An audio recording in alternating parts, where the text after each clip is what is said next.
The first commander notices that the young hero is incredibly strong in technical sciences, and he is very interested to know his true potential. The young hero realizes that the power of his attack is not enough to humiliate the goal and tries to come up with a new plan. Shishao asks the master engineer to stop firing and gather all the power for the laser installation. All the laser turrets open fire on the place where Shishao's projectiles are and waste a huge amount of resources. The shells of the young hero's weapons continue to drill the wall, and the resources of the main base are running out very quickly. The young hero closely follows the progress of the attack and hopes that he manages to destroy the gate before it runs out of resources. From the temple emanates violet radiation that destroys the shell of the infernal meat grinder in a fraction of a second. A bright purple flash continues from the temple and heads towards Mo's base positions.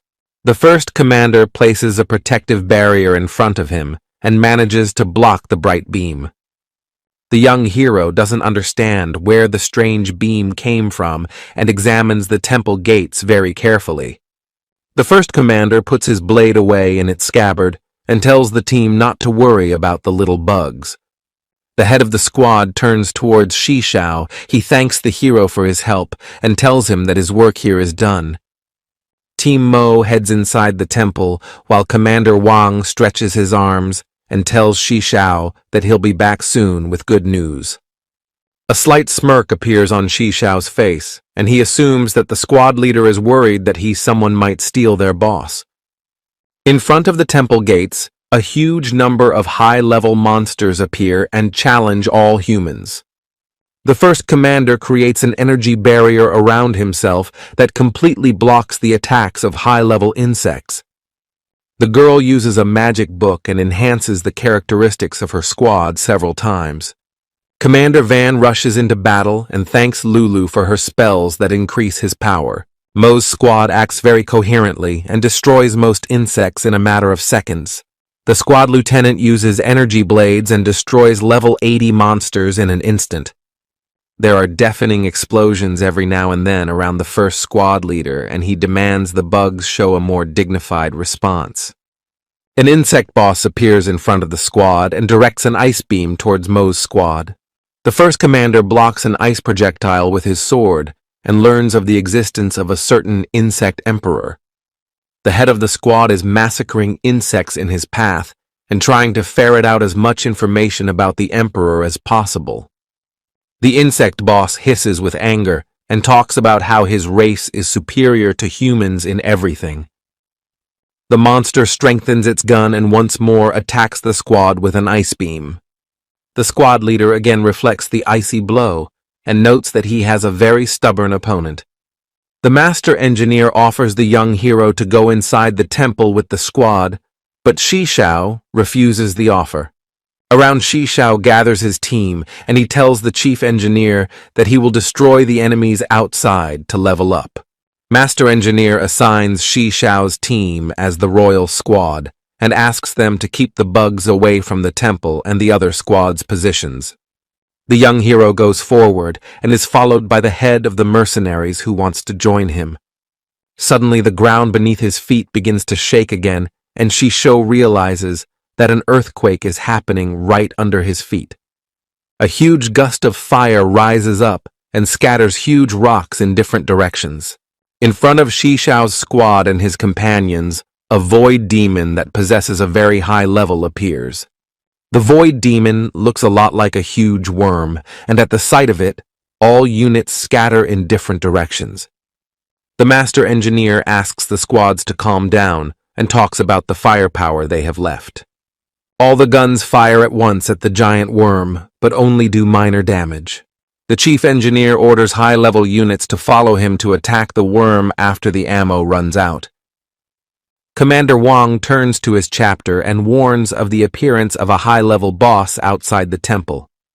The first commander deals a fatal blow to the insect boss and asks Van to focus on what's going on inside the temple. The squad leader continues the battle and is very curious to see how Shishao handles the difficult situation. Squad leader Zunba pushes Shishao aside and runs away from the monster in the opposite direction. The head of the squad is not going to fight a high-level opponent and escapes from the battlefield with his men. The assistant informs his master that the highest-leveled squad has fled the battlefield. Squad leader Changfeng says that he will fight to the bitter end with Shi Xiao. Lu Changfeng closely follows the actions of the young hero's team and hopes that they can defeat the dangerous monster together. Shi Xiao asks his team to temporarily retreat from the battlefield. He thinks that a huge worm is behaving very strangely. A huge number of turrets are relentlessly firing on a giant worm that emits a loud roar. A monstrous creature destroys the entire fire battery, and people scatter in different directions, trying not to get under its attack. The squads watch in amazement as the worm turns in the opposite direction and heads towards the insect temple. The monstrous creature crashes into the temple wall with tremendous force and tries to force its way inside. A smile appears on the young hero's face. He realizes that the huge worm is a wild monster that wants to take the energy core. Master Engineer and Squad Leader Lu Changfeng are closely watching the boss's actions and waiting to see what happens next. The insect temple fights back and pierces the giant worm's body with a huge spike and deals critical damage. Cold drops of sweat appear on Shi Xiao's face as he sees the temple use deadly attacks against the giant worm. The huge worm abruptly turns around and heads towards the squads of humans to attack them again. The Master Engineer calls the attention of all units to himself and orders them to head towards the temple as quickly as possible. The Chief Engineer grits his teeth in anger. He realizes the danger of his situation and tries to save as many people as possible. Near the squad, the fierce strangler's projectiles appear and fly past it in different directions. The young hero lands crushing blows on the giant worm and is asked to provide the entire fight to him.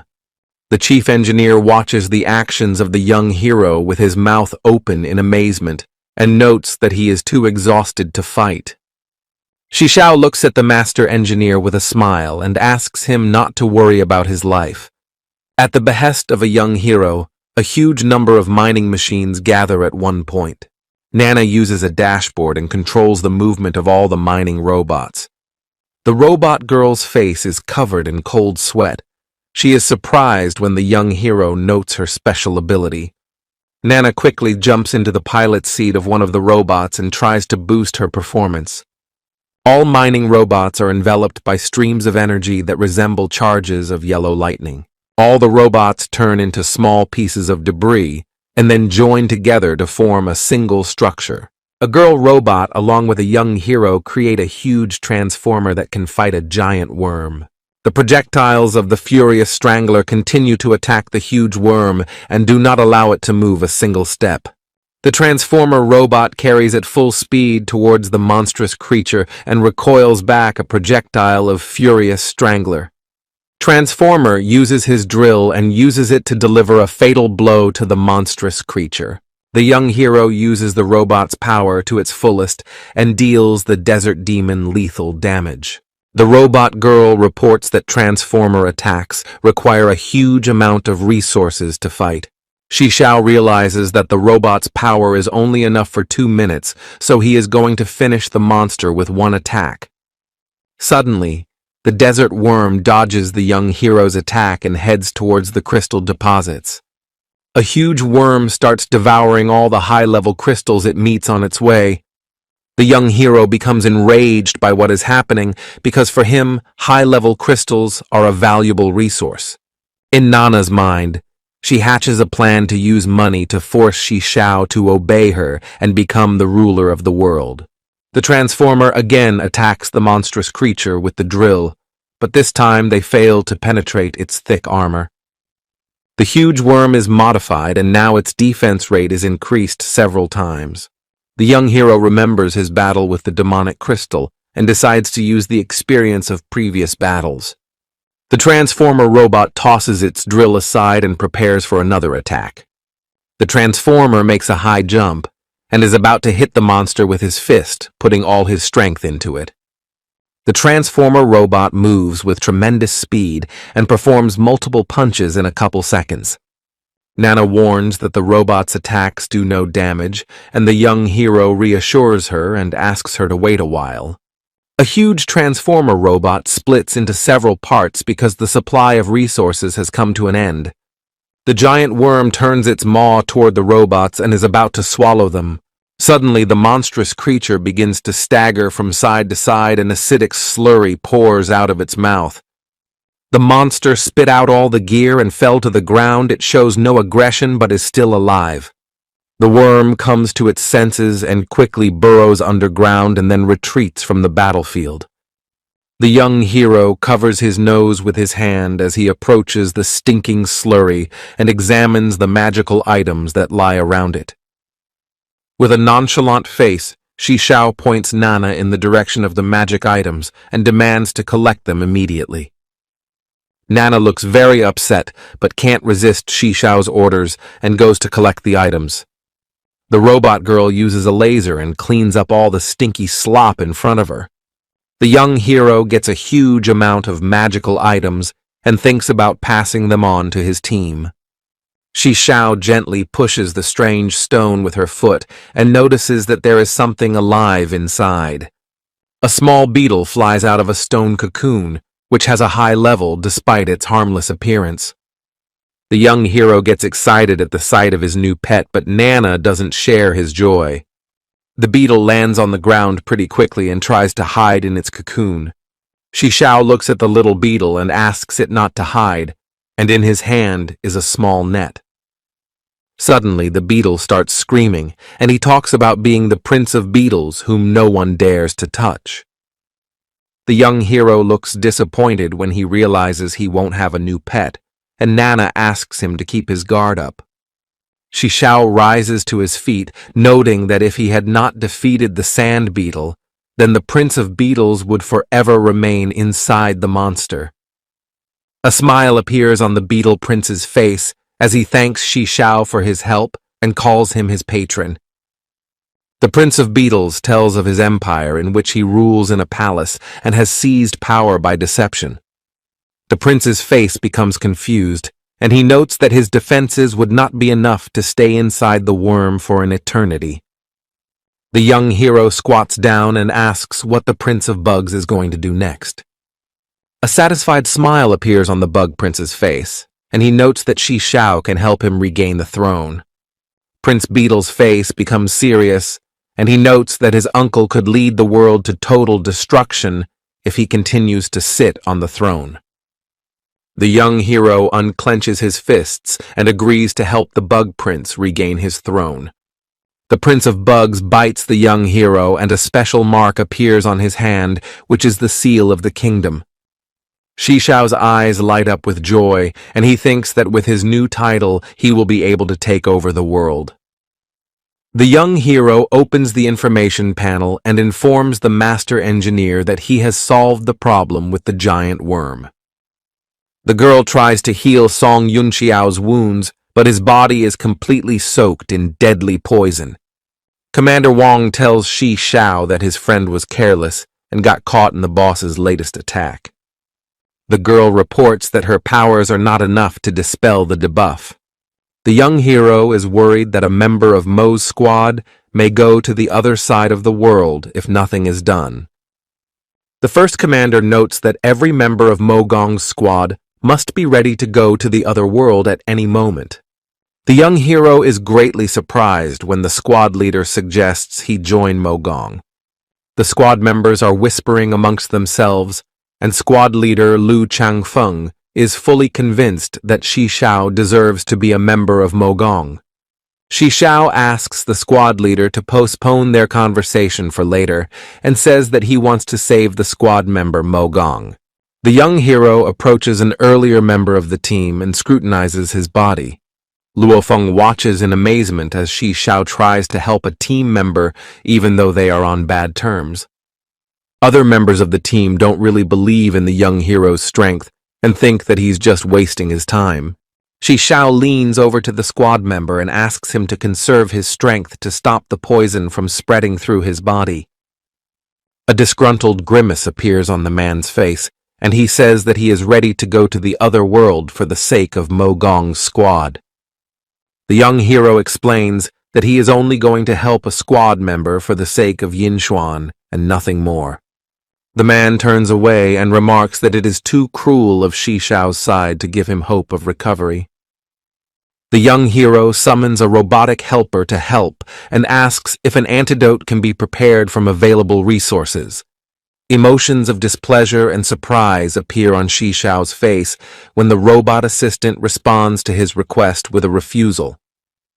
The Prince of Beetles jumps on the young hero's shoulder and informs him that he can make the necessary antidote.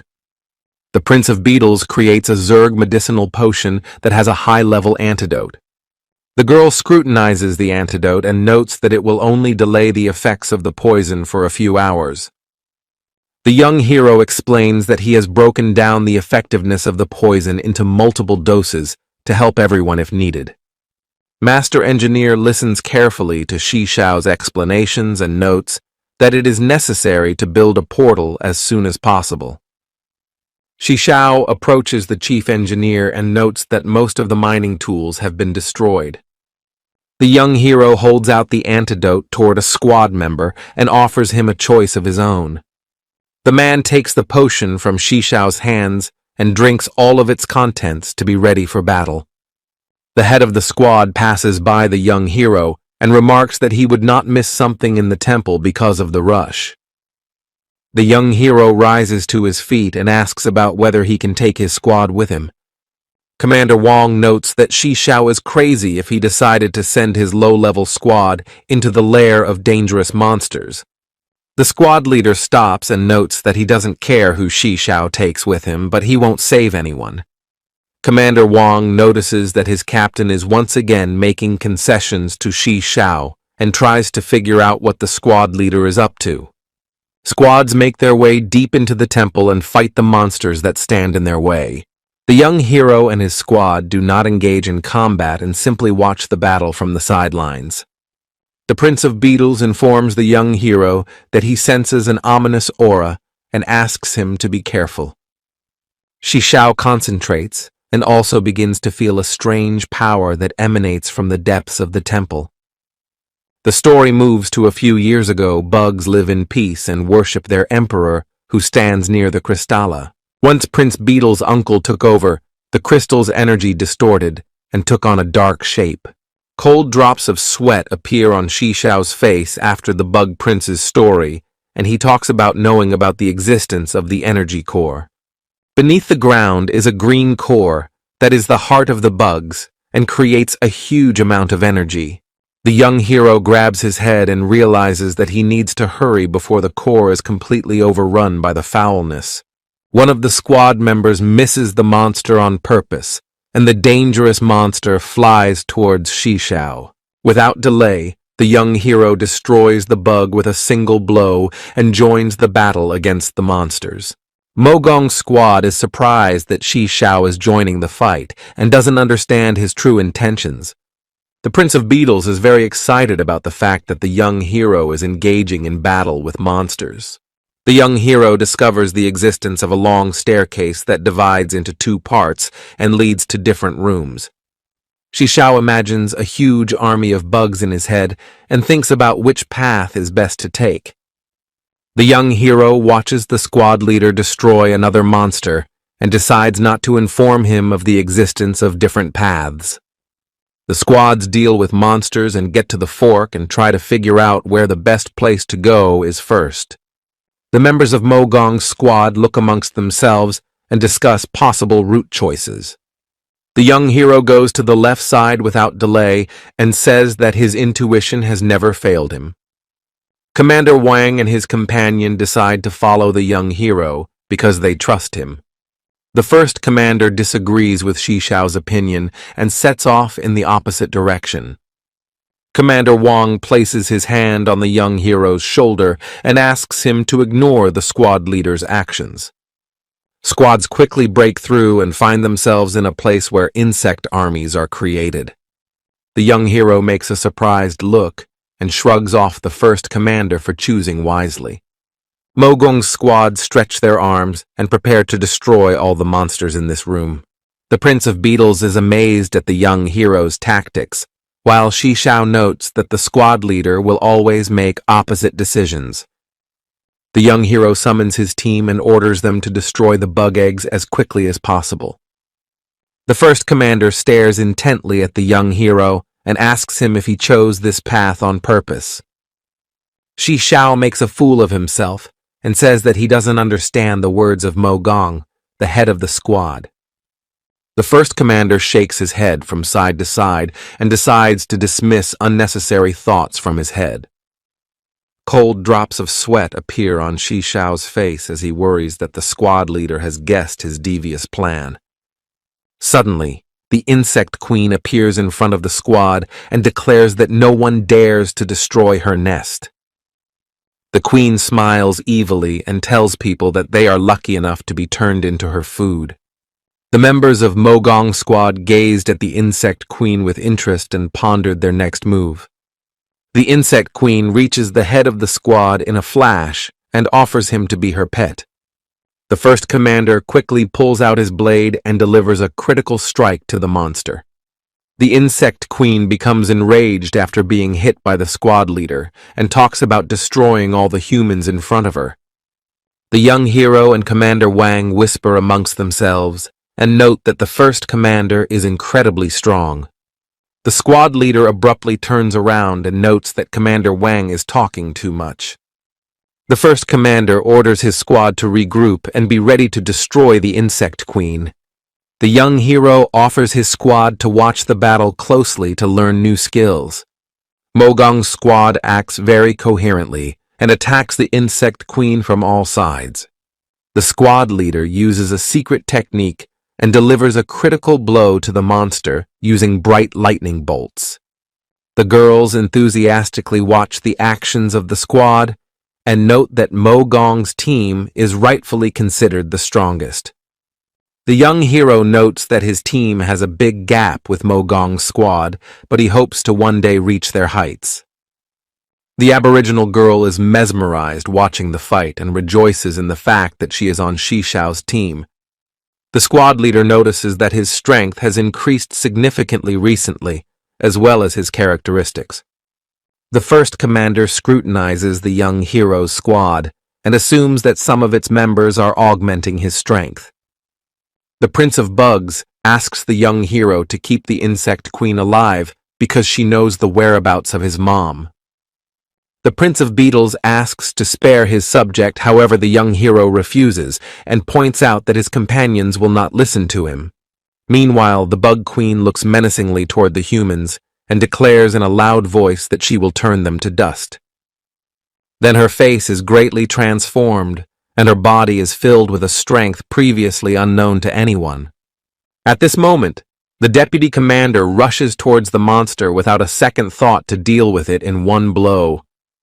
But the Empress of Insects only mocks the man and says that she has already won the battle. Suddenly, the deputy commander is frozen in place. He tries to move his body, but it won't obey him. And the monster only gloatingly mocks him and points out that now the bodies of all humans are filled with its poison. And the whole squad falls to the ground unable to resist the toxin. They cannot move and only helplessly look at the monster. The squad leader holds onto his blade and clenches his teeth tightly, trying to stand up, but even he can't resist the poison. Suddenly, he finds himself in a strange dimension. He immediately rises to his feet and defends himself from a magic beam directed in his direction. In front of him, he sees his exact replica, whose body is enveloped in a strange green light. Meanwhile, the young hero also comes to himself. He looks around and tries to understand what is going on around him. In front of him, Shishao sees an exact replica of himself who tells him that she will destroy him. And the young hero only smiles and punches his evil doppelganger in the face with all his might using his fiery fist. Then he clenches a fist in his palm and with a smile on his face says that he will destroy his copy. And the evil copy only smiles and tells Shishao that he has all the skills and abilities of a hero. Then the evil entity in quick jerks is behind the young hero's back and preparing to strike with a fiery fist. And a huge blast wave throws the young hero to the side and the evil copy with a smirk watching Shi Xiao. Then without further thought, the young hero creates a fiery blade in his hand and rushes towards his opponent. However, the evil doppelganger also creates the exact same blade in his hands and blocks Shi Xiao's strike. The young hero and the evil doppelganger exchange a few blows, and the latter notes that soon Shi Xiao will meet his doom. An evil entity with a wide grin on its face looks at the young hero and says that after a while the hero's body will be destroyed. And Shi Xiao looks menacingly at the illusion and says that his enemy is celebrating his victory very early on. After saying those words, the dark illusion jumps up and is about to unleash the full power of the fire blade on Shi Xiao. And after the blow, the young hero crouches on his knees from fatigue, but clutches his blade tightly in his hands. Then he rises sharply and exchanges a hail of fiery blows with his dark copy.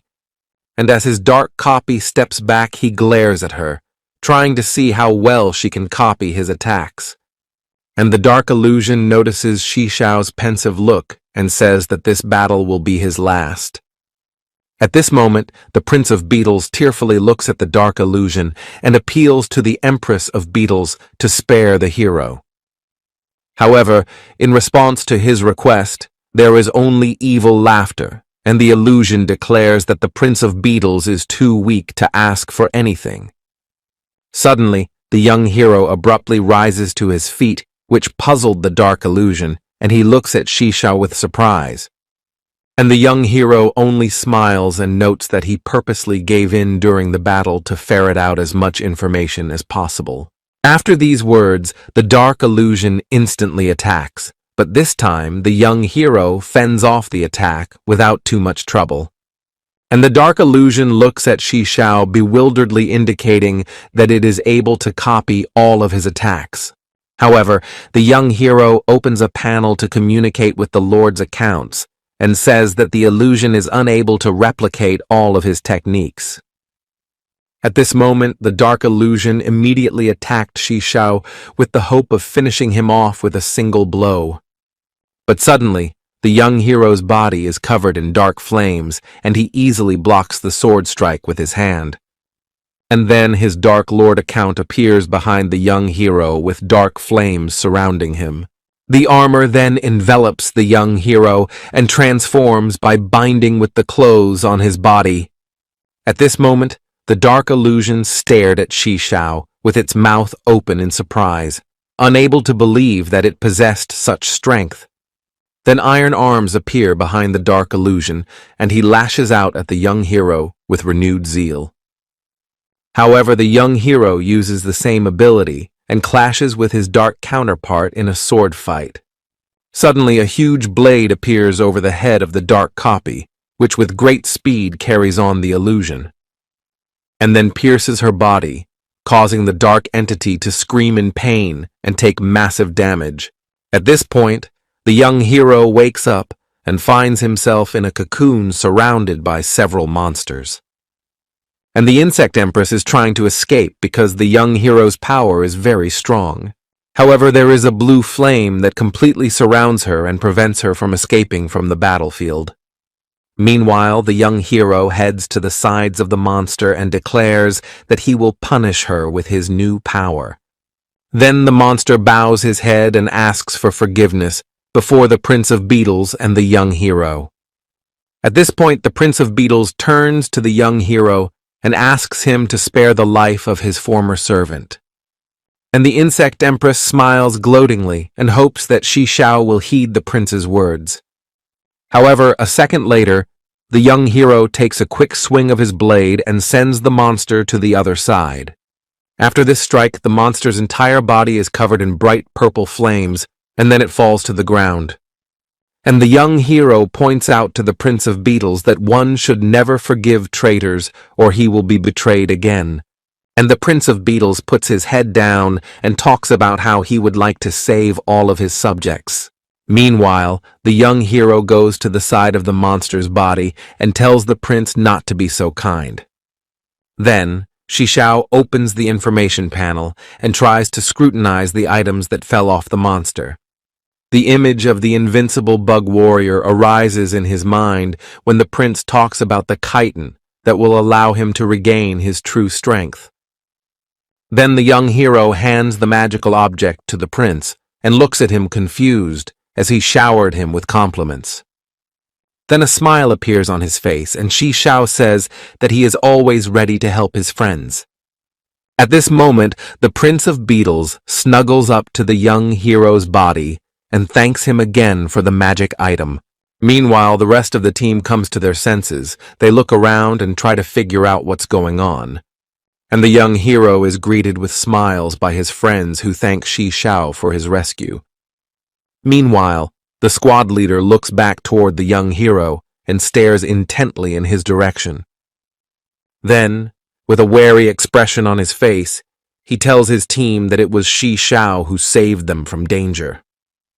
And the young hero approaches him and asks if he can keep the gear he got from the monster. At this point, the team points out with smiles on their faces that the young hero did a pretty good job in the battle against the monster. But when one of the mercenaries learns that the young hero has defeated the monster in single combat, there is great surprise on his face. And the young hero only smiles and points a finger up and asks the squad leader to give him the insect scales. And a moment later, on the screen of the information panel, Shishao sees the cherished item he asked the squad leader for. And the commander himself stands back to the young hero and says that he has earned this valuable gift. A wide smile appears on Shishao's face, and he blurts out with joy to see the good side of the commander.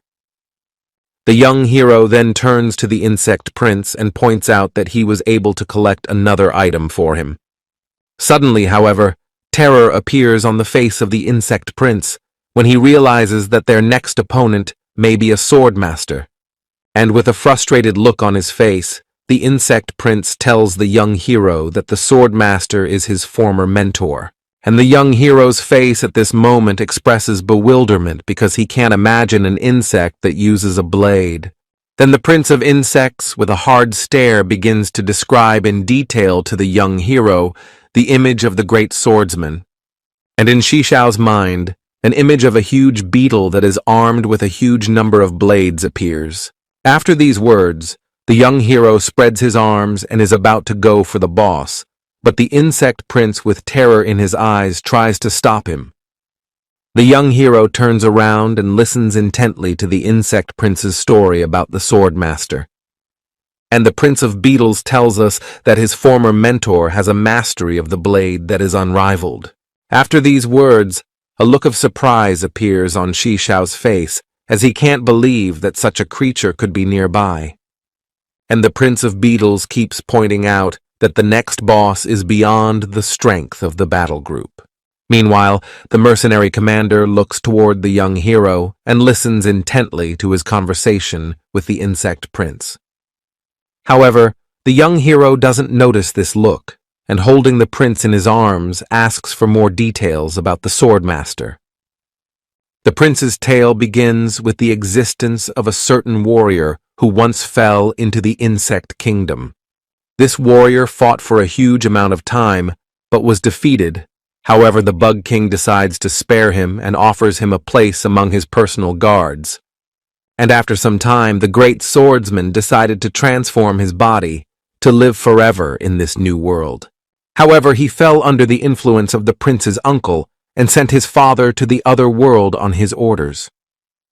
The young hero listens attentively to the insect prince's story and ponders where the swordmaster came from.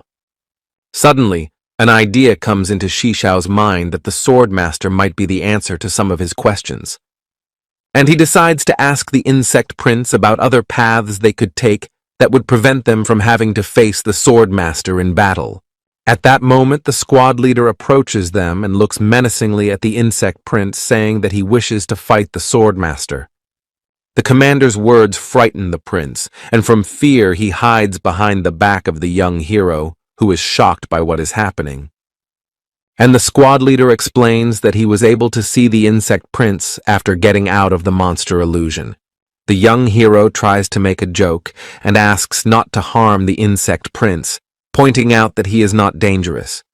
However, the squad leader abruptly snatches up his blade and, holding it to Shishao's neck, demands to escort the squad to the sword master.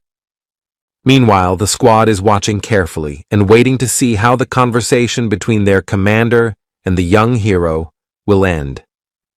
Luofeng is furious that his friend is being threatened and prepares to attack the commander if he attacks Shishao. And the young hero keeps calm and points out to the squad leader that they shouldn't fight because they're on the same side. However, the squad leader's face contorts in anger and he immediately demands to know where the swordmaster is hiding. Suddenly, tears appear in the insect prince's eyes and he promises to escort the group to the swordmaster, but in return, he asks to spare Shishao. After which, the squad leader removes his blade from Shishao's throat and demands the insect prince to lead him towards the swordmaster. Meanwhile, the rest of the team approaches the young hero and points out that he is very strong in spirit.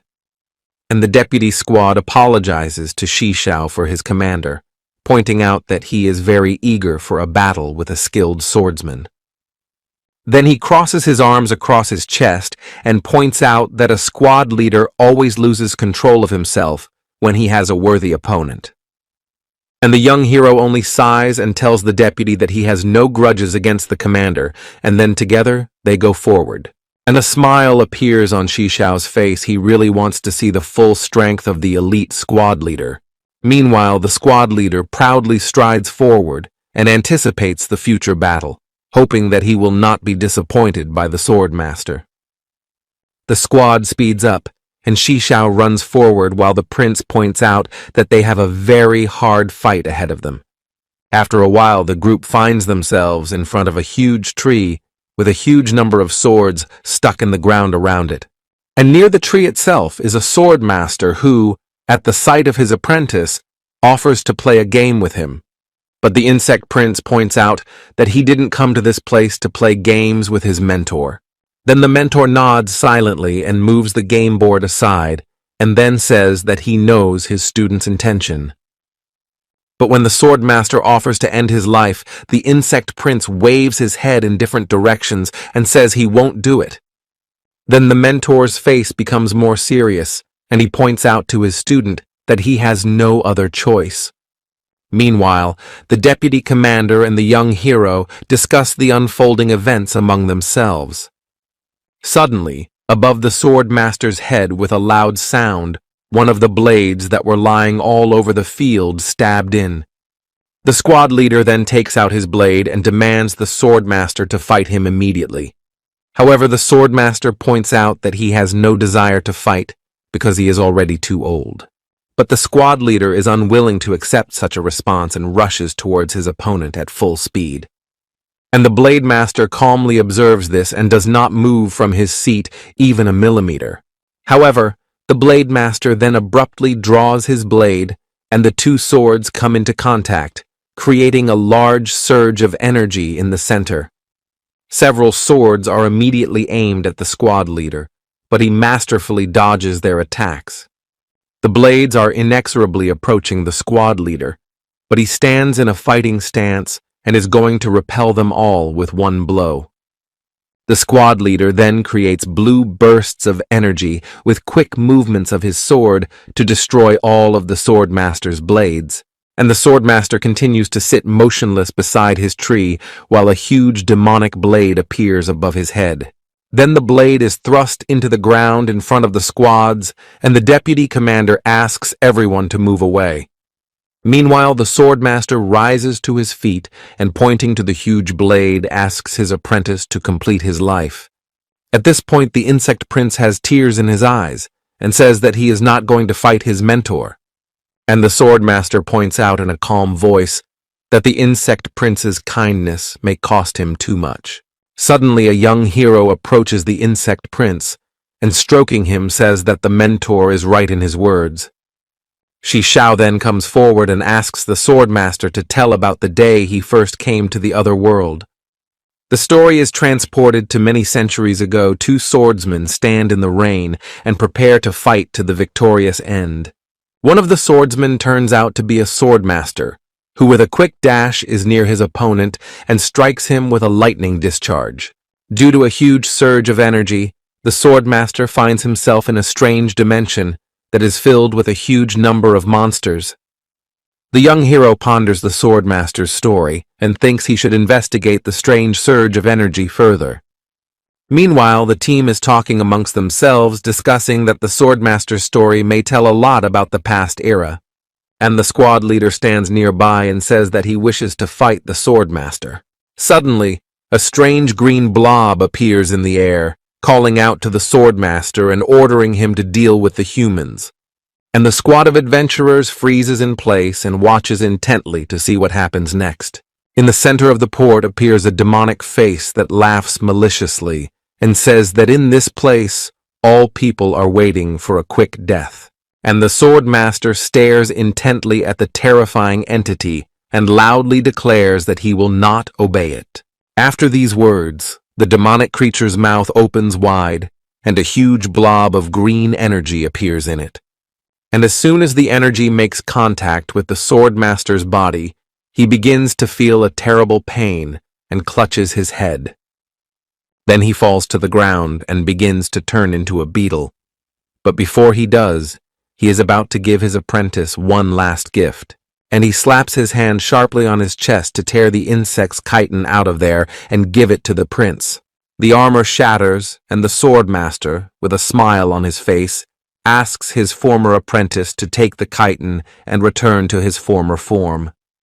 And the insect prince tearfully takes back his mentor's gift, and the master swordsman's transformation continues. But the insect prince continues to clutch the chitin in his hands and, not knowing what to do, continues to cry. Meanwhile, the swordmaster's transformation ends, and the heroes are presented with the image of a deadly swordsman covered in insect armor. After which, the swordmaster quickly heads towards the insect prince and is about to send him to the other world without a second thought. But at the very last moment, the squad leader comes to the rescue and blocks the swordmaster's deadly attack. And as soon as the squad leader reflects all the attacks, he makes a wide swing of his blade, but the swordmaster deftly jumps aside. After that, the swordmaster stands up in a fighting stance, and his entire body is filled with a huge amount of energy. The squad discusses what to do next, but the commander waves his hand and asks to leave the enemy to him. He then sticks his blade into the ground and begins to recite a spell, after which a bright turquoise light flashes around her. After a while, a huge dome of blue light is created around the swordmaster and the squad leader. The dome covers a huge area, and the squad leader points out that the swordmaster will not be able to leave the area. Then a huge number of directional projectiles rush towards the blade master, but he tries to deflect them. And behind the squad leader's back, new blades appear, which are immediately directed towards his opponent. Several minutes pass, and the swordmaster is still chipping away at the blue blades that the squad leader created. Meanwhile, the other members of the squad watch the battle closely and note that their opponent is unusually strong. The young hero also keeps a close eye on the battle and prepares to engage if the situation gets out of hand. He then turns towards the prince and grabs him along with the chitin, demanding him to eat the item immediately and threatening him with reprisal. The young hero looks menacingly at the insect prince and says that he will send him to the other world if he does not obey his will. Then the prince looks at Shi Shao with a menacing look and says that he himself will do what he has to do and demands to stay away from him. Afterwards, a cocoon appears around him, and he thanks the young hero for helping him make a difficult choice. And the young hero only averts his gaze and folds his arms across his chest to say that he doesn't understand what the prince is talking about. And after a while, the prince's whole body is braided with a strange cocoon from which a large amount of energy begins to ooze out. Meanwhile, the battle between the squad leader and the blade master continues, and the latter creates a huge blade that destroys the barrier. Then a huge blade is directed towards the squad leader, but he blocks the dangerous blow with his long sword. The squad leader looks at his opponent in amazement and can't believe that his barrier has collapsed so quickly. He is about to use his new ability, but in a split second, a blade master appears behind him ready to make a deadly attack. But to the aid of the squad leader comes Shi Xiao, who with his dark blade of flame blocks the deadly blow. And the squad leader turns towards the young hero and asks him what he forgot here. But the young hero turns around only slightly and talks about helping buy the squad leader some time. The squad leader then steps aside to gather enough strength, while the young hero prepares to do battle with the blade master.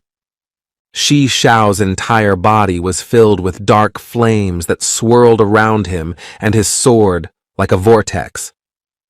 And the blade master slowly approaches the young hero and points out that he is not his equal. But at these words, the young hero only smiles and offers the master of the blade to test his words in practice. And in a second, the young hero is bombarded by fiery projectiles along with blades that fly in his direction. However, with the help of the dark flame, he reflects this attack with no problem and looks towards the enemy with a smile on his face. Suddenly, the sword master appears behind the young hero's back and prepares to deal critical damage to his back. But Shi Xiao was ready for this turn of events. He quickly turns around and sharply counterattacks his opponent. Then, holding his dark blade firmly in his hands, prepare for the next attack without the slightest pity in his eyes.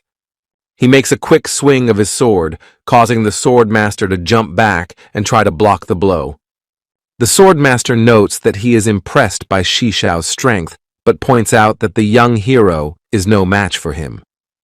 At the same instant, long wooden vines emerged from the ground and rushed towards Shi Xiao. The young hero strikes off all the vines with quick swings of his blade, while the sword master watches from the sidelines. Shi Xiao fends off all the attacks and notes that the sword master is acting completely dishonest and using dirty tricks. And after his words, a multitude of magical hands appear in front of the blade master and rush towards him. They relentlessly damage the monster, causing it to scream in pain, but it can't do anything against this attack. Meanwhile, a squad of fighters closely watches the battle and notices that the young hero is very strong. And Lao Tzu also agrees and decides that it is better for him to get the young hero on his side than to fight against him. Suddenly, the blade master goes into a rage from him, emitting a bright light that destroys all the magic fists that Shi Xiao had created earlier. He then creates several illusions of himself and directs them towards the rest of Shi Xiao's team, noting that the hero won't be able to save everyone. The clones of the sword master are much weaker than the original, but the squad manages to hold off their onslaught with great difficulty. Then they decide to band together, and the deputy squad leader heads to the young heroes group and asks them to stand behind him. However, the girl distances herself from the squad, and the swordmaster takes this opportunity to get rid of her in one blow. But luckily, the captain of the squad, Lao Jie, is nearby, and with the help of his skill, throws the insect back. Then he puts his blade away and turns to the girl with a note that she should hide behind the backs of her allies. Suddenly, the squad leader begins to feel a strange force that rages throughout his body. He decides to test his hunch and walks right up to the girl and then stares intently into her eyes. As soon as he grabs the girl's hand, his whole body embraces unimaginable power, and his characteristics grow greatly. But Lao Ji decides to leave it for later, so he quickly heads to the side and decides to find out the source of the girl's power later. Meanwhile, the young hero continues to fight the sword master and notes that his illusions made no sense. But suddenly the sword master jumps aside and then points towards the treetop, where strange puffs of poisonous smoke are forming. Then a loud explosion sounds and caustic poison vapors begin to spread throughout the room. The poison weakens the young hero, causing him to fall to one knee and try not to inhale too much of the poison, covering his mouth with his hand. Then he abruptly turns to his team and in a loud voice urges them to drink the antidote he made before entering the dungeon. Everyone nods silently and pulls out flasks of antidote from their pockets, which greatly alleviate the effects of the poison. The swordmaster watches in amazement and notes that not even the antidote can keep people from his true power. At this moment, in the way of the master blade arises Lao Ji. He does not let pass the monster to his friends and is going to fight to the victorious end. He orders the entire squad to leave, but his aide says that Lao Tse will only die here. At that moment, the Blade Master is about to make a deadly attack and promises everyone in a loud voice that he will send them to the other world. Suddenly, a huge blue projectile rushed towards the Blade Master, causing the monster to jump away from Lao Jai. But the projectile still catches up with the Blade Master and deals critical damage to him, destroying most of his blades. The Insect Prince appears on the battlefield wearing a new green armor in his hand. He clutches a flaming sword and is about to finish off his teacher. Meanwhile, the young hero is beside his sister and trying to catch his breath because the poison has severely weakened his characteristics. And the Blade Master feels no danger from the Insect Prince and rushes to attack him without a second thought. Meanwhile, the Insect Prince clutches his blade tightly in his hands and promises to end the tyranny and take back the kingdom. The Blade Master takes a few hits and then falls to his knees, begging his apprentice to spare him. However, the prince is not going to spare his teacher and makes a strike. But the Sword Master quickly flies up and dodges the blow. Then he creates a huge number of swords in the sky and says that he will now demonstrate his most powerful attack.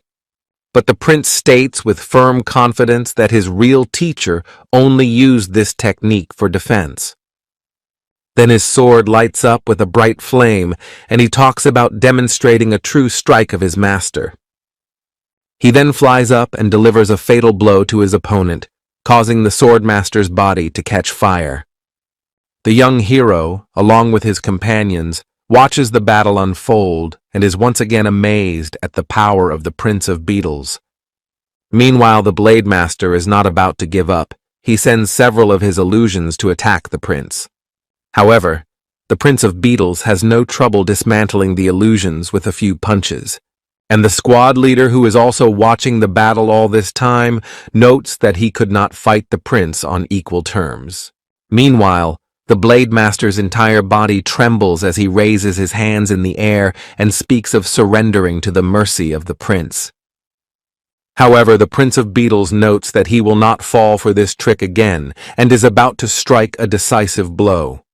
But suddenly vines appear behind him that encircle his wings and completely constrain his movement. And the Blade Master laughs at the Prince of Beetles and says that despite the mindset of his opponent, he will still win this fight. The threads tightly clutch the Insect Prince's body and gradually sucked out his strength and transferred it to the Sword Master. The tentacles then completely envelop the Sword Master's body and his strength increases several times. At that moment, the entire tree in the center of the room is enveloped by an immense force, and the floor beneath it begins to split in half. Despite the fact that the prince manages to escape from the bonds of lianas from under the ground, appear new ones that look much more dangerous than the previous ones. Squad leader Lao Tse looks around and realizes that the squad will not be able to hold off the onslaught of strange green growths. Meanwhile, the young hero looks around and asks if anyone has a plan on how to handle the situation. And once Shi Xiao hears the prince's request to give him time, the young hero asks everyone to gather around him in a hurry. Then under his feet, he throws out generators that begin to produce a protective field. The field completely covers the squad, and the deputy commander notes that the electric field won't last long. The spiky vines completely surround the barrier and begin to destroy it at an incredible speed. Meanwhile, the insect prince tries to focus to deliver a deadly attack. The image of his mentor appears in his mind, and with a loud shout, he prepares to make a dangerous strike. A few swings of his sword are enough to destroy a huge number of tenacious vines that threatened his team. After his punch, he stares straight ahead and says he's glad his new punch worked. At this point, the young hero smacks him upside the head and points out that it's very reckless to put everything on a new beat. After defeating the monster, the true body of the sword master appears in the sky and slowly descends down. And the deputy commander points in his direction and notes that they managed to take down a dangerous enemy. At this moment, the insect prince picks up his mentor's body and is happy that he managed to not damage it. Then he wraps him in a cocoon and asks the young hero to help him bury his teacher in the lands where he was born. After a while, the squad leader approaches the prince and notes that he is worthy of his teacher's name. But before he leaves, notes that he really wants to fight the prince as soon as they get out of this place. Meanwhile, the young hero talks to his sister, who notices that Shi Xiao has made a good friend again. Suddenly, the insect prince takes Fei Fei's hand and kisses her hand, saying that he is very happy to meet her. At that moment, the young hero hits the prince on the head with all his might and tells him that no one dares to approach his sister for nothing. Suddenly, the team is contacted by a master engineer using the information panel, who informs them that a frost maiden is heading their way. After this news, a cold sweat runs down the face of the young hero. He is very afraid of this girl and hopes that he will not meet her. He then draws the commander's attention to the magic items that fell from the boss, but Lao Tse says that he only needs the black tablet. The young hero thanks the commander for his generosity, but inwardly thinks about the reasons why Lao Tse wants the black tablet. And as soon as he collects all the items, he immediately throws the black plate into the commander's hands, then heads forward and asks the rest of the team to follow him as quickly as possible, as they are running out of time. However, the young hero completely fails to notice that there are two frost daggers heading in his direction. But the insect prince and the squad leader react instantly and protect Shi Xiao from the enemy attack.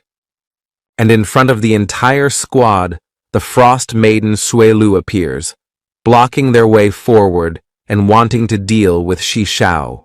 She demands that the young hero be given to her, but the squad leader waves his head in the negative and says that Shi Xiao is under his protection.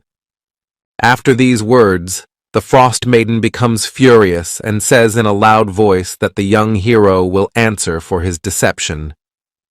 And Shi Xiao only absent-mindedly scratches his head and suggests to the girl to solve their dispute peacefully.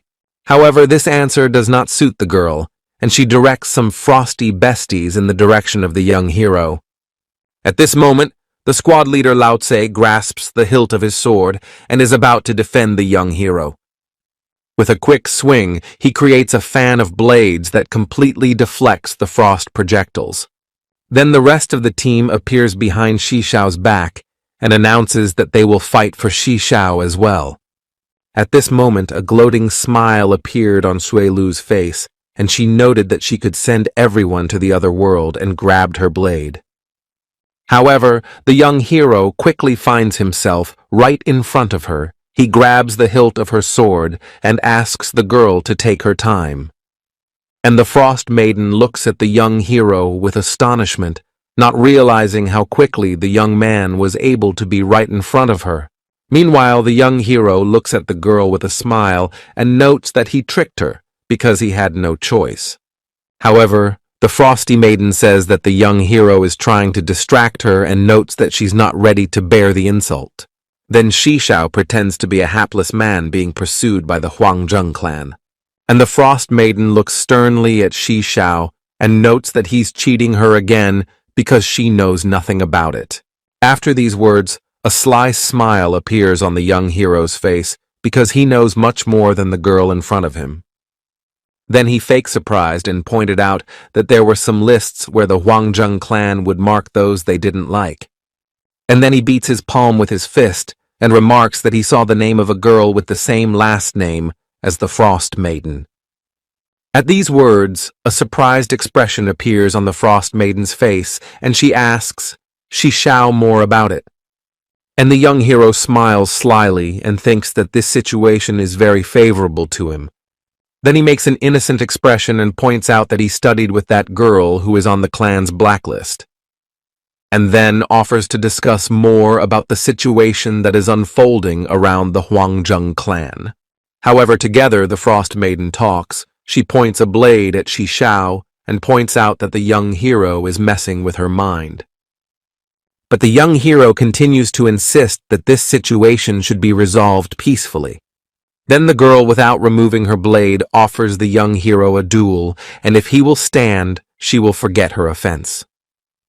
Meanwhile, the deputy commander wants to intervene in the situation, but the squad leader stops him and asks him to stay put. Despite his subordinate's objection, he points out that this is a personal matter for the young hero, and the young one does not remove his hands from his pockets, accepts the girl's offer, and prepares for her first attack.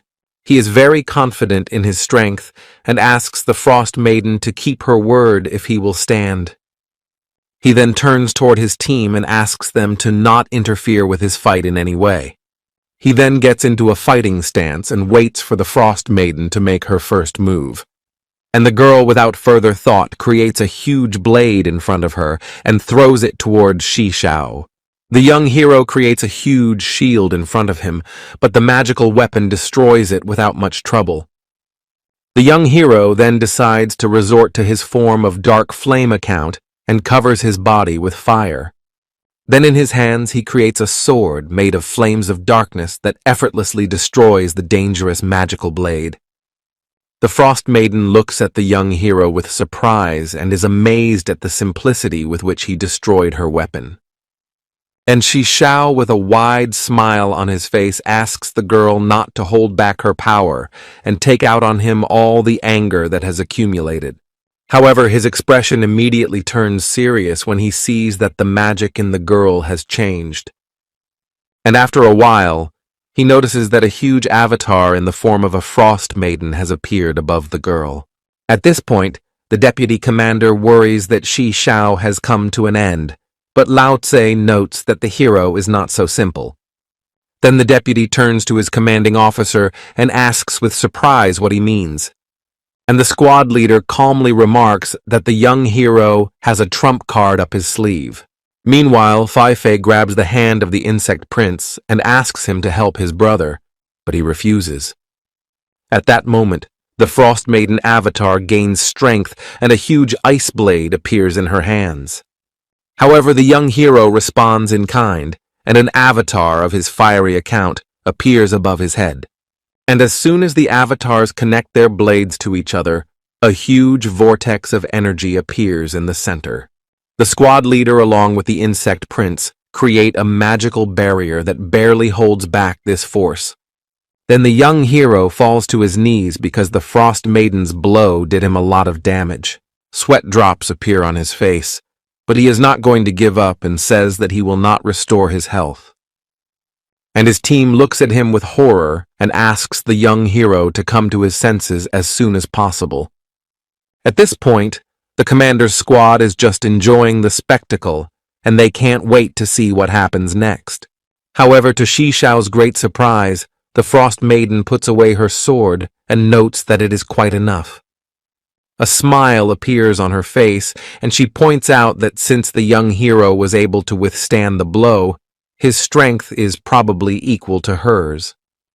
The young hero offers the girl a final blow, but she only comes closer with a smile, noting that there is no need for it. However, Shishao says that the Frost Maiden can always offer to spar with him if necessary. After these words, the girl is about to leave, but the young hero asks her not to hurry. Shishao suggests the Frost Maiden to go together to defeat the dangerous boss that dwells in this place. However, the girl only smiles and says that she refuses such a generous offer. Suddenly, the ground under the feet of the heroes begins to shake, and the squad thinks that an earthquake has begun. However, Luo Feng and Ruan Tian notice that the passages inside this dungeon begin to change and everything turns into a huge maze. Then the girl points to one of the passageways, saying that the squad needs to go straight ahead if they want to meet the boss. And the Prince of Beetles asks everyone to be careful because he senses that his uncle is preparing a trap for them. But the deputy commander and Lao Tse are not frightened by this news. They are confident in their abilities and prepare to move forward. The young hero also heads after them and tells the insect prince that he shouldn't worry about his uncle's actions. After a while, the squad sees in front of them two guards who possess a high level. The squad leader grasps the hilt of his blade, and not far away stands his deputy, who is preparing to take the fight. But to the surprise of most, two guards fall to their knees and offer to escort the insect prince to the throne room. Meanwhile, a robot assistant hurries to inform the young hero that the guards' thoughts are pure and they are not lying. However, the young hero thinks there is something wrong here, so he keeps a close eye on the guards and expects the worst outcome. He then goes ahead and tells the insect prince that he will cover for him in case of danger, which brings a smile to the latter's face. And the Frost Maiden is closely watching the squad from the side. She is very interested in how the young hero will show himself during the fight with the boss. After a while, the squad finds itself in a huge throne room. On a huge throne sits the uncle of the prince, who is the king. Beetle says his name is Oswald Armark and suggests that the insect prince discuss the situation with each other. The heroes do not really believe Oswald's words. They feel that the creature in front of them is filled with nothing but malice and greed.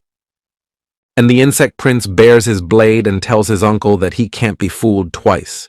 At this point, the royal guards stand on the stairs and try to block the prince's passage to the king. However, this does not stop the insect prince. He makes a sudden leap and finds himself in front of his uncle. But around Oswald Armark appears an energy blast that completely blocks the insect prince's attack. The deputy commander and the young hero watch with some amazement and marvel at the monster's ability. And the king slowly turns his gaze in their direction and notes that with proper zeal, his race can achieve human technology. Meanwhile, the insect prince is still trying to break through the energy barrier but lacks power. Then he jumps up sharply and gathers all the power in his blade for a decisive blow. But once the barrier is destroyed, the king retreats to his throne and orders his guards to attack the prince. He continues to stand with his back to the insect prince and talks about how he only wishes prosperity for his race. Then he sits on his golden throne and talks about going to visit other worlds. These words greatly surprise the young hero. He senses that the insect king is much smarter than he realized. Meanwhile, the insect prince deals with the king's guards and tries to attack his uncle, but he takes cover behind the barrier again. Then Oswald smiles broadly, baring his sharp teeth, and tells the prince that he does not know the whole truth. The story shifts to a few years ago. At the time of the origin of the insect race, there were two brothers from the royal family. One of them was very weak, but despite this, he goes to conquer a high mountain, and on his back he carries a backpack with equipment. After a few hours, he gets to the top, then creates an energy barrier around himself and trains his strength. Many years pass, and Oswald Armark continues to explore the world, and suddenly he finds ancient knowledge in the scrolls. After a while, he manages to overhear a conversation between his brother, who recently met a man who came from another world. That evening, Oswald decides to talk to his brother and suggests that he conquer other worlds to exalt the race. However, his brother refuses and tells Oswald that enslaving other races is not the way of insects. But even after talking to his brother, Oswald does not despair and finds an ancient tablet that contains the magic of movement. The prince looks at his uncle in surprise when he offers to join him but refuses. And Oswald looks at the insect prince with anger and says he will send him to the other world for the greatness of the race. Meanwhile, the young hero's team discusses the situation among themselves and points out that all rulers are the same. And the young hero stands nearby and ponders the king's words, fearing the worst possible outcome. But the Prince of Insects does not hesitate. He clutches his blade tightly and prepares to strike without intending to listen to his uncle. At this time, a powerful beam of light passes through the energy barrier and destroys it into small pieces. However, once the attack reaches its goal, the prince sees before him only an illusion of his opponent that taunts him. At that moment, the heroes turn back sharply and see Oswald, who is already standing suddenly near the open portal. And the Insect King turns to the Frost Maiden and Lao Tse, offering to increase their strength and become immortal warriors. Lao Tse's face becomes very serious. He stares intently at the Insect King and asks for more details. Then Oswald Armark stretches his hand forward and tells the people that he will make immortal warriors out of them. Meanwhile, the young hero is looking toward the other part of the squad, who is upset that he didn't get such an offer. The sepulchral silence is broken by the squad leader, who asks the king about the other men. To which Oswald says with all the arrogance that he is going to bend all men to his will. And the Frost Maiden only smiles and says that she is not going to accept the king's offer even in exchange for immortality. However, Lao Tse looks more serious than ever and heads toward Oswald despite his deputy's call for him to stop. Then the young hero creates a flaming sword in his hand and expects to have to fight the squad leader. But to everyone's surprise, the squad leader wipes out the entire royal guard with one swing of his sword.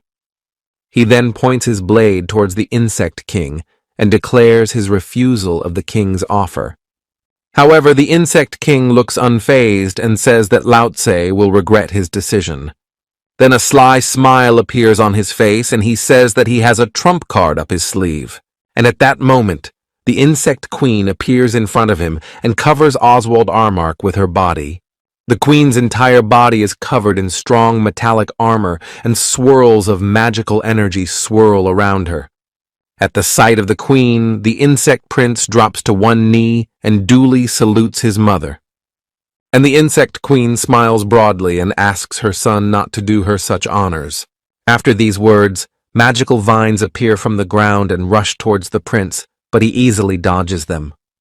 But the roots continue to grow, and the prince finds himself in a dangerous situation, but the squad leader comes to his aid. Once the prince is safe, he is approached by a young hero who tells him that his mother is under control.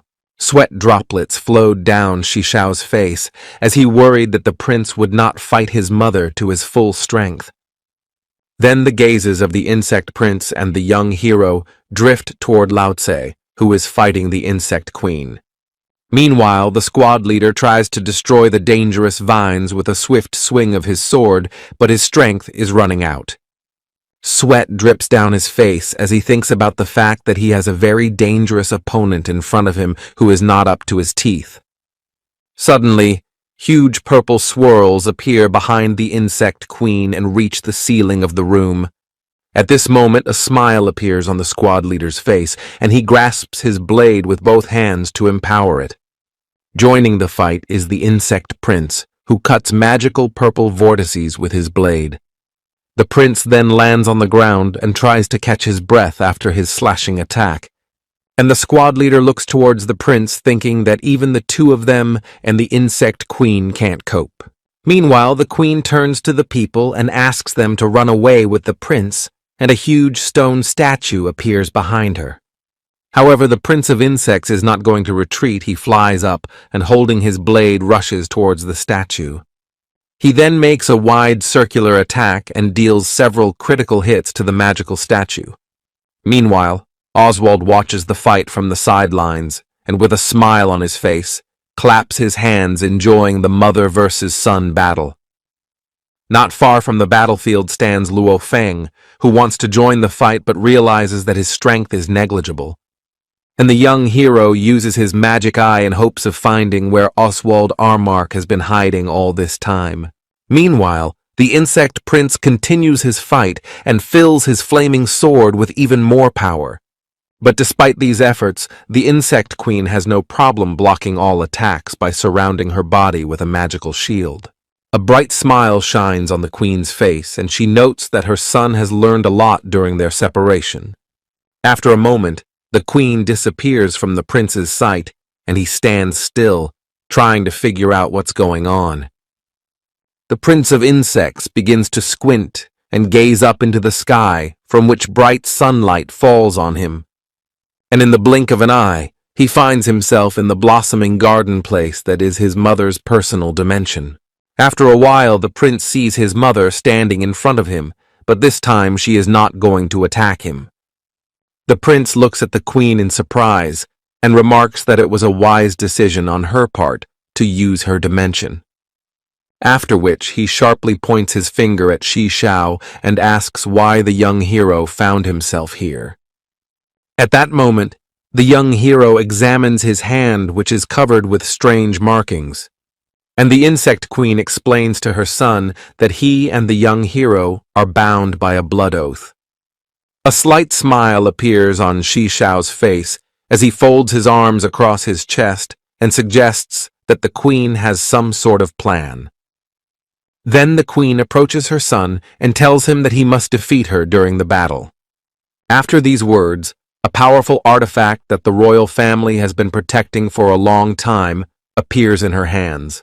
The insect prince grits his teeth and accepts the artifact, frustrated that he can't help his mother. However, he quickly comes to his senses and says in a loud voice that he will not let her trust down. Then he beat the ground with all his might with his fist and cursed his uncle who had subjected the queen's body to his will. And the insect queen cradles her son in her arms and says that the prince will soon be a worthy king. Suddenly, the young hero thumbs up and says that he has a plan to avoid the insect queen's demise. At this moment, a wide smile appears on the prince's face, and the insect queen listens attentively to the young hero's proposal. And Shi Xiao summons his robot assistant, who tells in detail the plan of further action. And the queen, along with the prince, are surprised by the appearance of a robot in a special dimension of the royal family. Meanwhile, the robot shows a roll of paper that shows a potion that can save from destruction. And Shi Xiao emphasizes that despite the potion's properties, a sacrifice must be made. The queen holds the hand of the prince, who looks at Shi Xiao and asks what sacrifice we are talking about. There is surprise on the faces of the prince and queen when Shi Xiao notes that the latter will have to go to the other world. The queen smiles and says she agrees to the young hero's proposal even if her life is severely shortened.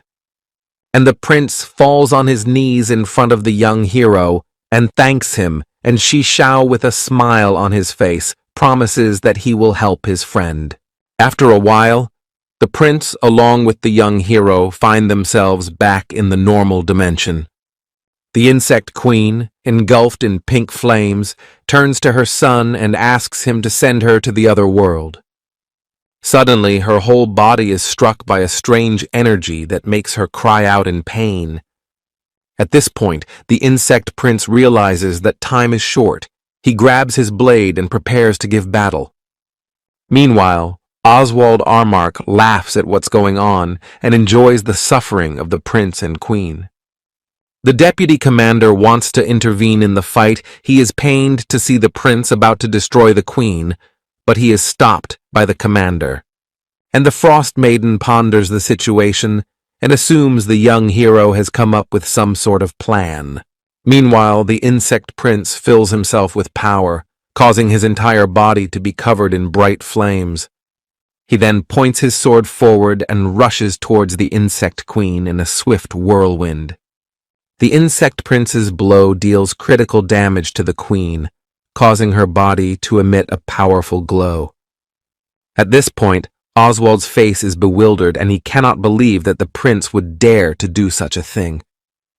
And the insect prince holds the green artifact in his hands and looks toward Oswald's illusion with hatred in his eyes. But a small smile flickers on Shi Xiao's face because everything is going according to his plan. The prince holds the queen in his arms and they both pretend that this is their last meeting. Fei Fei and Ruan Tian begin to cry at what they see, and the young hero is surprised at how believable everything seems. Meanwhile, the prince is approached by one of the squad members who offers his help in burying the prince's mother. At that moment, the image of Oswald Armark appears before the insect prince and praises him for his determination.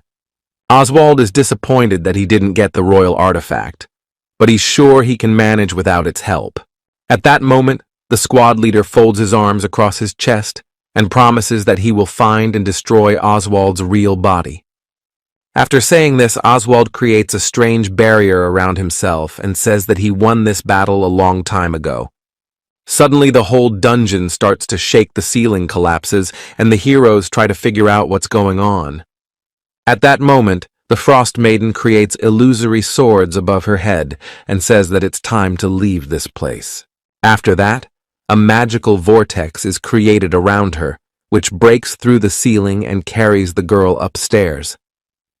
However, the sorceress from the commander's squad isn't standing idly by either and begins to read a spell using a magic book. And in a second, all the heroes are swept up in a magical vortex that sends them outside. Meanwhile, the deputy questions his commander about the boss, to which Lao Tse remarks that they will meet him again. The young hero also thinks about Oswald's fate, but he can't help thinking that the king of insects is up to something terrible. Meanwhile, the master engineer from the Mo clan and the mercenaries from the Huangjung clan are standing opposite each other and figuring things out. Master engineer expresses his concern to one of the commanders about his inability to contact Lao Tse's squad. And the head of the clan's squad, Huangjung, tells his deputy that the Frost Maiden hasn't contacted her in a long time. Suddenly, a gloating smirk appears on her face because she's hoping the Frost Maiden will disappear into the dungeon. Suddenly, the whole ground starts to break apart and strange, huge stakes appear out of it. At this point, the deputy takes his mistress in his arms and tries to carry her to safety. And the master engineer uses a jetpack to fly upwards and avoid being hit by dangerous stakes. At that moment, the mercenaries notice how their underground heroes appear who are surrounded by a mystical vortex. After which, a Frost Maiden landed on the ground and Ling Wen headed over to her, demanding that she report the situation. However, despite Ling Yuan's indignation, the Frost Maiden passes by and does not answer her questions. Meanwhile, the master engineer and his subordinates dodge the sharp spurs and maneuver between them. Suddenly, one of the offshoots appears in the face of the master engineer and is about to send him to the other side of the world. However, a young hero comes to the rescue of the master engineer along with the prince and Lao Tse and him from the threat. The master engineer looks at the fleeing Lao Tse in surprise and tries to figure out what's going on. But Lao Tse asks the master engineer to prepare equipment for teleportation to their homeworld without much detail. Meanwhile, the young hero watches from a bird's eye view and uses his wings to fly. Suddenly, an information panel appears in front of him and informs him that a dangerous enemy is not far from him. At that moment, a huge monster appears from under the ground and scatters rocks in different directions away from itself. All the mercenaries stare in horror at the monster. They are caught off guard and can't move. The huge insect blocks the people's escape route with its body and surrounds them with sharp growths. The commander's spotter points out a dangerous monster and notes that it looks something like King Oswald. Luo Feng looks at the monster and Shi Xiao and asks what to do now, while the young hero tries to think about the situation properly. He is approached by a master engineer who notes that it takes some time for his team to teleport out of this world.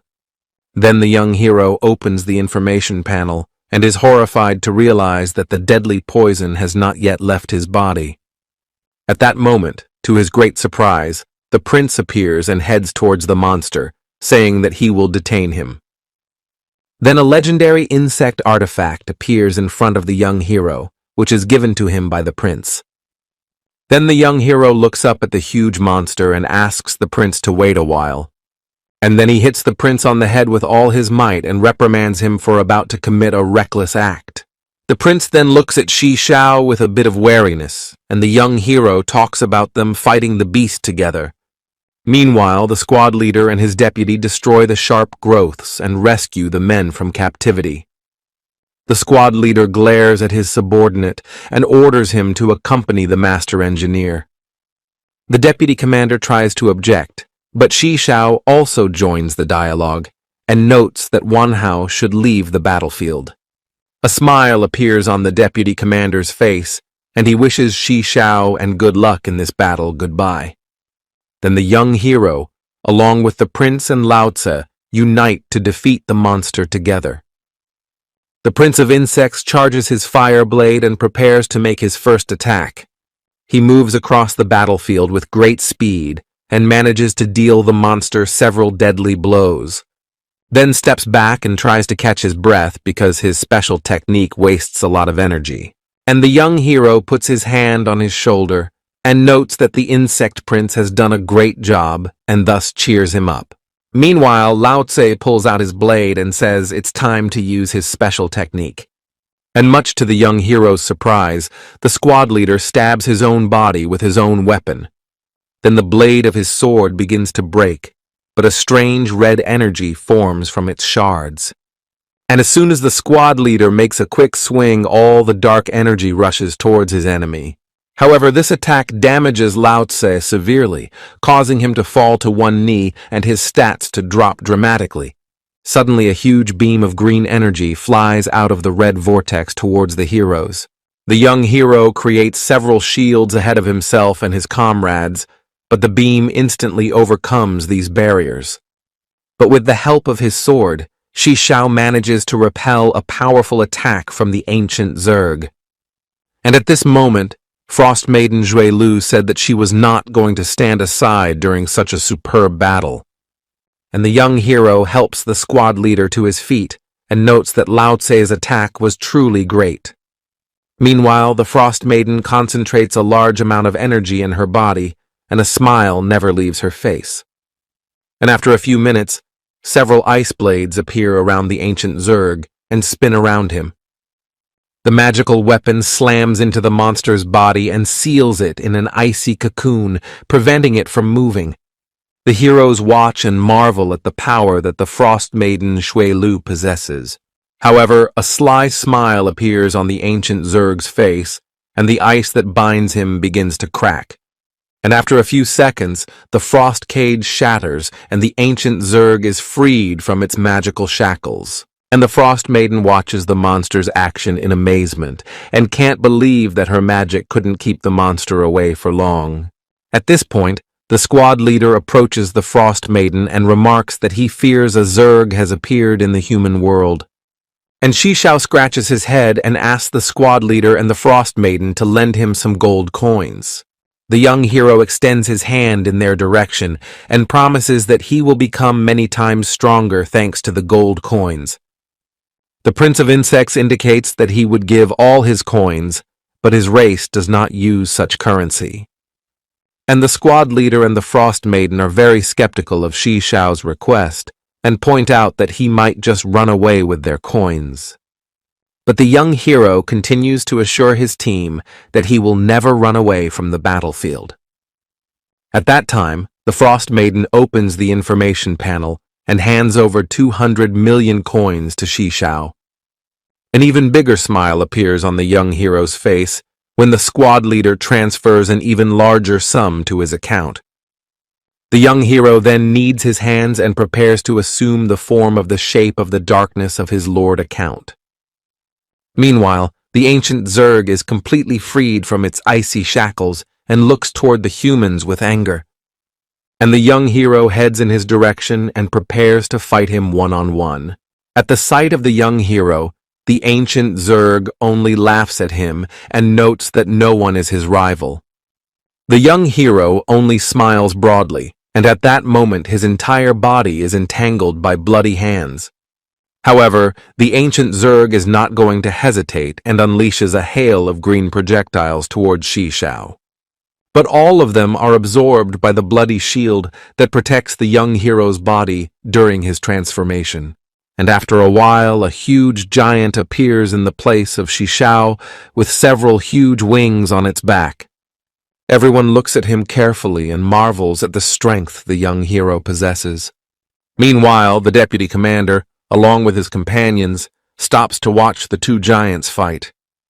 Despite Shishao's transformation, the ancient Zerg does not lose his spirit and sends a huge green beam towards him.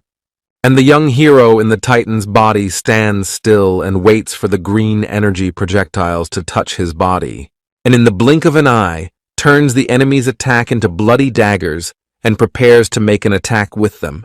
He then makes a sudden dash and runs at full speed towards his opponent.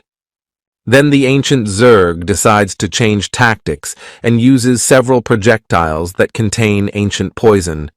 And once the shells reach their target, they burn through the young hero's armor on his arms and legs. The ancient Zerg cheers as his attack catches up with its targets and is about to strike with its sharp claws. However, the young hero's body regenerates quickly, and he manages to defend himself against the ancient Zerg's dangerous attack. In the moment of this fight, he pierces the ancient Zerg's body with his bloody blades and deals critical damage. The ancient Zerg stares in amazement at his opponent and cannot believe that man could match his power. Suddenly, the monster lets out a scream, and its entire body is covered with bloody growths. Meanwhile, the heroes watch the battle and notice that something is wrong with the young hero. Their hunch turns out to be correct, because suddenly the young hero stops where he is and stops moving. The ancient Zerg has a sly smile on his face, now that he is confident of his victory, and is about to send Shishao to the other world. He raises his claws upward and prepares to deliver a fatal blow to the young hero. However, at the very last moment, Shishao jumps up and ends up above his opponent's head. He fiercely fights the ancient Zerg, and the system announces that soon the Dark Lord's mind will completely consume him. Even so, the young hero continues to fight and wrests several claws from the ancient Zerg. Despite this, the ancient Zerg is not about to give up and lashes out at his assailant with even greater fury. However, a huge sandworm appears in front of him and tries to attack him. At this point, the ancient Zerg goes into a rage. He aims a deadly green projectile towards the worm. From that, the worm flies back, and at that moment several sharp stakes come out from under the ground and pierce its body. And the ancient Zerg is trying to build up as much energy as possible to finish off the young hero in one blow. A huge green ring appears above the sky that prevents anyone from moving on the battlefield and pins the heroes in the ground. A cold sweat ran down the squad leader's face as he worried that an ancient Zerg could easily enter the human world. However, suddenly a strange red orb that emits a small light appears near the ancient Zerg, and in a second, bloody outgrowths emerge from it, simultaneously striking the Zerg and piercing its body like hundreds of sharp daggers. From the body of an ancient Zerg emerge bloody lines that very quickly transform into human bodies. The ancient Zerg tries to fight back, but the bloody clots are enveloping him with great fury and consuming his entire body. The fight ends and the young hero opens his eyes and realizes he is in an unfamiliar place. He looks around and notices that he is in an ancient city where everything has turned red. A young hero walks the streets of the city and receives a message that he needs to complete a task for the Dark Lord.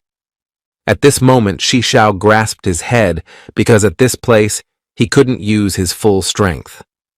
And suddenly a huge werewolf appears in front of him, blocking the hero's way forward. From the monster's mouth, drool slowly poured out, along with 100 strange red energy. And Shishao looks up and sees a blood moon appear in the sky. However, the young hero is not lost. He takes out a force field generator from his pocket and is going to use it. But the system reports that Shishao cannot use high-level items and cold drops of sweat appear on his face. Meanwhile, the mad wolf goes on a rampage and is about to unleash a scale of blows on the young hero. But Shishao finds a weak-level energy field generator at the last moment and applies it. After that, a portable turret appears near him, which opens fire on the monster. A multitude of bullets will recognize the body of the mad wolf and instantly send him to the other side of the world. And a smile appears on Shishao's face now that he is confident that he can handle the monsters in this dangerous place. He summons a robot assistant and asks him to prepare for him the performance-enhancing elixirs. And the young hero imagines in his head how a huge number of elixirs envelop his body and increase his strength. But a stranger distracts.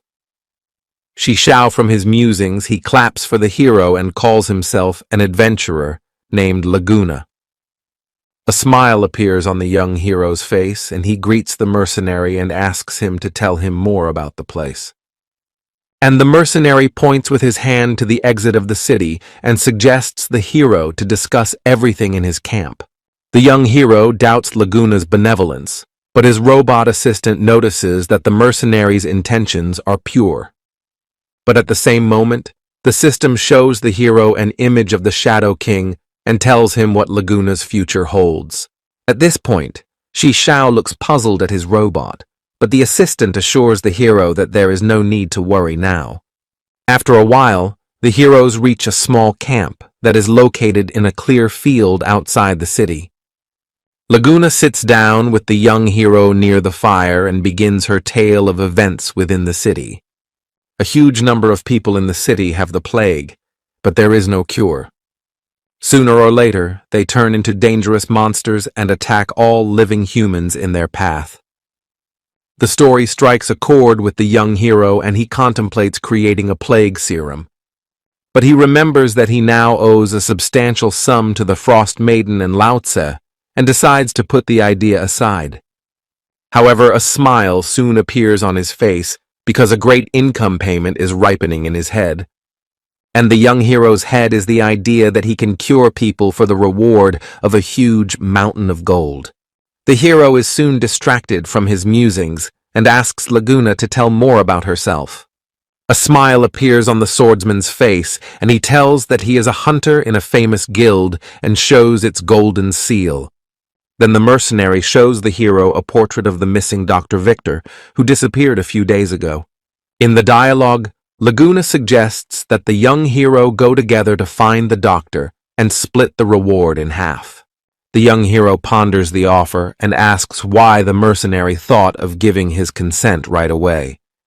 Then the swordsman lowers his head and notes that he is greatly inspired by Shishao's strength. After these words, a smile appears on the young hero's face. He rises and extends his hand to Laguna. Then the heroes exchange a firm handshake, and to the swordsman's delight, Shishao agrees to his proposal. Laguna smiles broadly that he won't have to tackle the daunting task alone, and the young hero looks worried he is intimidated by the rousing speeches of his new companion. And after a while, the heroes set off through the forest thicket, and the young hero discusses with the robot their further plan of action. The moment the young hero's face becomes serious, when the system says that Shishao should make Laguna the King of Shadows. Suddenly he stops, surprising Laguna, and asks for more details about the mercenaries who serve the guild. Then Laguna details the mercenary squads that use various weapons and firearms to destroy the undead in this world. The swordsman's face looks very enthusiastic at this moment, but the new realities do not inspire Shishao in any way. After a while, the young hero opens the information panel to learn more about his assignment. And he's horrified to learn that he'll lose his account if Laguna goes to the grave during the mission. A few hours later, the heroes find themselves in the forest on one of the roads that leads to the place where the doctor disappeared. The heroes hear the sound of hooves behind their backs and simultaneously turn around to see what's wrong. They see mercenaries sitting on horses in front of them and ask Laguna what he is doing here. To the surprise of the mercenaries, Laguna informs them that he has taken a mission to find Dr. Victor. Laguna then points to the young hero and notes that Shi Xiao is traveling with him. However, this news only angers the mercenaries. They smile gloatingly and note that this task is beyond Laguna's capabilities. But Laguna doesn't like this situation and declares in a loud voice that this is his chance to become a full member of the guild. Then the mercenary commander looks at him unhappily and notes that he will take on the task himself and tells Laguna to get away. And Laguna looks frustrated at the young hero and apologizes to him for dragging him into this dangerous adventure. Meanwhile, the mercenaries continue to taunt the heroes and demand they get out of the way. Laguna asks the mercenaries one last time not to deny him the opportunity to fulfill this contract. But the mercenaries only gallop toward the forest and completely ignore the swordsman's words. Then Laguna starts pounding the ground with all his might. He is very upset that his opportunity to be a guild member has been taken away from him.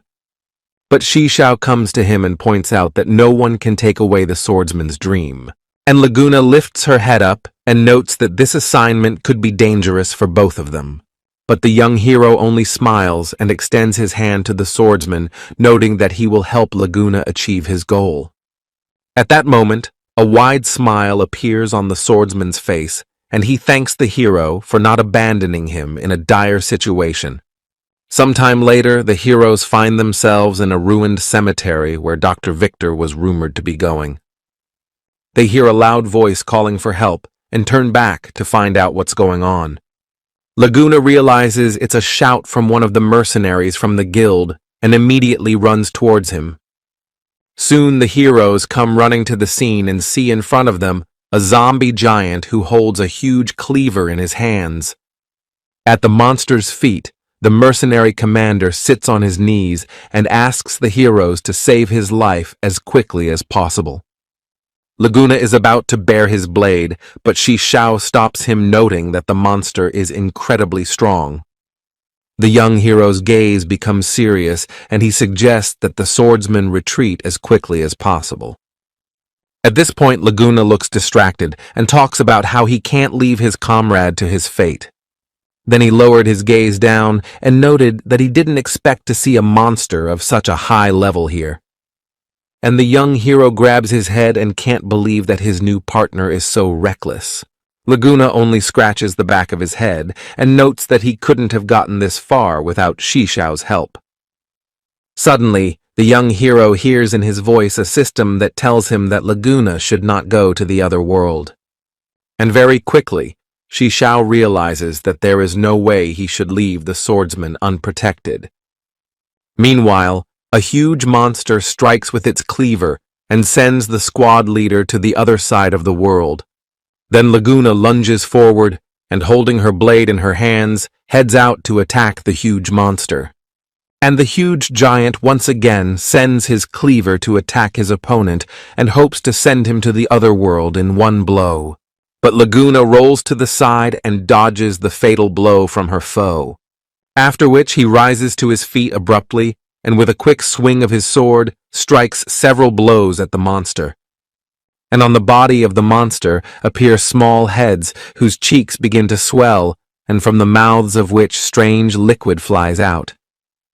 The mouths of the little heads open even more, and a huge stream of acid is carried toward Laguna.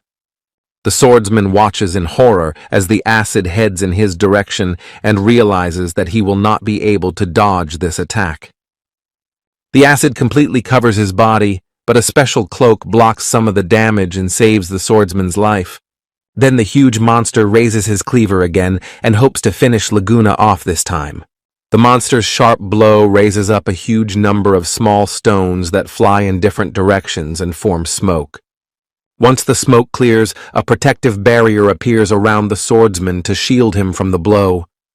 And the young hero places an automatic turret near him and asks Laguna to run out of the line of fire as quickly as possible. And as soon as the swordsman is near Shi Xiao, the portable turret opens continuous fire on the monster. The bullets fly exactly on target, but the huge monster puts his hands forward and slowly heads towards the heroes. At that time, Shishao picks up a grenade and quickly throws it towards the huge monster. And as soon as the grenade explodes, a huge monster is trapped in an energy barrier. After that, the young hero and Laguna run away and try to find a place to hide from the monster. At this point, Laguna turns to the young hero and notices that physical attacks have no effect on the monster. Suddenly, the heroes freeze when they see one of the coffins right in front of them open. And out of that coffin comes a man who looks a lot like Dr. Victor that Lagoon is looking for. At the same moment, the swordsman points his finger at the doctor and notices that the man he was looking for is in front of him. And the young hero only bewilderedly observes it from the side and does not understand why the doctor is hiding in the coffin. The heroes hide behind the coffin and Dr. Victor curses at them and asks them to find another place to hide from the monster. The young hero goes into deep thought and assumes that magic can deal with this monster. Laguna offers him his blade, but the young hero refuses and says he has another idea. Meanwhile, the monster lets out a loud roar and breaks the energy barrier around it, and the young hero, with a deft movement of his hand, pulls out a potion cure on his face, appears a satisfied smile. He then throws this potion at the monster with all his might and hopes that his plan will work. The potion damages the monster, and Laguna is amazed that the young hero came up with such a cunning plan. Behind Shishao's back, Dr. Victor appears and wonders how the hero got such a high-level potion. And the doctor is greatly surprised when Shishao claims to be able to create high-level potions. After saying that, the young hero takes out a level 100 healing potion and tosses it in his hand, and then immediately throws it at a huge monster that's trying to flee the battlefield. As soon as the potion explodes, it destroys the monster, and but his place appears souls that fly in different directions. The heroes, along with the doctor, watch this and rejoice in the fact that they managed to defeat the dangerous monster. The young hero smiles broadly and notes that his skills have proven very useful in this new world. He then takes a quick step towards the magic items that fell off the monster. Among all the objects, he finds a strange heart, whose properties he does not yet know. Meanwhile, Dr. Victor approaches Shishao and thanks the young hero for his rescue. They are approached by Lagoon, who tells them that it is time for them to leave this gloomy place as soon as possible. But at this moment, the doctor's face becomes serious, and pointing towards Shishao, he points out that foreigners are not to be trusted. Immediately, however, amazement appears on the doctor's face when he sees the heart of a monster in the young hero's hands.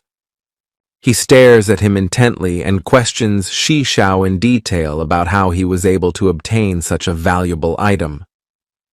Dr. Victor slowly reaches out his hands to the monster's heart and asks the young hero to sell him the item. At this point, Lagoon scratches the back of his head and asks what the doctor needed the monster's heart for. And the doctor explains that it can be used to study the occurrence of the plague, and these words cause a look of surprise on Shishao's face. Meanwhile, the old man falls to his knees and promises to give all his savings if the young hero sells him his heart. However, a smile appears on Shishao's face, and he gives his heart to the monster for nothing, and then notes that he is always happy to support a scientist who is willing to put everything on the line for the sake of learning and the good of the people. Dr. Victor is surprised by such an act and apologizes to the young hero for his mistrust and notes that he is not like the mercenaries. Shishao then turns to Laguna and asks for more details about the mercenary guild.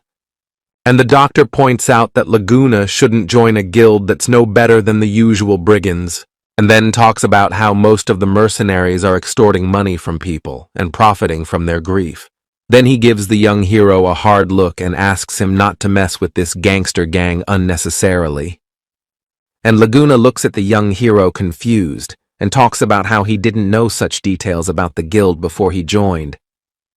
And then, in a loud voice, declares that he will definitely change these patterns and become one of the best mercenaries. And Dr. Victor heads for the exit with the heroes and suggests that they leave the place as quickly as possible. Then the heroes get into a horse-drawn cart and head towards the city very quickly. And Dr. Victor looks out at the road and begins his story about what's going on in the city. He tells us that there are minions of the True Blood that have erected a huge red temple. Laguna is also interested in this information and asks the old man to tell him more about this organization. And the young hero ponders the doctor's words and suggests that the cult is mixed up with an ancient god. And the old man confirms Xixiao's hunch and notes that the cult worships a dark blood master. He also talks about how the cult during the plague gave out a cure that made some people stronger, and others turned into very dangerous monsters that destroyed everything in their path. After these words, he shakes his head from side to side and notes that all these stories are just rumors and nothing more. Then the young hero asks for more details about the ancient gods that are worshipped in this world. And the old man describes a huge eye that the young hero has met before while seeing ancient deities. The young hero wants to learn more about the ancient deities, but the old man wants to close this topic as soon as possible. Then Xixiao turns towards the road and tries in his head to think about what is happening. And Lagun distracts the young hero from his thoughts and notes that he will be able to assist Xixiao in finding information once he becomes a member of the guild. At this point, the old man turns toward the swordsman and notes that he is surprised that Lagun knows nothing about ancient deities. Meanwhile, the young hero imagines in his head the image of Lagun, and behind him the dark-blooded Master Baird. And in that moment in him comes the realization that the ancient gods are inextricably linked to the transformation of the swordsman into the King of Shadows. And Dr. Victor puts his finger up and asks the young hero of the lines not to mention the names of the ancient gods once. Lagun tries to learn more about the reason for this request, but the doctor asks the swordsman to close this topic for the day. Then the swordsman turns to the young hero and notes with a smile that they will be arriving at the location very soon. And after a few minutes, the carriage stops in front of the guild building, where the heroes immediately enter. The young hero and his companions are looking around and thinking that this place looks more like a pub. He then points to the second floor and asks more about it, but Lagun himself doesn't know anything about it. Suddenly, from around the corner appears a girl named Marina, who is very happy about the return of her father. She tearfully hugs her old man and rejoices that he is unharmed. The girl wipes her tears and thanks Lagun for saving her father, but he refuses and notes that Marina should thank Xixiao. And the young hero waves to the girl and confirms the words of his friend that it was he who saved the doctor from danger. At this moment, smiles appear on the girl's face, and she thinks in her head that she is destined to be together with the young hero. But at that moment, Dr. Victor hits her on the head with his hand and tells his daughter not to think bad thoughts. Then together they turn toward the heroes and with smiles on their faces offer to come to their house when the heroes are free. The doctor waves goodbye to the heroes, and the young hero and Laguna notice that the old man has some oddities. After saying goodbye, Lagun lines up in front of the window to report for duty. Behind him appear two mercenaries who are surprised that the swordsman was able to survive the mission. And the swordsman only smiles and turns towards the guild master to report the completion of the contract. On the girl's face appears surprise when she learns that a whole squad of experienced mercenaries was destroyed. She covers her face and asks more about the squad, and the other mercenaries are surprised that a special squad was destroyed. And Lagun says without a shadow of a doubt that the squad leader ran into a dangerous monster and went to the other world at the hands of the monster. But the mercenaries are not satisfied with this answer. One of them grabs the swordsman by the scruff of his clothes and accuses Lagun of lying. Their argument is interrupted by the sorcerer Sarian, who, together with his assistant, appears in the stairwell. He walks closer and asks the mercenaries to stop the mess, and then looks at Laguna and thanks him for successfully completing the task.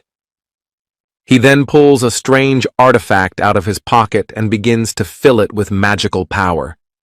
The young hero follows this process closely and realizes that the wizard in front of him is very powerful. Meanwhile, Commander Christine comes to Lagoon and, like the wizard, thanks the swordsman for his work. And the young hero and the robot sidekick watch from the sidelines and rejoice in Laguna's success. However, Commander Christine abruptly turns toward the young hero and, to Shi Xiao's surprise, heads in his direction. The young hero stands confused and Christine walks up close to him and begins to smell him. At this moment, Shi Xiao looks at the girl confusedly and doesn't understand what is happening at this moment.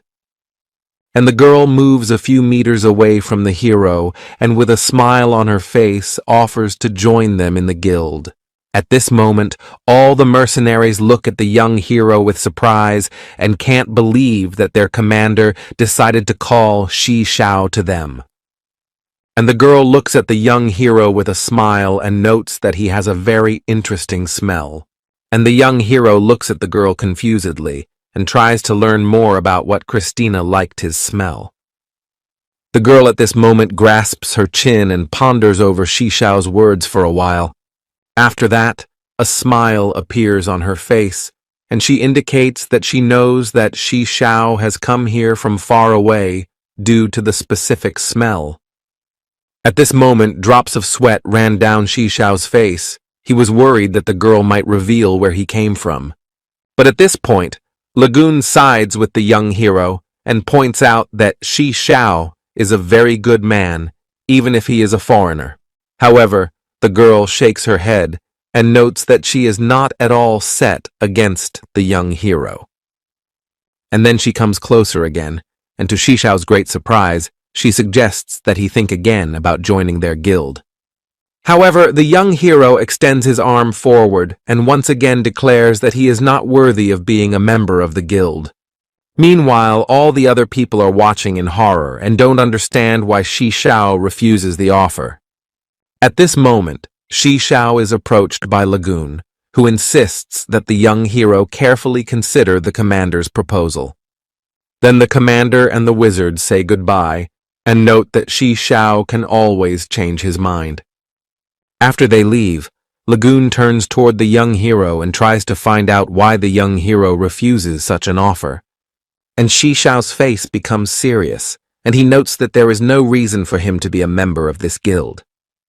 But after saying that, he immediately smiles and offers to pay everyone's alcohol bill in honor of Laguna joining the guild. Immediately, all the mercenaries raise their mugs and loudly chant the swordsman's name.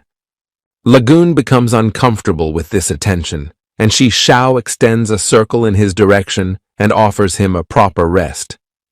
After saying that, the swordsman's gaze falls on the alcohol inside the mug, and he thanks Shi Xiao for such a generous feast. And then, without wasting a moment, joins the mercenaries to drink with them to his joining the ranks of the guild. The young hero is happy about this and wishes the swordsman a great time. Then, Shi Xiao takes a seat at a separate table and, without paying attention to everyone's amusement, ponders the situation. He drinks a few mugs and, watching the mercenaries, thinks about how to get rich in this world. However, the young hero is quickly distracted from his musings when he notices that Lagoon has overdrunk the mercenaries at his table.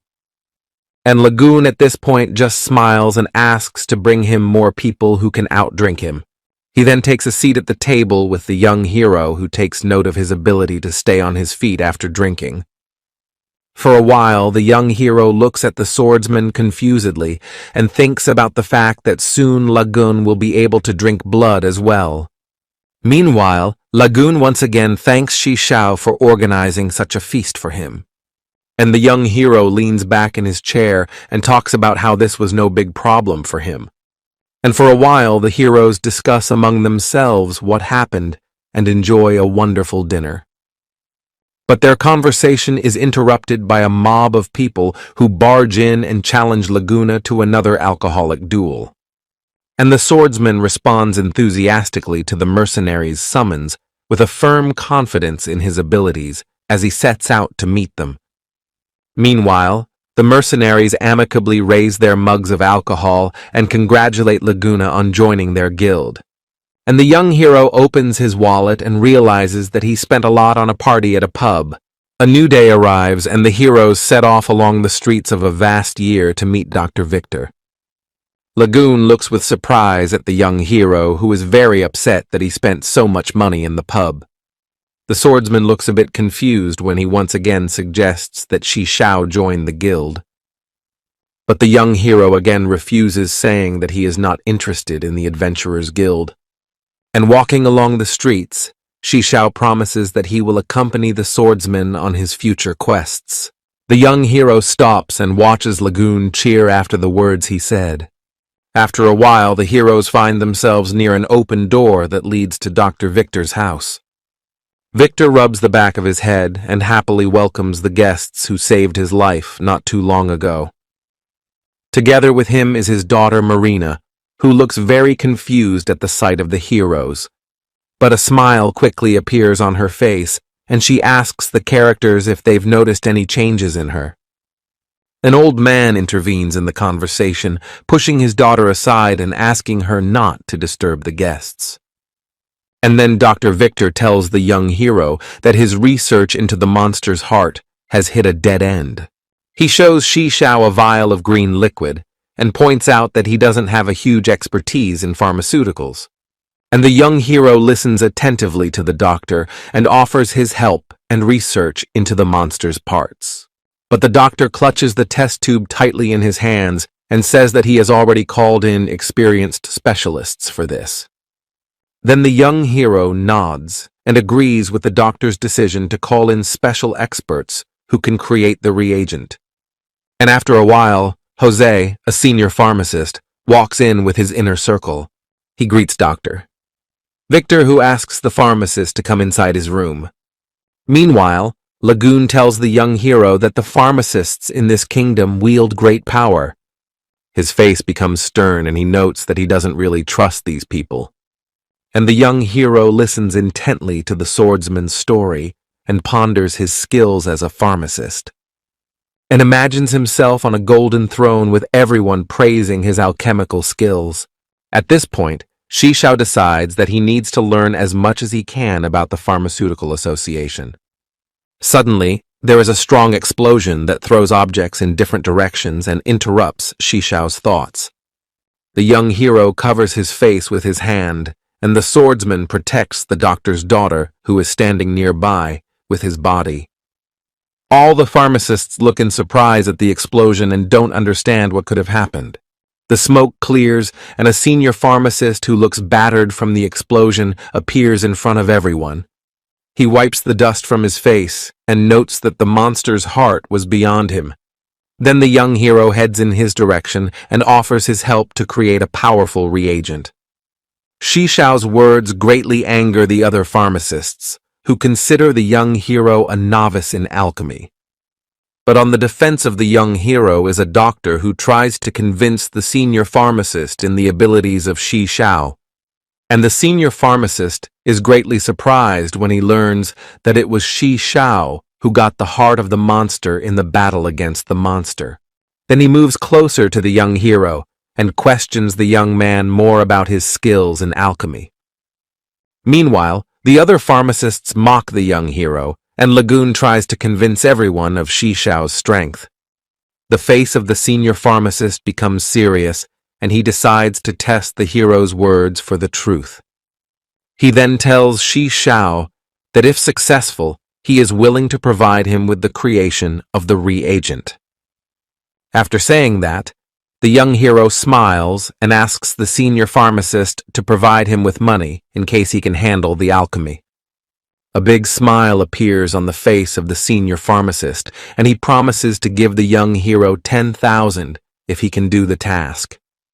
The pharmacists are surprised by the decision of their master, and Lagoon wishes the young hero good luck in this difficult business. The senior pharmacist points the young hero in the direction of the monster's heart and suggests that they get down to business immediately. And the young hero walks over to the alchemical counter and studies the blueprint of the necessary reagent in detail. and then masterfully wields a multitude of alchemical flasks in preparation for the creation of the desired elixir. With deft movements, he pours the contents of all the test tubes into one container. Meanwhile, everyone watches Shi Xiao with bated breath and admires his excellent technique. A few minutes pass and a flask of reagent appears in the young man's hands to the great surprise of the senior pharmacist.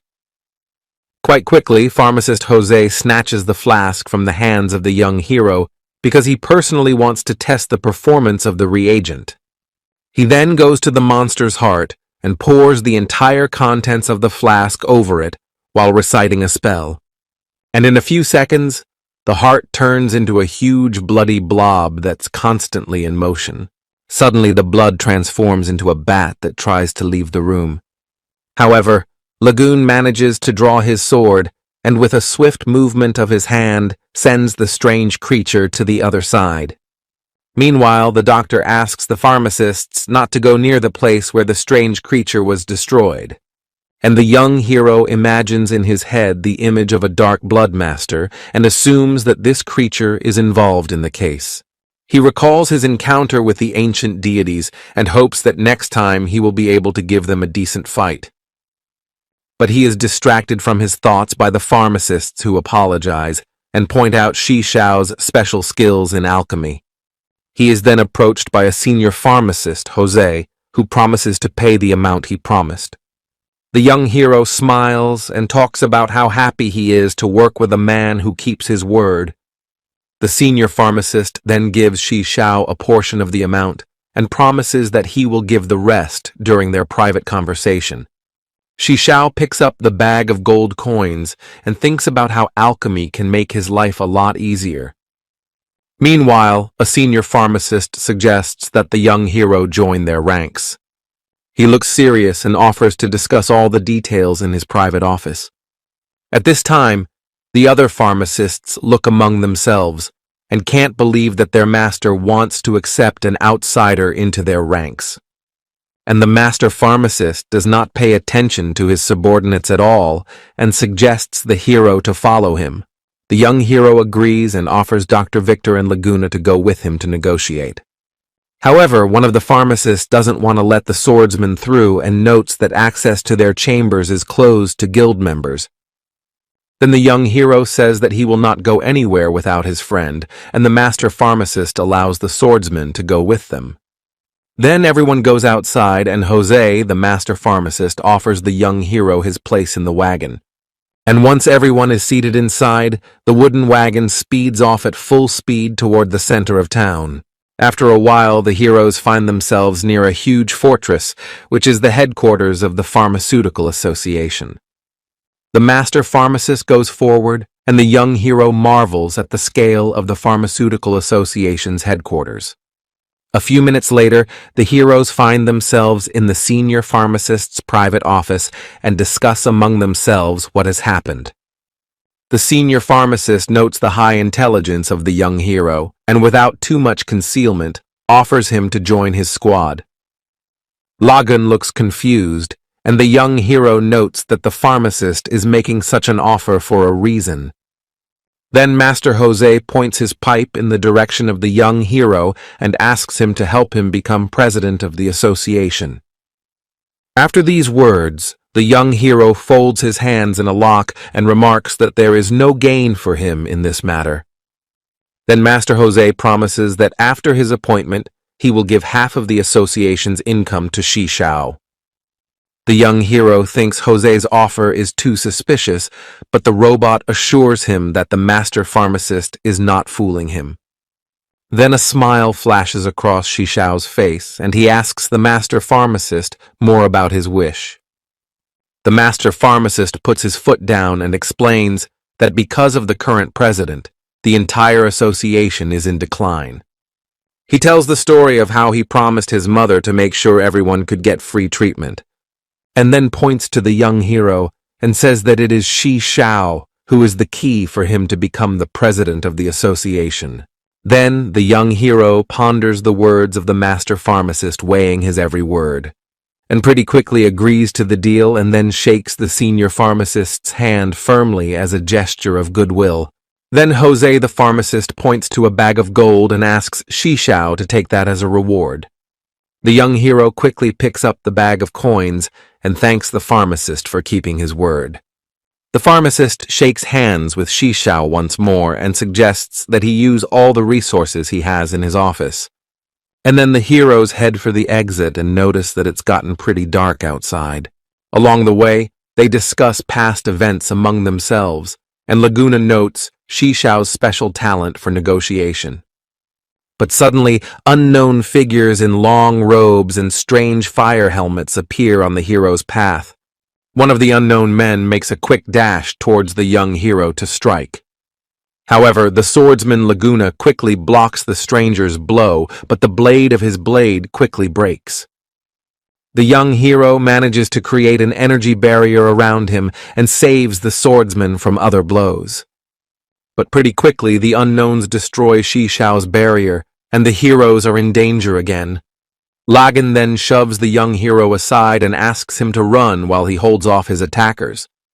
The young hero is about to return to the fight, but an unknown force drags him into a dark void. When Shishao opens his eyes, he sees his friends in front of him, who are very happy to see him awake. The young hero discovers that while he was in another dimension, time did not pass for him in this place. Suddenly, the system tells Shishao that he has 10 days left before he returns to the world of darkness again. And the young hero decides that he must, in the meantime, develop a plan to save Laguna, which is in danger. Meanwhile, Shishao is approached by the squad leader, who notes that it is rather unnatural for the hero to run to collect treasure. Then the young hero looks around and notices that in the distance can be seen rays of light that come from magical objects. And a broad smile appears on his face when his companions suggest that as the victorious boss, he should take the treasure. Shishao decides to offer the squad leader an alliance, and Lao Tse sighs heavily and notes that the former young hero is back again. The Frost Maiden refuses the young hero's offers and notes that their battle together was only a necessity. The girl then directs an air kiss towards the young hero and heads in his direction. Then she touches her fingers to his forehead and reminds Shishao that he owes her a large sum of money. As soon as the girl pulls away from him, the young hero sees that a strange symbol in the form of an ice star lights up on his forehead.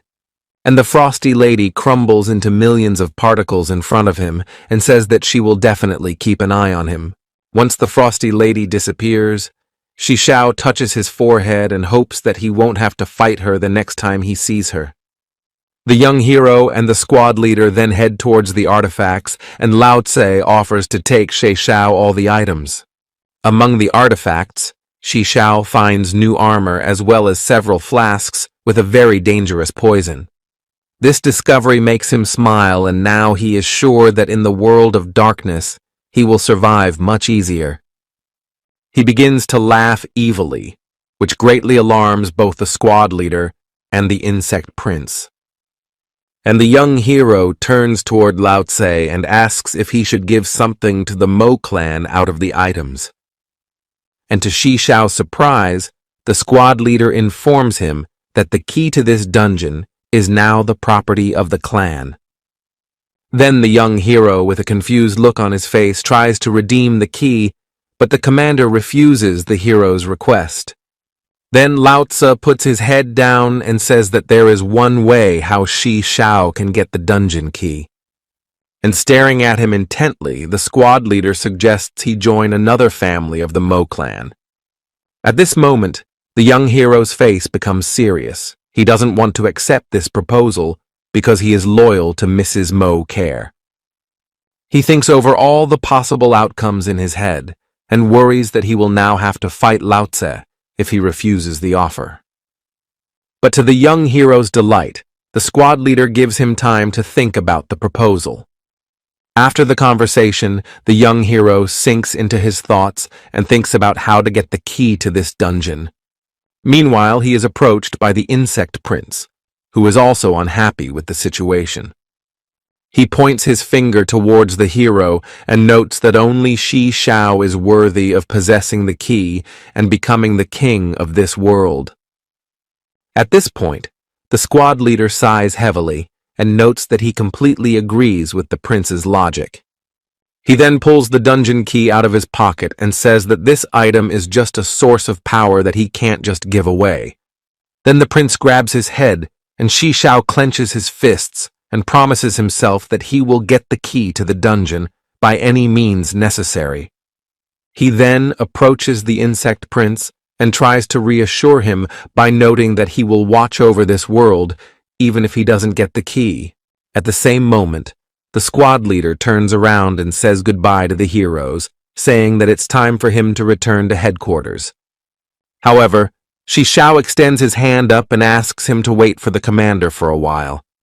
He asks Lao Tzu to return Yin Yu Xuan, who had been banished from the squad earlier, as an exception. And the squad leader nods and says that he will do his best to fulfill Shi Xiao's request. Lao Tzu sets off, and the young hero looks in his direction and thinks about the fact that they might become enemies next time. The insect prince distracts the hero from his musings and asks Shi Xiao about his sister and other team members. But the conversation between the prince and the young hero is interrupted by a huge worm that suddenly appeared from under the ground. Another worm appears after him, but the monsters only look at the heroes and are not going to attack. One of the monsters approaches Shi Xiao and begins to make strange sounds that resemble the cry of a beast. The worms want to serve the young hero, but he points toward the prince and notes that the monsters must obey him. Then the worms turn toward the prince and promise to serve the new king faithfully. One of the worms starts spewing out a strange substance along with magical items, and the young hero points toward the puddle and suggests that the prince pick up magical items from it. Then the insect prince, along with Shi Xiao, climb on the worms and set off on a journey to distant lands. They find a piece of paradise and a lonely cottage where the prince's teacher once lived. Together they find the burial place of the great swordsman and leave his sword there as well. The young hero looks around and notes that even in his world, he has never seen such a beautiful landscape. Then he clenches his fist tightly and promises there will be a place where his whole family will be safe. And the prince agrees with the idea and clenches his fist, saying that only Shi Xiao and his family are allowed to be here. To which the young hero shakes his head from side to side and promises that he will not give these lands an offense. After a while, the heroes enter the house and try to find the box that the prince was bequeathed by his teacher. And the prince, with a smile on his face, finds a small chest and beckons the young hero over. Then the prince puts it on the table with the hero, trying to guess what might be hidden inside. When the heroes open the box, they take out of it an unusual package that contains the personal records of a great swordsman. The prince puts the package in Shi Xiao's hands and asks him to read out the teacher's words, because he himself does not know the human language well. The scroll contains the life story of a great swordsman who one day finds himself on a rooftop fighting a thief. After a tough battle, he manages to return to the emperor a stolen casket that is rumored to contain an ancient object. And the swordmaster notices that inside the box is a green stone the same shape as the artifact the Zerg are protecting. Once the swordsman realizes the relationship between the two items, he decides to leave notes about this find. Swordsman suggests that this artifact is capable of absorbing the power of an entire world and serves as a source of its balance. He then looks toward the moon and hopes to have enough time to study the phenomenon further. The prince sees that the hero is immersed in his thoughts and asks to share the knowledge that Shi Xiao has learned from the parchment. And the young hero reveals that the Zerg artifact is not the only one of its kind and asks the prince to protect it. Then Shi Xiao turns towards the cocoon and notices that the insect queen should soon awaken from her sleep. The young hero and the prince decide to observe the beautiful lake and await the queen's early awakening. Shi Xiao thanks the prince for his hospitality and promises that he will definitely return to these lands. Suddenly, the young hero remembers the devastation that occurred during the battle with Oswald, and his face darkens a bit. However, the prince smiles broadly and promises that by the time Shi Shao returns, he will build a fortress and make it much better than before. Suddenly, a strange rustling sounds behind Shi Shao, and the prince and the heroes turn around to find out the cause of the noise. They see before them the insect queen, who has awakened from her sleep and is slowly heading in their direction. The prince is very worried about his mother's injuries, and the queen notes that it is only a temporary hardship. Then the prince pulls Zerg chitin out of his pocket and offers the queen to absorb it to regain her lost powers. But the queen smilingly refuses the prince's offer and points out that there is a more worthy pretender for the role. She then turns to Shi Shao and offers to absorb the Zerg's chitin as a reward for saving the kingdom. The young hero stares uncertainly at the magical object while the prince assures Shi Shao that he has earned such a valuable gift.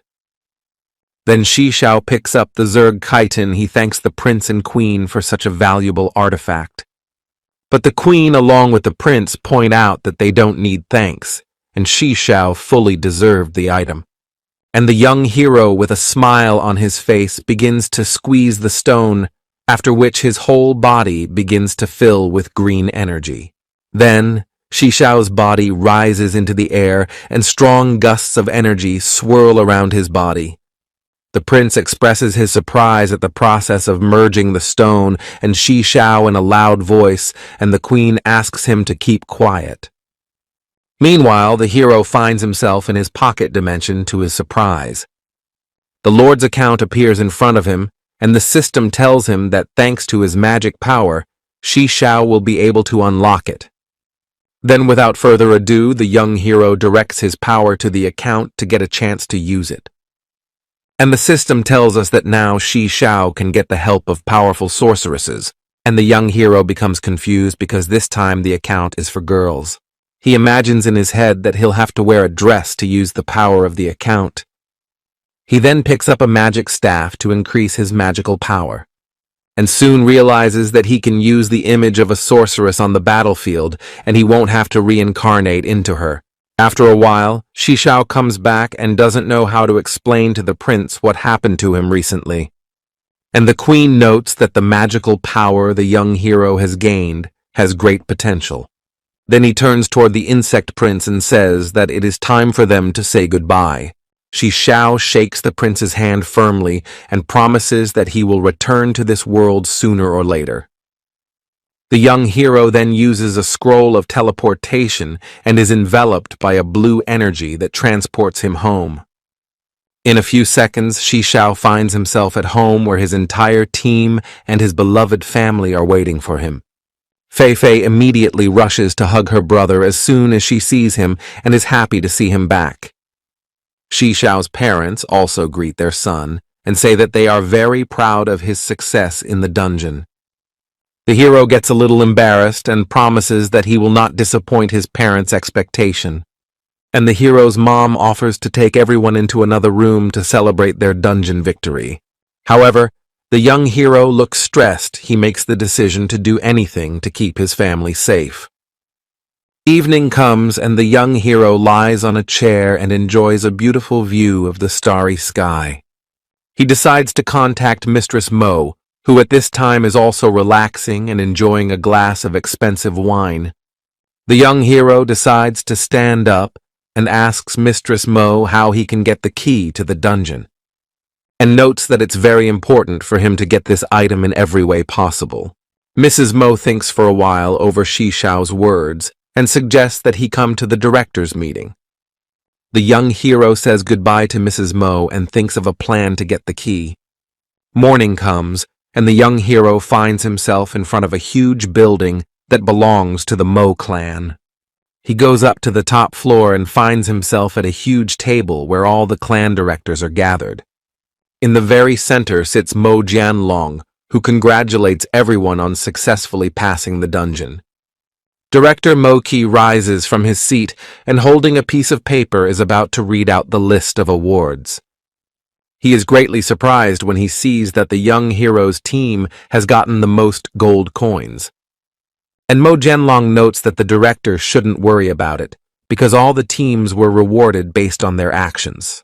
But Director Chi is not satisfied with this turn of events and demands an explanation from Lao Tse, but he says nothing. Meanwhile, the young hero rises from his chair and asks to exchange his reward for the key to the dungeon. From this statement, Director Chi becomes furious and points out that the young hero has forgotten his place. Then Shi Xiao declares without a drop of doubt that he is ready to destroy the Huangjung clan if he gets the key to the dungeon. All the directors are horrified by such a statement and say in a loud voice that Shi Xiao doesn't know what he's talking about. And the master engineer who sits across from Shi Xiao notes that the young hero is playing a dangerous game. The master engineer is approached by one of the squad leaders who asks what to do in such a situation. And the squad leader watches the events closely and thinks that Shi Xiao has some kind of plan. Suddenly, Director Chi stands up from his seat and calls for everyone to calm down with loud claps. A mocking smile appears on his face, and he points a finger at the young man, saying that the young man doesn't understand the problem. Then he talks about how the clans have been feuding for a long time and no newcomer will be able to pull it off for nothing.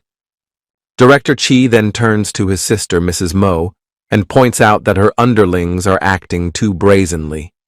All the directors discuss the incident among themselves and agree with Mr. Key's opinion that the young man should be taught a lesson. The young hero looks around and realizes his case is bad, and Mrs. Mo begins to boil over with rage. She then abruptly gets up from her chair and declares that all the directors are fundamentally wrong about Shi Xiao. Despite her brother's objections, she points out that the young hero has already achieved a lot, and this task is within his power. She then looks around the room and assures everyone present that the young hero's words are not a joke. After saying that, the directors look amongst themselves and actively start discussing amongst themselves about Shi Xiao. But Director Chi stays his opinion and remains convinced that the young hero has no idea what he's getting himself into. Suddenly, Mo Jianlong intervenes in the argument and demands that this buffoonery be stopped immediately. He then turns to the young hero and notes that if Shi Xiao fails, this failure will put his entire family at risk. And Mrs. Mo, along with the young juror, chorus that they are prepared to face the consequences should they fail. Then Mr. Jianlong gets up from his chair and heads for the exit, saying that the meeting is adjourned. And the young hero declares before he leaves that he will destroy the Huangjung clan in 10 days. In response, Mo Jianlong turns around and says that he is waiting for good news from Shi Xiao. The directors also rise from their seats and point out that the young hero is digging his own grave with his words. Shi Xiao is approached by Director Chi, who reminds the hero that his failure will be his last mistake in life.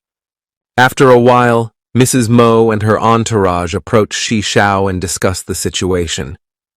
The young protagonist seems unfazed with a smile on his face, indicating that he has no agenda. Everyone starts to panic, but the second squad leader urges everyone to calm down. And Mrs. Mo points out to the directors that Shi Xiao is only joking, but he actually has a plan of action.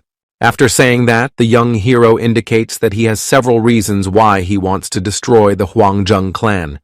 Everyone listens attentively to his story, and the master engineer notes that the young hero acts absolutely insane. At this point, Mrs. Mo turns to her subordinates and asks those who are unsure of her to leave. And then almost everyone runs out of the office screaming that they want no part of this horror. However, despite the danger, some of Mrs. Mo's cronies decide to stay with her until the end. The master engineer also promises to help in this challenging endeavor, although he feels it is a dangerous undertaking. He then turns towards Mrs. Mo and notes that he's only doing this because of the young hero. Meanwhile, Shishao is flexing his fists and preparing to put his plan to destroy the Huangjung clan into action. Evening comes and the young hero walks the streets of the night city. The young hero notices that he is being followed, so he quickly goes around the corner, and a squad of mercenaries will follow him. As the mercenaries turn the corner, to their surprise, they see only a brick wall in front of them. In the blink of an eye, several bullets hit the two mercenaries and send them to the other side of the world. However, the commander uses his blade to reflect the projectiles and is about to flee the place. He shrouds himself in a huge puff of smoke and hurls several daggers towards the young hero. However, Shishao easily blocks this attack and decides to show himself in front of his pursuer. He then pulls some daggers out of his pocket and says that the mercenary's life is now in his hands. But the commander of the hired vigilantes is not going to give up and prepares to fight the young hero. He moves like lightning and appears behind the young hero's back to deliver the fatal blow. However, the young hero easily dodges the attack and grabs the mercenary by his neck. He continues to squeeze the vigilante's neck tightly with his magical hand and demands to know all about his employer. However, even under threat of death, the mercenary refuses to tell Shishao who is behind him. Then the young hero uses hypnosis, with the help of which he is going to find out the whole truth. The mercenary tries to resist Shishao's magic, but his strength is not enough. The vigilante then reveals that he was sent by Mrs. Ling Yuan to deal with the young hero's family. The young hero is furious after this information and promises himself that he will deal with this threat immediately. He then releases the mercenary and, without much emotion, orders him to send himself to the other world himself. And then the mercenary, without further ado, stabs a dagger into his body and falls to the ground while the young hero heads onward. After a while, the young hero finds himself visiting a master alchemist who is very happy to see him. The alchemy master is surprised when Shishao reveals that he is going to destroy the Huangjung clan. The young hero takes a seat in the chair and promises that he will prepare the alchemist a good place in the Mo clan. This news makes the old man very happy, and he thanks the young hero for such good news. Shishao then asks the old man to elaborate on the Huangjung clan and its weaknesses. Then the old man tells us that the clan is divided into several parts, which are governed by the chairman of the management.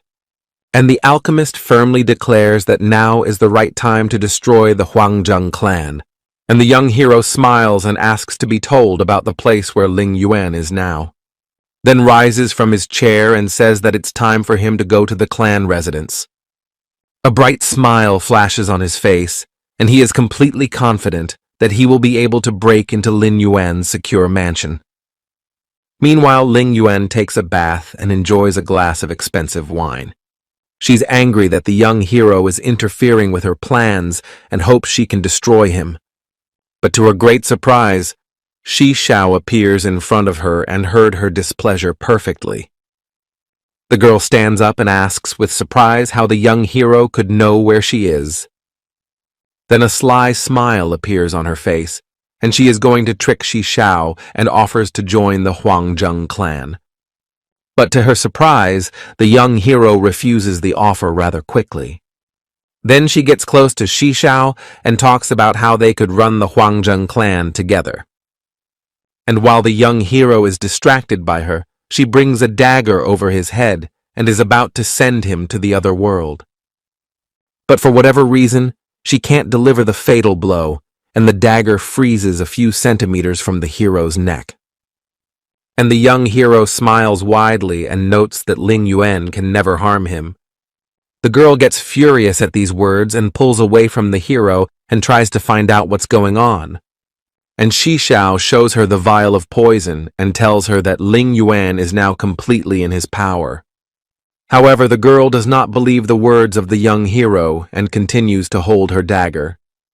But at the flick of Shishao's finger, she abruptly points the dagger at herself and can't control her body. Then he stares at the dagger blade in horror and begs the young hero to spare her life. At this moment, Shishao takes back the dagger and notes that Ling Yuan will definitely be punished for his actions, but later, and then stares at her intently and demands she hand over the special device that gives access to the clan's database. Ling Yuan, against his will, holds out an earpiece to Shishao that will allow access to the clan's secret information. The young hero immediately puts the earpiece in his ear and heads for the exit and then orders the girl to sleep. And after saying that, Ling Yuan instantly falls to the floor and faints, and Shishao walks out of her house. A few minutes later, the young hero finds himself in a special room where the virtual headquarters of the Huangjung clan is located. He goes to a special door and runs a scanner check, and thanks to the earpiece, he is perceived as Ling Yuan. He goes inside the room and notices that the upper clan has very comfortable living conditions. Then he sits down in a huge chair and enjoys the view, and asks the robot assistant to find the necessary information. After these words, the robotic assistant opens the information panel and with a gloating smile begins to dig through the corporation's archives. A wide smile appears on the hero's face when the robot points out that this data will have no problem helping to destroy the Huangjung clan. The robot suggests sending some hired vigilantes to sow confusion within the clan. The young hero really likes his assistant's ideas and orders them to be put into action immediately. However, when he digs into the archives himself, he discovers that the Huangjung clan is preparing an attack on the Mo clan. The young hero thinks over the received information and notes that he was very lucky to get this data in time. He then contacts Mistress Moa, who is resting in her chambers via a datapad. The young hero observes the city from the roof of a building and talks about the plan that Huangjung's clan has conceived. This news shocks Mrs. Mo, and she asks to tell the young hero more about it. She then goes into deep thought and notes that this information could be a big problem. Then he is about to get up from his bed, and without interrupting his conversation with Shishao, notes that the clan won't be able to help him. And watching through the window at the beautiful view of the city, says that the clan war is very dangerous for the city. And Shishao takes a seat on the edge of the roof of the building and talks about doing everything to weaken the Huangjung clan before it attacks. After which he directs his gaze towards the horizon and asks Miss Mo to warn all the clan members. But Mrs. Mo casts her gaze downward and notes that no one would believe the hero's words about Huangjung preparing to attack. Meanwhile, people are having fun on the streets of the city and do not realize that soon their peaceful life will come to an end. Mrs. Mo receives Huangjung's detailed plan of attack and thanks the hero for providing the information.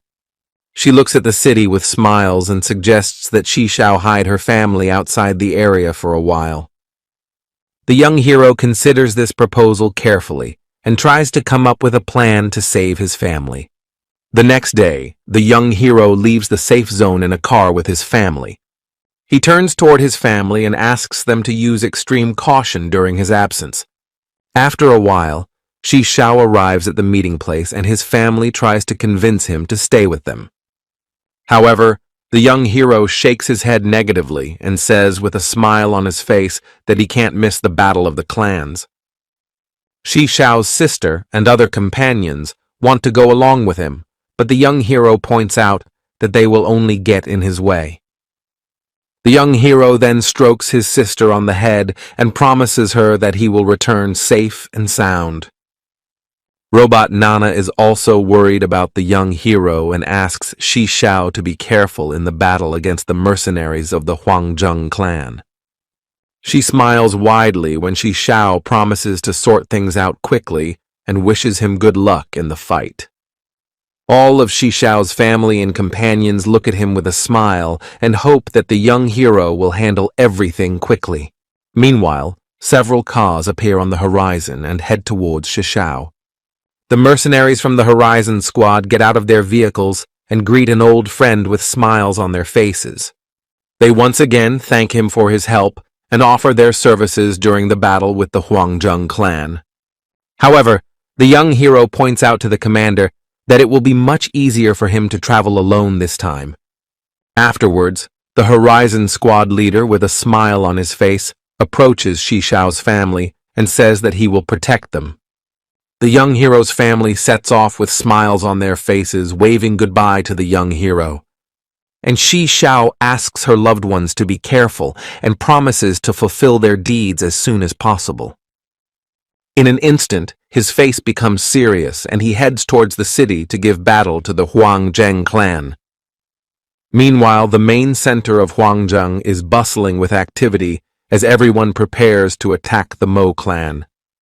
On a huge chair sits the chairman of the board, Huang Fusheng, who keeps a close eye on what is going on.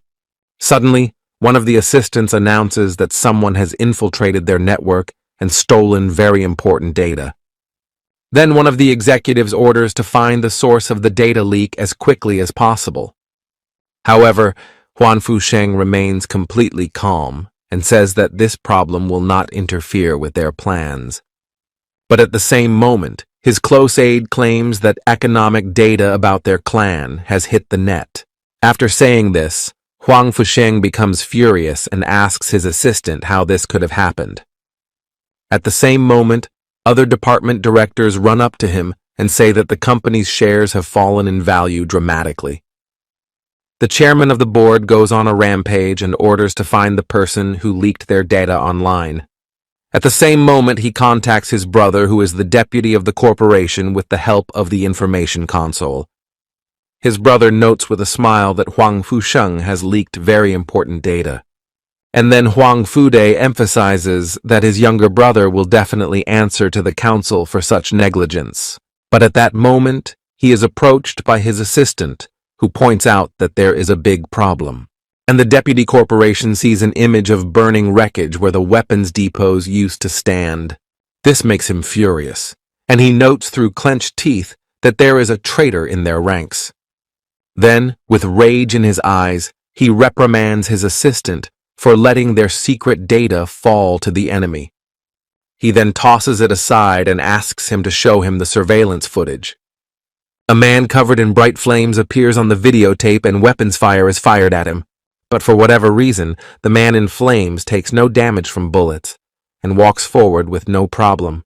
Then a huge explosion goes off, and another ammunition depot is reduced to rubble. Huang Fude stares at the monitor screen with rage in his eyes and demands the identity of his attacker, and hits his desk with all his might when he realizes that he can't see who his opponent is because of the fire. Cold drops of sweat run down his face, and he swears to himself that he will track down the man who dares to interfere with him. Meanwhile, the young hero uses teleportation magic and moves to different locations to destroy the clan buildings. He then opens the information panel and notes that in a short period of time, he was able to greatly weaken Huangjung. However, suddenly he notices that from one huge building appears a beam of light that rushes upwards. Then in a matter of minutes, the entire city is under a huge purple dome.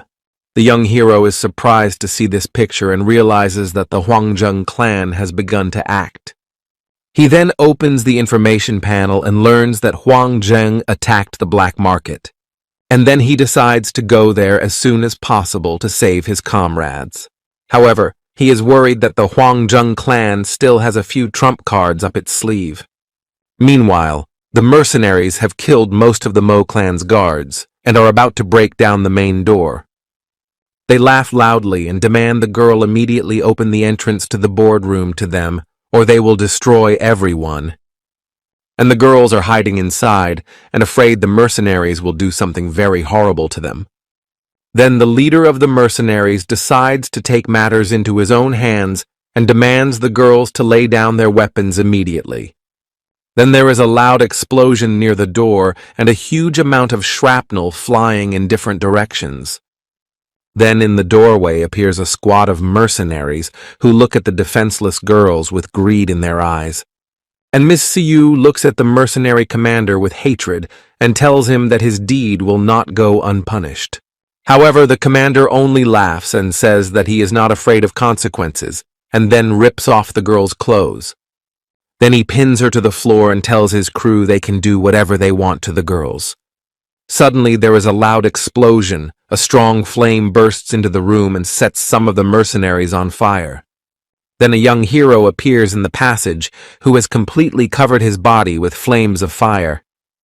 The commander points his finger towards Shi Shao and orders him to fire water cartridges at him. And the young hero creates a fire shield around himself that blocks all the bullets that the mercenaries fire in his direction. He then removes his fire flame and tells the mercenaries that he is greatly impressed with their knowledge. And the girls look at Shi Shao with a smile and are happy that the young hero came to their rescue. At the same moment, the mercenaries rush to attack the young hero when they see the most ordinary man in front of them. But the young hero snaps his fingers, and in the same instant, the bodies of the mercenaries catch light flames. Then the mercenary commander falls to his knees and begs Shi Shao to forgive his rudeness and asks him to spare his life. But the young hero only smiles and says that he is not going to spare any rabble.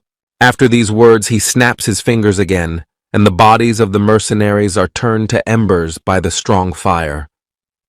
As soon as the mercenaries are defeated, the girls run up to Shi Shao, hugging him and rejoicing at his arrival. The young hero then addresses everyone present and asks them to follow him to the exit of the building. Huge swirls of flame part before the young hero, and he escorts the girls to safety without much trouble. And the girls look at Shi Shao with enamored eyes and admire his immense strength.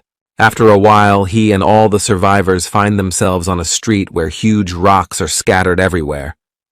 The young hero points his finger in the direction of the strange beam and asks Ms. Xia to elaborate on this field generator. However, the girl replies that in her long life, she has never seen such a device in action.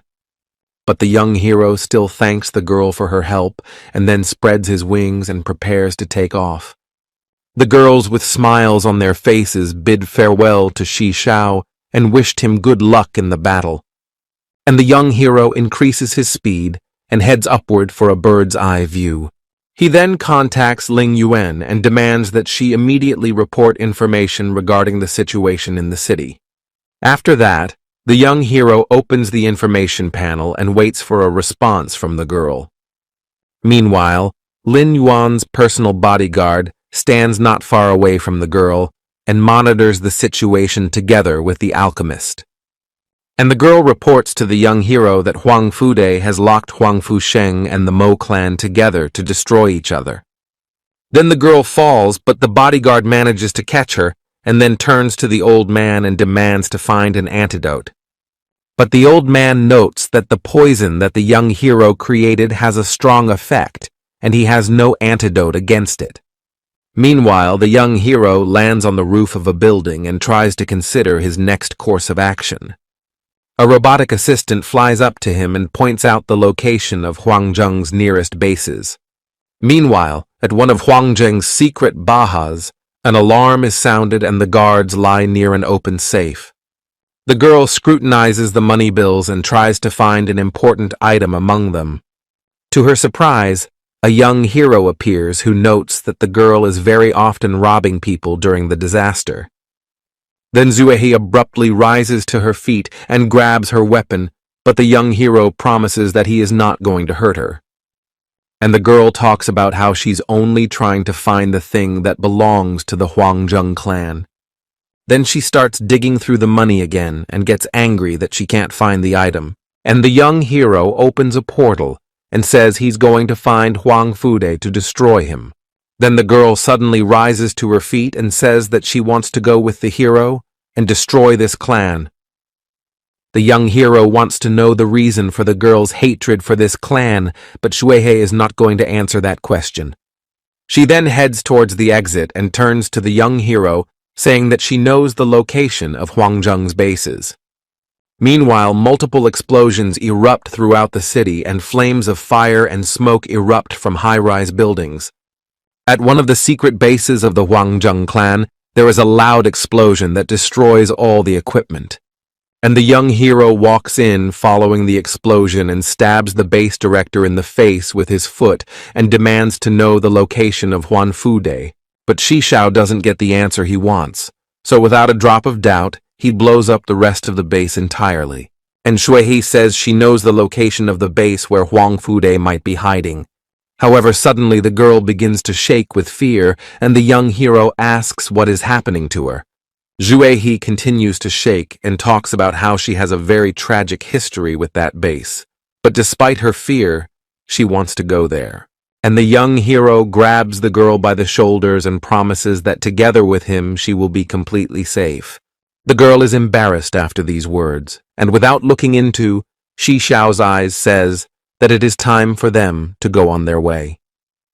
A short while later, a huge explosion erupts in the central headquarters of the Huangjung clan.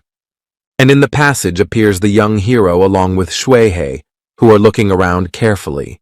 However, they are completely oblivious to the small squad that is about to attack them from the ceiling. And at this moment, a barrage of blows consisting of different elements falls on the young hero and the girl. But the young hero at the last moment creates around himself and the girl an energy barrier that protects them from all blows. And Shishao sees in front of him a squad of the enemy, which consists of cyborg girls with different magic. At the same moment, Huang Fude appears and greets the intruders of his peace with a smile. And Shuihe tells the young hero that in front of him is one of the main representatives of the Huangjung clan. Suddenly the girl's head is pierced by a terrible pain and her whole body begins to tremble with terror. At the sight of this, Huang Fude laughs loudly and thanks the young hero for bringing the girl to him. And the young hero stands in front of Huihe and talks about how the deputy corporation won't even lay a finger on the girl. Then a smile appears on Shishao's face, and he says that he is going to destroy the Huangjung clan. At that moment, the deputy corporation points his hand in the direction of the hero and orders his robot to destroy the intruders. In the same instant, the young hero and Shuihe find themselves surrounded by robots on all sides. The young hero slowly turns around to Shuihe when the girl talks about not running away anymore. Then she goes into a rage, and a tremendous force bursts out of her body that turns the air into ice. She then creates a huge ice barrier that protects her and the hero from all robot attacks, and then creates an ice dagger that simultaneously destroys all androids. The young hero looks at his companion in surprise and realizes that all this time she has been holding back her powers. And Huang Fude claps his hands and talks about how his best experiment is doing just fine. At this moment, the image of the Frost Lady pops up in Shishao's mind, and he realizes that Shuihe is her clone. And cold drops of sweat run down the young hero's face when he thinks about the fact that Huangjung might have a veritable army of clones. Meanwhile, Shuihe looks at Huang Fude with rage in his eyes and talks about wiping him off the face of the earth. The corporation deputy removes the glove underneath, which is an iron hand, and says that his clone is the best invention, then snaps his fingers and talks about forcing the girl to bend to his will. And at that moment, a strange dark energy begins to permeate all of the robots' bodies, and then they all combine into a huge construct that has high performance. Shuihe realizes that to fight the robots, she will have to use all her strength and prepares for battle. However, the young hero stops her and tells her that she doesn't have to turn into a killing machine. Then he touches her forehead with his finger and says that the girl should rest for a while. And the girl instantly falls asleep, and the young hero gently puts her on the floor with a smile saying that he will take care of the problem. He then surrounds Shuihe with a shield with himself, heading towards the dangerous robot who is preparing to attack. The young hero dodges the attack and then also touches the head of one of the combined robots. After that, a violet vortex of energy appears in its center and disarms the construct. Meanwhile, Huang Fude watches in amazement and marvels at the young hero's skills.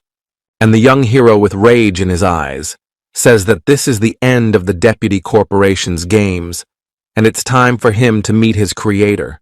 But Huang Fude takes off his clothes underneath the metal armor and talks about showing his power. His armor begins to change, and Huang Fude says that his new power will destroy the young hero in an instant. And after a few minutes, a huge mechanical robot appears in front of the young hero. However, the young hero is not at all intimidated by the cyborg size, and suggests that his opponent start fighting as soon as possible. After these words, the robot launches a huge number of homing missiles towards the young hero, and Shishao creates an energy shield around herself that missiles can't penetrate. A smile appears on his face, and he says that this attack is weak for the top of the Huangjung clan. But the missiles keep flying towards the young hero and gradually pierce his barrier. The first part of the barrier collapses, but the young hero creates a small defense around him in no time. Then he snaps his fingers and all the rockets start emitting a strange glow from themselves. After that, flowers appear on all the rockets and they head into the groaning huge mech. And Huang Fude doesn't understand why the missiles are now turned against him and tries to shoot them down with his weapon. However, the missiles still reach the target and do a fair amount of damage to the robot.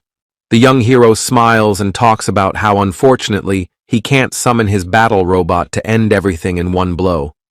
And Huang Fude boils with rage and orders his robot to attack Shishao with laser beams. But even such dangerous weapons are unable to harm the young hero, and he takes no damage thanks to his shield. At this moment, Huang Fude doesn't know what he should do in such a situation, and notes that Shishao should be his clan's #1 target. And the young hero notes that the clan, along with his deputy, will now be wiped off the face of the earth. Then Huang Fude grits his teeth in anger and is about to use his deadliest weapon. The robot then builds up a huge amount of energy within itself and prepares to use a deadly attack.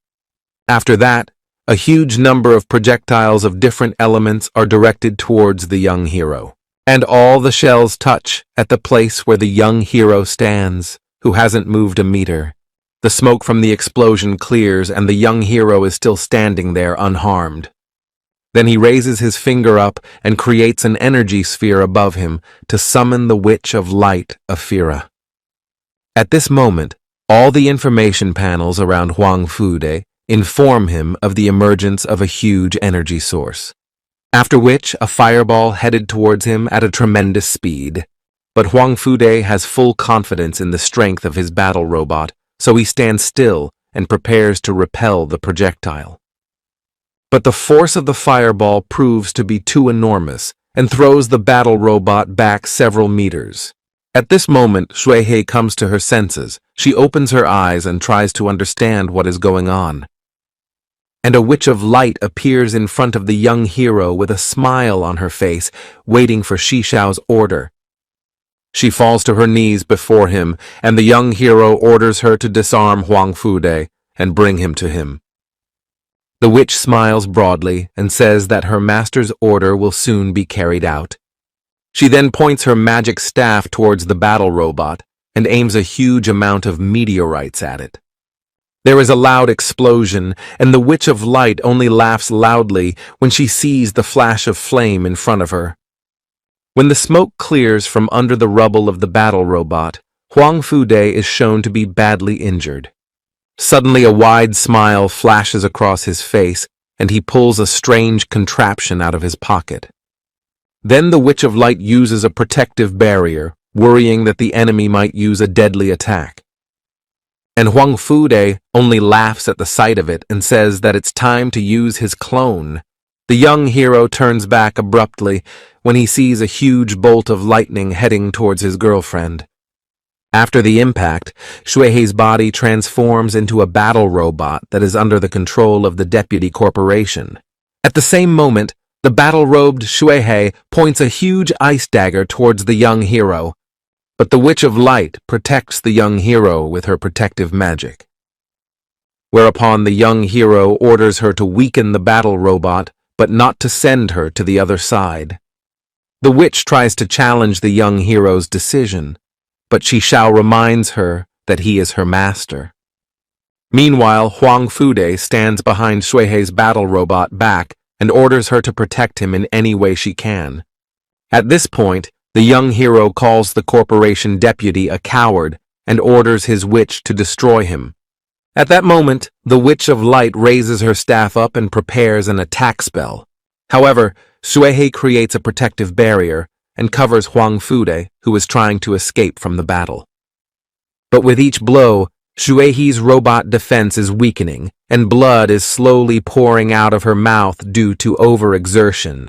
Meanwhile, Huang Fude tries to use the teleportation scroll, but the witch's beams can't reach him because of the ice defense. The young hero stares intently in his direction and realizes that this time he will have to let his opponent escape. And Huang Fude laughs loudly before his teleportation and orders the battle robot to fight to the victorious end. Then the Witch of Light turns towards the young hero who orders him to protect him during the battle. And the battle robot Zuehei charges a huge sphere of ice to direct an attack towards Shishao. The young hero goes forward, and the Sun Witch protects him from all the projectiles with her magic. And Zuehei is getting weaker by the minute in her battle robot state, and seems like she's about to go to the other world. Before her next final attack, the young hero quickly runs up to her. He then touches her forehead with his finger and uses his engineering skills to send her to rest. Once Shuihei loses consciousness, she regains her human body, and the young hero holds her in his arms. Whereupon the young hero gently lays her down on the floor and beckons his robotic assistant over to him. The robot assistant shows the young robot how Shuihei is organized and points out that there is a control device inside her. The young hero removes everything unnecessary and repairs the robot, after which Shuihei comes to his senses. The girl smiles broadly and says that after the actions of the young hero, she feels much better. The young hero is very happy to hear this and tells her that now Huang Fude won't be able to control her body. The girl rejoices at this news and tearfully thanks Shishao for her help. She then walks closer to him and talks about how Shishao can ask anything into her as a reward. And the young hero scratches the back of his head and with a confused look declares that he now really needs money. And Zuehei smiles and doesn't understand why the young hero asked for this particular thing. After that, she transfers to the account of the young hero a very huge sum, which greatly surprises him. Shishao asks where she got the money from, and Shuihei explains that she saved up a lot of money while hiding from the Huangzheng clan. Then the girl leans very close to the young hero and talks about wanting to go with him. But when the young hero refuses and remarks that she is too weak, and the girl says that she will then build up her strength, she then teleports away and says with a smile on her face that she will definitely come to Shishao's aid. And the young hero, with a confused look, declares to his assistant that female nature is too changeable. Then he gets with a robotic assistant into the information center and studies the classified data. The robot discovers a secret door and suggests the young hero check out what's hidden behind it. Shishao agrees, and together with his assistant, goes down the long staircase that goes deep down. After a while, the heroes find themselves in a huge room that is not on any map. They see in front of them a huge warehouse with battle robots that Huang Fude had previously used against the young hero. Shishao scrutinizes the androids and asks his assistant how they can be used. And the robot, with a sly smile on his face, says that he can customize all robots to serve him.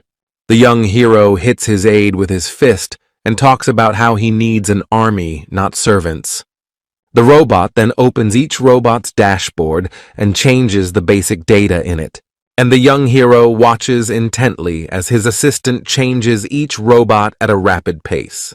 After a few minutes, the robot's eyes open and stare intently towards Shishao. Several robots then rush towards him, and the young hero prepares himself in battle.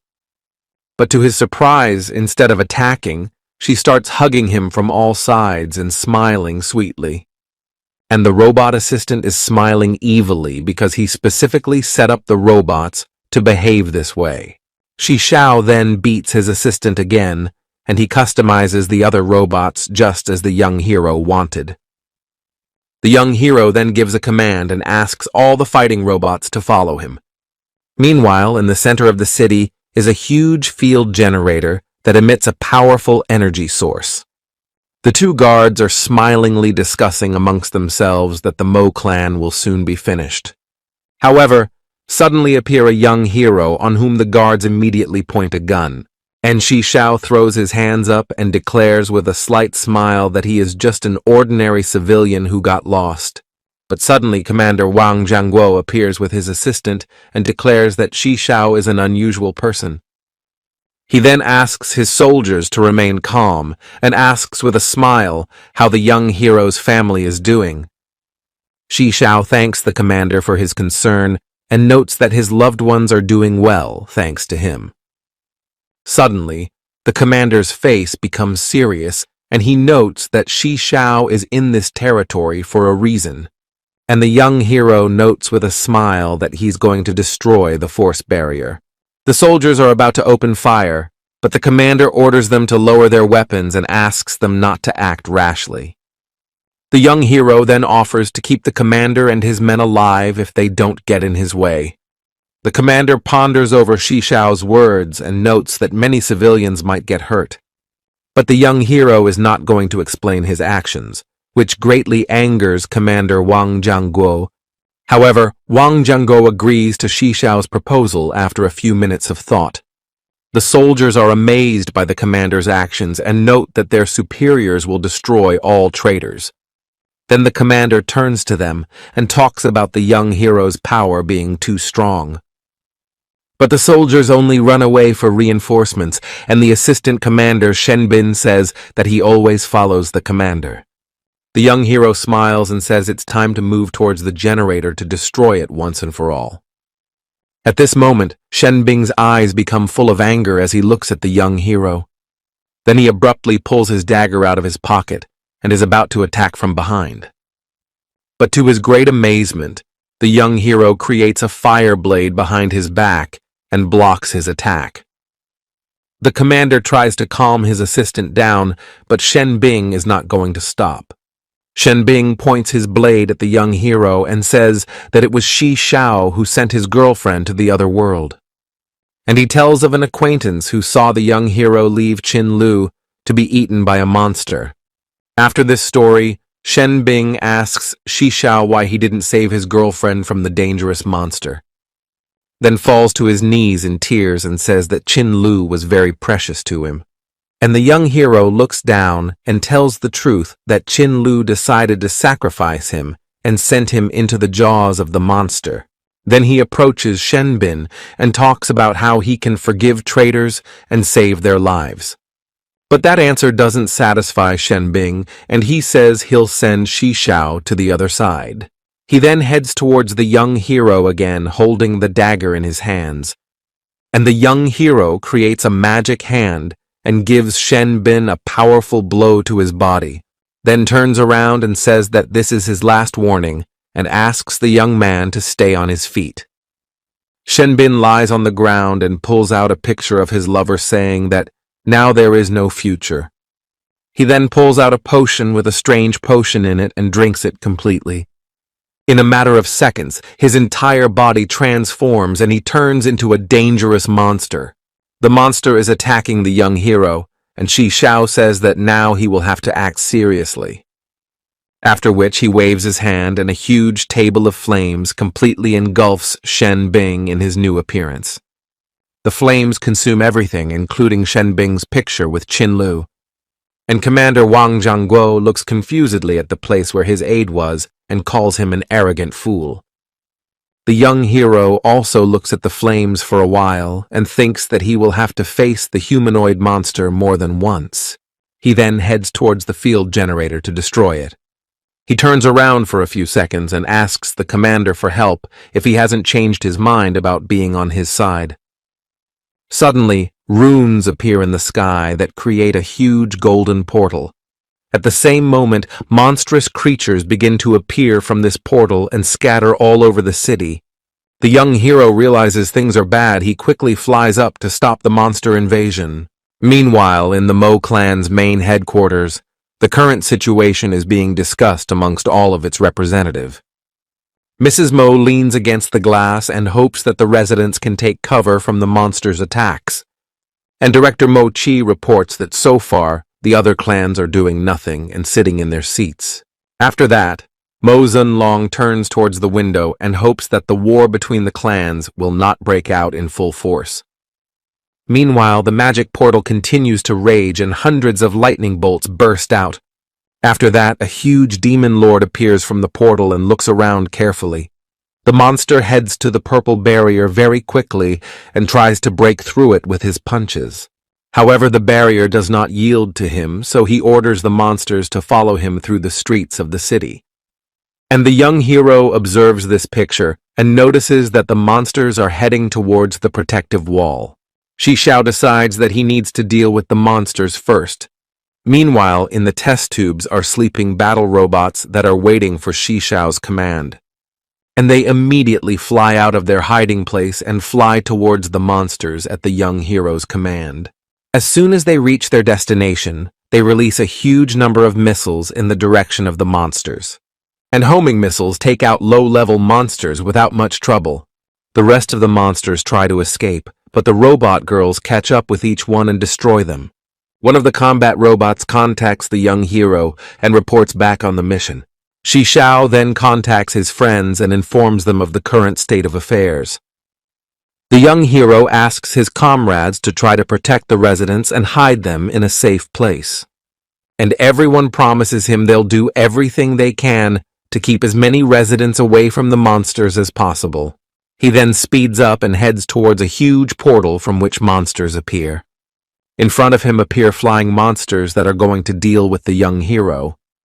But Shishao sets their bodies on fire in an instant and sends them to the other world without much trouble. He then flies up to the portal and uses his magic to close it. The young hero then turns around and looks towards the demon lord to see his reaction. But to his great surprise, the monster does not pay any attention to him and tries to destroy the protective wall. Then the young hero takes on the guise of darkness and sets out to stop the monster from ravaging the city's defenses. Shishao directs several shadow beams towards the monster, but they have no effect on the monster. Then the young hero calls to his aid the guise of a shadow guardian in the hope that this power can stop the monster. The shadow guardian then grabs the demon by the horns and tries to stop it from advancing forward. The demon starts laughing and says that even knowing his scheme, the young hero won't be able to stop him. He then fills his body with power and begins to crowd the shadowy defender with no problem. The young hero realizes that things are bad and decides to contact Commander Wang Jiangguo to ask for help. Shishao watches the battle between the two titans and realizes that he needs to buy some time. And he remembers with a smile that he has a rare artifact that can help in this fight. The young hero then pulls out a scroll and summons a huge Zerg army to his aid. Then a huge swarm of Zerg are ordered by the young hero to head towards the demon lord. The demon lord doesn't know what's going on and is surprised to see the Zerg in front of him trying to bite through his armor. And the people who are at the center of things can't believe that the Zerg are now fighting on their side. Meanwhile, Shishao uses a teleportation circle to get himself a battle robot to fight. After some time, Shishao finds himself in a secret base where there is a perfect fighting robot. The young hero turns to his robot assistant and asks to change the appearance of the combat robot. Shishao then quickly deals with the rest of the guards and says that it's time for the final battle. Meanwhile, the robot assistant is busy transforming the combat robot. And after a few minutes, the young hero climbs into an improved version of a special combat robot. He fills it with his energy and moves out to save people. The robot flies upwards and heads at breakneck speed towards where the battle is taking place. Meanwhile, the Zerg try to resist the demon lord to no avail and are poisoned to the other world one by one. Several reporters with smiles on their faces want to get as close as possible to capture the moment. But as they get closer, There is an explosion, and a huge burning piece of rubble from the building hurtles towards them. However, to their aid comes the armored Zerg, which obscures the humans with its torso. And the demon scoffs at Zerg's attempt to save the humans and doesn't understand his motivation. In response to this, the armored Zerg just rocks and says that he is just following his orders. And the demon lord steps on him with his foot and demands he answer what order we're talking about. Before disappearing completely, Zerg smiles and advises the monster to turn back around as quickly as possible. At the same moment, in the back of a huge demon flies a huge number of shells that immediately explode. The demon lord turns around and tries to see what's going on, but only sees another missile in front of him. And the young hero takes advantage of the moment of surprise and flies up to fire all the missiles from a safe distance. The missiles continue to hit the back of the huge monster at a tremendous speed and damage its wings. The demon lord screams with rage, causing the entire city to shake, but the missiles inexorably continue to explode near him. However, the system soon reports that the battle robot can no longer use the missiles. Then the young hero rushes at full speed towards his opponent and decides to switch to close combat. And the demon lord looks towards the battle robot with a smile and says that he is ready to show his strength. Then, the monster's huge tail completely braided the young hero's battle robot arm. And while the battle robot is in the grasp of the demon lord deals a huge number of blows to its hull. Then the young hero covers the robot's entire body with special energy to weaken the power of the demon's blows. But it doesn't help, and the monster throws the battle robot with tremendous force towards the residential building. However, the young hero still has the power he has to start the engine of the battle robot, then abruptly flies upwards and climbs to a great height to avoid the explosion. And the demon lord notices that his entire body is covered in strange bugs that glow brightly. In that instant, all the bugs are blown up, and the monster's entire body is covered in bright explosions. But the demon lord swiftly sweeps the fog from the explosions and roars with rage, demanding Shi Shao to fight him up close. However, the young hero at this point is standing near a defensive wall and trying to improve its defenses. And the demon lord just laughs at the young hero and says it won't help people. At this point, the young hero receives a message from a battle robot that another monster portal has opened. And Shi Shao sees the image of a huge portal with large streams of dark energy oozing out of it. The young hero's face at this moment becomes very serious, and he realizes that it is urgent to close the portal. However, the demon lord takes advantage of Shi Shao's distraction and destroys his mechanical robot with a single blow. The robot splits in two and bids farewell to the young hero before its total destruction. And Shi Shao manages to leave the cockpit before the explosion and flies upwards to avoid being hit by the blast. Suddenly, the young hero notices that the sun and the moon are now simultaneously in the sky. Then he continues to look up into the sky and contemplates summoning two witches at the same time.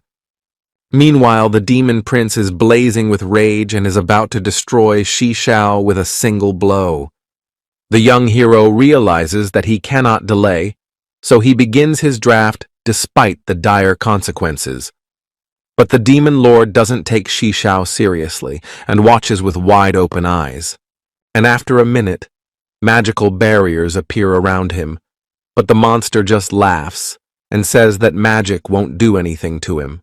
There is a loud explosion, and in front of the hero appear two witches who are complete opposites of each other. The Night Witch bows before Shi Shao and reports that the demon lord has been destroyed, which angers the Sun Witch. But suddenly the young hero feels that he is losing his strength and grabs his head because of the terrible pain. And the witches try to keep him on his toes and blame each other for the young hero's terrible suffering and pain. However, their argument is interrupted by a huge rock that rushes towards them with great speed. Then the witches point their staffs at the source of the danger to destroy it. Then they see before them a demon lord who at his last breath has activated a berserk form. The demon lord then takes off and heads towards the defense wall to destroy it at the cost of his life. The young hero realizes that things are bad and appeals to the witches to stop the monster at any cost. Meanwhile, the demon uses all its power to flatten the protective wall, and the sorceresses delay and talk about how it will take a combination of their powers to stop the demon. However, the young hero insists on it, and the witches holding hands begin to recite a powerful spell. After that, a huge magical furnace appears above them that gives them immense power. They join together with the young hero into a mighty battle robot possessing magical powers. The demon lord continues to pound the wall and notes that even this powerful energy is unable to defeat him. But the battle robot pays absolutely no attention to the demon's words, and a magical seal is created behind it. In a split second, this magical seal transforms into a fiery sphere with absolute emptiness at its center. After that, the battle robot emitted huge beams of energy that completely enveloped the demon's body. And the demon lord is surprised to notice that his body is gradually turning into ashes due to the tremendous energy. And the young hero watches through his robot as several lightning shells finish off the remnants of the demon lord. The magic comes to an end, and the witches with smiles on their faces say goodbye to Shishao and ask him to summon them again. And the young hero lands on the ground and feels that he has lost a lot of energy after summoning the two sisters. Then he opens the information panel and, standing on the ground, realizes with horror that he has easily wasted half of his magical power. Even so, he smiles because he managed to defeat a dangerous opponent without many casualties. Shishao then takes on the guise of the Prince of Dark Fire and heads towards the items that fell out of the boss. Among the artifacts are demon wings that allow Shishao to fly and increase his speed. And the young hero decides to head towards the new portal to stop the invasion of monsters. Through the use of dark energy and new wings, the young hero finds himself near a portal in a matter of minutes. He directs streams of dark energy towards it to destroy it and stop the monster invasion. However, a huge dark silhouette appears inside the portal and completely absorbs these attacks. Then the young hero uses true sight to find out who lurks beyond the other side of the portal. And the young hero sees before him a demon king who stretches out his huge hand in his direction. Then there are explosions throughout the city that affect every building. The young hero steps back, and his battle robots fly up to him and ask him to give them orders. And Shishao orders to destroy all the monsters, then the robot girls nod and set off. And the young hero grabs his face and tries to recover from the horror he saw. At this moment, an inferior demon appears behind his back and is about to attack Shishao. However, the young hero quickly creates a shadow blade in his hands and sends the monster to the other world in one blow. The young hero scrutinizes his blade and decides that he needs to be ready for any opponent. After a while, he is visited by combat robots that claim to have successfully completed the mission. Immediately, the robots scatter in different directions when the young hero orders them to patrol other safe zones. He then turns toward the energy barrier and hopes that all is calm inside the main safe zone. Meanwhile, a few people are busy fixing the radar that tracks the monsters. Suddenly, they see the door open, so they immediately grab their guns and open fire. Shishao appears in front of him, creating an energy shield to stop the bullets and saying that he has come to them in peace. He then points to the equipment and praises the squad for not running away and continuing to repair the equipment in a dangerous time. The young hero then goes to fix the equipment himself, despite the condemning shouts of the soldiers. And after a few minutes, an information panel with a map of the monster's movement appears in front of Shishao. And the soldiers, with their mouths open in amazement, look at the hero and ask him to tell them who he is. But the young hero only smiles and says goodbye, that he is only an active citizen. Meanwhile, the young hero's squad, along with the teachers, hold the defense against the monsters and protect the safe zone. Tian notes that the monster level is too high and suggests changing the plan of action. And Luo Feng agrees with her friend and asks all the teachers to go to the safe zone before it's too late. But suddenly, at this moment, all the monsters light up with bright dark flames and fall at the feet of the squad. The squad watches the situation in amazement and covers their eyes with their hand from the bright light. To everyone's surprise, a young hero appears in front of them and asks how they are doing. The young hero then approaches the director and questions him about the high-level monsters. He becomes very serious and says that he recently met a level 300 monster. Tian and Luo Feng's faces at this moment are filled with absolute terror, and they cannot imagine the strength of this creature. And the young hero says he will find a way to stop this dangerous creature. The director listens carefully to Xiao's story and says that it is time for everyone to know the truth. After which he sighs heavily and asks everyone present to follow him. After a while, the heroes find themselves in a huge library that is located under the school building. The director folds his hands behind his back and tells us that this library contains a vast amount of knowledge. And the young hero, along with Luo Feng, are looking at the principal and waiting for him to start his story. And the director begins the story with the existence of a certain squad that is rumored to have a high level. And he notes that there were exactly 5 such people, but their location is not known. And Luo Feng and the young hero are surprised when they find out that the level of these jurors was close to the 500th value. Then the director shows a map of the land and tells us that it was these heroes who created the safe zones. And then the shot changes to a strange substance, and the director notes that he's showing everyone a rare type of fuel. Luo Feng carefully observes the particles of higher fuel and can believe that such a thing really exists. And the director points out that such fuel is in every zone, and it is what the monsters are after. This information alarms the young hero. Now he is sure that the attacks of monsters are not accidental. Meanwhile, at the Mo clan headquarters, there is an active discussion about the recent events. A scout appears in front of the clan representatives and reports that the Huangjung clan is suffering significant losses. All the clan members are surprised when they learn that it is the young hero who destroys the dangerous monster and Huangjung. And the scout assures that the information is accurate and indicates that there are people behind the barrier who are relaying the information. Then Mo Zunlong turns to Mrs. Mo with a smile on his face and points out that his daughter has not let him down.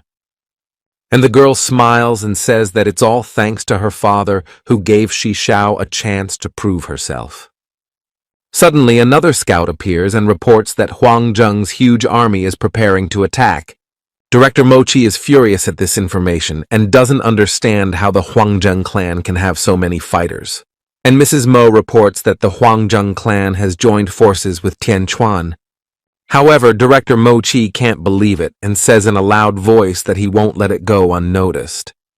Then he slams his fist on the table with all his might and says that the traitors will pay bitterly for their clan's position. And Mrs. Mo notes that this is not the time to take rash actions and to think things through. However, Director Mochi is unwilling to listen to his sister and suggests sending the best squad to attack the enemy. But Mrs. Mo calls it madness and asks her brother to calm down immediately. Mo Zunlong intervenes in their argument and orders the children to calm down immediately, and then tries to think the situation through. Then Mrs. Mo says she's going to negotiate to buy time. However, Director Mo Chi asks his sister to come to her senses, saying that it is very dangerous. But Mrs. Mo only smiles and says before she leaves that she is the only one who can buy enough time. Mo Zunlong agrees with his daughter's decision and asks her to do her best to delay Huangjung's attack. And Director Mo Chi grits his teeth in anger and hopes that his sister will not fall at the hands of their common enemy. Meanwhile, a huge mob of monsters rushes through the city, trying to escape the flames of fire. However, they are overtaken by battle robots that wipe out their existence in seconds. After that, all the robots return to the young hero who gives them further orders. However, robots sometimes don't fully understand Shi Xiao's words and ponder their meaning. Meanwhile, a military vehicle leaves the safe zone and rushes down the road at breakneck speed. In the car is the deputy of the corporation, Huang Fude, who is about to leave the city and lay low. Suddenly, however, a blue-haired girl lands on the catbird of his car and shatters the windshield. This girl turns out to be Shuihe, who is going to end once and for all with her creator who brought her only grief. She quickly jumps off the hood of the car, and then the car flips over, and Huang Fude crashes into the steering wheel with his forehead.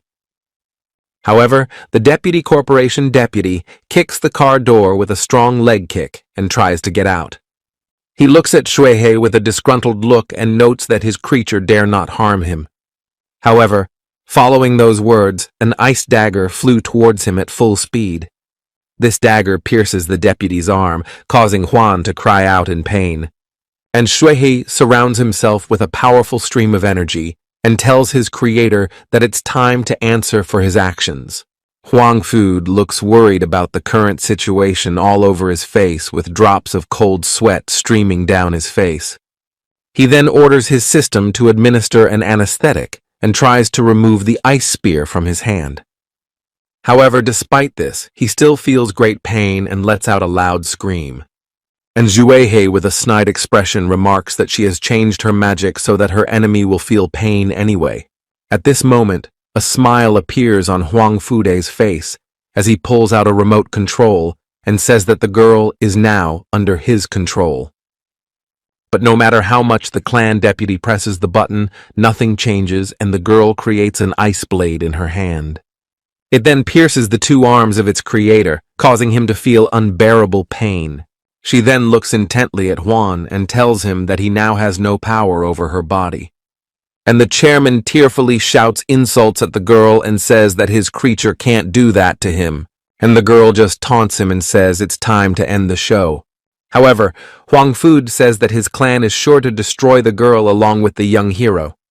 But Shuihe lets Huang Fude's words pass his ears and then uses his magic to turn his body into ice. Then she steps a foot on her creator's head that is not yet covered in ice and enjoys the look on his face. And then he breaks the ice into several small pieces and thus sends his nemesis to the other side of the world. Then looks up and hopes that she can make the young hero happy with her act.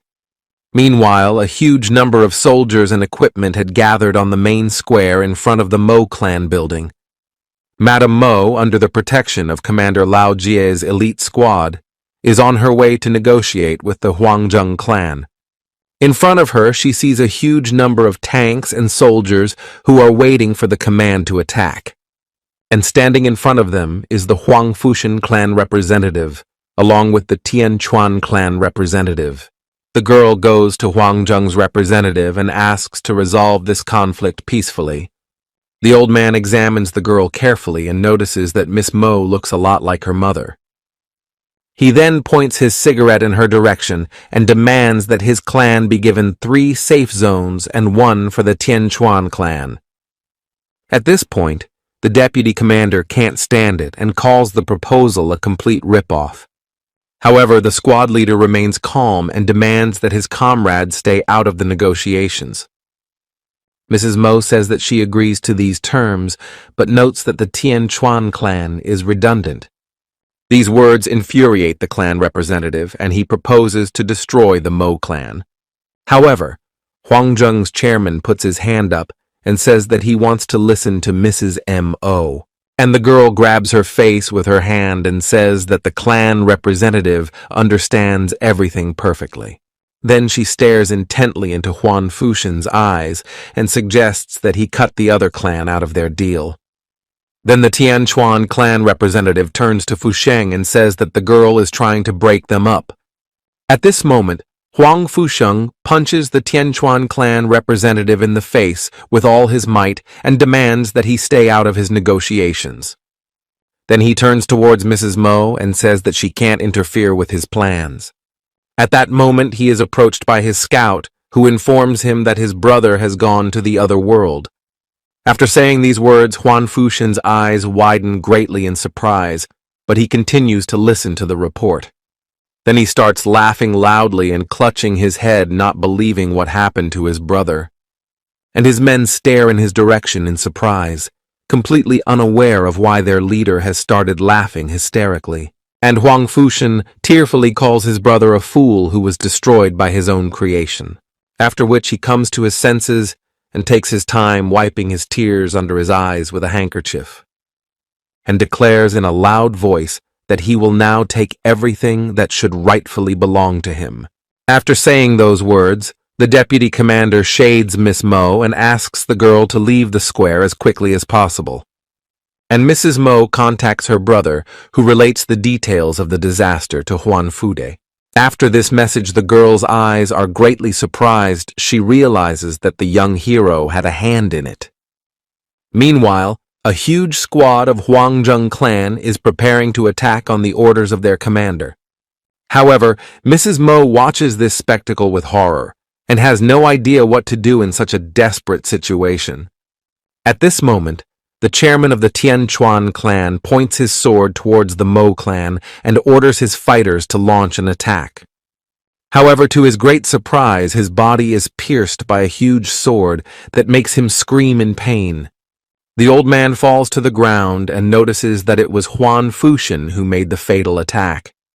And the clan representative comes close and strikes one last blow, and then he talks about how he's going to take absolutely everything. He then immediately points his blade towards the Mo clan's army and orders his fighters to launch an immediate attack. After these words, a huge army of soldiers along with tanks goes into battle with the intention of destroying their enemy. And Commander Lao Tse and his squad are trying to do everything they can to ensure Ms. Mo's safety. Meanwhile, behind Lady Mo, her loyal bodyguards appear and prepare to protect her. And Mrs. Mo is watching the battle closely and hoping that the young hero will arrive on time. At this moment, the clan representative turns to Tianchuan's men and offers them cooperation.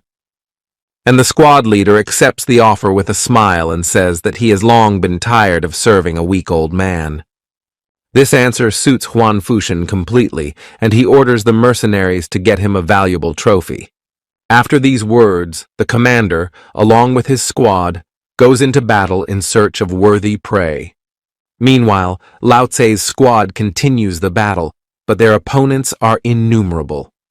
Suddenly, Lao Tse notices that a small metal dagger is flying towards him. The squad leader quickly fends him off and then meets the sword of his opponent, Commander Hu Fei. Commander Hu Fei smiles widely and remarks that it's unfair that Lao Tse has such a large capital. And the squad leader responds by saying that it's normal for honest people to be paid according to their merits. At that very moment, Lao Jie is attacked by another commander, this time from the Huangjung clan, but the commander also manages to block the blow. Ailong squad leader Huangjung admires his opponent's skill and offers to fight for fun. Afterward, Ailong and Hu Fei look amongst themselves and try to decide how they will fight against Lao Tse. Hu Fei decides to run past and talks about not interfering with Ailong, but Lao Tse tries to stop him. The squad leader stares intently at his opponent and realizes that if Hu Fei passes by him, trouble will happen. But Ailong is not going to stand still and makes a sharp dash towards the squad leader with sword in hand. Lao Tse has to defend against this dangerous attack, and Hu Fei rushes past.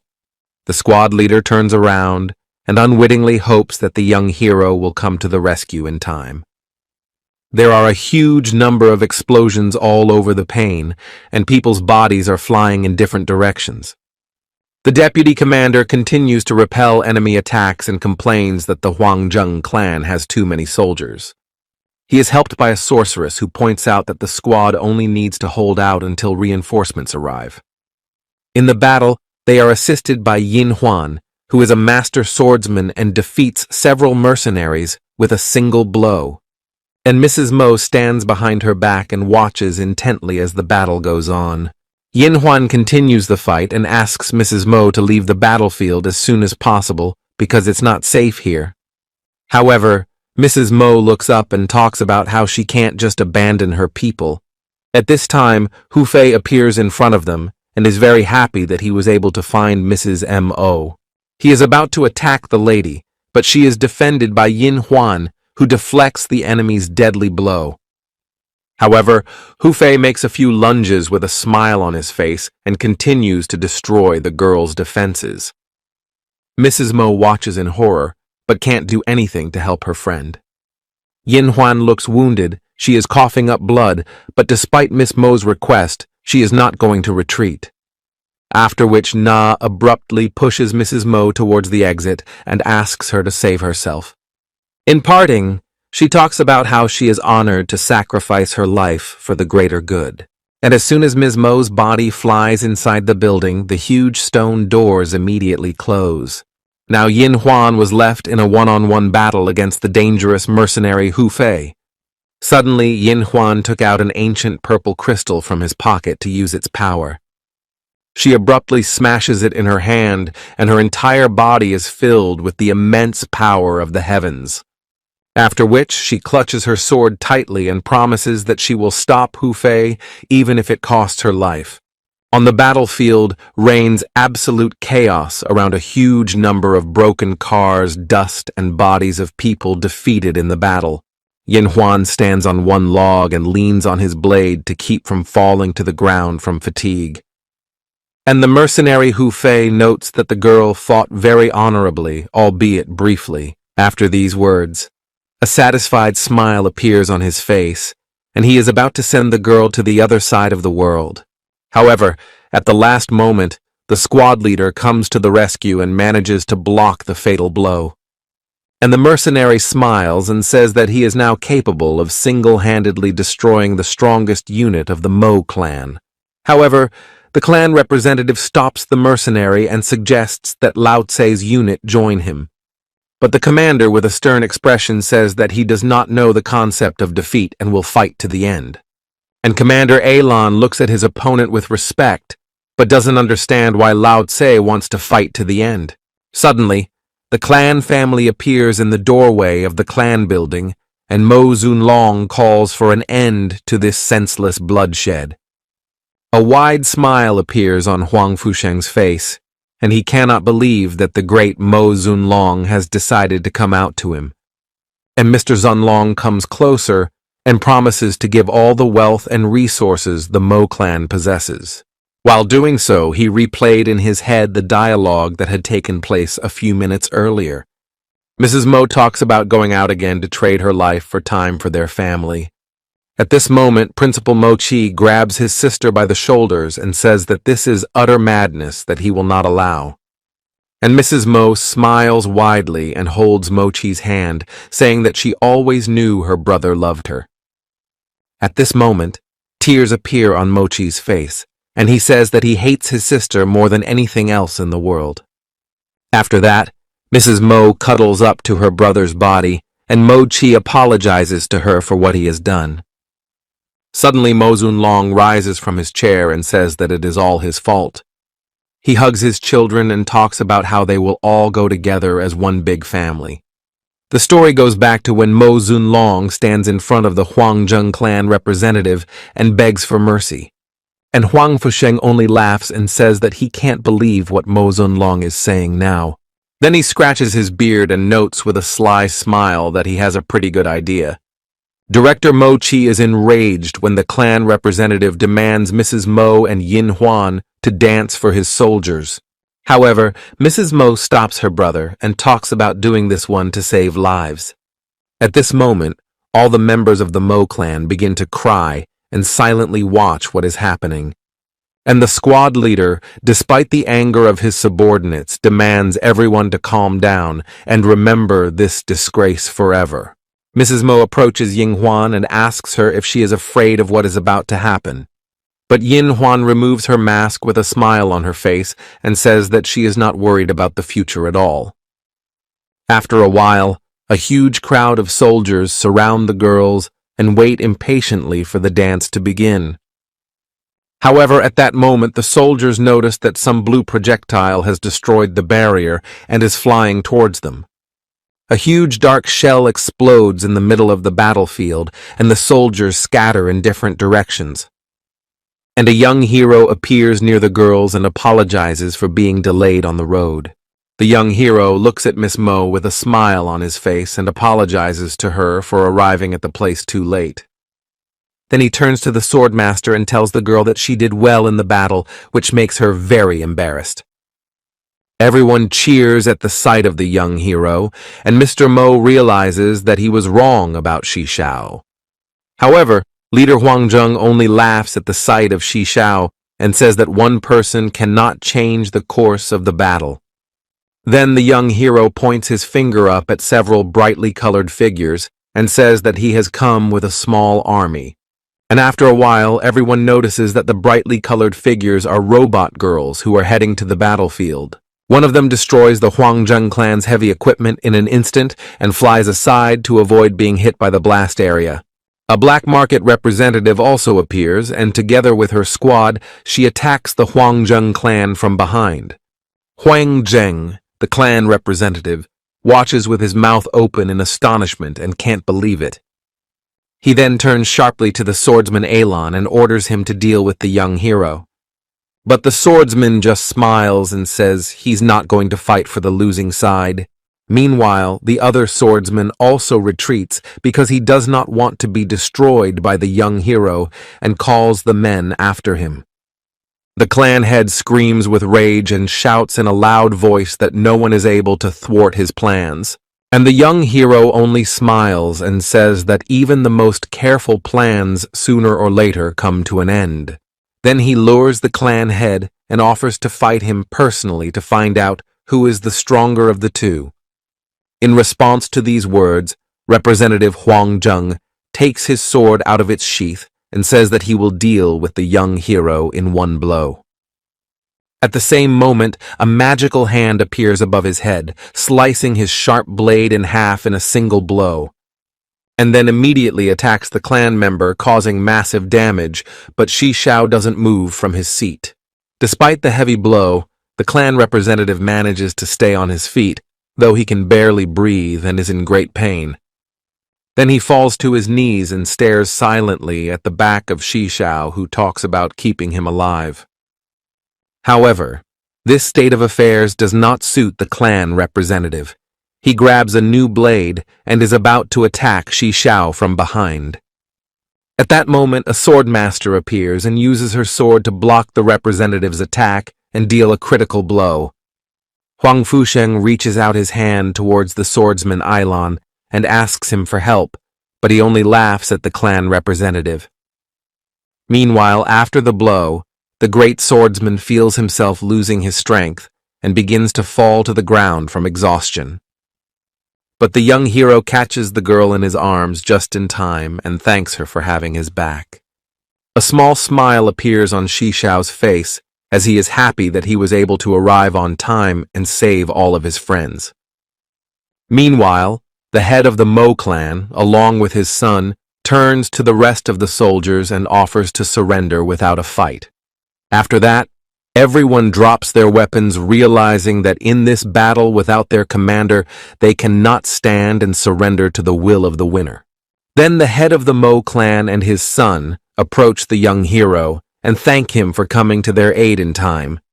And Shi Xiao only smiles and says that one of his direct duties is to help his clan. Meanwhile, the members of the legendary squad discuss the recent events among themselves and note that Shi Xiao's strength has grown again. And the squad leader turns to his squad and notes that the young hero is now a head taller than them in strength.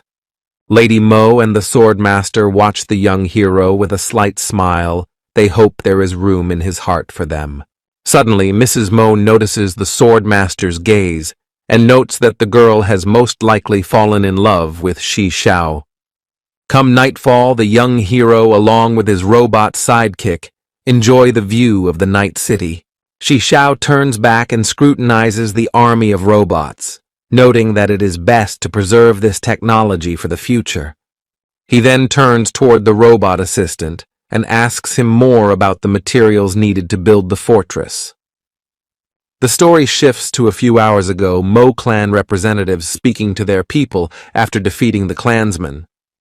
The Mo clan head lightly places his hand on Shi Xiao's shoulder and says that he will provide the resources of the Mo clan as a reward. At the same moment, Shi Xiao approaches the head of the squad, who notes that now the young hero owes him nothing. The robot scrolling through these memories in his head tells the young hero that thanks to the clan's resources, they are quickly building a fortress. After these words, the young hero turns to the commander of the battle robots and asks her to give the order to start building the fortress. At this moment, the robot girls all look at Shi Xiao with smiles and say that they are willing to fulfill any of his requests. After this conversation, the young hero goes to his personal dimension to spend the experience points he gained in the battle. The young hero thinks about where exactly to invest his experience, as it turned out to be much less than he expected. At this moment, a Flame Lord account appears in front of him, and the system informs him that his maximum level is very high. The young hero grabs his head with a frustrated expression and decides to put all the levels into the main Flame Lord account. Suddenly, the thought pops into his head that he has a map that points to legendary places where you can level up. The young hero scrutinizes the map and makes a small mark at the place where he wants to go first. Suddenly, an information panel appears in front of him, and he sees the headmaster in front of him who wants to talk to him. The headmaster looks serious and tells the young hero via video link that he wants to discuss a very important matter with him personally. The director then turns his face toward the night landscape and indicates that it is time for the young hero to poison himself further. The connection ends, and Shi Xiao leans on the iron railing and carefully observes the night landscape, pondering the words of the principal. A new day comes. Young hero returns to school and notices that a huge amount of attention to his person. After a while, he walks into the principal's office and asks him why the head of the school decided to talk to him personally. The headmaster offers Shi Xiao a seat and asks him what the young hero is trying to move forward for. The director's face becomes serious at that moment, and he says that the young hero should go on a long journey. Then the head of the school, to the surprise of Shi Xiao, stands up abruptly and says in a loud voice that such a talent should not be in this place. A smile appears on Shi Xiao's face, and he tells the director that his main concern is to secure the lives of his loved ones.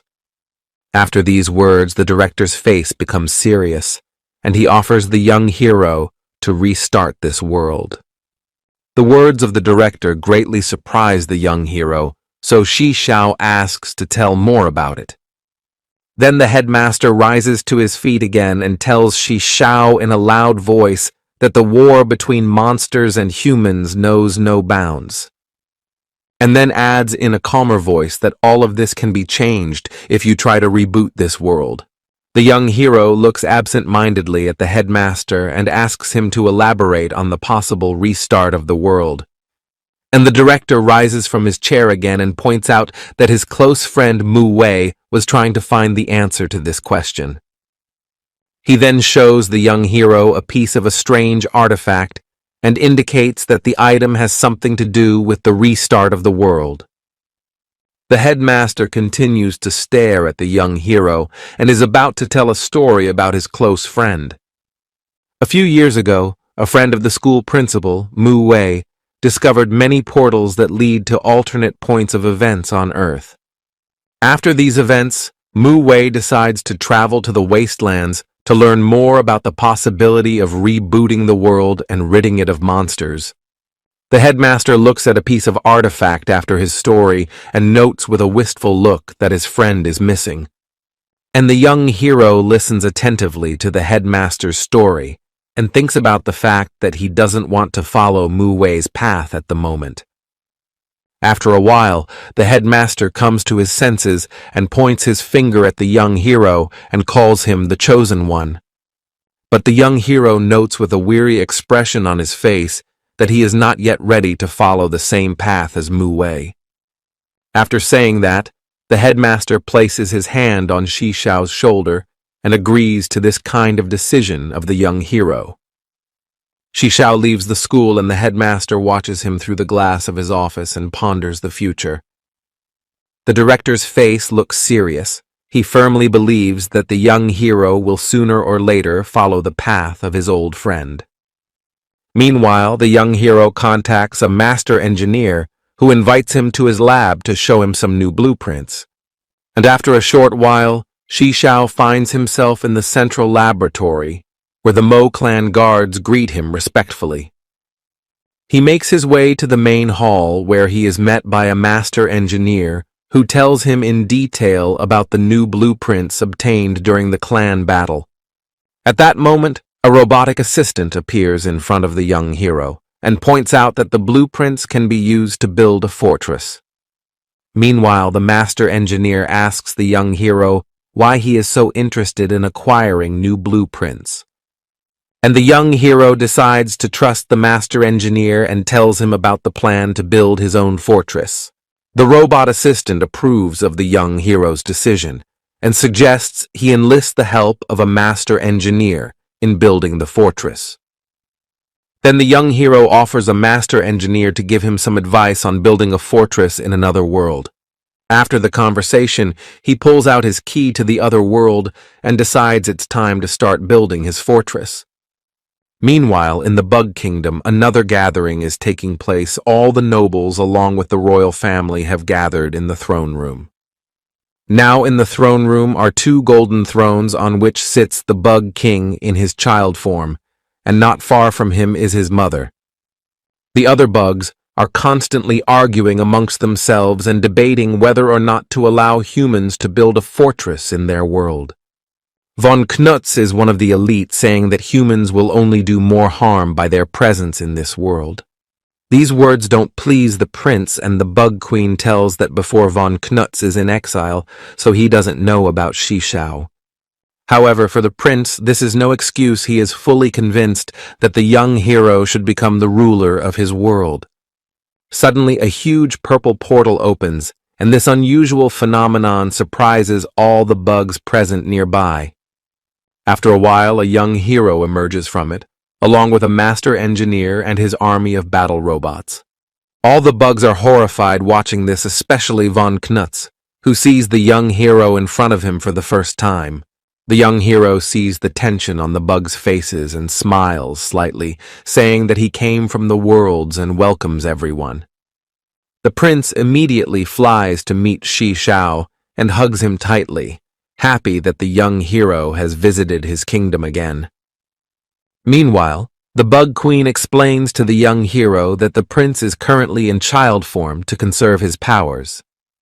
After saying this, the prince sighs heavily and notes that there is a discussion going on right now about building the Shishao fortress in this world. The prince's words anger the battle robots, and they are about to destroy anyone who dares to oppose the construction of the young hero's base. The insects are horrified at the sight of the battle-ready combat robots and slowly back away, fearing for their lives. However, the young hero puts his hand up and orders his robot to stop scaring the local population. Then, with a smile on his face, he asks all the bugs to calm down and notes that he is not going to establish his own orders in this world. Most of the beetles, along with the prince, are rejoicing at the news and are very happy that the matter has been resolved peacefully. However, Count von Knutz continues to be outraged and notes that any human being is capable of harming their race. The Prince of Beetles is fed up with such arguments and points his finger at Count von Knutz and orders the guards to send him back into exile. The guards take the elite representative under their arms, and the Count continues to tell the prince that he is very wrong about this man. This situation makes the Count furious, and he promises himself that as soon as the right hour comes, he will dethrone the prince. Meanwhile, the Prince of Beetles settles back on his golden throne and announces the final decision to build a base by the young hero. And Shishao thanks the young prince for his support and promises that he will not disturb the beetle people with his presence. Then, together with the master engineer, he discusses the construction of his fortress and chooses a site for it. The master engineer points out the location of an abandoned temple on the map and proposes to start building the young hero's base there. The next day, special drones that obey the orders of the master engineer arrive at this place. They fly around the entire area and begin to create metal supports for Xixiao's future base. And in a few hours, they manage to create the main center of the base, which is fueled by an underground core. The huge crystal begins to emit a bright green light and creates energy that is contained by the main structure.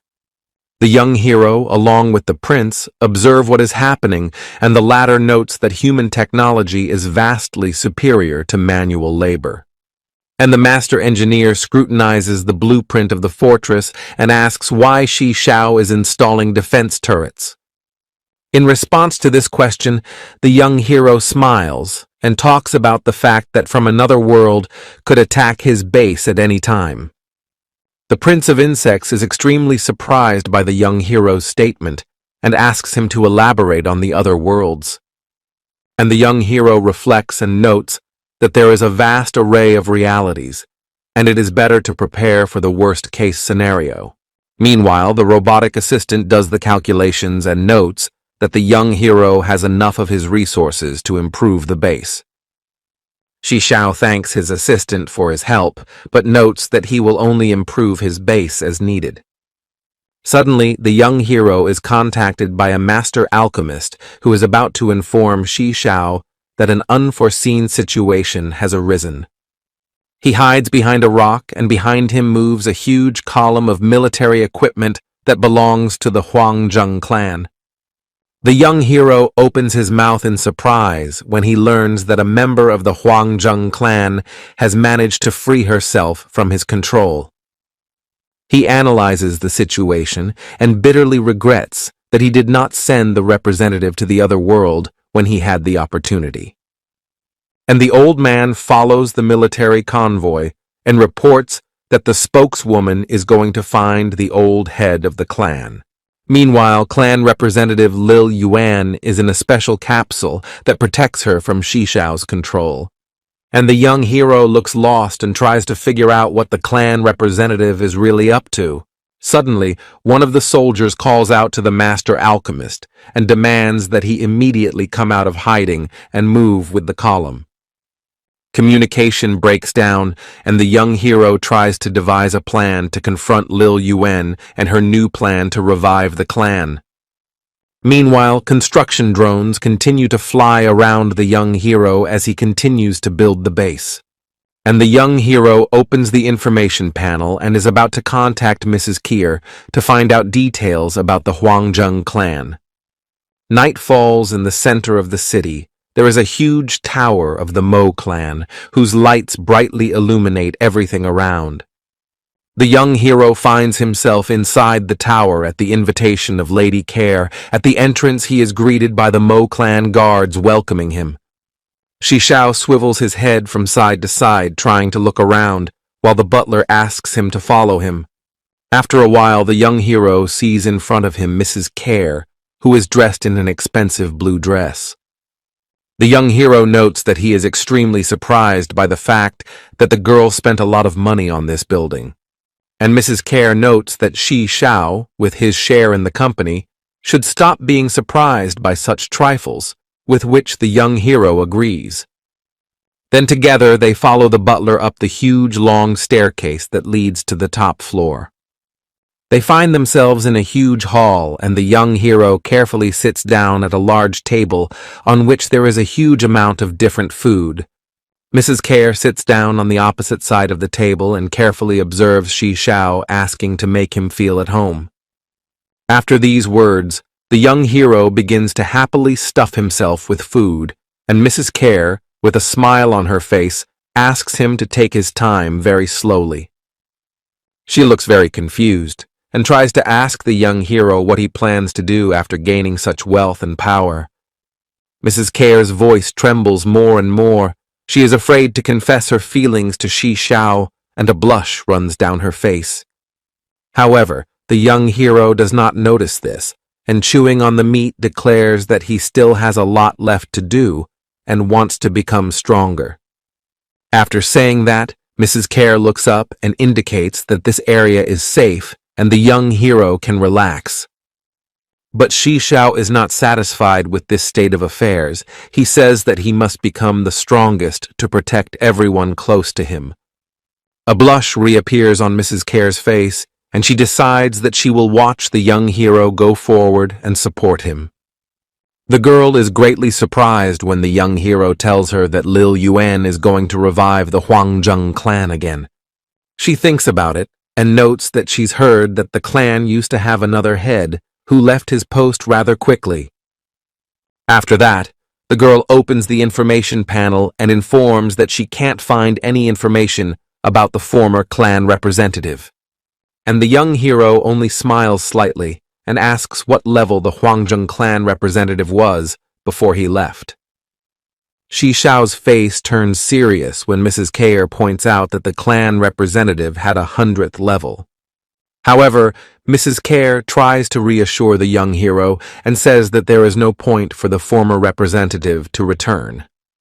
After which the girl smiles slightly and asks the young hero to relax at least for a while.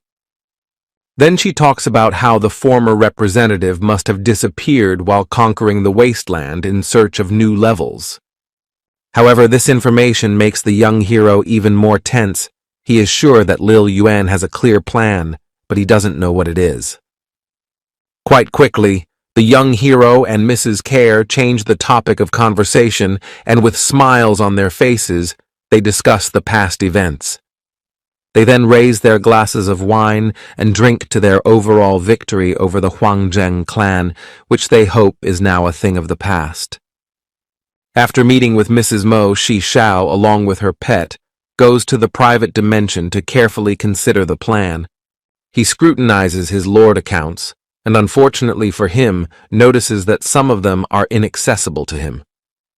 Then he snaps his fingers and asks the system to upgrade his Flame Emperor account to use it in the future. The young hero sees his account heavily modified and now looks like a blue, intimidating flame. The young hero then approaches the inventor's account and decides to upgrade it by several levels. And the robot assistant reports that he is happy to inform Shishao of his new abilities that he has gained through this promotion. In response, the young hero coughs slightly and thanks his robotic assistant for helping explain how the abilities work. Then the eye falls on the improved version of the inventor's account, which possesses small arms. The young hero improves it, and with the remaining experience points decides to open a new Lord account, with the hope that the new abilities will help him. And in front of Shishao appears a pilot's account that allows the young hero to use air transportation to destroy the enemy. The young hero absent-mindedly looks at this account and realizes that he will have to spend a lot of experience to pump it up again. Then he turns toward his pet and strokes it gently on the head and asks it to be ready to do battle at his side. He then contacts Il Huang via the information panel and suggests that she join him in mopping up the new dungeon. The girl is embarrassed by the surprise and covers her body with her hands as she did not expect a call from the young hero. She submerges her body under the water and with a confused look asks the young hero to repeat again what he wants. And the young hero is on the roof of the building, once again reiterating his offer to join him in a dungeon sweep. Come morning, the young hero meets up with his old crew and offers them to escort him to a new dungeon. Wang Hao immediately agrees to the young hero's proposal and says that he is ready to go on any adventure with Shishao. At that moment, the young hero points to an airship above their heads and says that another fighter is joining them. After a while, Yin Huang lands to the group from an airship and greets the team with a smile on her face. And Wang Hui waves from the cockpit of the airship and wishes the young hero's team good luck in mopping up the dungeon. Meanwhile, Wang Hao and Tian Tian are discussing behind the young hero's back the reason why he took Yin Huang after him. The young hero decides not to waste time and opens a portal that leads to a new dungeon. And in a few seconds, the heroes find themselves in a huge arena and look around, scrutinizing the strange dungeon. Yin Huang looks at the young hero with a smile and asks him more about where Shi Shao got the key to this place from. Suddenly, a bright light lights up in the center, and a crowd of monsters head towards the heroes, but Wang Hao, without a shadow of a doubt, takes the fight. Behind Wang Hao and Tian Tian, a bright light lights up, and the public address system announces that the arena is moving to a new level. The light becomes brighter and brighter, and completely engulfs the heroes, and the young hero asks everyone to be as careful as possible. After a few minutes, another monster appears, but Wang Hao uses his sword to deal with it without much trouble. He delivers blow after blow, and the monsters fall at his feet, and Tian Tian uses his magic to cover his back. Suddenly, in front of Tian Tian and Wang Hao, there is a huge monster that smilingly looks at the heroes. At that moment, Yin Huang appears and with a single swing of her sacred sword sends the monster to the other world. Wang Hao and Tian Tian get a little embarrassed and thank the girl for helping them defeat the monster. The young hero also notices Yin Huang's actions and notes that the girl's skills are incredible. The next stage of the arena begins, and this time, Yin Huang shows himself in all his glory, destroying monsters one by one. The last monster remains, but she also defeats it without any problems, and the huge giant falls at her feet. Yin Huang falls down from fatigue, but she is picked up by the young hero, who looks the girl straight in the eyes and asks her not to overexert herself. After a moment, Shi Shao transforms into a huge shadow demon and looks at the guys demanding not to discuss his relationship with Yin Huang.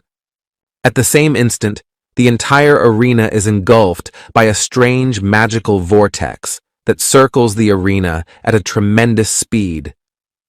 Tian Tian and Wang Hao watched in amazement as the monsters burned in that strange vortex in an instant. And after that, a huge demon appears in the center of the arena and promises to destroy those who decided to take his treasure. But despite its terrifying power, the young hero sends it to the other world in one blow and makes the demon scream in pain. The battle comes to an end, and the heroes are happy that they were able to pass this interesting test very quickly. As a reward for their speed, they receive a huge chest containing a huge number of magical items. Tian Tian gets a magic staff and twirls it above his head, while Wang Hao rejoices at his new legendary shield. And Yin Huang receives the magical rapier and thanks the young hero for bringing it with him. However, the young hero asks the girl to give him this magical weapon for a while, and Yin Huang gladly agrees. Yin Huang is looking closely at Shi Shao and trying to find out what the young hero is up to, while the hero is scrutinizing the weapon at this moment. After that, Shi Shao takes out a magic hammer and starts forging weapons thanks to his skill as a blacksmith. The huge clang of the hammer comes from all around the room, and the weapons begin to gradually transform under the hammer blows. A few minutes later, Yin Huang receives the legendary demonic blade that Shi Shao forged for her. And the young hero tucks his hands in his pockets and tells the girl to keep an eye on those weapons. After that, Shi Shao wondered if it was worth it to go through this dungeon again. At that moment, Wang Hao walks up to him and, showing off his new shield, says that he is ready to go through the dungeon once more. And the young hero smiles and explains that even if they pass this dungeon quickly, they won't get valuable rewards. However, Yin Huang suggests that Shi Shao go through this dungeon one more time each to improve his combat performance. Everyone supports the idea and notes that Yin Huang fits perfectly into their small team. Swordswoman Yin Huang smiles slightly and notes that she is pleased to be in such a well-coordinated team. The young hero nods silently and then asks everyone to get into position and prepare for another battle with the enemy. After that, new monsters appear, and the team of the young hero with a special zeal is taken for their destruction. Gradually, the sun is setting behind the horizon, and only a fraction of the rays illuminate the roofs of high-rise buildings. The young hero opens a portal to the city and asks his squad to follow him, because the training has come to an end. All the squad members look tired, they can't stand on their feet, and Tian Tian is nauseous due to the heavy workload. Yin Huang is on the shield and trying to come to her senses. She notes that she has never trained on such an intensified program. The young hero smiles and notes that unfortunately this dungeon is now closed to them, and they will not be able to repeat the experience. Suddenly, some of the group turns back when they hear a familiar voice calling them over.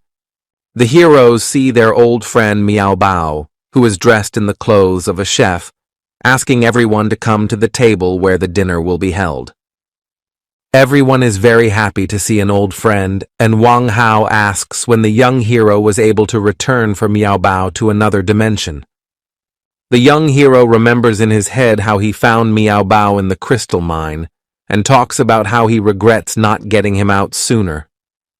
Meanwhile, Yin Huang scrutinizes Miao Bao and notes that a talking cat is not capable of being a good cook.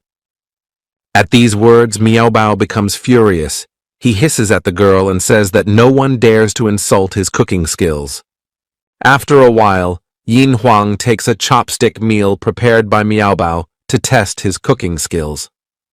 As soon as she eats a small bite, she realizes that Miao Bao can cook perfectly, and his food has an unbeatable taste. She then walks over to Miao Bao and apologizes to him for doubting his cooking skills. Meanwhile, an information panel appears in front of the young hero, and he tries to figure out what it's related to. His face fills with horror when a member of the Horizon Squad reports that they are under attack. The young hero tries to find out from a member of the Horizon Squad what is going on, but because of the interference, he can hardly hear anything. Shishao looks distracted and sweat drips down his face as he worries that his family may be in mortal danger. Then he decides to reincarnate all the food and cutlery flying in different directions because of the huge strength of the hero. However, at this moment, Yin Yuan hugs the young hero from the back and asks him not to make any hasty decisions. The great swordsman asks the young hero to come to his senses and points out that before going to save Shishao's family, he should think it over. These words reassure the young hero he stops using the demonic form and agrees with the girl's words. He then turns to his comrades and apologizes for tearing everything apart using his power. Yin Wen asks Shishao not to worry about it and offers to make a detailed plan. The young hero's face is filled with rage. He clenches his teeth and cannot believe that someone could attack the squad of the Horizon group. And the girl sees the young hero's concern and talks about how she can help him in such a difficult situation. She tosses the holographic projector in front of her and takes up the story of the wasteland where Shishao is to go. In front of the heroes appears the image of people who make ends meet and have to suffer staying in the wastelands. Other people, on the contrary, arm themselves with special equipment and become mercenaries to exist in this world. Throughout the wasteland, there are radio transmissions that allow people to communicate with each other. However, these places are home to dangerous monsters that gather in large packs to hunt humans. Sometimes on the territory of the wasteland appears fog from which it is very difficult to get out of both monsters and people. Tian is surprised by Yin Huang's story and notes that she never thought about the wastelands being such a dangerous place for humans. And the young hero carefully considers the situation. He is very pleased that he was able to get so much information before his journey. He then looks at his team with a smile and says that he needs to poison himself in the wastelands to save his family. The squad wants to go with Shishao, but Wang Hao stops the guys and notes that they will only hinder the young hero. The girls sigh heavily and reluctantly agree with Wang Hao's words, realizing that it is very dangerous in the wastelands.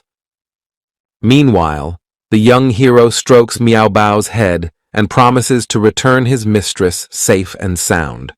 Then huge wings appear on his back, and he heads at full speed towards the wastelands to save his family. Yin Huang looks in the wake of the departing hero and with a loud voice wishes him luck on his difficult journey. Night comes before the young hero opens his eyes to the vast expanse of space, where every now and then huge stones are glimpsed. The young hero flies at breakneck speed and scrutinizes the terrain for clues. On his way, there is a group of dangerous winged monsters who want to eat Shi Xiao. However, for the young hero, these monsters pose no threat, and he kills them in an instant. Then he flies a few more meters and lands on the ground, and the shock wave from his landing spreads over a huge distance. The young hero sees a huge number of monsters that destroy the base that belongs to the Horizon Squad. At this moment, monsters appear behind Shi Xiao, who have discovered him and are about to attack from behind. But the young hero notices the threat, and with his shadowy flame, obliterates the monsters' bodies in an instant. Suddenly he hears a man's voice calling for help and turns his head sharply in that direction. The young hero discovers that underneath the pile of people's bodies, a woman's voice is getting quieter and quieter, asking for help. Shi Xiao manages to find among the bodies a girl who is one of the members of the Horizon Squad. The girl happily takes the healing potion from the young hero and takes to drinking it to heal her severe wounds. Wang Hui thanks Shi Xiao for her rescue and notes that without the young hero, she would definitely have gone to the other side of the world. She tells the young hero that while her group was on vacation, monsters suddenly appeared and attacked them. Tears appear in her eyes, and Wang Hui painfully recalls that most of her comrades have gone to the other world. Suddenly, the girl cries out sharply in pain and grabs her head, screaming to save her from the horrible monsters. The young hero looks at the girl, who looks very depressed, and tries to bring her to her senses. After a while, the girl comes to her senses. She sits on a small rock and wipes tears from her eyes. She continues her story and occasionally flinches when she remembers the dangerous creatures that attacked her friends. The story shifts to a few days ago. A huge number of monsters are attacking the Horizon group. Horizon's commander orders all units to retreat, while he and his officer try to hold off the onslaught of monsters. The young hero listens attentively to this story and begins to ask the girl about his family who was with the unit. However, Wang Hui is only frightened by the young hero's insistence, and with a confused look says that he knows nothing about it. Then the young hero lets the girl out of his arms and apologizes for being very pushy about it. And the girl rises to her feet and points towards the place where the Horizon Squad, along with Shi Xiao's family, could have been poisoned. The young hero sets off, and the girl grabs the hilt of her knife and pulls it out of its sheath. After which, Wang Hui quickly swings his knife and protects the young hero from the monster's tentacle. She smiles broadly and wishes the young hero a good journey, and Shi Xiao is glad she didn't get another stab in the back. However, at that moment, a strange energy runs through the girl's body, causing her to fall to her knees and cry out in pain. The girl's entire body recognizes the huge flow of energy, and the young hero sees Wang Hui sent to the other world in a split second. All of the young hero's clothes are covered in blood. He stares silently at what is happening right in front of him. Soon he notices that a strange stream of energy is transforming into a dangerous monster that wants him dead. Then the young hero takes a few quick swings of his blade and destroys the dangerous monster. Meanwhile, Shi Xiao in his demonic form examines the monster's body and promises that he will take revenge on those who abused Wang Hui's body. A few hours later, the young hero finds himself in the forest where, according to the girl's assurances, his family and the Horizon Squad went. The young hero notices several footprints and assumes that it is likely that the Horizon Squad was being chased. He takes out a note from his pocket with the address of a wasteland dweller and decides to visit the place to learn more about the hostile group. Late in the evening, Shi Xiao reaches the right place, but at the entrance he is met by a huge gate and cannons pointed in his direction. The young hero puts his hands up in the air in confusion and talks about how he means no harm and wants to get into the city. However, the guards are not going to let the young hero inside and demand that he leave the place immediately. Suddenly, the fighters hear the voice of the commander who has just woken up and wants to know what's going on. The commander of the guards smiles when the young hero calls himself an engineer and notes that he is the one who can help them. The squad then leads Shi Xiao to a huge water pump and promises him to let him into the city if he fixes it. The young hero scrutinizes the pumping station and notices that the equipment there is very outdated. Meanwhile, to the fighters with a lantern in hand comes the chief of the city, who is extremely unhappy with this turn of events. Yao Sha reprimands the commander of the guards and notes that no outsiders should be allowed up to the central water pump. However, at that moment the equipment starts to emit light, and the young hero reports that he has fixed the generator. The commander watches the generator with a smile and hesitantly tells the town chief that he had no doubts about the hero's skills. Meanwhile, the young hero taps the generator and talks about how he made a filtration system for the water. The soldiers are surprised by this turn of events and tearfully rejoice that they will be able to drink clean water. However, Yao Sha looks at the young hero with suspicion and reluctantly thanks him for such valuable help. The girl scrutinizes Shi Xiao and notices that the young hero does not look like a wasteland dweller. In response, the young hero grudgingly crosses his arms across his chest and talks about how he needs to get into town. The town boss is unhappy with this outcome and demands that the young hero not do anything stupid while he's in town. After that, they together reach a strange building where, according to the girl's assurances, there is an herbalist whom Shi Xiao is looking for. The young hero starts knocking on the door but soon realizes that no one is home, which makes his face look displeased. Then Yao Sha suggests the young hero go to the head of the city who knows a lot of information about the local wasteland.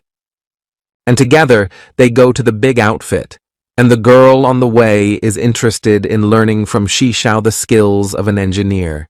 The heroes arrive at the place and Yao Sha without further ado opens the door with his foot and then goes inside. The town chief, Yao Teju, is unhappy with such an act and asks his daughter to use the door handle next time. However, the girl ignores her father's request and asks what the meeting is about in his office.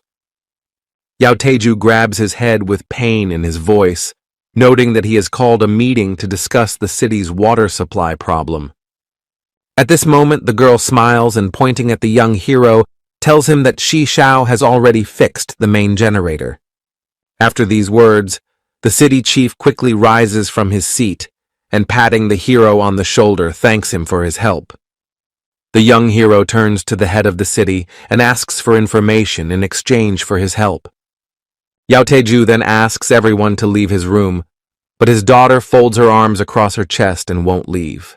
Then the young hero looks menacingly in the girl's direction and promises that he will not tutor her if she stays in this room. And much to the surprise of the town chief, the girl immediately disappears behind the doorway and closes the door behind her. Yao Teju then notes that he hasn't seen his daughter obedient in a long time and asks Shi Xiao to tell him the purpose for which he came. The young hero sits down with the chapter at the table and asks to share information about the Dawn Breakers organization. The head's face becomes serious, and he notes that the young hero will have to do one more thing to get such information, and then points a finger at himself and notes that he was a member of this organization a few years ago. At this point, the young hero jumps up abruptly from his seat and notes that the chapter's information may be very important to him. However, Yao Teju asks Shi Xiao not to get hot and points out that it has been many years since he has been a member of this guild. The story shifts to a few years ago. An organization called the Dawn Breakers is about to attack a safe zone. But a hero named Mu Fei single-handedly defied this organization to end its tyranny. As a result, only ruins from its many bases on the wastelands remained of the organization. The young hero listens to the chapter's story with great interest and notes that he is going to find this organization. At that moment, the robot assistant tells Shi Xiao that the city leader didn't lie to him and told him everything he could, and Shi Xiao sinks into contemplation. And the city manager notes that at this point he's only heard about the restoration of Breaking Dawn, but he doesn't know much about it. He also talks about how the organization now uses rare potions to transform into dangerous monsters. Then the old man sighs heavily and talks about how there is no trace left of the former organization. And the young hero smiles and notes that he is going to put an end to this strange organization and save his family. KAIJU supports the young hero's decision and asks him to repair the city wall in exchange for his information. The young hero is a bit surprised by such a request, but agrees to help the city in strengthening their wall. Then Shi Xiao tries to find out more about the herbalist who lives in the city, but for some reason is absent now. The conversation comes to an end, and the head of the town allows his daughter to go inside, and the girl kicks the door open again with her foot. The young hero says goodbye to the head of the town and promises that he will fulfill his promise and fix the wall. Shi Xiao and the girl leave, and the head of the city makes a gesture with his fingers, indicating to his daughter that she has a worthy groom in front of her. The gesture makes the girl very embarrassed and asks her father not to pursue the subject any further. The young hero turns around and tries to understand what KAIJU and Sha are talking about between them. And the girl just throws up her hands and says they were discussing city business amongst themselves. Then the young hero decides to find out the truth from the robot, but he only smiles slyly and notes that Shi Xiao has nothing to worry about. The next day comes, the young hero, along with Sha, stands in front of the city wall and scrutinizes it from all sides. And the huge crowd of city dwellers are whispering amongst themselves and actively discussing about Shi Xiao and his engineering skills. The young hero taps lightly on the wall and notes that it could hardly withstand another monster attack. He then puts his hand out in front of him and calls for help from the robot builders, who begin to analyze the space around them. The robots fly up and at a rapid pace begin to improve the wall and replace damaged parts. A few minutes later, a new wall appears, and all the residents cheer and praise the young hero, thanking him for his help. KAIJU and Sha look at the new protective wall in amazement, and can't believe that the young hero has such power. They too join the cheering crowd and thank the young hero for helping to improve their defensive wall. Suddenly, a car comes through the gate into the main square at full speed and then stops abruptly. Out of it come several fighters with heavy wounds and an herbalist who walks ahead of them and looks very upset. Sha runs up to them with a smile on his face and asks if their outing was successful. However, the herbalist says nothing and comes by, and the head of the city tells Shi Xiao that the girl should be given time to rest. And the herbalist, not noticing the people around her, continues to walk forward, tears flowing copiously down her cheeks because of the pain of the failed mission. The next day comes. The sun's rays fall on the roof of a small house, which is on the outskirts of the city. The herbalist anxiously holds her mentor's hand and apologizes to her for not being able to help her. And the older girl strokes the girl's head and asks her not to blame herself for not being able to find the right ingredient for the potion. But the fame of the mentor does not appease the girl. She continues to cry and blames herself for her failure. At that moment, a young hero appears. He opens the door and says he can help the girl. However, the herbalist with tears in her eyes looks at the hero unhappily and asks how he got here. The young hero talks about his help to the town and offers to help the herbalist before it's too late for her mentor. After these words, the herbalist lowers her gaze down and tells her that she needs a rare rock flower to create a potion. The young hero summons a robot assistant and learns that there is such an item among his stock, but it is very rare. Despite this, Shi Xiao holds out the rare color with a smile on her face and asks the herbalist to use it as soon as possible. The girl tearfully thanks the young hero for his help and promises to give any amount for the item. The herbalist bows low before him, and Shi Shao speaks about all he needs to know about the Breaking Dawn Guild. After that, the girl runs away and promises to tell Shi Shao everything as soon as she finishes making the healing essence. The young hero is also about to leave, but suddenly hears the voice of an old woman who calls him a master from another world. Shi Shao turns her head back and thinks that the old woman's words don't make any sense and are just the ramblings of a sick person. For a while, the young hero looks hopefully at the old master and then decides to head for the exit. Meanwhile, the herbalist is preparing a potion, and Yao Sha is watching her friend's work and asking her to hurry. At that moment, a young hero enters the room and notes that the herbalist lacks the knowledge to prepare such a rare potion. In response to these words, the herbalist thunders that she knows about it, but she can't fold her arms and sit idly by. She is greatly surprised when Shi Shao calls herself a master of alchemy, and Yao Sha asks her not to take the young hero's words to heart. However, the young hero, with a confident look, continues to insist that he has extensive knowledge of alchemy. Then the herbalist comes closer to Shi Shao and, sniffing him, says that her gut tells her that the young hero is not lying. But Yao Sha tries to stop her friend and points out that there is no way the young hero can be an alchemy master. While the girls were arguing among themselves, the young hero manages to create a healing potion that surprises them greatly. And Yao Sha scratches his head and doesn't understand how a young hero can be a master of engineering and alchemy at the same time. After a while, the herbalist returns to her mentor and drinks her a new healing potion. The potion quickly takes effect, and everyone watches with smiles on their faces as the grandmother master comes to her senses.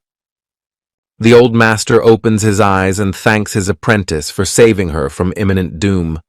And the herbalist tearfully embraces her master and rejoices that the potion helped cure her.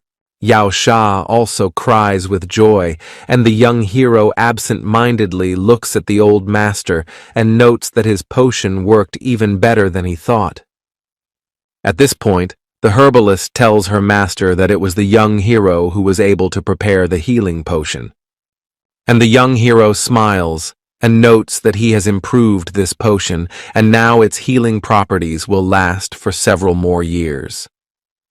Yao Sha and the herbalist are once again surprised by the young hero's skills and cannot believe that Shi Shao has such power. At this point, the young hero folds his arms across his chest and notes that he still has plenty of secrets to keep.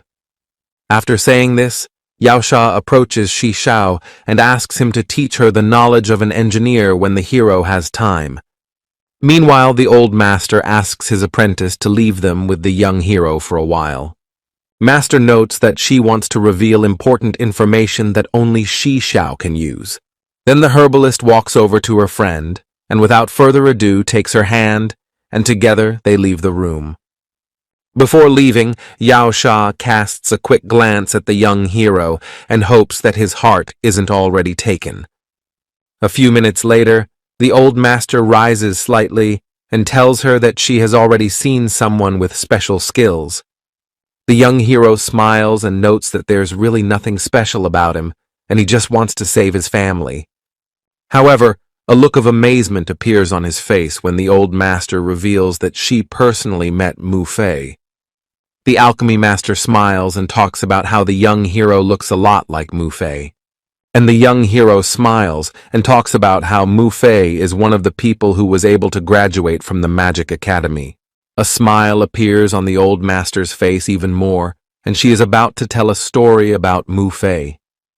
It tells that a few years ago this warrior came to this city. He was wounded, but with the help of potions the wizard was able to save his life.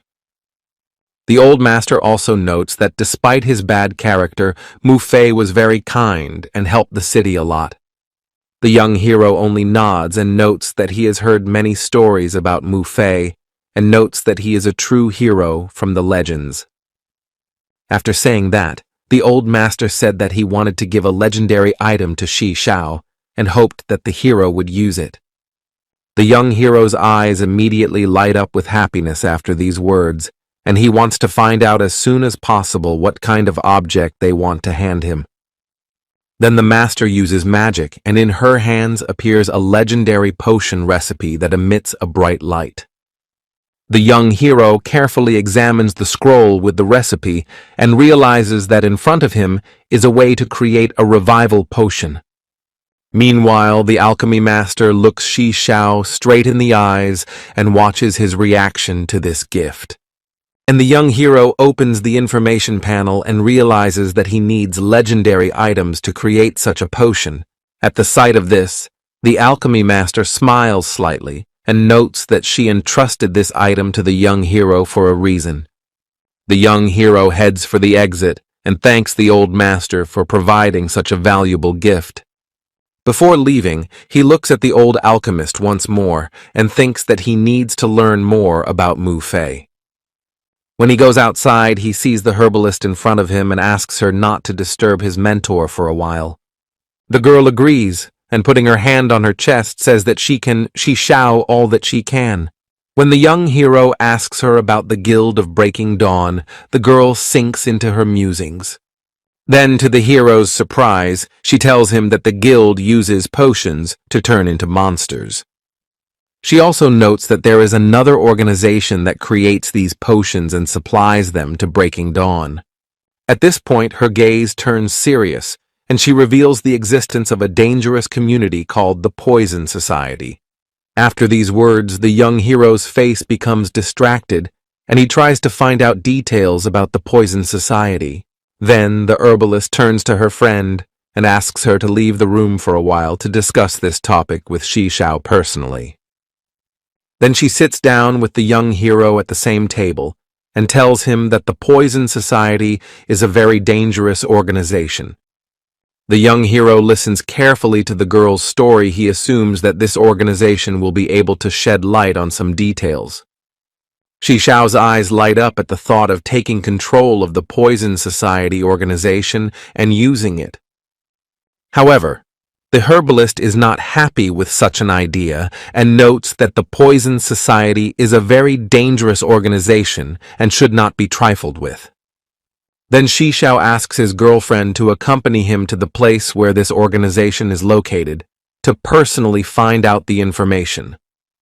The herbalist becomes nervous and notes that it will be hard for her to go back there again, but promises that she will help the young hero. She then abruptly runs out of the room and asks Shi Xiao to pack for the road as soon as possible. A few hours later, the herbalist gets in the car, and her friend puts a huge bag on the trunk of the car. The girl waits for the young hero to get into the car and prepares to hit the road. The car is speeding away, and Yao Sha and his father wish the heroes good luck in their difficult journey. Yao Sha starts to cry and says that she has lost her love, but her father laughs and says that everything is just beginning for her. A few hours later, the heroes see before them a huge base guarded by a huge number of mercenaries. Several mercenaries block the car's path and ask the heroes to state the purpose of their visit. However, as soon as the mercenaries see that the herbalist is behind the wheel, they let the car go forward without further ado. The young hero is stunned by this turn of events and tries to find out from the herbalist the reason for this action of the mercenaries. However, the girl does not want to talk about it, and then she accompanies the hero to the main hall where the leader of the Poison Society should be waiting for them.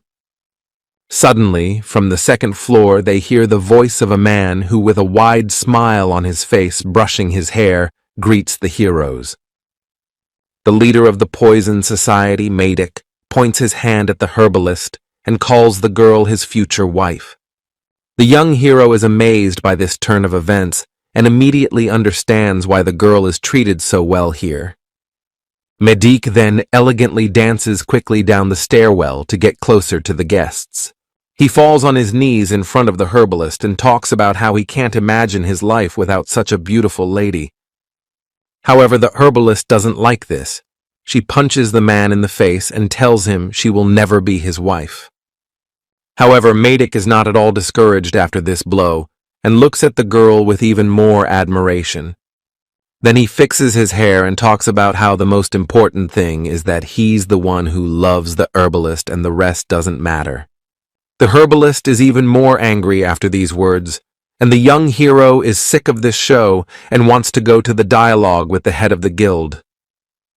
But Madik pays no attention to Shi Xiao. He walks right up to the herbalist and promises untold riches if she stays with him.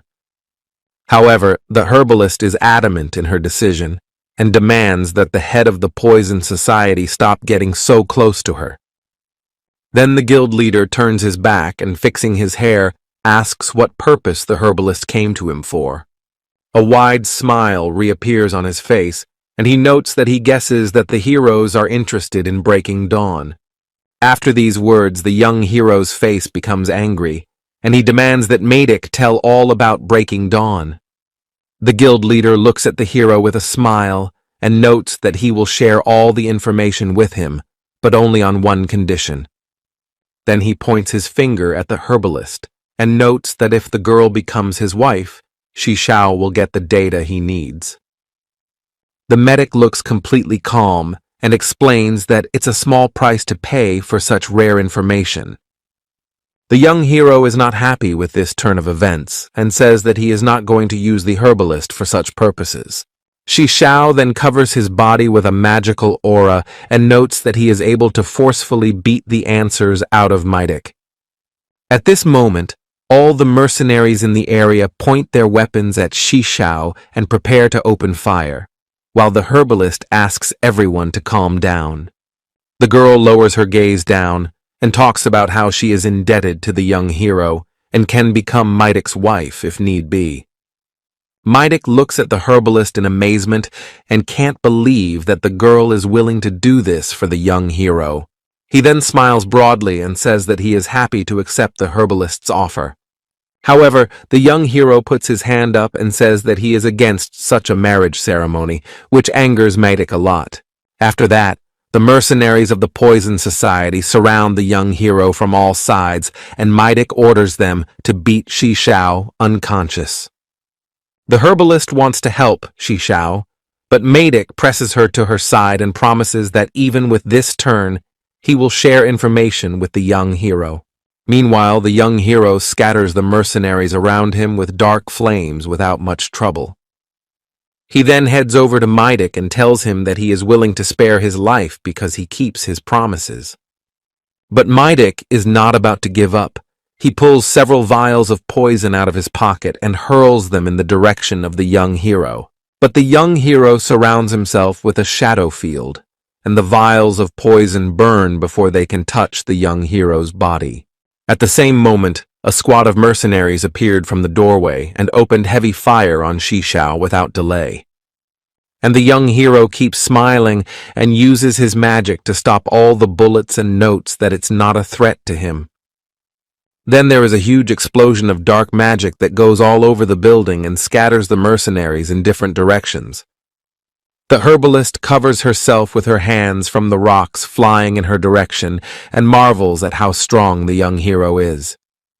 Suddenly, Madik appears in front of her and promises to protect her from the blast wave and confesses his love again. And the young hero heads straight in his direction and notes that he admires Madik's behavior, especially at such a dangerous moment. Despite Shi Xiao's immense strength, Madik is not about to give up and drinks the potion of turning into a monster. He ceases into a huge lion and says that no one has yet survived who has seen his true form. However, the young hero has a few blows to cool Madik's ardor, and the guild leader surrenders to the mercy of the victor. And Shi Xiao strokes Madik's head with a smile on his face and asks him to tell him everything he knows about breaking dawn. The herbalist then decides to kick Madik a few times for so cavalierly offering her to be his wife. Meanwhile, the young hero scrutinizes Madik's animal form and assumes that he is supplying potions to other guilds. Then he walks closer to Madik, who sits on his lap and asks for all the details about breaking dawn. and Maydik talks with a smile about how this organization doesn't exist on its own, and for the most part it's being used.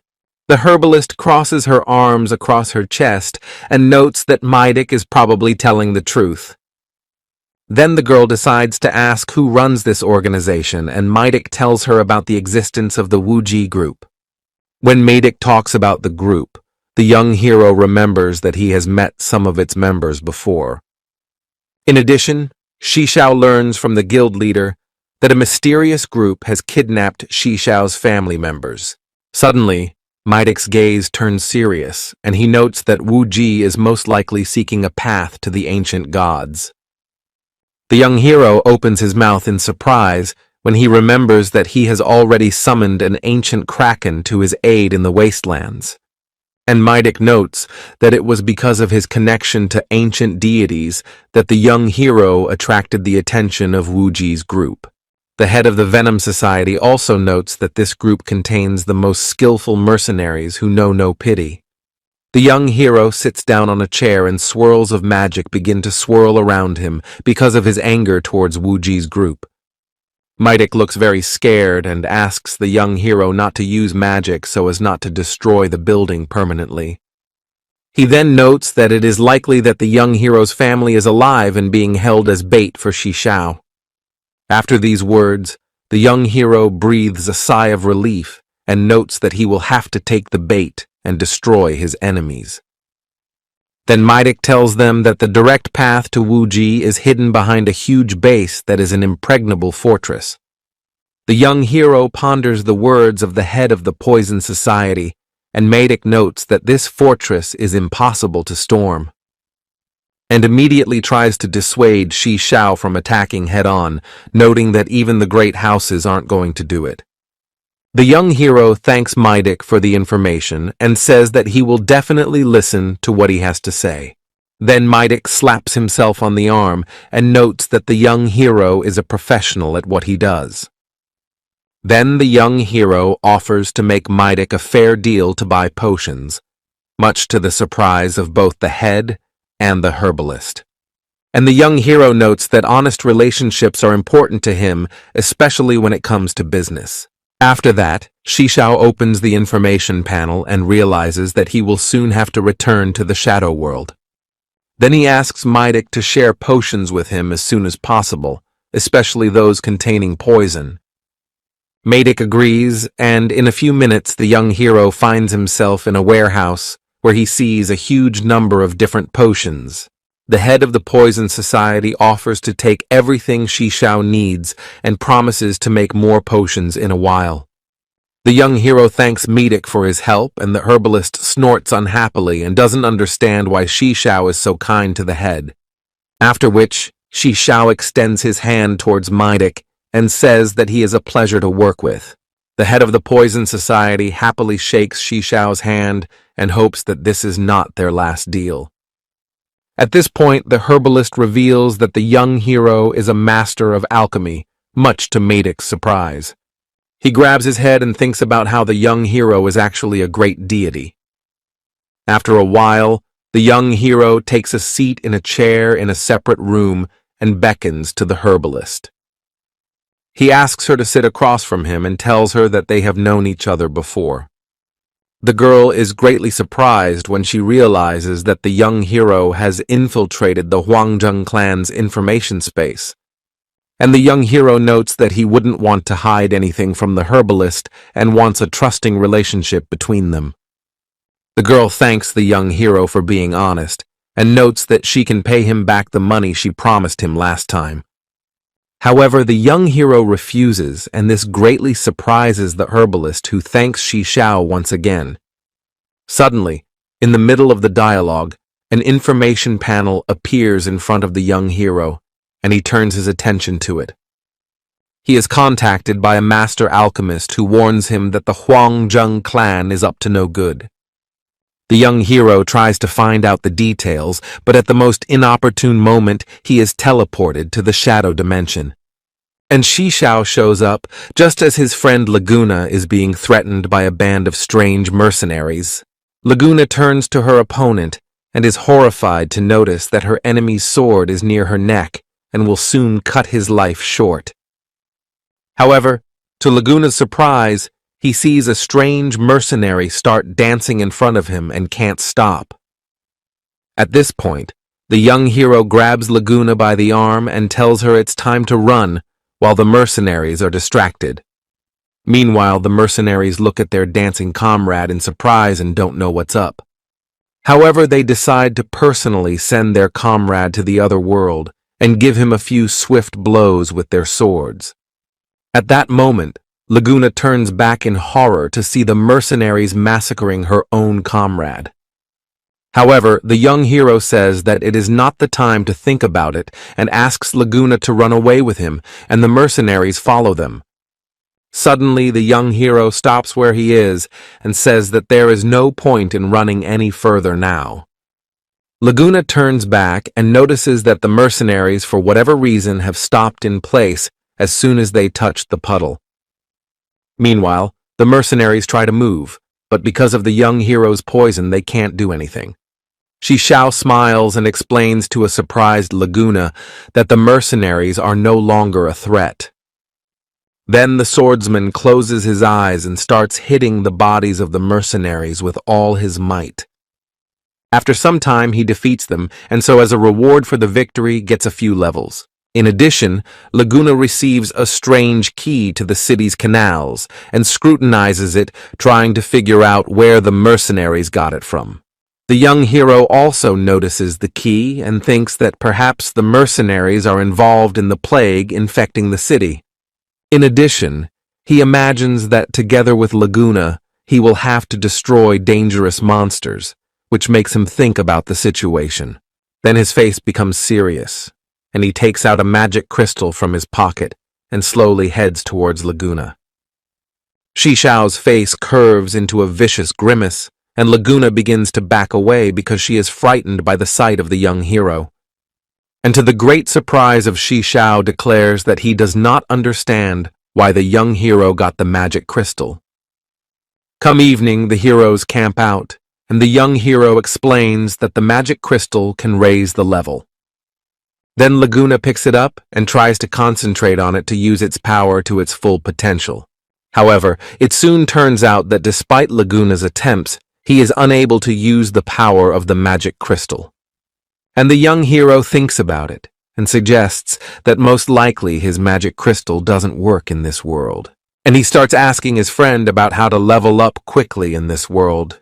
Laguna stares intently at the young hero and points out that Xiao's look changed drastically when he saw the key. The young hero nods and says that there are challenges ahead of them, so his friend needs to level up immediately. After saying that, to Xiao's surprise, Laguna went to bed and said that tomorrow they could do a series of tasks to level up. However, this does not suit Xiao, and he demands that Laguna go with him right now to find a suitable assignment. After a while, the heroes find themselves in the guild building where they are met by mercenaries and offered a drink. However, the heroes refuse and scrutinize the task board to choose the appropriate order. The young hero chooses a level 60 contract and says that this is the most effective way to level up quickly. However, Laguna doesn't understand Xiao's actions and notes that their levels are too low for this assignment.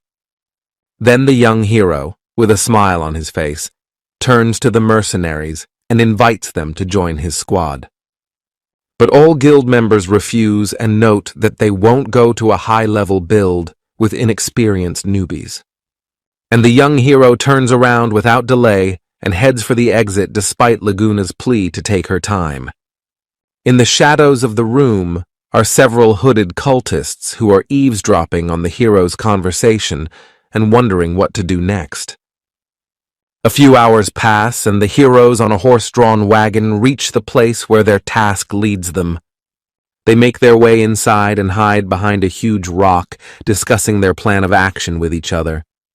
The young hero, along with Laguna, peeks out from behind cover and notes that it's best to lure out the dangerous monsters, one at a time. They see in front of them a huge number of monsters that go in different directions and have high levels. Suddenly, Shisha kicks Laguna out of hiding and tells him that it's time for the young swordsman to show his full glory. Quite quickly, Laguna gathers her thoughts and throws her dagger at the closest opponent in front of her. The dagger sticks straight into the zombie's head and does a little damage, causing it to slowly turn its head toward Laguna. The swordsman hides behind a huge rock and baits the dangerous monster right into a trap. The monster goes into a frenzy and heads for where Laguna is hiding with great speed. However, Laguna abruptly jumps out from around the corner and, under the influence of Shishao's potions, strikes the monster in its weak spot. The other zombies, however, take no notice and continue to move through the graveyard at their usual pace. The monsters move slowly throughout the area and occasionally utter incoherent words. Meanwhile, the young hero notes that his plan is working perfectly and holds out another potion of reinforcement to Laguna. A few hours pass, and the heroes, after destroying all the enemies, head onward. They see a huge wall in front of them and a gate that is securely locked, then begin to discuss among themselves a plan of action. Suddenly, a smile appears on the young hero's face because the perfect plan to overcome this problem appears in his head. A huge magical aura appears around his body, and huge demonic wings appear on his back. He then grabs Laguna's hand and together with him flies over a huge wall and thus mines the obstacle in his path. At this point, the young hero realizes that he should find the right gear for Laguna next time. The heroes find themselves on the other side of the wall and notice that there is a huge number of human bodies. The acrid odor makes Laguna very sick and nauseous, and the young hero looks around for danger. Then he abruptly grabs Laguna's hand, and together they hide behind a rock, trying to avoid being seen by the strange men. He notices that the men in robes are carrying a huge cross to which a man is firmly tied, asking to be set free. Laguna says that it is necessary to act as quickly as possible. One young hero asks him to stay here and not to hurry. Then the young hero leaves his friend in a safe place and decides to get inside the huge temple to find out what's going on. He sees a huge altar in front of him with a huge number of cultists crowded together praising the deity. Shi Shao's face transforms with surprise. He can't believe that even in this world, people worship an ancient deity. Suddenly he notices a strange book of shadows that emits a huge stream of magical power. The young hero looks confused and tries to think of a plan of action to follow next.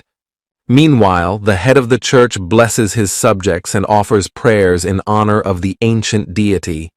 And in front of the altar is one of the novices who bows his head and asks to save his family and children from the disease. After these words, the priest raises his staff upwards, and strange tentacles appear behind his back, reaching for the cultist.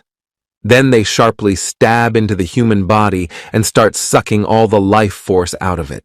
The tentacles then stick into the altar on which the Book of Shadows is located and feed it with their power. And the book on the altar begins to slowly turn its pages until a new symbol appears on one of them. The man's body was forever frozen in that moment when he prayed for the health of his family, but now the cultist didn't look alive. Then a man is brought to the priest on a small cart who is tied with his hands and feet to a large cross. As soon as they take the gag out of his mouth, he tearfully asks to be released and talks about how everyone here has gone crazy. After a while, the priest hits the ground with his staff and orders everyone present to be silent. Then he looks up and says that the great deity will not tolerate heretics defiling the earth. At this moment, all the cultists fall to their knees and start repeating all the same words as the priest.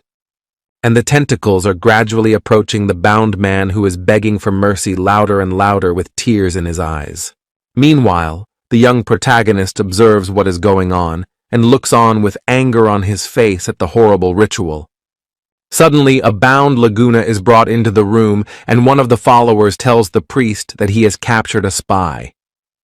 The young hero then picks up potions and prepares to attack the cultists in case Laguna is threatened.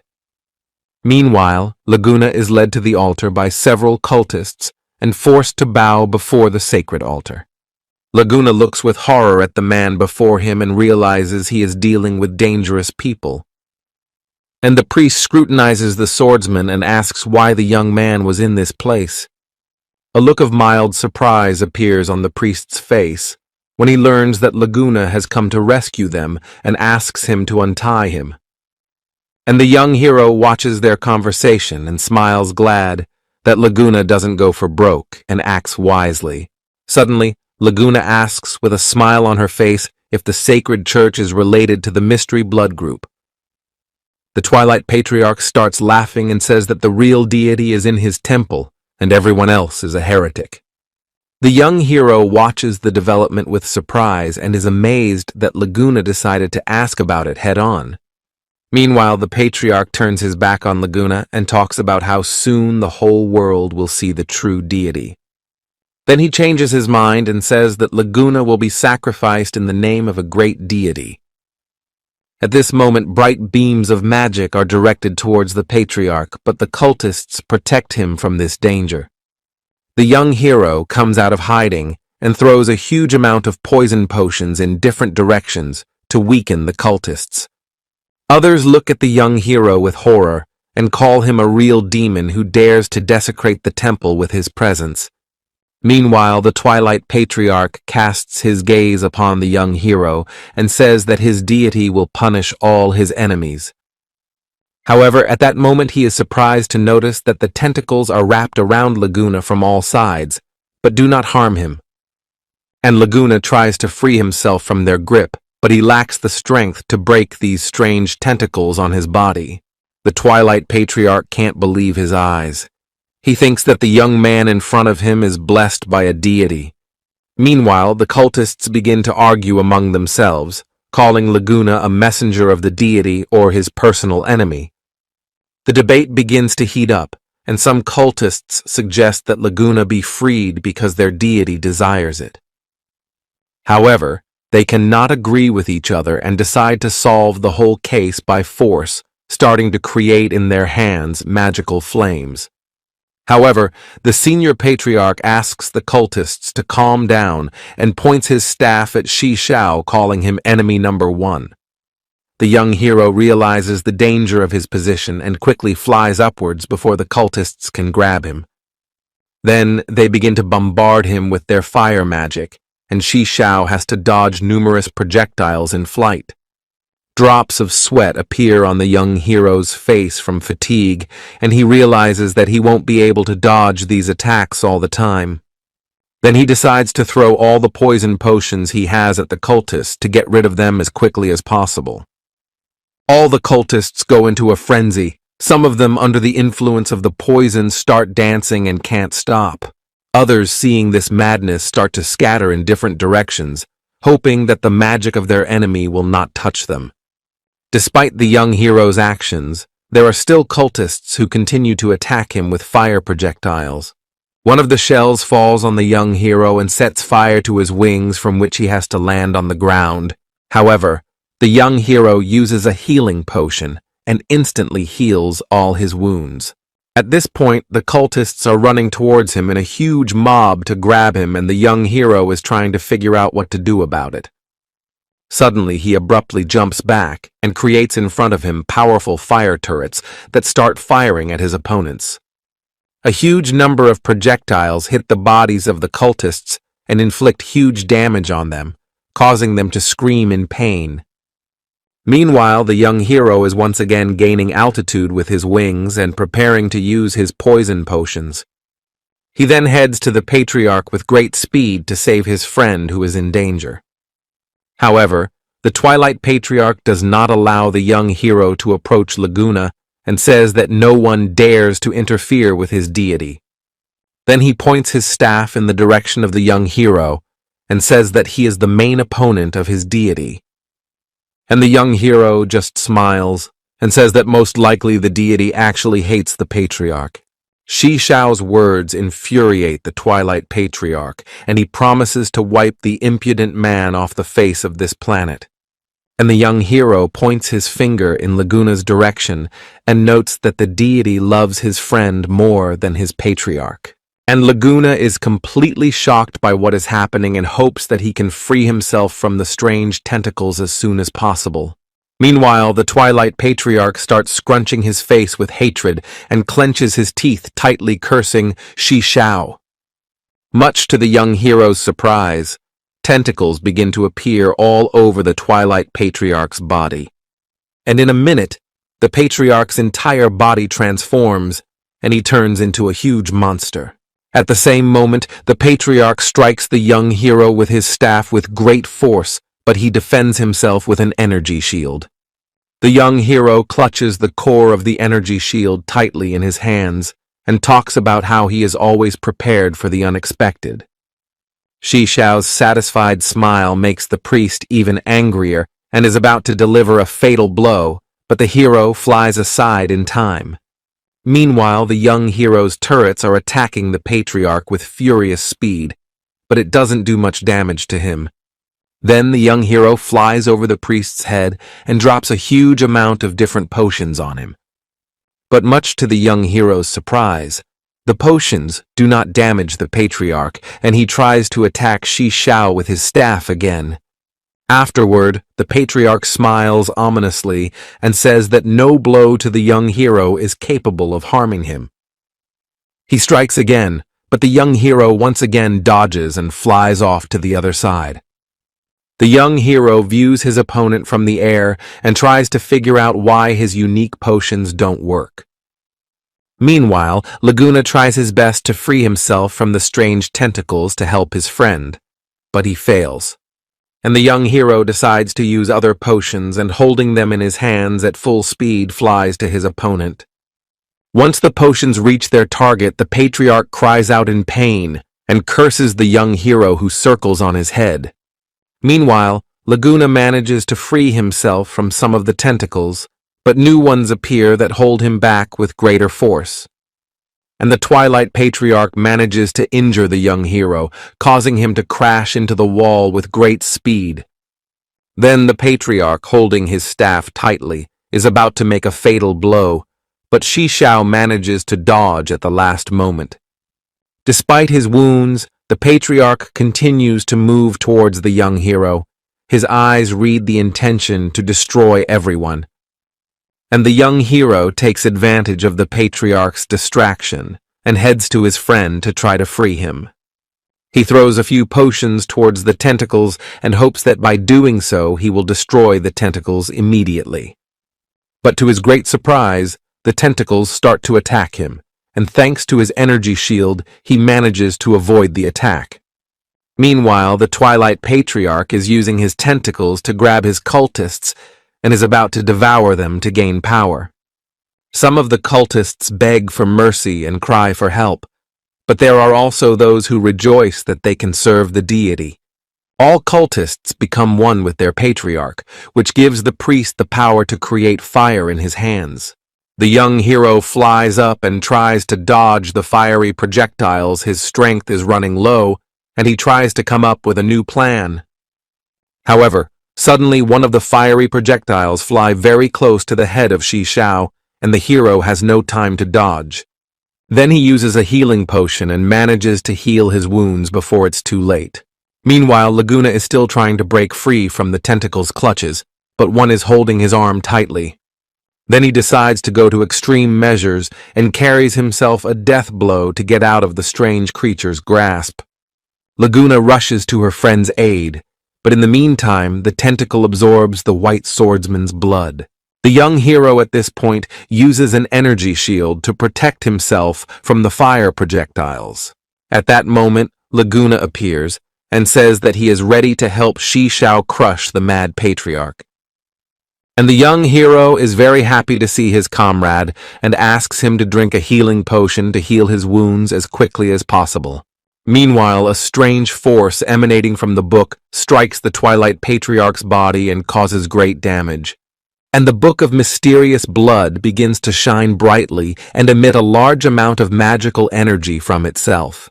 The young hero notices this. He throws Laguna a healing potion and asks him to escape from the place as quickly as possible. Suddenly, a Book of Mysterious Blood appears on their path that names Laguna as the chosen one to fulfill a special purpose. Then Laguna falls into a strange dimension that looks like infinite outer space. Laguna looks around in surprise and notices that he is alone in this dimension with the magical grimoire. And the book tells the swordsman that this place is for the chosen ones and no one but them can get into this world. Laguna listens carefully to the words of the book and notes that it all looks like one big trap. Suddenly he hears a familiar voice a few meters away from him and turns his head in his direction. Fortunately for him, he sees a young hero who also finds himself in this unusual dimension. Laguna greets his friend with a smile on his face and rejoices in the fact that he is now not alone in this strange world. And the book begins to radiate even more light and wonder that the young hero could be in this space. Meanwhile, Shishao is going to ask 3 questions to determine the true being that is imprisoned in the book. Then a mysterious entity calls himself a shadow and tells him that his life used to be in the darkness of space. The heroes are greatly surprised by such a story and ask for the reason why the shadow is imprisoned in the grimoire. Then the shadow tells me that she once had to face a god of destruction in the distant past. Suddenly, the grimoire emits a bright light again, and the shadow tells him that after the battle, he had to scatter shards of his power all over the world. The young hero listens carefully to the shadow's story and learns that the creature wants to become one with Laguna. However, surprise appears on Shishao's face when he learns that the ancient deities are shards of the god of destruction. Laguna looks confused. He worries that the shadow deity wants to use him for terrible purposes. In response, the grimoire flies up, and a voice tells him that he will be poisoned into eternal darkness as soon as he gathers all his pieces. Then the book once again lights up brightly, and the shadow deity says that Laguna's destiny is to become one with him. The heroes look toward the book, and the young hero notices that the power of the shadow deity can be very useful. However, Laguna is unsure about harnessing the power of the book, and worries that a mysterious creature may take control of him. Then the young hero turns to Laguna and tries to convince him to accept the power of the shadow deity. And Laguna takes out his guild token after saying that, and thinks about how he can best proceed. Suddenly his gaze becomes serious, and he decides to become one with the shadow deity and take control of this power. The young hero looks grim. He doesn't want a horrible fate for his friend, but he has no other choice. Meanwhile, Laguna brings her hand to the grimoire and then begins the ritual of merging the shadow deity and the swordsman. Huge amounts of blood clots braid Laguna's body, and his arm grows back into a demonic limb. The heroes return to their world and notice that the Twilight Patriarch is trying to call out to his deity. However, the priest is getting weaker by the minute, and Laguna says that the deity is now on his side. The Patriarch is about to attack Laguna but is held back by the sheer number of souls of people who have been consumed by him. At this point, Laguna says that it is time to destroy evil, and then his hand begins to emit a bright light. A bright lightning bolt recognizes the body of the priest, and the souls of people suck the power out of him, causing the Patriarch to lose his power. And Laguna licks his hand, enjoying his new power, and says that the Patriarch's reign is over. After these words, a huge bloody whirlpool appears under the Patriarch and completely engulfs his body. Laguna stares off into the distance, and in his shadow manifests a vast array of monsters that are ready to serve him. The young hero looks at Laguna and regrets having to push his friend to make that choice. At this point, Laguna turns back around, drops of sweat are dripping down his face, and he looks very exhausted. He smiles and talks about how now he can change the world, then loses consciousness and falls to the ground. However, the young hero manages to catch his comrade and gently lays his body on the ground. Then he crouches down next to Laguna and thinks about how the shadow deity has immense power. The young hero begins to think that maybe he can change at least the events and finish Laguna's story with a happy ending. He then examines the building and picks up the items that fell out of the cultists and the Twilight Patriarch. Suddenly, Shishao notices that from the body of his friend begins to emanate a huge shadow that becomes blacker by the second. In the center of the shadow appears a creature that scrutinizes the young hero and notes that he is quite strong. A mysterious figure emerges from the shadows and calls himself a cosmic deity from the bowels of the cosmos. The young hero tucks his hands in his pockets and asks a few questions to learn about the deity's true intentions. And the space shadow smiles and extends his hand towards Shishao, calling him a great companion. However, the young hero walks past the shadow with a disgruntled expression on his face and asks to stay on top of his questions. Then he walks a little forward and turns to the deity and waits for answers to his questions. Space Shadow raises a finger up and tells you that his main goal is only to find his shards. He then smiles slightly and notes that he couldn't have lived without cultists because he needed blood from any source. The young hero is overjoyed when he learns that the shadow deity doesn't have to consume humans to fuel its powers. He then asks the shadow deity to wake Laguna so they can go in search of more shards of power. The deity lurks in the shadows and notes that Laguna is very lucky to have met someone like Shishao. However, these words only hurt the young hero, and he thinks that it is his presence in this world that will ruin Laguna's life. After a while, Laguna wakes up, he slowly opens his eyes and looks around. The young hero helps his friend to his feet and tells them that they have a very long road ahead of them. Much to Shishao Laguna's surprise, he quickly regains consciousness and with a smile on his face says he's ready to go. The young hero and his companion head for the exit, hoping that he will never have to face the blood cult again. Suddenly, members of the Order of Hunters appear in front of Shishao and order the heroes to stop immediately. The squad leader pulls off his hood and demands an immediate account of what happened in this temple. However, the young hero passes by the hunters and says that he knows nothing about what happened. In response, the head of the hunters picks up the Book of Blood and demands that the heroes immediately tell everything they know. However, Shishao and Laguna insist that they are new to this temple and know nothing about what happened. And the head of the squad clenches his fists, and he is not satisfied with the answer of the heroes, because he is sure that they lie to him. He then punches the young hero in the chest with all his might and tells him that he shouldn't lie standing in front of him. The blow is filled with tremendous power, and Shishao flies back a few meters, but Laguna manages to catch him. Then Laguna's eyes fill with anger. He is about to attack the members of his guild, but the young hero tries to stop him. Shishao then rises to his feet and declares with a smile on his face that there is no need to resort to violence. But the hunters are angered by the young hero's satisfied smirk, and one of them bears him another blow. However, the young hero continues to smile and says that he expected more from the experienced guild members. The hunters become enraged after these words and pounce in a mob on the young hero. At this moment, a gloating smirk appears on Laguna's face. He is not going to hold back his power and decides to deal with the hunters. Then he bites his hand, and his body is filled with immense magical power, causing the air to shake around him. He then makes a quick attack with his demonic arm and immediately grazes the two hunters standing in front of him. After Laguna's strike, strange bloody growths appear on the bodies of the hunters, which begin to grow tentacles. With every second, the strange creatures get bigger and then create sharp daggers in their hands and are about to attack the hunters. The squad leader watches in horror and asks his comrades to drink the cure potion as quickly as possible. Suddenly, Laguna appears behind him and grabs his shoulder, telling him that he will punish the hunter for his insolence. He then bites the head of the squad right in the neck, causing him to scream in pain and take a huge amount of damage.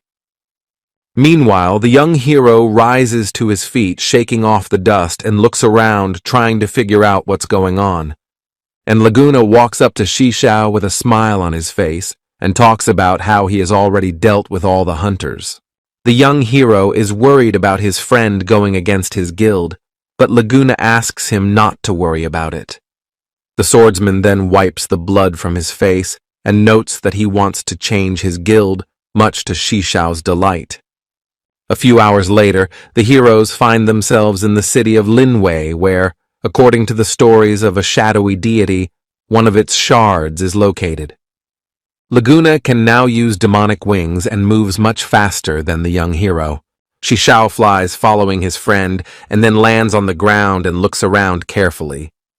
Together with Laguna, the young hero discusses a plan for them to infiltrate a city that is crawling with monsters. Suddenly, however, there is the sound of horses' hooves, and the heroes turn back to see where the sound is coming from. To their surprise, the heroes see the head of the guild and his assistant Christina, who together with a troop on horseback are moving towards them. The young hero is surprised that the guild has decided to go to this city and prepares for the worst-case scenario. However, the system informs him that teleportation has begun, and despite the young Jier's objection, he is transported to his world.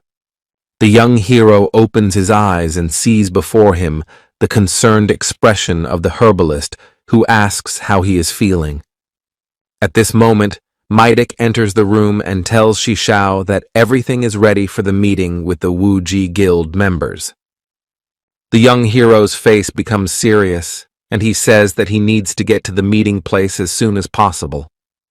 Dark flame energy gathers around him, and he quickly heads towards the exit of the building. However, Mightiest tries to stop him and tells him that the best thing for them to do is to go to the meeting with the Wuji Guild together. The herbalist wants to go with them, but Mightiest insists that the girl should stay behind because the meeting will be dangerous. The young hero agrees with Mightiest's words with a smile on his face, asking the herbalist to wait for his return. The girl's face becomes sad, but she agrees with the hero's words and is going to go to visit her mentor. And Mightiest looks at the young hero in amazement and doesn't understand how he manages to find the right words for the page. Before exiting, Xixiao teleports to the pocket dimension to find out the details of his lord accounts. The system tells Xixiao that the witch's account is now available to the young hero as well as the Dark Lord's account. The young hero ponders this information and realizes that sooner or later he will have to return to the world of darkness again. However, the system reports that the spending per account of darkness will now be reduced by several times, which greatly pleases Xixiao. Now Xixiao looks serious and firmly believes that he can save his friends with his new power. A few hours pass. The young hero and Mightiest go to a meeting with the clan and discuss a plan of action amongst themselves. Mightiest surveys the wasteland from the car window and notes that the Wuji Guild won't show up until they see him at the rendezvous point. Soon the transport reaches the rendezvous point, and the blazing sun illuminates the yellow armored vehicle from all sides.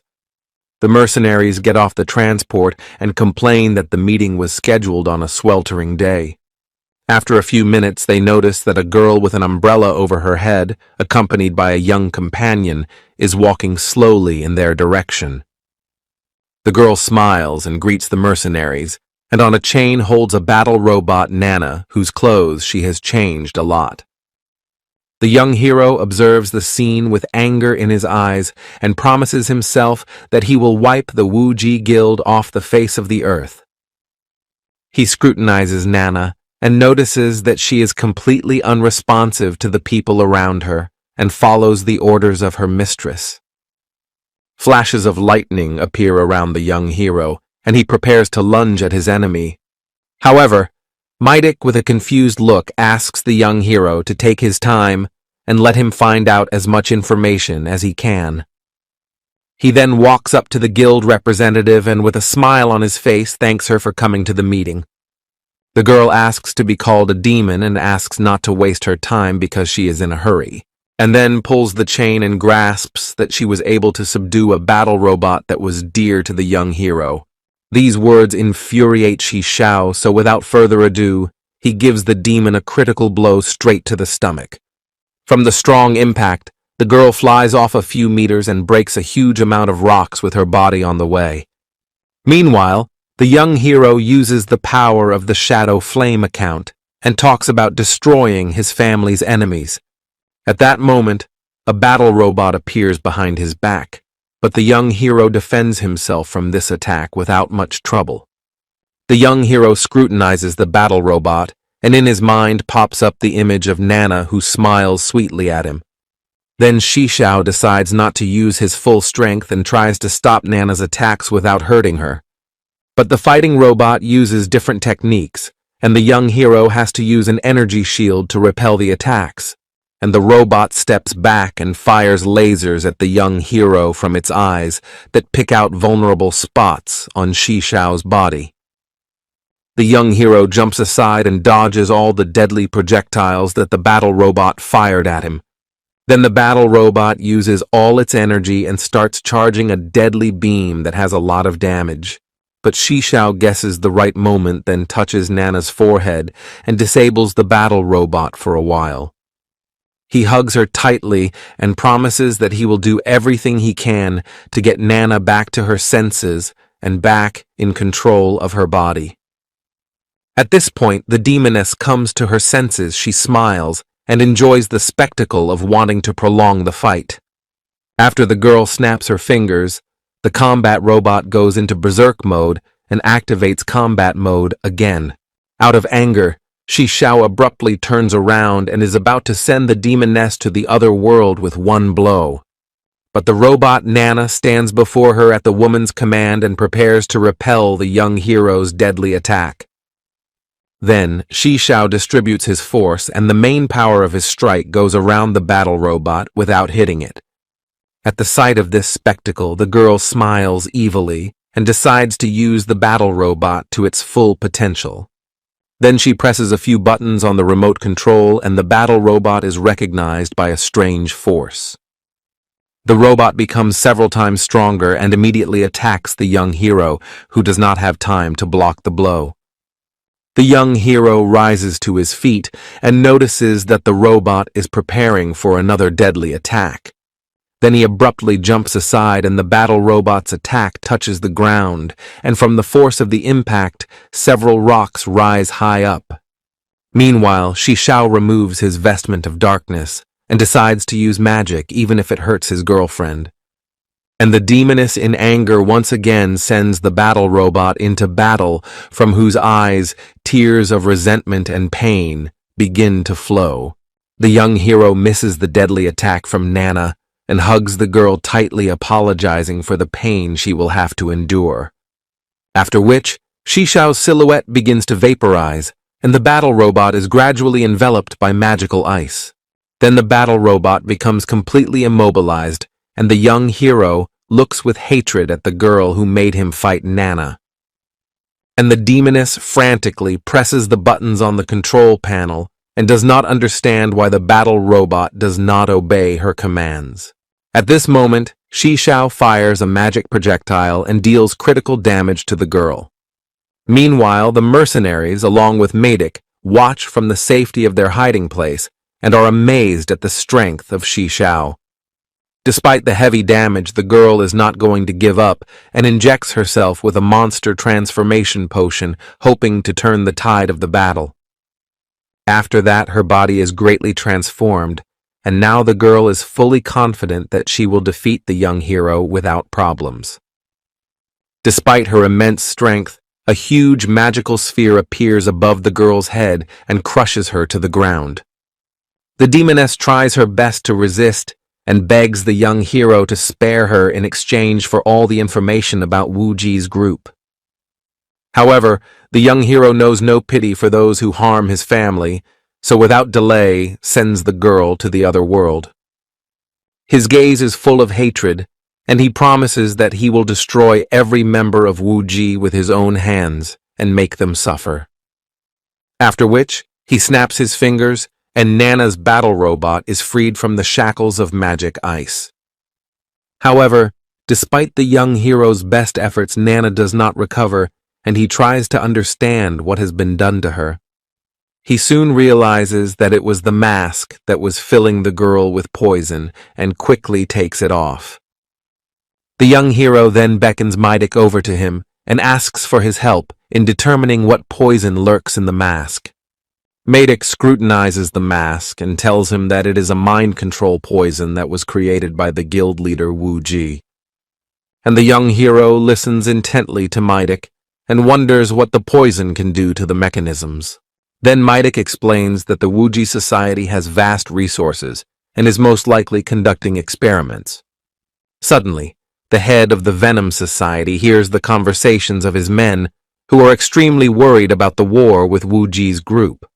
Then Mightiest, with a disgruntled expression on his face, points his finger at them and says that the mercenaries can leave if they are not sure of his decision. After these words, the mercenaries' faces are covered with cold sweat, and they say that they will always be loyal to the head of the Poison Society. At this point, the young hero thanks the mercenaries and Mightiest for their loyalty and promises to reward them once he saves his family. He then gently places the robot Nana on his lap and strokes her head, apologizing for putting her in danger. He scrutinizes the robot's instruments and discovers a recording of the place where Wu Ji's mercenaries are holding his family. He also notices a strange scientist who is holding a syringe of poison and is about to inject it into Nana's body. In addition, he sees a member of the Horizon Guild asking Nana to keep her eyes open at all costs to avoid passing out. The recording cuts off and the young hero is furious, firing a fire projectile in the direction, and wants to go to the enemy base as quickly as possible. He loudly announces that he will raise the Wuji research complex with its scientists. He then creates demonic wings on his back and flies upwards while Mightiest wishes him luck in his future battle. The young hero flies up sharply, and Mightiest covers his face from the bright light and hopes that the young hero will save his family. Each flap of the young hero's wings shakes the ground and leaves a trail of purple flame, while Mightiest continues to admire the sight.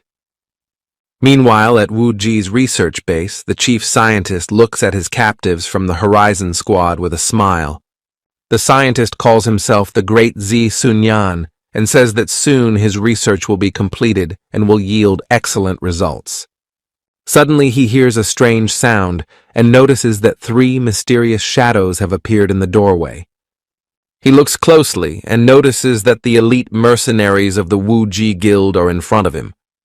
The scientist greets the mercenaries and says that he needs to finish the last experiment and then everything will be ready. At this point, the squad leader approaches a full male member of the Horizon Squad and demands that he immediately shut up. Then the girl puts a dagger to his throat and says that if he does not immediately shut up, she will send him to the other world. At that moment, one member of the Horizon says that soon a young hero will come to this place and save everyone. Kuai-Fei from the mercenary squad smiles and says that there's no way Shi Xiao can get here in time to save his friends. He laughs loudly and talks about how the entire Horizon Squad is just cannon fodder for the young hero that he doesn't care about. At that moment, there is a loud explosion sound upstairs that attracts the attention of all the mercenaries. Squad leader Nock orders the others to immediately check what's going on outside the compound. Kuei-Fei volunteers to go outside first. He says he is ready to destroy even the young hero if he shows himself in front of him. At this second, another explosion rang out, and a bright spear of dark light scoured through the body of the mercenary Kuei-Fei. The young hero walks through the ruined doors and asks with a smile who is willing to fight him right now. And the members of the Horizon Squad smiled widely at the sight of the young hero and rejoiced that he came to their aid in a difficult moment.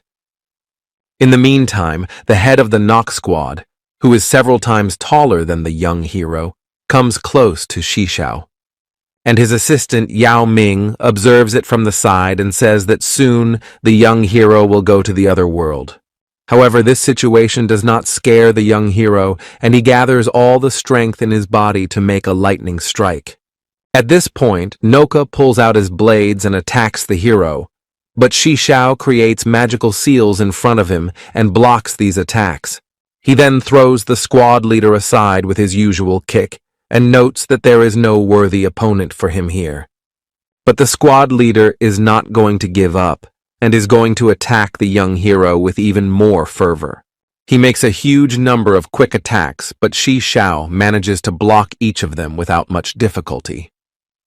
The young hero then holds the commander's blades with his magical hands and taunts his opponent's strength. At this moment, an assassin appears behind Shishao's back and is about to attack him with poison blades. The girl makes an accurate strike, but the magic barrier effortlessly holds back the blow, and the attack doesn't do any damage to the young hero. Shishao then creates a huge two-handed sword in his hands and attacks the girl, who manages to dodge at the last moment. And then the young hero makes an attack, but in front of him appears a huge shield that takes most of the damage. At this point, the squad leader is about to run away, but the young hero quickly catches up with him and prepares to deliver the final blow. The young hero puts all of his hatred into this blow, causing Nock's squad leader to grit his teeth in pain and fall to the ground. At the same moment, Shishao lands a few strikes, and the commander's health score becomes very low. Meanwhile, the scientist is hiding behind cover and trying to figure out how he can get out of this situation alive. And the members of the Horizon Squad are freed from the shackles and thank the young hero for coming to their aid. But suddenly bright rays of light appear in front of the heroes. They come from the bodies of mercenaries who were defeated by Shishao. Then the squad leader transforms into a bear and promises to swallow the young hero alive along with his friends. However, this situation does not scare Shishao in the least. He continues to stand in his place and waits for his enemy to attack. He looks up and sees that the assassin has transformed into a flying creature that attacks him with its sharp feathers. And at the same moment, another mercenary, who has transformed into a huge wolf, sends fireballs towards the young hero. Suddenly, a huge explosion goes off under the mercenaries' feet and destroys them all despite their newfound strength. Meanwhile, the scientist runs to a special room and injects his experimental serum into the head of the Dawnbreakers organization. The head of the organization comes to his senses and immediately sees in front of him a huge flow of energy that is directed in his direction. Then he stretches his arm forward and creates a strong shield in front of him that protects him along with the scientist. Gradually, Jaegern's body fills with strength, and he prepares to fight the young hero face to face. Meanwhile, the young hero stands on a mountain of metal debris and celebrates his victory with the Horizon Squad. He smiles widely and says that he expected much more from the mercenaries of the Breaking Dawn Guild. And one of the Horizon Squad members slams his fist on the ground with all his might and curses himself for being too weak. However, the young hero tries to cheer up his comrade and notes that now is not the time to worry about it. Suddenly, Shishao begins to feel a strange surge of magical energy and demands his opponent to immediately appear in front of him. At the same moment, the head of the Dawn-Breaking Jaeger group appears behind him and attacks Shishao from behind. The commander takes a few strokes, after which his hands begin to emit a bright green light. Then he notes that the young hero is a worthy opponent and is going to attack him once more using his iron gloves. And the young hero summons magical hands to his defense and, despite the speed of his enemy, blocks all his attacks. He then creates a two-handed sword in his hands and tries to attack Jaegern, but Jaegern creates a shield and defends himself against Shishao's lunge. Then the young hero creates a magic projectile that causes a huge explosion that makes Jaegern fly away. But the leader of the Breaking Dawn isn't about to give up with help. He stands firmly on his feet and tries to slow them down. Then creates several of his clones and says that the young hero will not be able to handle such power. However, Shi Xiao looks at ease and pays no attention to Jaegern's actions, even when he is at his back. The young hero seizes the moment and snatches Jaegern's blades with his magical hands and then breaks their blades. He then stabs the broken blades directly into the mercenary's shoulders, causing him to take significant damage.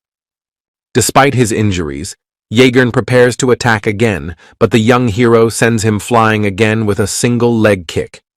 Suddenly, Jaegerna's body is pierced by a strange energy, and all his wounds are instantly healed and his armor is restored. A smile appears on Shi Xiao's face at the sight of this, and he says that he wonders how Jaegern got this ability. And the mercenary creates a few ghost wolves near him and says that he might tell about his little secret.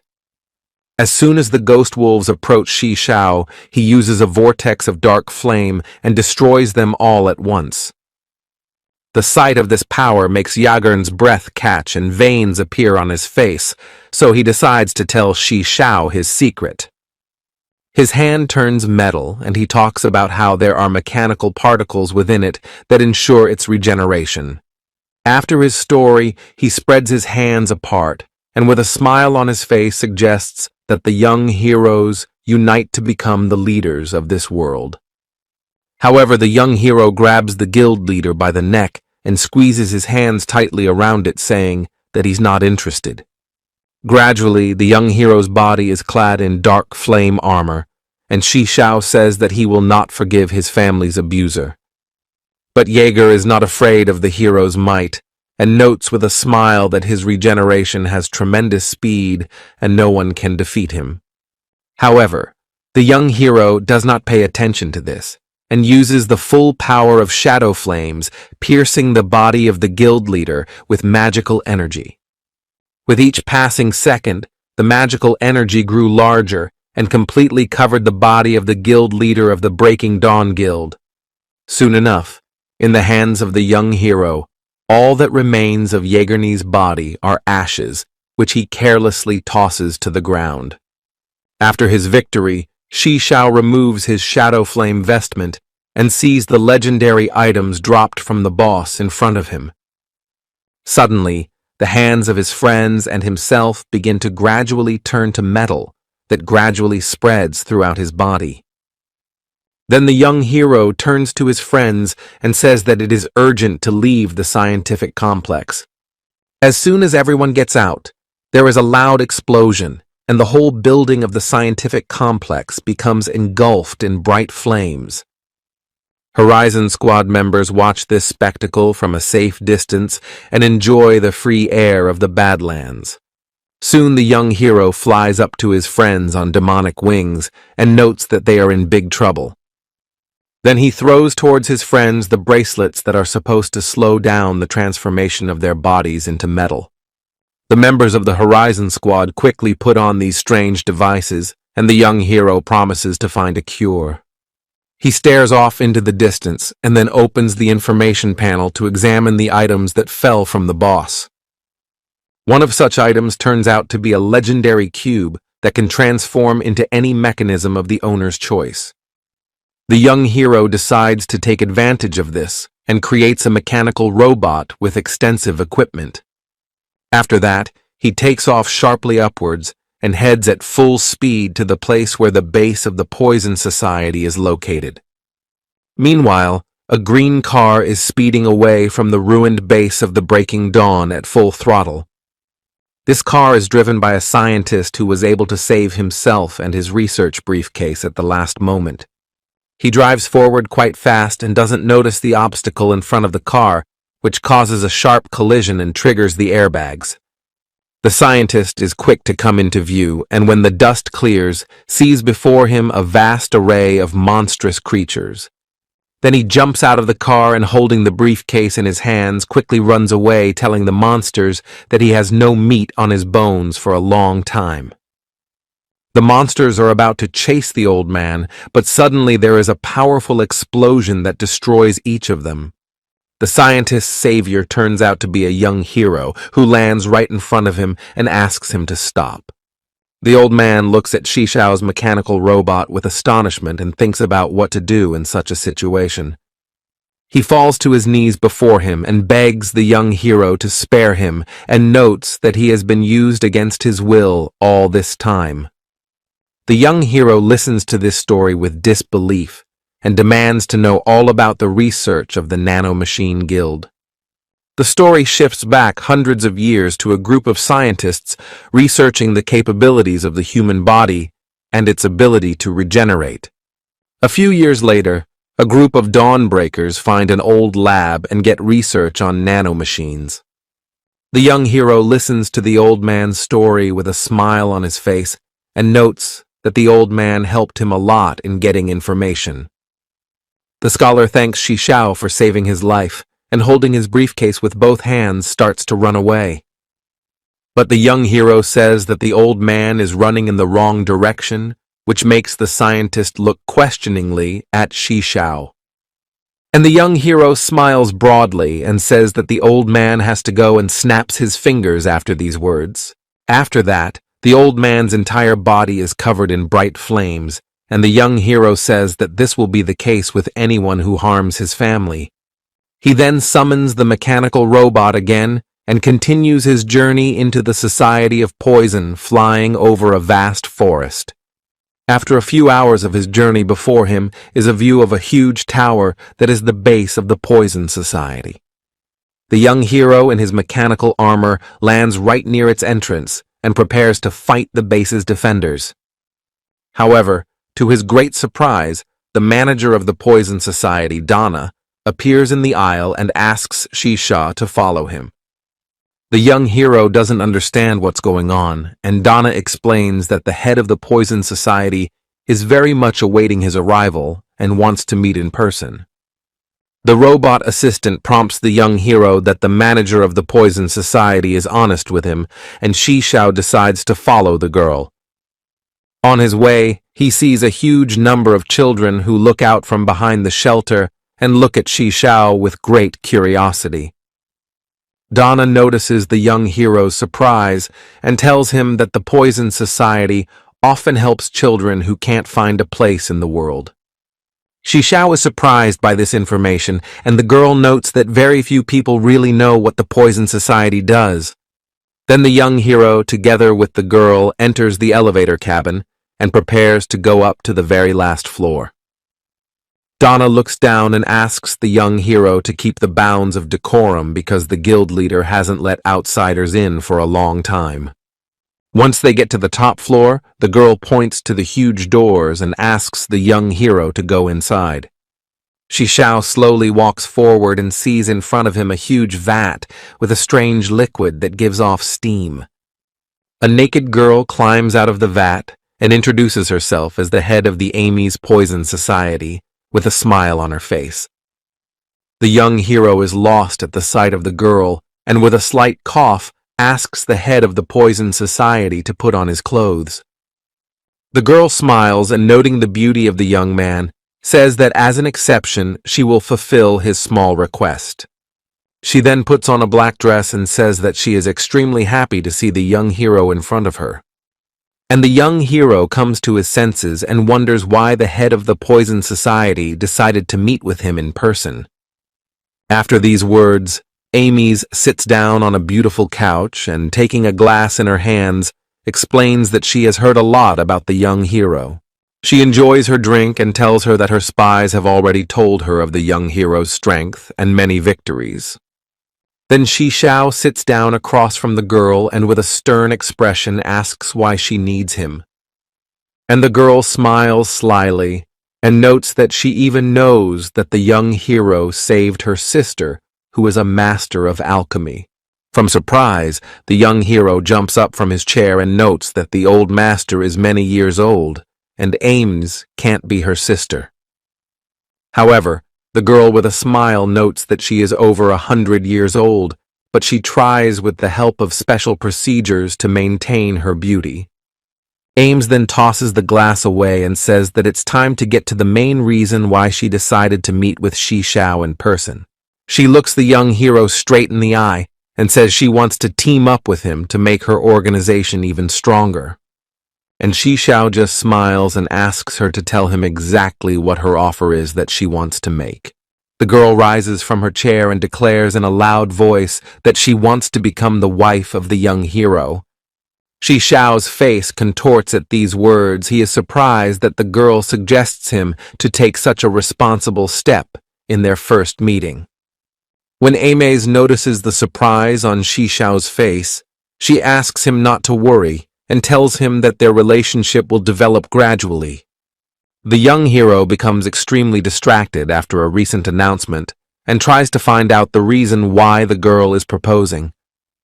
And Ames confidently declares that she is very old and wants to entrust her brainchild to the skillful and strong man that Shisha is. The young hero is extremely surprised by this turn of events, and the assistant's work begins to laugh. Shishao thinks about it for a while and then says that it's a pretty tough choice, and he's not ready for one. After these words, the girl abruptly gets up from the couch and notes that the young hero should immediately agree. Then he declares in a loud voice that he wants to change the world to visibly transform it. The young hero's face becomes serious, and he asks what Amy's means by transforming the world. Then an Earth-like sphere appears in the girl's hands, and she says that she wants to improve the world through alchemy. She then gets very close to the hero and talks about how she will be able to speed up the process thanks to the hero's immense power. Ames smiles broadly and promises Shishao to provide himself with a huge number of girls and all the riches of Venom Society if he agrees.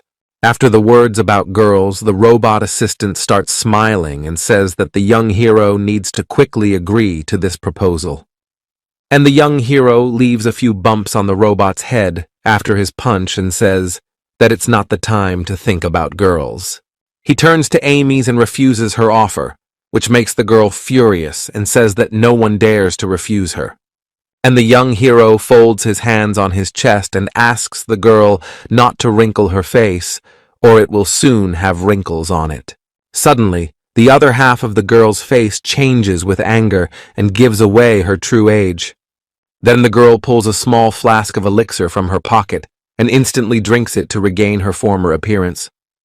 She then looks at the young hero unhappily and remarks that he should not have refused her offer. Then, behind Amy's, a huge number of puppets appear behind her and prepare to attack Shishao on her orders. The young hero realizes that he is in danger and immediately jumps back a few meters, trying not to get hit by the enemy attacks. There is a huge explosion that destroys all the puppets, and the girl watches this spectacle with a smile on her face. The young hero emerges victorious from this battle, but immediately his entire body begins to emit a bright green light. Then he falls to his knees and, gritting his teeth in pain, realizes that his body no longer obeys him. Aimez smiles at the sight of this and speaks of having managed to dispatch the young hero's body when he entered the tower building. She touches his face with her hand and says that Shishao will belong to her even if he doesn't want to. However, the young hero finds the strength to rise to his feet and tries to get away from the head of the Poison Society. The girl slowly walks closer to him and tells the young hero that he shouldn't run away. But Shishao has a trump card up his sleeve. He pulls out the legendary cube, and his entire body begins to be covered in metallic armor. In a few seconds, the young hero is covered in durable armor, and a huge blade appears behind his back. Aimez becomes angry at the hero's action and says that even armor will not protect Shishao from her poison. Meanwhile, the young hero studies a huge number of panels and realizes he can mentally control the armor. After a few minutes, several puppets appear around Shishao, ready to attack at their mistress's command. As soon as she points her finger at the young hero, the puppets go into battle mode and head towards the armor with tremendous speed. The young hero carefully analyzes the structure of the puppets and realizes that this time they are much stronger than the previous ones. He pulls out his blade and in one swing destroys several puppets at once without letting them get close to him. However, the puppets take the young hero by the numbers and some of them climb on his back and try to blend in with his armor. The steel giant's entire back begins to be covered in a strange green energy that emanates from the puppets. Then Shishao gives a command, and the robot separates the parts of the armor that the puppets were on. He then quickly restores the lost parts of the armor as if nothing had happened. At the sight of this, Ames curses the young hero and tells him that even his armor can't resist for long. After saying that, the young hero's face becomes serious, and he gives the command to activate the combat mode. After these words, a tremendous energy fills the armor, and several arms, each holding a sword, appear. A battle robot spins in a mad whirlwind that destroys a huge number of puppets in its path. And the girl with a slight smile on her face creates a magical seal and says that she will make Shishao obey her. She then spreads her arms out to different directions, and a huge amount of venom begins to fill her body. After a few minutes, metal arms appear behind the girl, and the silhouette of a strange creature hovers above her. With all her arms, she tries to attack the young hero, but he dodges without getting hit. Then the young hero tries to counterattack the girl, but the strange creature covers the girl and blocks the attack. Shishao notices that after his attack, the blade is struck by a strange poison that quickly destroys all metal. While the young hero was distracted, Ames created turrets behind her and ordered them to open fire on the hero. But the young hero's armor turns into a speeding car that quickly drives away from the scene of the explosion. The girl laughs at the sight of this and tells the young hero that his new uniform will not help him win the battle. Suddenly, the machine begins to accelerate at breakneck speed and fires several homing missiles at its enemy. However, Ames creates poison shields in front of him to block damage from missile blasts. Then the girl directs all her energy to attack, but the young hero manages to dodge again. After that, Shishao's armor transforms again, and this time transforms into a fighter jet that flies upwards. He fires several missiles that create a huge explosion on top of the Poison Society tower. The young hero continues to gain altitude and bombards the girl with his missiles from a distance. When Ames collapses, he regains his former form as a battle knight and goes down to see if she's alive. The girl slowly rises to her feet, and with a smile on her face declares that she has another ace up her sleeve. At that moment, a violent explosion sounds behind the young hero, and a strange female silhouette appears. The young hero turns around and sees a girl covered in durable armor who Ames calls by the name Anya. The robot Anya has tremendous speed and is about to attack the young hero at the behest of his mistress. Shishao manages to block this attack at the last moment, and he realizes that this robot is much stronger than him at this moment. The moment the young hero thinks about his robot, Anya flies up and prepares for his new attack. The young hero recognizes her body, but it turns out to be an illusion, and a real battle robot attacks Shishao from behind. The young hero's battle armor can't take the strain, and he falls to one knee and tries to get up, leaning on his blade. Meanwhile, Ames watches the battle and orders the robot Anna to keep Shishao alive if he wins. And the young hero, to his surprise, recognizes that before him is the sister of his friend Ancheng and tries not to harm her. The head of the Venom Society notices this, and while Shishao is conscious, decides to tell her how she got such a battle robot. The story shifts to a few years ago. In one of the dungeons, the head of the Poison Society discovers a badly injured girl. Ames decides to save her and give her strength, but the girl keeps talking about revenge and tries to leave the Society of Poison. Then the head of the society submits her body to his will and creates a combat robot that obeys her unconditionally. After this story, Shishao firmly believes that his friend's sister is in front of him, so he tries not to harm her. He creates a heavy shield in front of him and tries to fend off all of Ani's battle robot attacks with it. However, the robot Anya has tremendous characteristics and very soon breaks the shield, sending the young hero flying.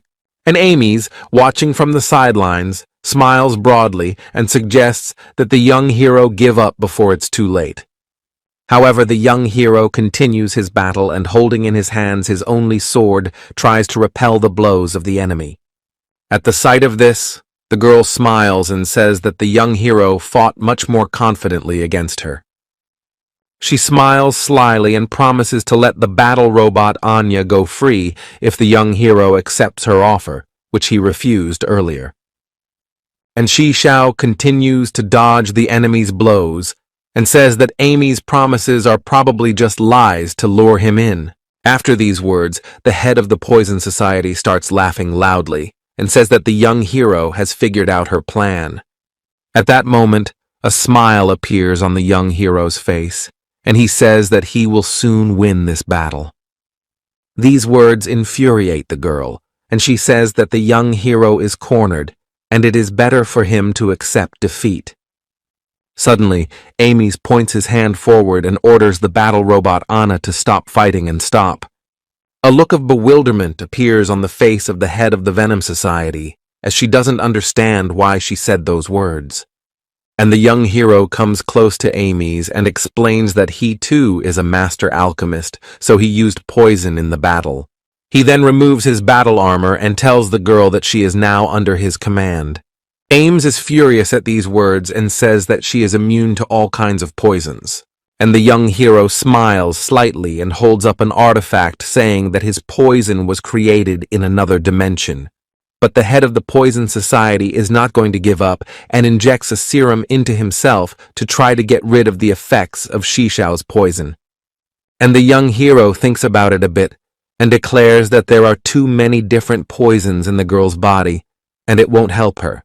Then the girl grabs her hand and asks what the young hero intends to do after his victory. And Shi Xiao smiles broadly and says that he will take over the management of the Poison Society as Ames wanted. At these words, the girl snorts unhappily and remarks that she has greatly underestimated the young hero. After a while, at the young hero's behest, the manager of the Poison Society brings Shi Xiao the antidote to the poison on a tray. At the sight of this, the young hero wonders why no one came to the aid of the head of the society during their battle.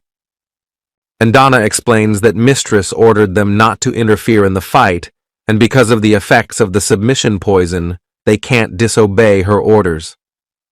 The young hero turns to Amy's, sensing some kind of setup, but the girl confirms that her subordinate's words are the truth. Shi Xiao looks at the girl with astonishment and doesn't understand why all the members volunteered to drink the subjugation potion. Then Donna points to the huge number of girls who have gathered in the aisle and says that everyone here owes their lives to Mistress. At this point, the head of the Poison Society asks her assistant to shut up because her words make her look good. And the young hero smiles and notes that the girl has a wide heart, which makes the head of the Poison Society very angry. When Shi Xiao gets close to her, she is slightly embarrassed and talks about fulfilling his wishes out of her own free will. A few minutes later, on the young hero's orders, Donna injects a special solution into Anya's neck, freeing her body from control. After these procedures, Anya comes to herself. She looks around in surprise and tries to understand what is going on. At the sight of Annie coming to her senses, Ames casts a mocking glance at her and congratulates her on her awakening. At this moment, all of Anya's memories are awakened, and from her hatred for the head of the Poison Society, she lashes out at her. However, the young hero blocks Anya's attack and says that he won't let the head of the society be harmed because he needs her very much. But these words don't stop Anya, and she continues to deliver blow after blow, demanding Shi Xiao to get out of her way immediately. Anya quickly realizes that a frontal attack won't do her any good, so she jumps aside and prepares to use a special technique. At this point, Shi Xiao asks the girl to calm down and tells her that he knows her brother very closely. The girl believes the young hero and tries to find out where her brother is at the moment. Then the young hero reveals that An Chung has made a contract with a powerful demon to find his sister. and Ames adds that she can make an elixir that can restore her brother to his former appearance. The girl smiles and says she believes the young hero and decides to delay her revenge. She is about to leave, but Shao tries to talk him out of it and asks him to wait to go together to find her brother. Anya smiles broadly and says that the young hero is a good man, so she will rely on him. Shao nods in response to these words and then asks Ames to show the most valuable room, but the girl doesn't understand what he means. Then the young hero's eyes light up, and he says that he wants very badly to see the warehouse where all the values of the Poison Society lie. Meanwhile, a huge number of cars that belong to the mercenaries of the Huangjung clan are moving along the narrow ridge. Lin Wan has completely freed herself from the young hero's control and issues orders to her mercenaries. One of the mercenaries throws a bound alchemist in front of the girl and calls him a traitor who helped Shao. The girl steps on the old man's head with her foot and talks about how this man will still be needed to lure the young hero out. She then pulls a strange compass-like artifact out of her pocket and examines it carefully in her hand. She then goes ahead and tells her bodyguard that it's time to go to the Enchanted Lands. After a few minutes, the group reaches the spot. The girl points her sword forward and orders the mercenaries to move out. However, not everyone is willing to risk their lives, and some of the mercenaries run away, unwilling to go to the Enchanted Lands. Then Mrs. Yuan's personal bodyguard sends the fleeing mercenaries to the other side of the world with his sword. He then turns to the other members of the Huangjung clan and warns them that he will deal with anyone who decides to escape. After that, he goes to Miss Yuan and asks if the girl is sure that the clan head is in this place. The girl, with a confident look, declares that she knows exactly where the head of the clan is and orders the mercenaries to move forward. After a while, the mercenaries have a view of a huge forest that is covered with a faint fog, and mountains can be seen in the distance. The mercenaries are about to go forward, but Mrs. Yuan stops them and demands them to be quiet and watch every step. The first mercenary steps forward and lets out a loud scream that echoes for hundreds of meters around. After that, nothing happens, and the mercenary sighs with relief, hoping that the fog's punishment has not caught up with him. Suddenly, huge vines appear from under the ground, and the mercenaries are surprised and jump aside. However, the vines instantly wrap around the mercenaries and do not let them get out, from which people begin to curse the plant and this place. At this moment, Lady Yuan orders the rest of the mercenaries to stay in their seats and not make a single sound. Then she pulls out her artifact again. The compass-like device begins to vibrate and points one of its arrows toward the mountain. Mercenaries head there and on their way meet a huge number of dangerous monsters that send them to the other world. Finally, they come to a mountain and start climbing it, but they meet monstrous giants who throw huge rocks at them. In the end, only a small bunch of people manage to make it to the top with Mrs. Yuan and her bodyguard. The girl can barely stand on her feet from fatigue, but she rises to her feet leaning on her blade. After walking a little ahead, the mercenaries notice a statue in the form of a man near the mountain. But Miss Yuan says that Huangjung himself is in front of them and demands that they immediately bow their heads to him. She then opens a strange artifact from which several drops of blood pour out, which are immediately directed towards the statue. Once the blood reaches the statue, the stone begins to crack, and Huangjung appears in his true form in front of everyone. At this moment, Miss Yuan runs up to the clan founder to personally greet him. However, Huangjung grabs the girl by the throat and demands that she immediately tell him what for and who awakened him. Barely panting, Lin Yuan reports that her mother gave the clan leader's blood to one day find him. Huangjung's eyes widen in surprise when he hears about this, because he had only given his blood to one woman in his life. He lets the girl go and says that in memory of his wife, he will not deprive Lady Yuan of her life. He then folds his arms across his chest and demands that everyone leave this place immediately before he changes his mind. Meanwhile, a personal bodyguard tries to help the girl up, but she says she'll be fine.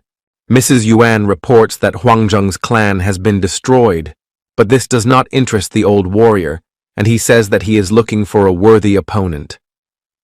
Then he turns towards the sun and says that he turned into a statue on purpose to wait for an equally strong enemy.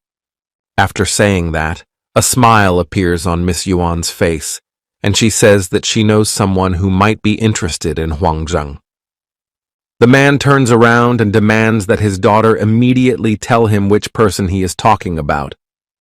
Meanwhile, the young hero brings Nana to health with the help of the antidote and rejoices with her at her awakening. All the members of the Horizon Guild and Xiao's new friends are watching this reunion with smiles. The members of the Horizon Squad smilingly notice that the young hero has become several times stronger since their last meeting. And the young hero approaches Nana and offers her to drink a potion that will increase her combat performance several times. Without further question, the girl Nana drinks the strange potion entirely, and the young hero notes that she will now be stronger. After minutes, Nana visibly transforms. Her clothes change along with her height, and her level doubles. At the moment of transformation, Nana mentions her world, which surprises the hero, and she realizes that it is better to keep quiet about it. And Yaosha happily watches the process and talks about how the young hero is the best alchemist in the world.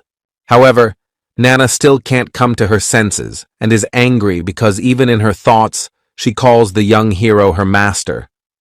A few hours pass, and the young hero brings his friends to the warehouse so they can use the magic crystals. He smiles and asks his friends not to be shy, as he has a huge amount of these items and can get more if he wants. At this moment, Yao Teju pushes her daughter to the side and tells her that she shouldn't miss her chance and should get closer to Xiao. The old alchemy master nudges his apprentice forward and tells the herbalist not to be shy about using magic crystals. She then approaches the young hero and thanks him for making the decision to keep her sister alive.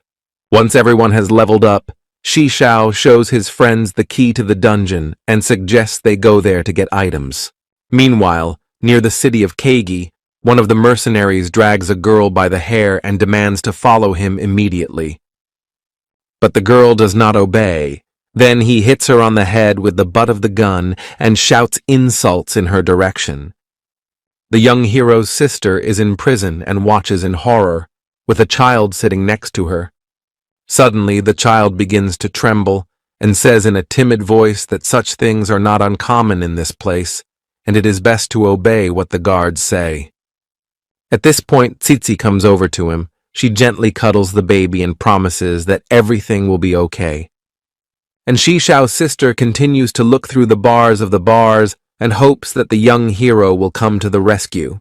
The father of the family also agrees with his daughter's words and says that they just need to be patient and wait for Xiao. At that moment, there is a loud scream from a man who grabs his head and says that everyone here is going to the other side of the world. After these words, several mercenaries approach the cell cage, which greatly frightens the man, and he moves aside. When the mercenaries get inside, they push the man aside and demand that he not yell at him and start looking for someone in the crowd. After a moment, one of them grabs Cheeky by the arm and demands to go with him immediately. However, Xiao's sister can't look at this calmly and runs towards the mercenaries to stop them. One of the soldiers kicks the girl in the stomach with all his might and demands not to stop him from doing his job. After seeing this, Tsitsi tears in her eyes and asks her not to harm her loved ones, promising that she will do whatever the mercenaries say. And the young hero's sister clutches her stomach and cries because she is unable to save her friend from the clutches of mercenaries. Meanwhile, the car rushes towards KAIJU City at full speed across the flat and endless wasteland. In the evening, the city is absolutely quiet in the first zone. People go about their business, and the guards make sure the rules are followed.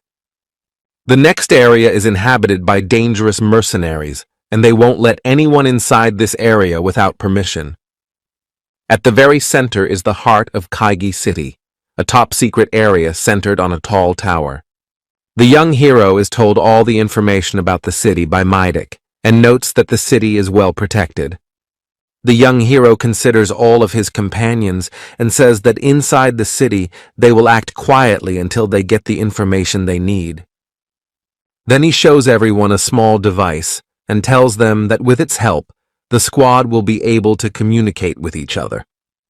After a few hours, the car reaches the main gate and several cannons are pointed in its direction while the guards ask for a pass. Thanks to Mightiest, the car drives in, and the young hero, observing from the window outside the town, notes that life is not bad on the wastelands.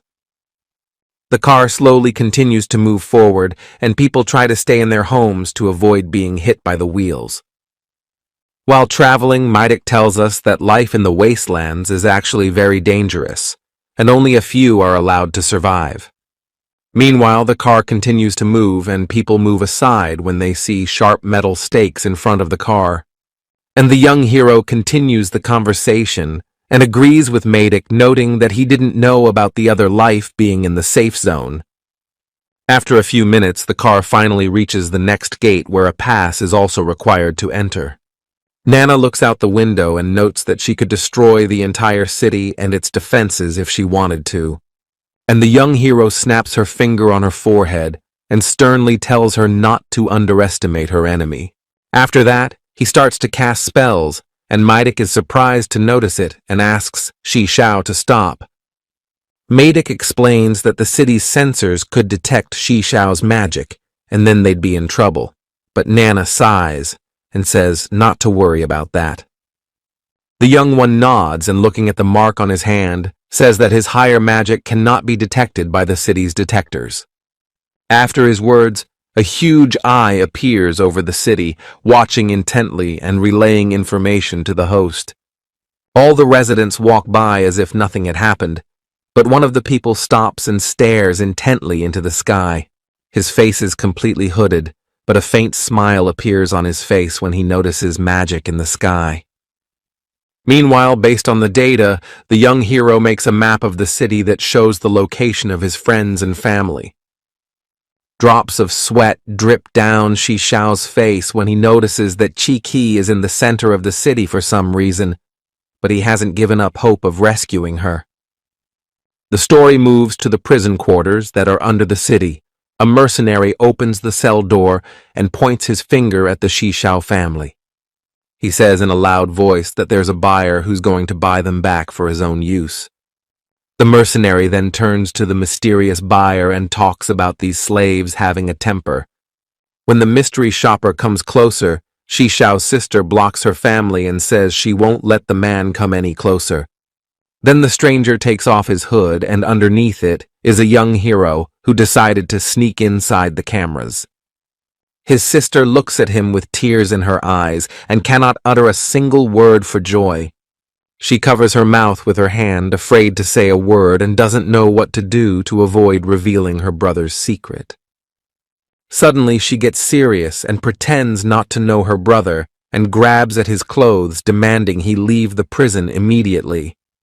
And the young hero strokes his sister on the head and says that she cannot worry, because he has already solved the problem with the guards. From joy, the sister of the young hero begins to cry and then says that she is very happy to see him. Afterwards, with tears in their eyes, the whole family hugs and rejoices that everyone is now together. Shi Xiao's sister wipes her tears and asks what to do next, since they are in the enemy's lair where there is no safe place.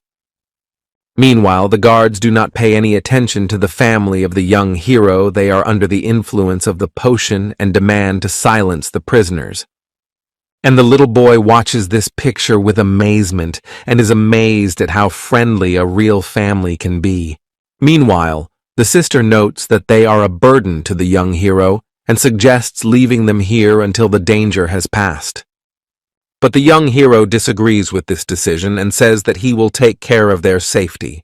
At this point, a prisoner enters the dialogue and demands that he also be released, or he will not allow anyone to leave the prison. The young hero doesn't take the man's words seriously and talks about how a man can do whatever he wants. Then the prisoner runs out of the prison and starts calling the guards for help, warning them of a possible escape.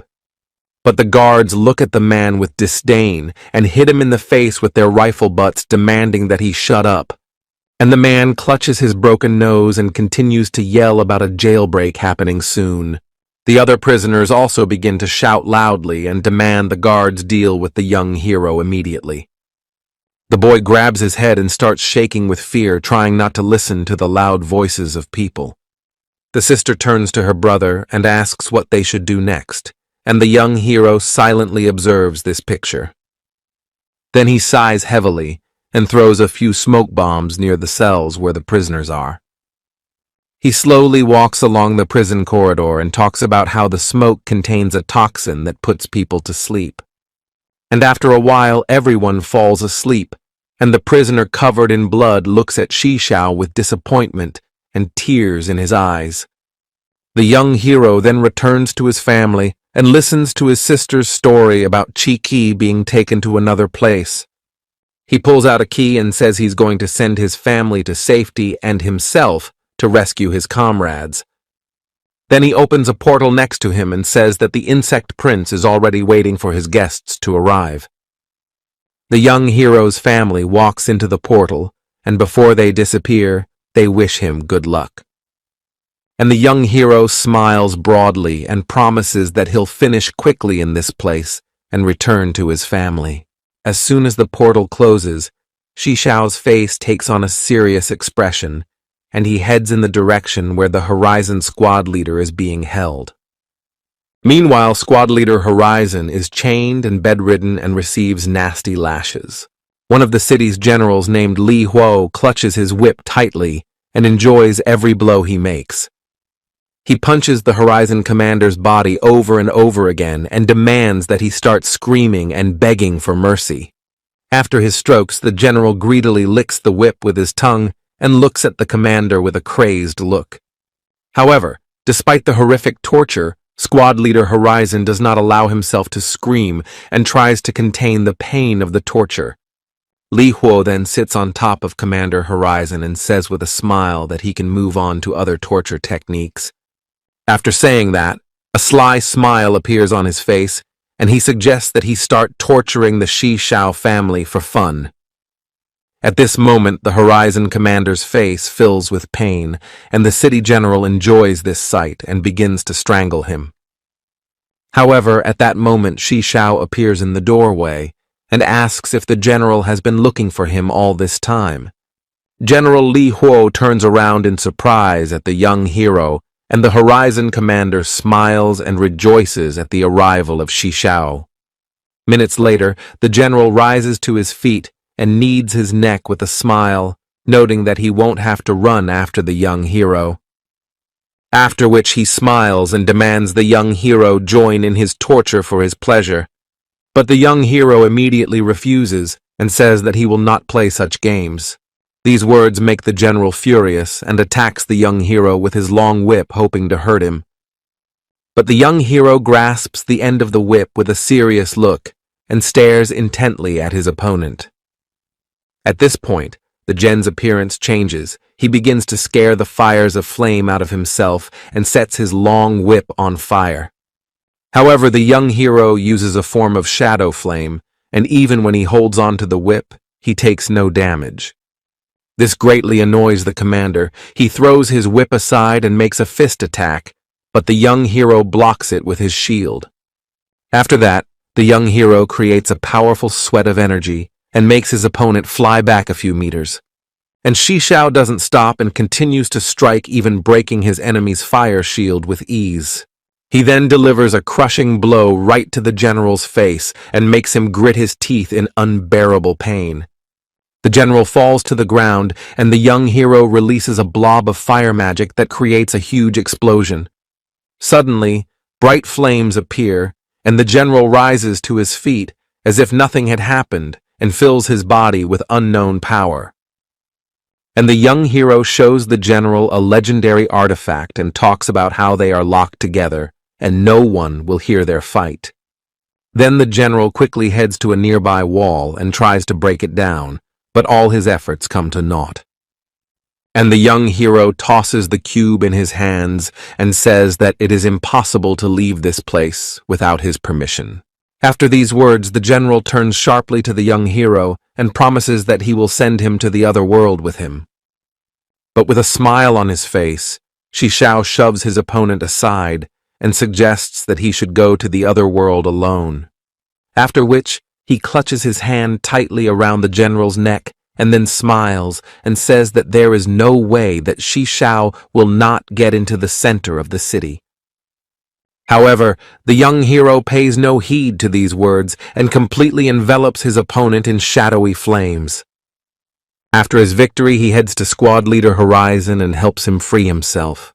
The commander thanks the young hero for his help and learns that he was attacked because of Shishao's connection to an ancient deity. After these words, the commander's face becomes serious, and he tells the hero that Wu Ji is going to use the power of the ancient deity. This information greatly surprises Shishao. Drops of sweat trickle down his face, and he listens to Commander Horizon with his mouth open. The young hero tries to find out details about the connection between the ancient deity and Wu Ji's group, but the commander doesn't know the details. The commander asks the young hero to be careful and notes that each Wu Ji general has a special power. The young hero listens attentively to his comrade and tells him that he is ready to face a dangerous enemy. Then gives the commander the gear and a box of magic crystals to level up. He asks the commander to join his squad and be ready to join the battle at any moment. Meanwhile, in the research center is an ancient deity who is held by special shackles. General Tian Qian, with a smile on his face, notices that the compatibility of his leader and the ancient deity is cultivated thanks to Chiki. He is amazed that the girl's body turned out to be very useful. With a satisfied look, continues the work of transferring the creature into the deity's body. And in a separate room is the leader Wu Ji, to which is attached a great number of strange devices. Suddenly, the screen in front of the chief investigator starts flashing, and the general tries to figure out what the source of the problem is. The seal of the Wuzi group appears on the screen, and the chief researcher realizes that one of the generals has been destroyed. However, a smile continues to remain on his face. He is very happy that Li Huo was defeated by the young hero. He turns to his aides and demands they scour the entire city for the young hero and his crew. They then use the console to find out Shishao's location, but the system reports that all cameras have been destroyed. At the sight of this, Wu Ji starts biting his fingers from nerves and tries to figure out how and when Shishao managed to destroy his tracking equipment. He then starts typing a message on his keyboard to warn all the generals to hide in a secluded place. However, the system reports that it cannot send the message and blocks the principal investigator's access. And the main researcher with his mouth open in amazement watching this, and does not understand how the hero managed to outsmart him. Meanwhile, the young hero, along with his companions, reaches the main gate that leads to the center of the city. Nana's robot scrutinizes the wall and suggests using the force to duck through the wall. At this moment, the Wu Ji Guild seal appears on the monitor screen, after which the system demands to provide a similar code. The young hero realizes that each general has a similar key, and asks Meidik more about Wu Ji's generals. After that, Shishao thinks about what to do next, and decides to destroy the generals to get to the center of the city without any problems. The robot Nana offers to destroy the gate with a death ray, but the young hero with a smile on his face says not to attract attention. Despite the young hero's refusal, the battle robot continues to say that this is the best option, and Shishao only sighs heavily.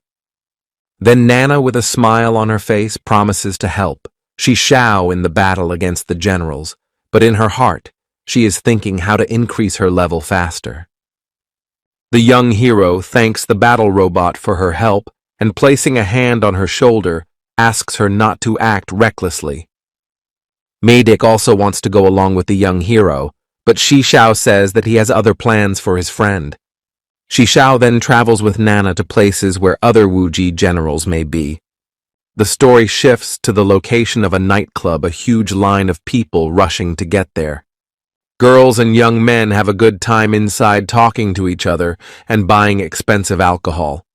General Kan Shi is the director of this club and asks guests if they are comfortable spending time in this place. Suddenly, one of the girls comes to the general and informs him that there is a trouble in one of their rooms. In response, General Kang Shi demands that she never speak of it in front of guests again, for which her ward apologizes. She then accompanies her mistress to a room where several mercenaries are abusing the girls. At the sight of this, the head of the nightclub smiles slightly and asks if the guests are okay. After which she asks with the same good-natured look that the girls not be inconvenienced in this establishment. But the mercenaries are not going to listen to her words. One of them throws money in her direction and says that he wants to pay for this service. Then Mrs. Kang Shi's gaze turns grim and she says that it is forbidden to force girls in this establishment. After these words, the mercenary approaches the girl and, holding her by the chin, says that she can keep him company. Kang Shi grabbed the mercenary's arm and twisted it to the side, causing him to cry out in pain. At the sight of this, the mercenaries take up arms and say that they will destroy anyone who dares to harm their commander. Suddenly, water in the shape of a dot appears on the mercenaries' foreheads, and they stop in place, unable to move. Behind the mercenary, the liquid begins to rise up, and Kang Shi declares that it is not to be trifled with. After this introduction, the mercenary realizes that one of Wuji's generals is in front of him and apologizes for the inconvenience. The girl grabs him by the neck and he grits his teeth in pain and smiles, saying he won't hurt any more girls. Then Kan Shi releases his neck and thanks the mercenary for hearing her words correctly and apologizes to her. The girl leaves the room and sighs heavily, thinking about how she's tired of dealing with stupid people. To her surprise, she sees a young hero behind the bar, who praises the girl for settling the issue with the mercenaries peacefully. A smile appears on General Kan Shi's face, and she offers the young hero personal business in a more appropriate place. Shi Xiao agrees to this, and then they move to a spacious room where they each occupy a spacious couch. General Kan Shi scrutinizes the young hero and then offers him expensive wine as her gesture of goodwill. After her words, beautiful ladies enter the room and carry expensive wine with several crystal glasses on a tray. The girls take a seat next to the young hero and offer him to drink wine with them. And General Kan Shi smiles and hopes that the young hero is satisfied with this kind of hospitality. However, the young hero is not interested in girls at all, and she asks the ladies to leave to continue a serious conversation. She then pours expensive wine into her glass and asks the young hero to tell her the purpose for which he came here. The young hero smiles and suggests that the general volunteer to present the seal to him, and then he promises to keep her alive. The girl does not mind such an offer, however she wants to make sure that Shi Xiao has great power. She tells him that she has already summoned all the generals here and wants to see the young hero take them all down at once. Then the general smiles again and says that he will provide his seal and a map of the secret passage inside the city center if the hero wins. After saying that, the young hero smiles widely and says that he himself was thinking about getting all the generals together and not wasting time. Meanwhile, all the streets of the city are practically deserted. People hide in secluded places or run inside buildings. This is because all of Wuji's generals are marching through the streets of the city and heading towards the nightclub. They are extremely happy to have to go together and occasionally hurl insults at each other. All along the way they insult each other, and the girl calls Li Huo a weakling since he lost the battle with Shi Xiao. Suddenly, a stick crashes into the ground, causing a loud sound that pierces the entire space around the generals. The oldest general talks about how it's not the time to fight over nothing because their main target right now is Shi Xiao. General Shunfeng agrees with the old man with a smile on his face and promises that he can personally destroy the hero with his blade. However, another iron-fisted general notes that the young hero may not be so simple and suggests caution. General Kunshan agrees with his comrade and offers to act together for a while their head is away. Despite the general solidarity of the others, General Jie Dui does not want to cooperate with the others and says that she dislikes their company. Suddenly, a battle robot Nana appears in front of the mercenaries and says that she is going to destroy the generals along with Shi Shao. After this phrase, the mercenaries start laughing loudly and say that they will not fight a weakling. However, General Kunshan, at the sight of the girl, remembers that she was a personal toy of the Poison Society and decides to challenge her. The other generals go on, and with smiles on their faces ask their comrade not to linger long playing with weaklings. After a while, the generals are blocked again, this time by Anya, who demands them to stop. The mercenary is surprised to notice that the girl has a high level, and Anya points her sword towards the girl and demands a private conversation. The generals quickly confer and decide to let their friend deal with the problem personally, so as not to be delayed. And General Jie Dui looks at the high-level girl with a smile and asks for what purpose she decided to talk to her. Meanwhile, the young hero continues his conversation with Mrs. Kanshi. The girl asks for a fight not in her club. Then, at Kanshi's request, the young hero sets off in the direction of a fighting arena that is well suited for his future battle. At this moment in the fight arena, in the middle of a fight between the champions, which is broadcast on all monitors, and the young hero opens the door without much formality, where he is met by a guard who tells him that this is no place for children. In response, Shi Shao smiles slightly and says that he has a seat reserved in the very front rows. Meanwhile, the fighters continue to fight each other. Their forces seem equal, and they do not yield to each other. Suddenly, there is a huge explosion near the entrance to the arena, and the guards fly off in different directions. The host announces in a loud voice that there is an unauthorized person in the arena, and that this may lead to unforeseen consequences. And the young hero smiles and announces that he's going to enter the contest and bet 50 million on himself. However, the fighters are not happy that the young hero interrupted their fight. They are going to teach the young hero a lesson for his insolence. At this moment, Shi Shao points in their direction and says that he is ready to fight two fighters at the same time. These words startle the presenter, and he announces in a loud voice that an amazing fight is about to begin.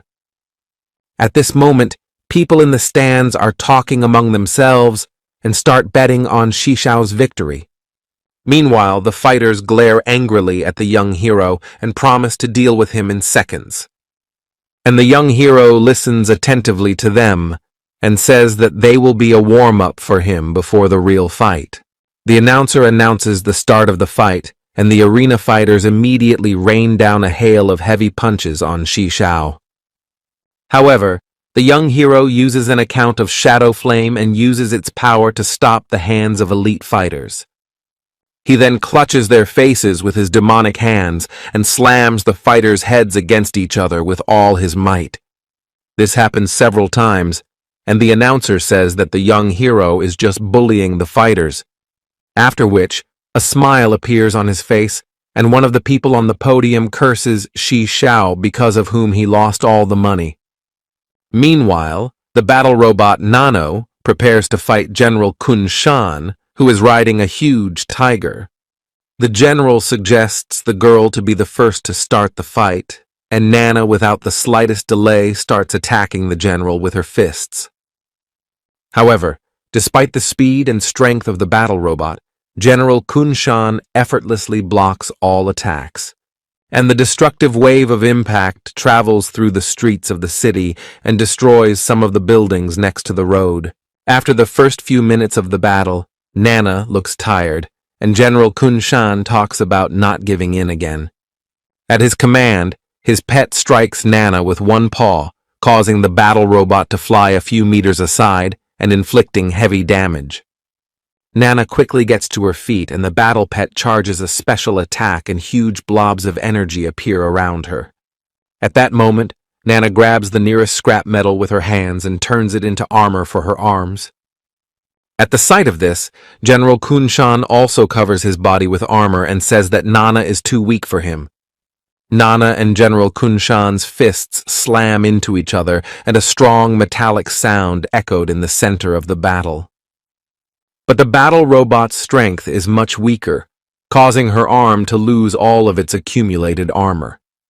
The general's immense power recognizes Nana's body, and along with an energy beam, she flies several buildings through. Despite the massive damage, Nana has increased regeneration, so she recovers quickly and gets back on her feet. The girl notices that she is in a building filled with weapons, and decides to use them to her advantage. Meanwhile, the Gen sends his faithful beast to finish off the battle robot, and the pet quickly heads towards Nana. However, Nana manages to absorb the weapon and creates a powerful cannon from its parts and aims it at the general's pet. A huge energy beam recognizes the beast's body and, along with missiles, deals critical damage. The beast lies at the girl's feet, and she remembers that she has a syringe of nanobots that her young hero gave her. Huge clouds of fog completely obscure the silhouettes of Nana and the beast, and the general stares into them, trying to figure out what's going on. The dust quickly clears, and the general sees Nana in front of him, along with his battle beast, which is covered in strange armor. General Kunshan doesn't realize what's happening. He grits his teeth and says he will destroy Nana for her abuse of the beast. Then he runs at full speed towards Nana, but the beast appears in front of her and protects her with its body. The general stops his attack, not wanting to hurt his pet, and the beast attacks him without a second thought and bites his arm. At that moment, Nana creates a blade in her hand and explains to the general that his beast now serves only her. She starts laughing and asks what the general intends to do now in such a tricky situation. She then opens fire with all guns on the general until the beast allows him to move. General takes a lot of damage, but he doesn't want to hurt his pet, so he continues to stand his ground. Then the girl arms herself with 2 blades and inflicts critical damage on the general in a few blows. And the beast watches the battle closely and awaits orders from his new mistress. As soon as Nana gives the command, the beast runs towards its old master and begins to eat the parts that are left of him. And Nana heads on and thinks about how this general shouldn't have been in the service of an organization like Wu Ji. Meanwhile, General Jae Dui talks to Anya, who is trying to find out information about her brother. The general is extremely surprised to learn that Anya is aware of her past when the girl worked as a teacher in the safe zone. The general confirms the girl's words and tells that Anya's brother was her most important student. The story shifts to a few years ago, and Chung falls on her knees in front of Jae Dui and asks for a way to gain power. The general smiles and reveals that in the last meeting, she was the one who advised An Chung to use the demon power. After these words, Anya brings her blade to the general's throat, and the girl continues to smile and asks him to take his time. Anya stares intently at General Jae Dui and demands to know why the girl did such a bad thing to her brother. The general smiles broadly and explains that she couldn't have done otherwise because the situation seemed very funny to her at the time. Anya can barely contain herself from destroying the girl in front of her, and the general talks about how her brother is very stupid. Finally, Anya can't stand it, and grabbing her blade with both hands, gives Jae Dui a critical strike. However, the girl splits into 2 halves and says that she cannot be destroyed with such a weapon. Anya doesn't listen to the general's words and continues to attack the body until small pieces are left of it. After a few of these attacks, the entire ground around Ani becomes covered in a poisonous liquid. Jidai appears from this liquid and says that even though Ani's level is high, she won't be able to destroy her. And Anya turns to her opponent and says that she is invulnerable to all poisons because she used to serve the head of the Poison Society. These words make the general go into a rage, and she says that there is no creature that can stand up to her. After saying that, Anya smiles and thrusts her sword into the huge green slurry and starts spreading her own poison in it. General Jai Doi's entire body is covered with a strange liquid, causing her to feel great pain. Before drowning completely in a pool of poison, Anya offers Ji Doi to keep her alive in exchange for valuable information. Then the general falls to her knees, and while ingesting the poison puddle, tells her that her brother was stolen by a demon to whom he lost a battle. After his story, the general squirms in pain even more, and reaching out his hand towards Anya, asks to give her the antidote to the poison. But Anya turns her back to the general and says that she didn't promise that she would definitely save the girl's life. Anya sighs and thinks that now she has no options but to follow Shi Shao and hopes that he will help her in her search for her brother. Meanwhile, in a huge arena, the young hero meets 3 generals who are preparing to take the fight. The old man looks down and asks if the one in front of him is really the same Shi Shao, who has the power of an ancient deity. The young hero smiles broadly and offers to test in battle whether he's really the man with immense power everyone talks about. Some people in the arena start betting on Shi Shao's victory and hope that they can make a fortune out of it. At the sound of the crowd, General Shunfeng decides to be Shi Shao's first opponent and assures everyone that he can handle it alone. He moves pretty fast and attacks from all sides, but the young hero creates some strong shields around him. None of the attacks reach their goal, then the general starts laughing loudly and turns into a blue wind. General Sun Feng moves around the young hero with great speed and creates an air vortex around him. And the young hero continues to stand in the center and also protects himself from wind blows with shadow shields. He then grasps his sword with both hands and slams it into the ground with all his might, causing flames to spread around him.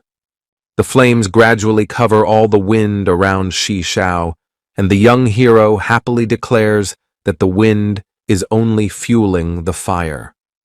And General Shunfeng, being in the fire vortex, takes a huge amount of damage and can't change the battle in his favor. The fire vortex continues to spin out at a crazy speed and destroys everything in its path.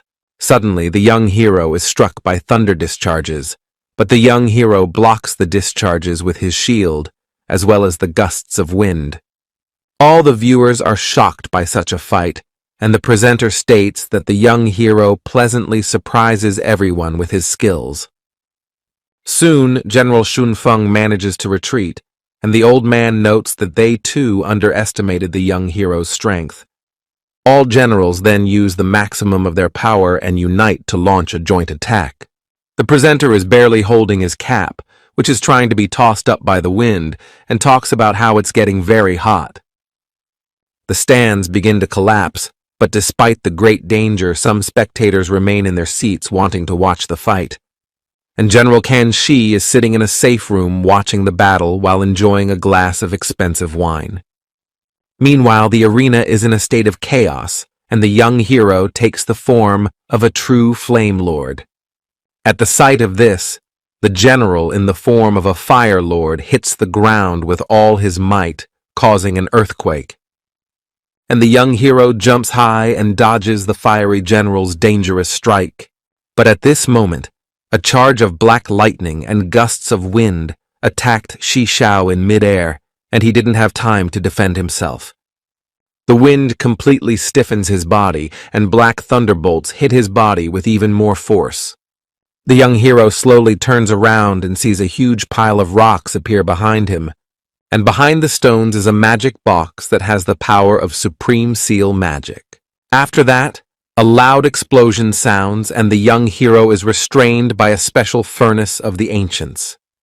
The presenter holds on to the railing with one hand and tries not to fly away because of a strong gust of wind, but continues to comment on this battle. And General Kang Shi walks out of the safe room and looks at the magic seal and wonders if Shi Shao will be able to get out. Suddenly there is a huge explosion and countless small rocks fly in different directions. The magical seal appears to be broken, and the young hero looks up to the generals and praises them for their good teamwork. And the generals watch in horror and can't believe that their combined attack failed to harm the young hero. Then they decide to flee the battlefield, realizing that they are unable to resist Shishao. However, the young hero is not going to let the generals go. He puts his hand up and says that it is time for him to attack. After these words, he snaps his fingers, and a huge sphere appears above his head, which begins to suck all objects inside itself. A moment passes, and the generals open their eyes and find themselves in a very strange space. A young hero appears in front of them and explains that they are in a special dimension. One of the generals immediately tries to attack the young hero, but his attack goes through his body. Shishao then smilingly says that the generals in front of him are just an illusion and offers them to surrender in exchange for information. However, the old man says that he still has a trump card up his sleeve. His eyes light up with a bright golden light, and he begins to recite a spell. Then a huge amount of golden lightning bolts pierce the entire space around the generals, but it has no effect. The generals watch this closely and realize that they are now stuck in this dimension forever. And the old man clutches at his heart and falls to his knee because he spent too much mana on this spell. The young hero looks at the generals with disdain and tells them that they will be here until the end of their lives. The old man's whole body trembles, and holding on to his heart, he says that their head will surely save them. And the young hero smiles and says before he disappears that he is looking forward to the battle with the head of Wu Ji. The huge sphere continues to fly over the arena and sucks all small objects, including rocks, inside itself. The host declares Shishao's victory and asks all people to leave this dangerous place as soon as possible. Everyone is running for the exit and thinking that the whole city is going to end now, and it's better to find a good shelter. Meanwhile, the young hero is watching the sphere and Mrs. Kanchi jumps over to him. The girl, along with the hero, enjoys the view of the sphere while Shishao talks about the fact that he imprisoned the other generals inside it. When General Kangxi hears this, she doesn't change a bit in her face and says that they have never been close to each other. Then he turns to the young hero and says that he will definitely keep his end of the bargain because he has proven his strength. She also warns that the head of Wu Ji is an incredibly tough and strong man who could be dangerous even to Shishao. It tells that it was the head of Wu Ji who gave power to all the generals and made each of them pretend to be a member of the family. The young hero thinks about the girl's words and thinks that the surviving generals can be used during negotiations with the head. He then looks up at the girl and talks about helping her continue the club's activities. The general nods silently and holds out a card to the young hero that allows access to the city center without access keys. After which the girl crosses her arms at her chest and says that she will always help the strong and can betray even Shishao. A smile appears on the young hero's face, and he thanks the girl for her honesty. At that moment, an information panel appears in front of him. With her help, Shishao is contacted by an old alchemist who informs the young hero that Mrs. Yuan has found Huang Zheng. The young hero smiles and says that he knows very well that all the clan heads are behind the alchemist's back. After these words, Huang Zheng appears on the panel screen and says that the young hero is a very interesting person. And then Ms. Lil Yuan appears on the screen and unemotionally declares that she is going to take revenge on Shishao. The young hero only smiles at the sight of them and says that they can come to KAIJU City where he is now. After saying those words, his gaze becomes creepy, and he promises that he won't give Lil Yuan another second chance to survive. Meanwhile, in the underground laboratory, all the scientists and the chief researcher are preparing to transfer the chapter's consciousness into the deity's body. A wide smile appears on General Tianqian's face, and he is happy that his head's dream will soon be realized. Suddenly, the monitors light up red and the system states that the merge has been emergency completed. Wuji takes off his mask and asks everyone not to worry. He explains that he decided to found the merger himself. However, the head of research does not understand his master's decision and asks him to return back to the capsule. After saying that, Wuji stares at the general and asks why he doubts his decision. As soon as the general hears these words, he, along with the other scientists, falls to his knees and apologizes for daring to doubt the chapter. A smile appears on Wuji's face, and he explains that he felt a powerful surge of energy and therefore decided to interrupt the merger. At this point, the chief researcher opens the map of the city and is horrified to notice that almost all the generals have been destroyed.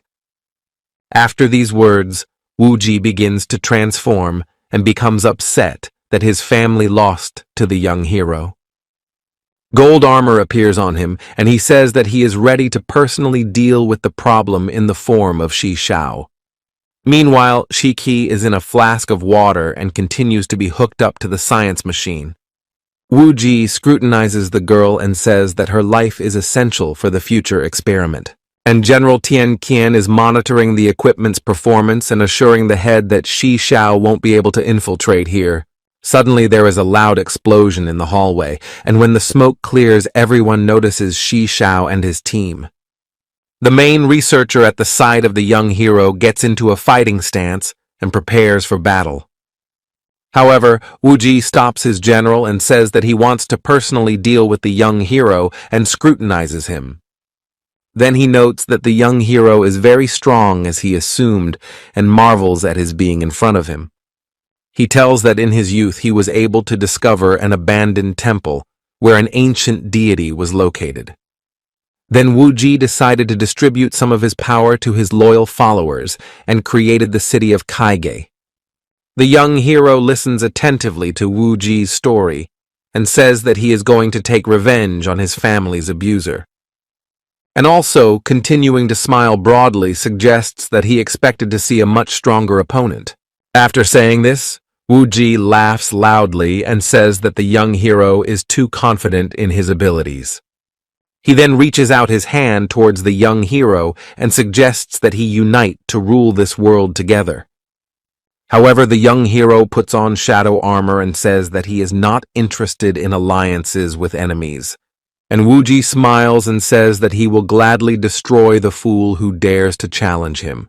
At this moment, Nana picks up a rocket launcher and attacks Wuji with her iron beast. However, a huge portal appears in its place, through which missiles and beams from Nana's attack pass. The young hero with his friends enters the portal and sees that they find themselves in a huge city and high-rise buildings. Shi Shao looks up and sees Wuji floating in the air, telling him that it's all an illusion of an ancient deity. After his story, Wuji raises his hands in the air and says that he has been personally blessed by an ancient deity. The young hero looks at this with anger in his eyes and says that Wuji is misguided and being used as a tool. However, Wuji continues to honor the ancient deity and says that he will definitely realize his dream. When Wuji says the real name of the ancient deity, the young hero feels his heart start to pound frantically and puts his hand on his chest. At this moment, Wuji has a smile on his face and says that both of them are chosen by the ancient gods to decide the fate of the world. Wuji's words alarm the young hero. He assumes that the ancient deities are very dangerous to this world. In his head, he imagines the image of an ancient god and is not sure he can defeat him in a direct confrontation.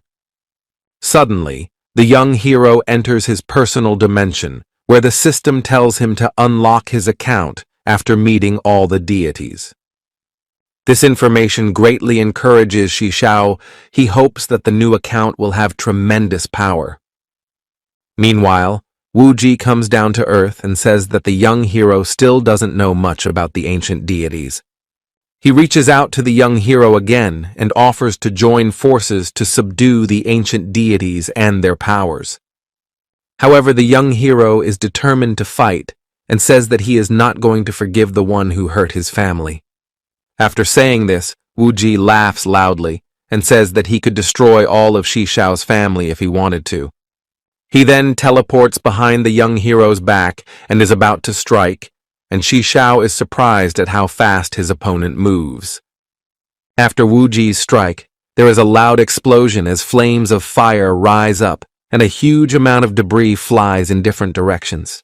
Wu Ji then creates magical hands above his head and says that it is likely that the young hero is the instrument and not him. After his words, he begins to attack the young hero, and with it, the huge buildings that collapse to the ground under his blows. The young hero manages to defend himself from the blows and flies at full speed towards Wu Ji to attack him back. Shi Shao and Wu Ji use their strongest attacks and attack each other with crazy speed. The young hero's friends, along with the chief explorer, stand nearby and watch the battle closely. The fight continues, and Wu Ji gradually increases the speed of his blows, making it difficult for the young hero to contain them. Suddenly, Wu Ji finds a weak spot in the hero's defense. He grabs him and throws him high up, causing Shi Shao to spin. After that, Wu Ji delivers a strong kick to the young hero's body and sends him flying. The young hero crashes into the wall of a building at full speed and smilingly wipes the blood from his lips. Suddenly, a strange light begins to illuminate the young hero and tells him that it's time to show his true power. The body of the young hero transforms into a huge giant whose body is completely covered by dark flames. Wu Ji looks on in amazement at this sight and notes that he didn't expect the young hero to have such strength. At this point, the chief researcher watches this picture with horror and worries that his chapter may lose this battle. But despite the immense power, Wu Ji is not worried and says that Shi Shao's new form is too huge. After these words, the young hero turns his gaze toward his opponent and says that this is only a temporary inconvenience. After that, a huge blob of flame appears in the place where the young hero was, sucking up all the energy around. And after a while, the blob dissipates, and in its place appears a young hero of normal size but with immense strength. He lets out a loud scream and says that he will easily destroy the enemy, while Wu Ji watches in horror. Wu Ji then gathers his thoughts and says that even the young hero's new uniform won't help him in battle. He fills his body with power and is about to attack Shi Shao using the air palm technique. However, the young hero proves to be very fast, and with the help of the dragon head, he grabs Wu Ji by his arm. Then, Shi Shao makes a few strikes and the dragon's head opens wide to grab Wu Ji's body. The dragon's head clutches Wu Ji's body tightly and pierces his body through the huge number of houses standing in the way, then crashes into a huge house from what sounds a loud explosion, and the entire battlefield is covered with thick dust. Despite the damage, Wu Ji gradually rises to his feet and tries to catch his breath from his injuries. However, the young hero is not ready to give his opponent a break and appears behind his back preparing to strike again. Wu Ji turns back sharply to strike first, but at that moment, Shi Shao disappears from sight. And immediately over his head appears a huge number of meteorites that fly with the young hero. There is a huge number of explosions, and because of their flashes, it is impossible to see what is happening on the battlefield. A huge amount of dust and dirt flies towards Shi Shao's friends, and the main investigator is worried that Wu Ji might lose the fight. Gradually, the smoke clears and Wu Ji looks at his opponent with a wide smile on his face despite his wounds. Then he raises his hand up and is about to take back the power he gave to his loyal generals. At this point, the main researcher begins to choke and falls to the ground. He feels his strength leaving him. All his power is directed towards Wu Ji, and the young hero's friends look on in amazement at the child who has lost his powers. At this moment, an aura of general's energy appears around Nana and Anya, which gradually becomes smaller and smaller. After a few minutes, a huge sphere appears behind Wu Ji's back, and his strength stats increase several times. The young hero pulls out a shadow blade from the dragon and says with a smile that This is going to be an interesting fight. And Wu Ji beckons Shi Xiao over to him and offers to end it all in one blow so as not to waste each other's time. After saying these words, the young hero puts a huge amount of strength into his blade and prepares to deliver a crushing blow to Wu Ji. Two guardians of the power of an ancient deity cross their swords. Huge streams of power fly towards each other. But Wu Ji's huge disc proves to be stronger and gradually forces Shi Xiao backward. At the sight of this, Wu Ji smiles and says that the young hero has no chance of winning. The magic disc spins with great speed and breaks the young hero's sword, which he was trying to defend himself with. Then, Shi Xiao firmly grasps the magic disc and is about to bite through it with her fangs. And as soon as the young hero takes a few bites, small cracks begin to spread throughout the magic disc. Very quickly, the disc breaks, and its magical shards scatter in different directions from the battlefield. At this moment, Wu Ji sees his armor disappear from his body, and he himself loses all his strength.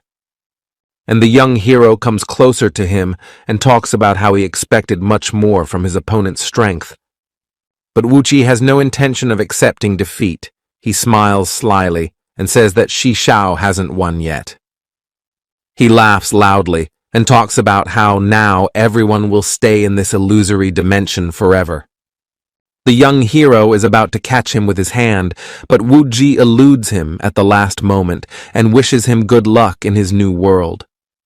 And the chief explorer reaches out his hand towards Wu Ji and asks him to take him with him, but he disappears without a trace. Anya and Nana look around angrily and ask Shi Xiao what they should do now in this situation. And the young hero talks about destroying the illusion himself to get out of here. After saying those words, his body begins to explore a huge sweat of power that is directed towards the sky in a single beam. And in the sky formed a huge number of meteorites that fall with devastating force on the city. Shi Xiao's friends and the chief researcher watch this spectacle in amazement and marvel at the hero's strength. After a few minutes, the entire city turns into ruins. Shi Xiao's powers run out, but the illusion continues to exist. At the sight of the shabby hero, the chief explorer starts laughing, and Nana notes it's stupid of him because they're stuck here together. And the young hero quickly gets to his feet and says that he has one last trump card left and pulls out a summoning stone from his inventory. He reads a small incantation and summons from the stone an ancient deity who asks to help him get out. At the sight of the deity, the principal investigator closes his eyes because he's afraid he might go blind. Meanwhile, the ancient deity scrutinizes the place around him and then turns his gaze to Shi Xiao. And after a while, the deity lets out a loud scream and tries to shatter the illusion with his gaze. The creature stares intently at one point, and a small crack in space begins to appear. Then the ancient deity uses even more of his power, but gets badly wounded. However, in this case, the crack in the space begins to gradually enlarge, but eventually tightens. Deity uses even more power, but his health stats are quickly approaching 0. Then it grabs the gap in space with its tentacles and tries to open it by force. The young hero grits his teeth and watches the scene in horror, hoping his ancient deity will pull through. Meanwhile, Wu Ji returns to the main research complex, and a huge number of scientists run to him to help. And Wu Ji grabs one of the scholars by the scruff of his clothes and demands that he begin the immediate transfer of his consciousness into the ancient deity's body. Then he heads towards the experimental capsule, and standing in front of the deity, says that he will become king of the world. Meanwhile, the science staff is preparing all the equipment at breakneck speed to begin the transfer. Due to the high load, Chi-Ki is in severe pain while in the capsule and squirms in pain. Wu Ji feels the same way when he climbs into the capsule, but his confidence in his abilities is unshakable, and the experiment continues. Suddenly, from the body of the ancient deity, begin to emanate a huge number of lightning bolts that cover the experimental capsules. The ancient deity's eyes light up with life, and he gradually comes into motion. The shackles are instantly thrown off, and Wuji feels an unprecedented increase in strength while in the deity's body. And the scientists rejoice, realizing that the experiment was a success, and chant the name of their head. Suddenly, a deity's voice appears inside Wuji's mind, saying that no one dares to take his body. Wuji feels that behind him is his ancient deity, who calls him to himself and fears him. And the ancient deity taunts him and says he's going to get his body back. Wuji, meanwhile, clutches his head and despairs, realizing that he's been used all this time. And the ancient deity grabs his head and is about to completely consume his body and soul. Gradually, the deity becomes saturated with power, while Wuji's body becomes weaker and turns to ashes more and more with each passing second. Before his final demise, Wuji, with a smile on his face, asks to retain the remnants of his mind so he can observe the deity's actions. Wuji is sent to the other world, and the ancient deity promises to save the remnants of his mind for helping to revive him.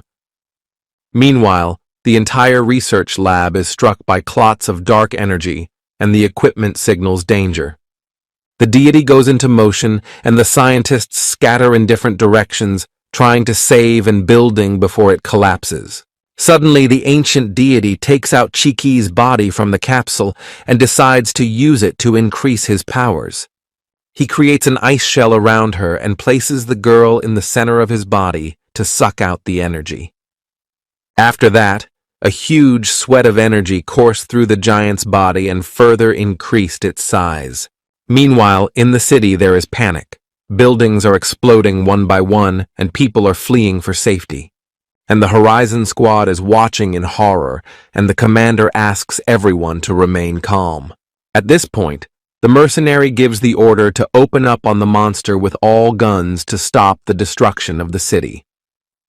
But all shots do not harm the creature, and the ancient deity creates a circle of higher magic on himself. Then from the ancient deity comes a dark wave that destroys the tools and takes the lives of many people. Several generals are freed from Shishao's magic and try to figure out what's going on in the city. At the sight of the monster, the old man realizes that Wuji's plan has failed and asks everyone to run away as fast as possible. But a huge lightning bolt hits right where the generals were and instantly sends them to the other side of the world. Meanwhile, General Kanshi declares an emergency evacuation of the club and asks his female employees to go to safety. Then she turns toward the monster and hopes for the young hero to stop the creature. Meanwhile, a magical portal appears on the outskirts of the city while a monster destroys the city. Several men, led by their commander, come out of there and look around. The commander points his finger in the direction of the ancient deity and says that this is their original mission objective. However, he asks them to wait until another possessor of a divine being appears. A few hours later, a horde of monsters appears on the wastelands and heads towards the city. They are led by the dangerous monster Sun, who wants to gain the power of an ancient deity. She enjoys the view of the burning city and promises that the new power will make her clan many times stronger. Meanwhile, huge tentacles break through the dimensional rift, allowing the heroes to escape the trap. The young hero, along with the main explorer and his friends, leaves the illusory dimension with the help of his wings. Shisao looks around and sees the ancient beast in front of him and realizes that Wuji has been devoured by it. His eyes fill with anger at the sight of the ruined city, and he promises to destroy the monster. He then takes off and asks his friends to find safety as quickly as possible. He then contacts Horizon's commander and asks him not to step into battle with the dangerous monster under any circumstances. And the ancient deity continues to destroy the city and pays no attention to the small people beneath his feet. Meanwhile, Shisao fills his body with the power of Shadow Flame and decides to deal with the monster. He heads towards his head with great speed and prepares a directional spell, and sends several dark orb parallel, dodging the ancient deity's laser gaze. The young hero continues to pelt the ancient deity with magical projectiles using his remaining strength. But pretty quickly he wastes his powers, and from the overload he is struck by a charge of magic. The ancient deity grabs the young hero with his paws and realizes that he is bound by oath to his kind. He then makes the decision to leave the city and allows Shishao to survive despite his advantage. The young hero sighs heavily and decides to fight the ancient deity later when he has the strength to do so. But suddenly the young hero notices that the ancient deity stops in place and clutches his head, talking to himself. Meanwhile, the chief researcher hooks up Wuji's body to his equipment and tries to bring him to his senses. He reminisces about the hard times when he was a kid and couldn't find a place in this life. But Wuji comes to his aid, extending his hand and offering to go with him. Remembering his kindness with tears in his eyes, the chief researcher asks his head to come to his senses and not to leave him. At this moment, Wuji's body would recognize the lightning discharge, causing him to scream in pain and regain consciousness for a brief moment. Meanwhile, the ancient deity grabs his head and feels that someone wants to take control of his body. He grasps his eye with his hand and realizes that Wuji was able to regain control of part of his body. And as soon as Wuji kicks the ancient god out of his mind, he immediately attacks the young hero who is trying to dodge the lightning projectiles. At this point, Shisho realizes that he needs to act as quickly as possible and calls the Witch of the Night to his aid. She raises her staff upwards and, feeding on the power of the moon, creates a huge magical seal beneath her. After that, a huge meteorite of unprecedented size falls on the head of the ancient deity. However, the power of the ancient deity is inexorable, and he manages to stop the meteorite with his own hands. At the sight of this, the young hero is outraged, not understanding how to defeat the deity, and the witch apologizes for her weakness to him. Then she brings her hand up to her eye and tries to detect the weakness in you, ancient deity. The witch carefully examines the body of the ancient god and discovers a bright crystal that glows at its center. The young hero also takes a closer look at the place and notices his close friend Chiki is in the ice crystal. Meanwhile, an ancient deity goes on an absolute rampage, destroying everything in its path. It shakes its head from side to side because two different consciousnesses are constantly battling within it. In a moment, the ancient deity takes control and, smacking himself on the head, demands Wu Ji to leave his body and not interfere with his plans. Suddenly, the ancient deity notices that his entire body is covered by a strange barrier with an electric field.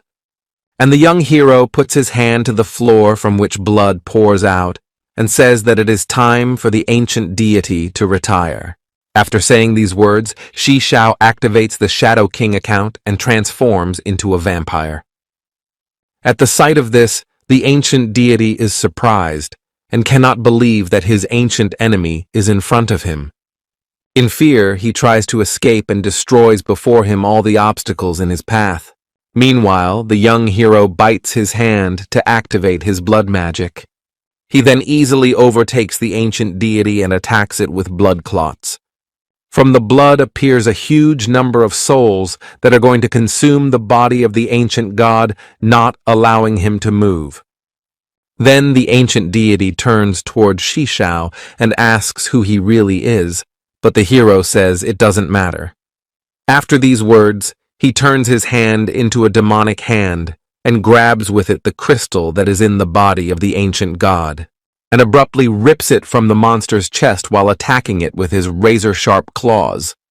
From these blows, the ancient deity lets out a loud scream and then begins to shrink in size due to the loss of power.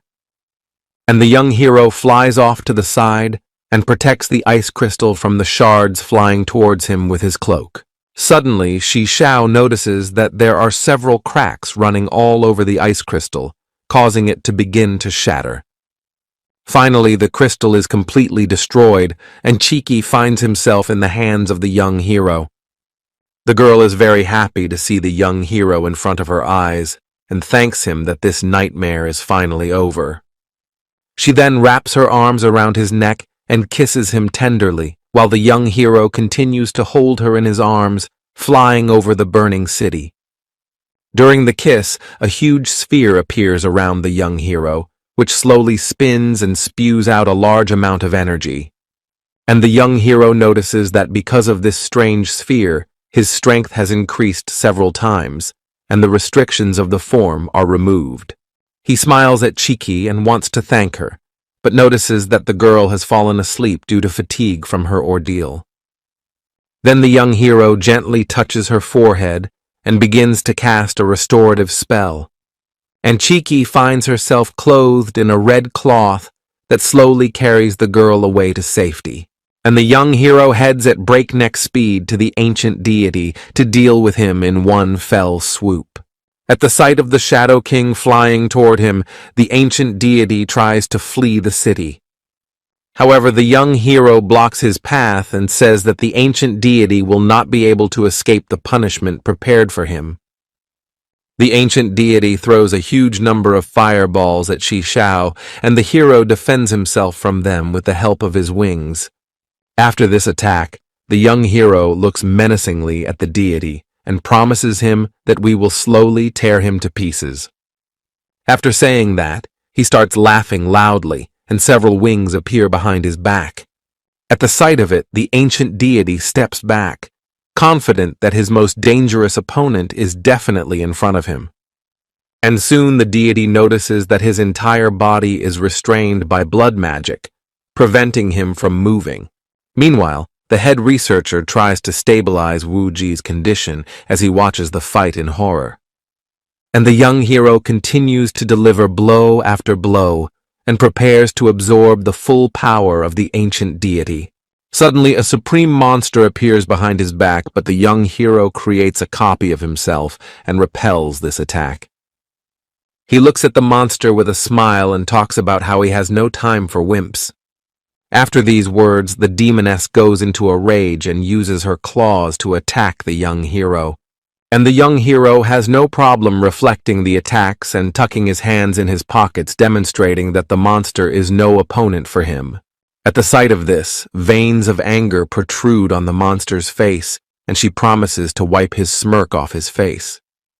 She then raises her hand up, and a vortex of their magical energy forms above her head, and opens a portal from which appears a huge number of high-level monsters. And the young hero smiles at the sight of it and talks about having his own army too. Then, on the opposite side of the monsters, a Zerg army appears, ready to engage in battle at the behest of Shishao. Two armies of monsters with great speed rush at each other to destroy, and their numbers have no end. Monsters fight on equal terms, crossing their weapons with each other. They attack with fury, unwilling to yield. And at this moment, a young hero in the guise of a shadow lord attacks a supreme demon. Meanwhile, a hooded stranger watches the battle in progress and observes the ancient monster. He pulls a small flask of alcohol from his pocket and drinks it, enjoying the spectacle. Meanwhile, an unknown team discusses among themselves a plan of action the squad proposes to its commander to enter the battle. The assistant commander also agrees with the squad and says that now is the best time to attack. The squad leader smiles and suggests waiting a while to gain the power of the two ancient deities at once. Meanwhile, the young hero continues to hold on to the ancient deity and is about to seal it in his body. The Shadow King's magic gradually consumes the ancient deity until there is nothing left of him, and the young hero smiles at the sight of it and enjoys his flawless victory. However, his power is fading, and the system informs him that he will soon be teleported to a personal dimension. A moment later, Shishao finds himself in a personal dimension, and his cards of ancient deities are shown in front of him, which he can use. He notices that the eye deity card has a few cracks and asks the system to fix it. However, the young hero spends a huge amount of experience, and his power Prince of Darkness begins to quickly evaporate. After that, a huge number of hands take away the remnants of his strength, and the young hero falls downward at a tremendous speed. Meanwhile, his clone continues to fight the supreme demon, dealing her a tremendous amount of damage. The monster tries to block the blow and thinks it's the end for her, but suddenly, the clone of Shi Xiao starts to disappear. The high demon looks around in surprise and realizes that this is her chance to win this battle. Meanwhile, the young hero lies in the crater from the explosion and cannot move his body due to exhaustion. To him, at full speed, rushes a demon who wants to destroy the hero and take away from him the powers of the two ancient deities. At that very moment, an unknown squad is heading in his direction, who also wants to get this power. And the young hero continues to lie on the ground. He has used up all his strength and can no longer continue the fight. A slight smirk appears on his face, and he condemns himself for expending too much energy. At this moment, the supreme demon releases a huge amount of sharp feathers towards him. They surround the hero, and the work's aide informs him that this attack could be fatal to him. Then the young hero tries to create a protective barrier around himself from the rest of his strength, hoping to block the damage with it. But suddenly a stranger comes to his aid, and with one sword swipe, he knocks off all the feathers, causing them to fall to the ground. He then puts his blade away in its scabbard and notes with a smile that one must act in cold blood. The young hero thanks the stranger for his help, and the stranger smiles and says, "It's unnecessary." At this moment, the elder demon gathers all his strength and creates a huge spear in the air. At the sight of this, the stranger grasps the hilt of his wedge and says that everyone should disperse peacefully. Then he swings it sharply, and from the blade of his blade comes a powerful shockwave, cutting everything in its path. All with a huge spear, this attack cuts the ancient monster's body in half and deals it a critical blow. The high demon can't believe it, and for a while he stares forward in surprise, not realizing what's happening. And the stranger puts the sword back in its scabbard, then picks up the burdock and drinks the alcohol from it. Meanwhile, the hero rises and thanks the stranger for his help, but he smiles and says that the destruction of the monster is not to his credit. Suddenly, from the dust cloud appear several unknown people who are about to attack Shi Xiao, but the stranger blocks their attacks. Then he blocks the young hero with his body and says that it is very mean to attack a defenseless man. And the squad leader lands in front of him, emanating a huge amount of energy. He then immediately attacks the stranger, but from blocking this blow from the force of their blades, their hoods fly off their heads, exposing their faces. After which they exchange a few blows and quickly jump back, taking a fighting stance. The mysterious swordsman calls himself Xiao Chen, and smilingly says that it is wrong for people from the safe zone to attack the weak. His opponent turns out to be the commander of the Phoenix Squad, Wei Shuan, who knows the swordsman and asks why he protects the boy. The young hero looks at the squad leader in surprise and remembers that the Phoenix Squad is protecting the Southwest safe zone. Meanwhile, the swordsman and the squad leader look at each other for a while, and Xiao Chen says that he will not allow injustice to happen. After these words, the squad leader puts his blade away in its scabbard and orders his squad to follow him and heads for the exit of the city. His squad is surprised by such an act and offers to finish what they started because their goal is right in front of them. Then the commander's face turns serious, and he says, "It's best to get out of here before the swordsman gets serious about this situation." And the mysterious swordsman watches the Phoenix Squad leave with a smile and is upset that his old friend is gone so quickly. He then turns to Shi Xiao with a wide smile and says that now the hero doesn't have to worry about his life. Shi Xiao tries to find out who the unfamiliar swordsman is, but he only smiles and says that he is just a traveler. The young hero thanks him for his help and offers whatever the swordsman wants as his salvation. After saying that, the mysterious swordsman pats his shoulder and talks about not offering such things to strangers. He then approaches Shi Xiao and says that he wishes to obtain the power of an ancient deity as a reward.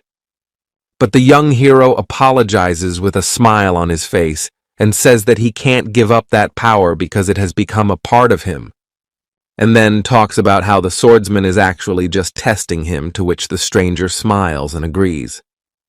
Shishao notes that the mysterious swordsman has helped him a lot and suggests that he consider another reward. After saying this, the mysterious stranger starts laughing and says that he will think about Shishao's proposal. He then pulls out another bottle of alcohol and drinks it down, while Shishao asks how the swordsman ended up here and what his purpose is. And Xiaoqin gets upset when his bottle runs out of alcohol and talks about just passing by. He then leans on the hero's shoulder and talks about how he helped him because he loves justice. After a while, Xiaoqin scratches the back of his head and says that he will not refuse Shishao's offer. Then his face becomes serious, and he asks him to show him Mu Wei's map, which is in the young hero's possession. The young hero is surprised by such a request, and does not understand how the swordsman guessed that the map is to him. And the mysterious stranger smiles and reminds him that the young hero himself said he would give him anything he wanted as a reward. He then smiles and talks about how Shishao can always retract his words if he wants to. Shishao's face becomes serious, and he throws a card into the swordsman's hands, saying that he doesn't value his word and promise. The swordsman Xiaoqin quickly opens the map and scrutinizes it, trying to find the place he needs. His eyes fill with anger when he realizes that the map is covered with magical seals that he is unable to understand. After which, he throws the card into Shishao's hands and thanks the young hero for his help with a heavy sigh. A few hours later, the young hero returns to his friends. Upon meeting him, Tsitsi immediately rushes into his arms. Not far from them is the Horizon Squad, who are happy to see the young hero safe and sound. A mage from the squad reads a spell that removes all negative effects from the young hero. General Kansi also stands nearby and thanks Shishao for saving the city, while her female employees look at the young hero in love. When the young hero hears praise in his direction, he looks confused and drops of sweat run down his face because of his embarrassment. He opens a portal to the insect world and invites everyone to follow to where his base is. Anya and Nana thank the young hero for his help and follow the other girls inside the portal. Before leaving, General Kanshi sends Shishao an air kiss and asks him not to stay long in the ruined city. One of the Horizon Squad members, along with a robot assistant, make fun of Shishao and talk about how once again a girl has fallen in love with him. A moment later, the young hero is approached by the squad leader, who apologizes for not being able to help him in his time of need. After that, everyone disappears into the portal, and Chiki, in a beautiful dress, waves goodbye to Shishao and asks him to be careful. The young hero, along with his new companion, waits for the portal to another dimension to close completely. The mysterious swordsman smiles broadly and asks what the young hero plans to do next. And Shishao smiles back and talks about how he has one unfinished business in this city. After the battle, the city seems lifeless. Only huge puffs of smoke continue to fly past the streets of the once great city. At this moment, the chief researcher is struggling to carry Wuji's body to safety. Wuji's face looks lifeless. He has long since gone to the other world, and his mind is outside his body. But despite this, his general keep going forward. But suddenly a silhouette of Shishao appears in front of the chief explorer. The young hero stares intently in the direction of his opponent and asks why the general is dragging a lifeless body on his shoulders. He then stares the general in the eye and tells him that he must be punished for his actions. With tears in his eyes, the chief researcher begs Shishao to forgive his master and promises to give his life in exchange. The young hero casts his gaze once more on Wuji's body and tells the general that there is no point in his request. But the chief researcher says that he has no purpose in life other than Wuji and once again asks for mercy. Then the young hero creates an energy charge in his hand and says that he will give the verdict. Under the young hero's magic, the wreckage behind him begins to reassemble into a working machine. Once the machine becomes ready, the young hero points in its direction and demands the chief explorer leave the city. The general tearfully thanks the young hero and promises that their paths will never cross again. The general then throws a blue key towards the young hero, and without turning towards him, Shi Xiao asks him to get out before he changes his mind. The main researcher gets into the car and together with Wu Ji's body leaves the city, and the mysterious swordsman sees them off.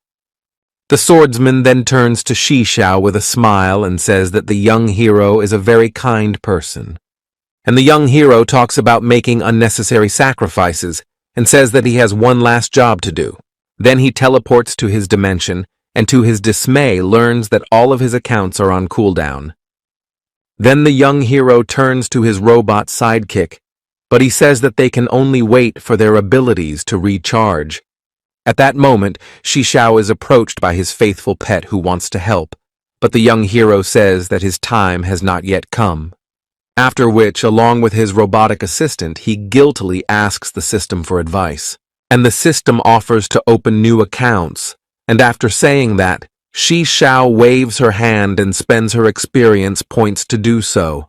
He opens the first account and is denied by a barbarian who has destructive power but is low level at the beginning. The next account is a black hole that can absorb everything, but at the first level it can only absorb a small object. After that, the account of a seer is opened, which allows you to predict events and get unknown knowledge. At this moment, Shi Xiao realizes that it is best to open 2 legendary accounts, and with a smile on his face, he hopes that they will be useful. The first legendary account is a Valkyrie that destroys everything in its path when summoned, and the young hero immediately smacks his robot sidekick upside the head as soon as he talks about how women's clothes fit Shi Xiao. Whereupon the young hero immediately unlocks a second legendary account that emits a large amount of power. And he turns out to be a bald warrior who has incredible strength, but on the downside, he is constantly depressed. The young hero looks at the legendary accounts with utter frustration and doesn't understand what he should do about it. He then sighs heavily and decides to use the bald man's account of the war with the battle with Huang Zheng. As soon as the young hero activates the account, he puts on power armor and loses all his hair. And the mysterious swordsman watches the transformation process in amazement and marvels at the strength of Shi Xiao in his new guise. At this moment, Huang Zheng appears and immediately attacks the swordsman because he thinks he is Shi Xiao.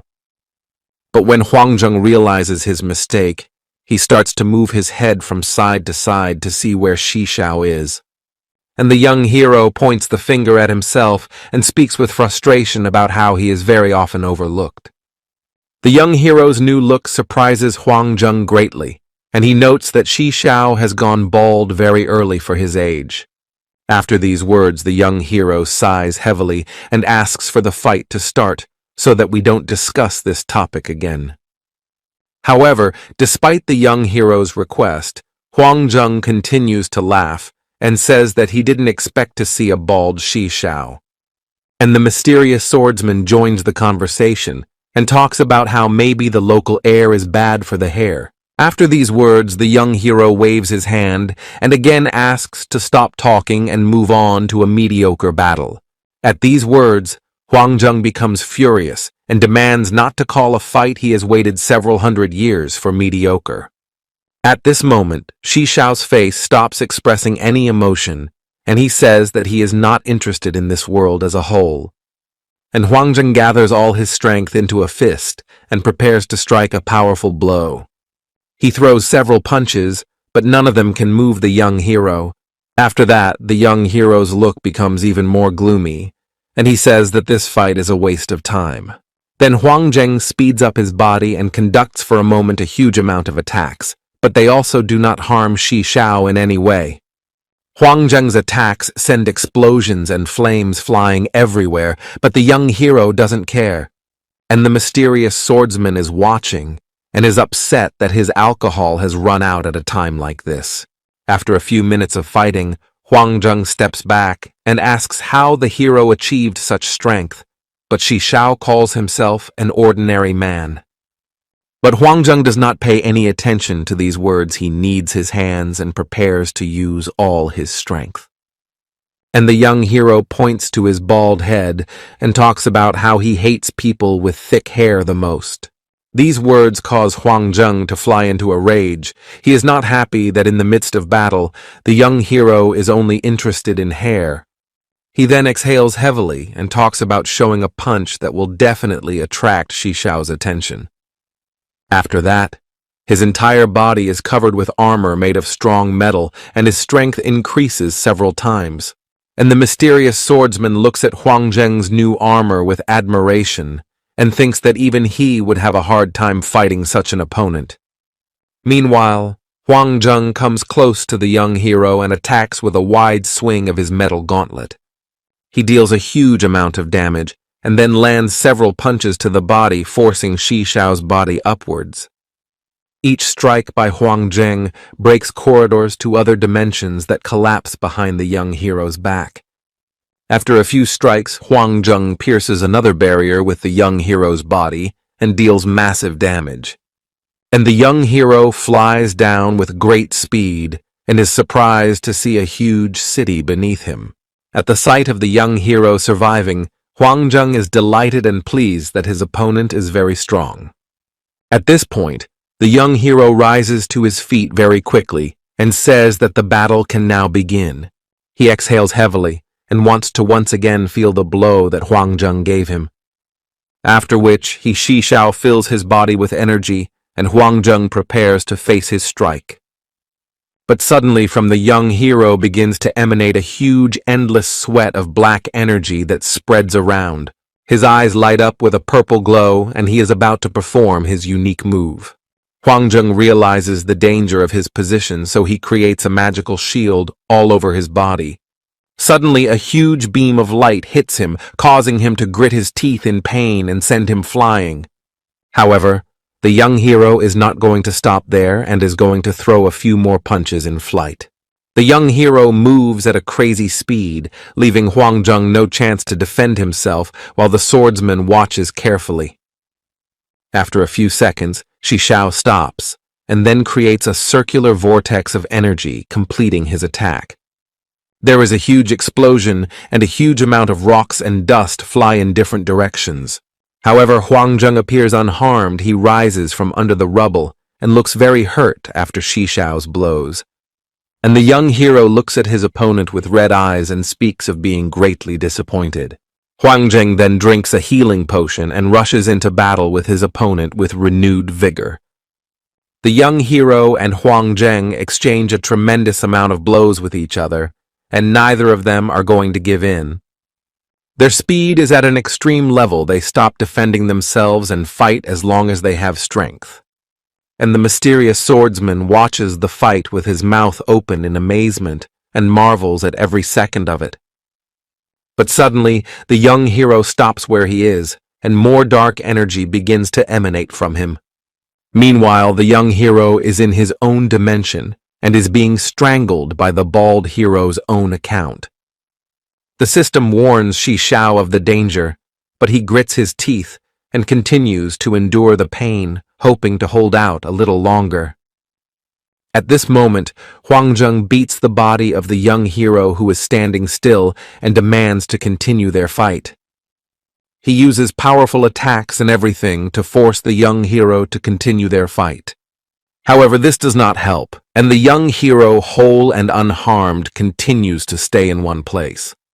Then Huang Zheng is about to get close to the young hero for another powerful attack. However, to his surprise, a huge fist appears in front of him, which he can no longer dodge. The destructive energy pierces several buildings through, and there is a powerful explosion, lifting the cloak of a swordsman who is standing nearby. The smoke from the explosion clears, and Huang Zheng lies in the explosion crater, trying to recover from the powerful impact. He can't move and admits his defeat and then asks Shi Shao to send him to the other world. Meanwhile, the bald hero's account goes completely out of control, and destroys Xiao's body and soul. And Huang Zheng rises to his feet, not intending to put up with the situation, prepares to use his most powerful move. He breaks the crystal in his hands and talks about going to the other world on his own terms and wants no mercy. He then transforms into a powerful demon and prepares to launch his final attack in this life. And a huge fist filled with demonic power is heading towards the young hero. The blow proves so strong that it interrupts the account and saves the young hero from total annihilation in his dimension. After which, Xiao regains his former appearance and falls to the ground due to the expenditure of a huge amount of strength. And Huang Zheng can barely stand on his feet. His whole body is severely gaunt, and he can barely manage to stay conscious. Then he falls down, and the mysterious swordsman announces with annoyance that this fight ended in a draw. Then he hears the sound of approaching vehicles and turns back to see who has arrived at the scene of the battle. Lil Yuan, led by his men from the Huang Zheng clan, comes out of the car and heads towards the swordsman. A slight smirk appears on the face of the mysterious swordsman, and he asks what the girl came here for. And Lil Yuan smiles and offers the swordsman anything for the chance to send the young hero to the other side of the world. The swordsman turns back carefully, looking at Xiao, who is lying unconscious and pondering the proposal. At that moment, the other mercenaries get out of the car and decide to kill the swordsman to make way for their mistress. But a mysterious swordsman cuts through several houses behind the mercenaries with his sword and shows them his power. After that, cold sweat drips off the faces of the mercenaries, and they apologize for preventing the swordsman from thinking over the proposal. Meanwhile, Hardy's personal bodyguard suggests that his mistress bribed the swordsman not to fight him, after which the mysterious swordsman taps his fist on his palm and, to the surprise of the mercenaries, agrees to give up the body for a sum of money. And Lil Yuan talks about always keeping his promises and transfers 100 million to the swordsman. However, when Hardy's bodyguard is about to head towards Xiao, the swordsman stops him. Then he points towards Huang Zheng's body and says that the clan can only take the body of its head. At this moment, Lil Yuan turned around and was surprised to see that his father's body had become very thin after the battle. She walks closer to him, with a hateful look in his direction, mocking him for losing to Xiao. The girl's mind flashes back to childhood memories of crying near her mother, who was very sick. Then she grits her teeth and speaks with pain in her heart about how she hates her father who abandoned her. Meanwhile, the young hero regains consciousness and slowly opens his eyes, turning his gaze towards Lil Yuan. And the girl notices that the young hero has come to his senses and says in a loud voice that she will destroy him. She then pulls out her blade and runs in his direction to send the young hero to the other side of the world.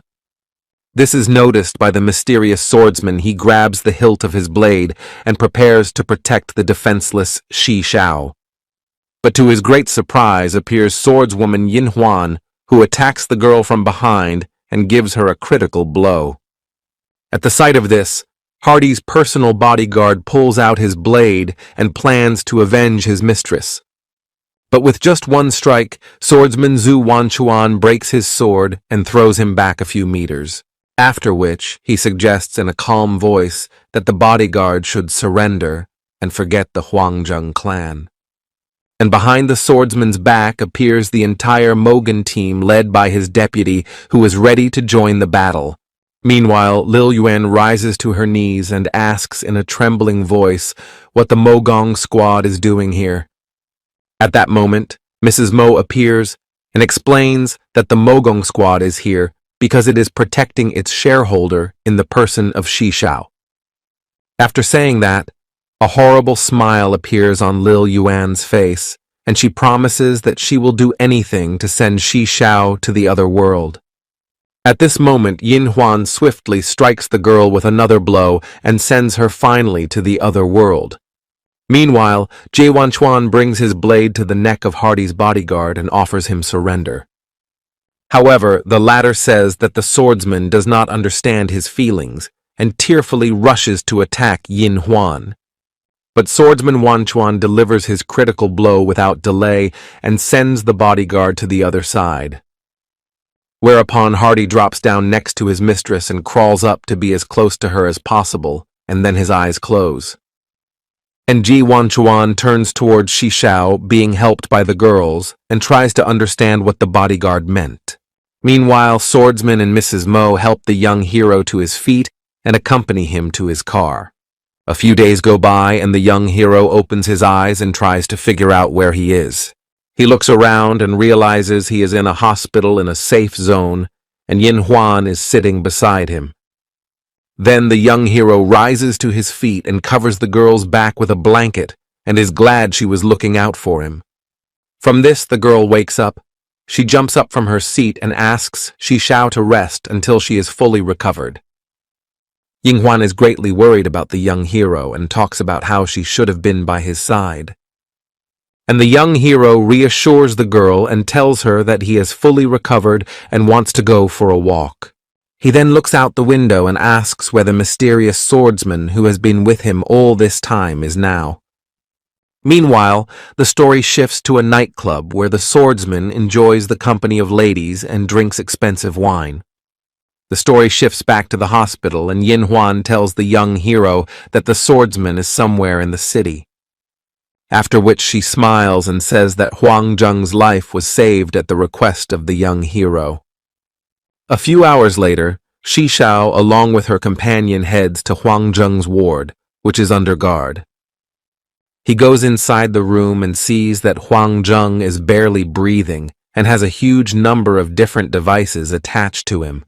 Shi Shao then takes his hand and says that as a thank you, she will let him go to the other world with dignity. At this moment, Huang Zheng opens his eyes and says that he doesn't deserve to get a dignified ending.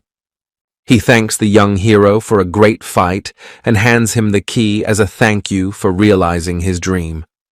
Then he smiles and talks about how he decided to sacrifice everything for his dream and has no regrets.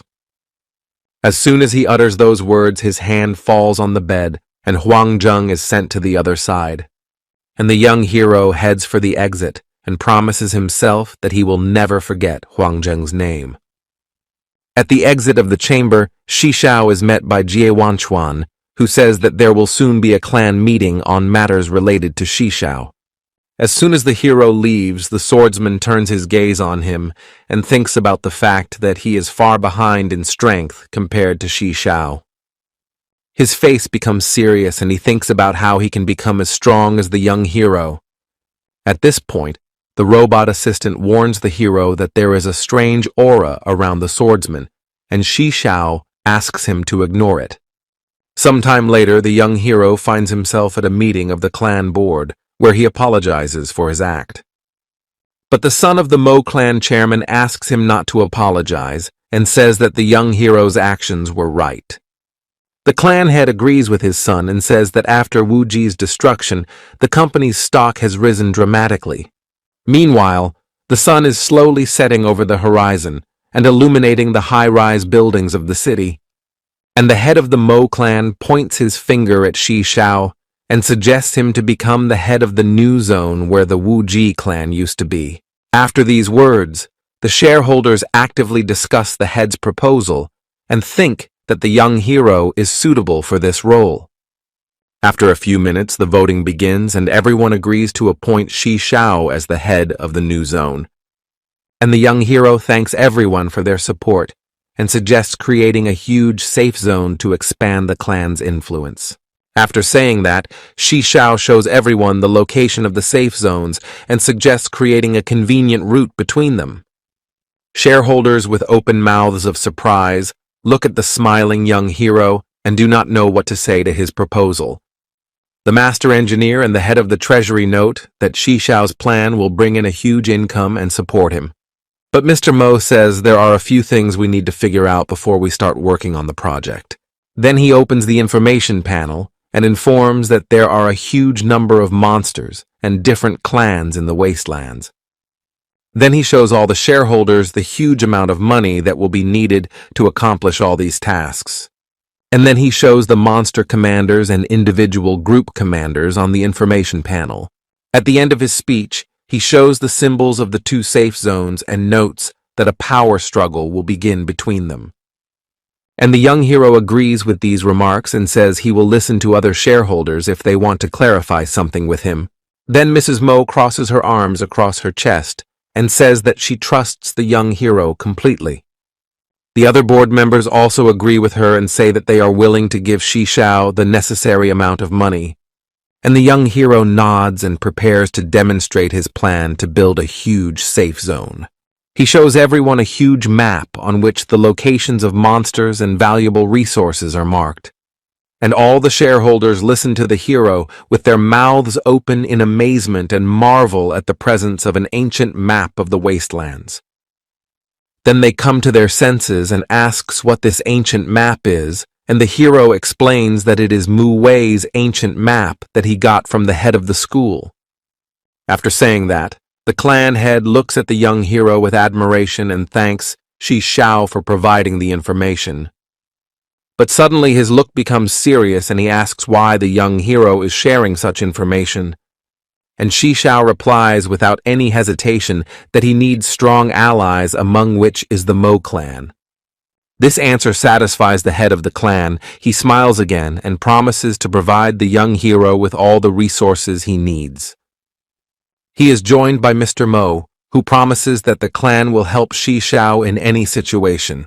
After these words, the young hero thanks everyone for their support and promises that he will not lead the clan's trust. And the clan leader makes a loud clang with his cane and announces the beginning of the construction of the great safe zone. He then turns to the rest of the clan and announces the appointment of Shishao as the head of the new security zone. The clan leader then walks up to the young hero and, shaking his hand, thanks him for his great idea for the expansion. Meanwhile, Jie Wanchuan watches the hero closely and thinks that Shishao is an incredible person. And Mr. Mo turns to his sister and says that it's time for the girl to get much closer to the young hero than she is embarrassed. Several hours pass. The young hero is surveying the city from the roof of a building and is approached by a mysterious swordsman. Shishao offers him to go with him, and the mysterious swordsman gladly agrees. Whereupon the young hero opens a portal and offers to travel to his true home. Once the swordsman steps inside the portal, his eyes widen with surprise, and he looks around with interest. The heroes see before them a huge fortress, in the entrance of which stands the family of Shishao and his friends who meet them. A wide smile appears on Shishao's face. He is happy to be back home and see his family safe and sound. All family members gather in a circle and discuss among themselves the recent events that have happened to them. At this moment, Chiki in her red dress walks up to the young hero and presses close to Shishao. At the sight of this, the father and mother of the family begin to laugh and note that a relationship is quickly developing between Chiki and their son. After a few minutes, the head of the battle robots brings out the key to the fortress on a tray and asks Shishao to use it. And as soon as the young hero takes the key in his hands, the whole fortress lights up brightly to welcome his master. At this moment, the robot assistant shows Shishao a holographic map of the fortress and talks about its capabilities. And the family of the young hero is extremely enthusiastic about the fortress of Shishao and says that it has everything for a comfortable life. Yunfei approaches her brother and thanks him for the opportunity to live in such a place, while the hero strokes her head and notes that he doesn't spare anything for the family. After a while, the Prince of Beetles lands on Shishao's shoulder and is happy to see his friend in his world. He then takes the remote control in his hands to demonstrate to Shishao how his empire has changed. The story shifts to a few days ago. Shishao's family, along with young insects watching cartoons. The young hero's mother tells the Empress about the art of farming and helps her gather food. The head of the family and the other bugs learn engineering from Nana in a special room. As soon as the prince finishes showing footage of life in his kingdom, he talks about celebrating the arrival of Shishao. At that moment, Miao Bao walks into the room and with a smile on his face suggests that everyone go to the table where a delicious meal awaits them.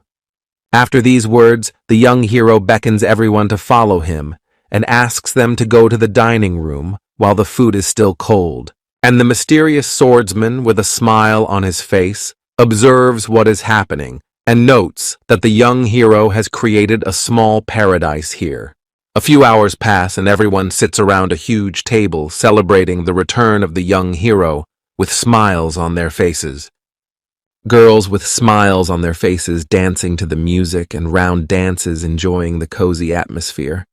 And Miao Bao, along with the young hero's pet, prepares another batch of meat for all the guests.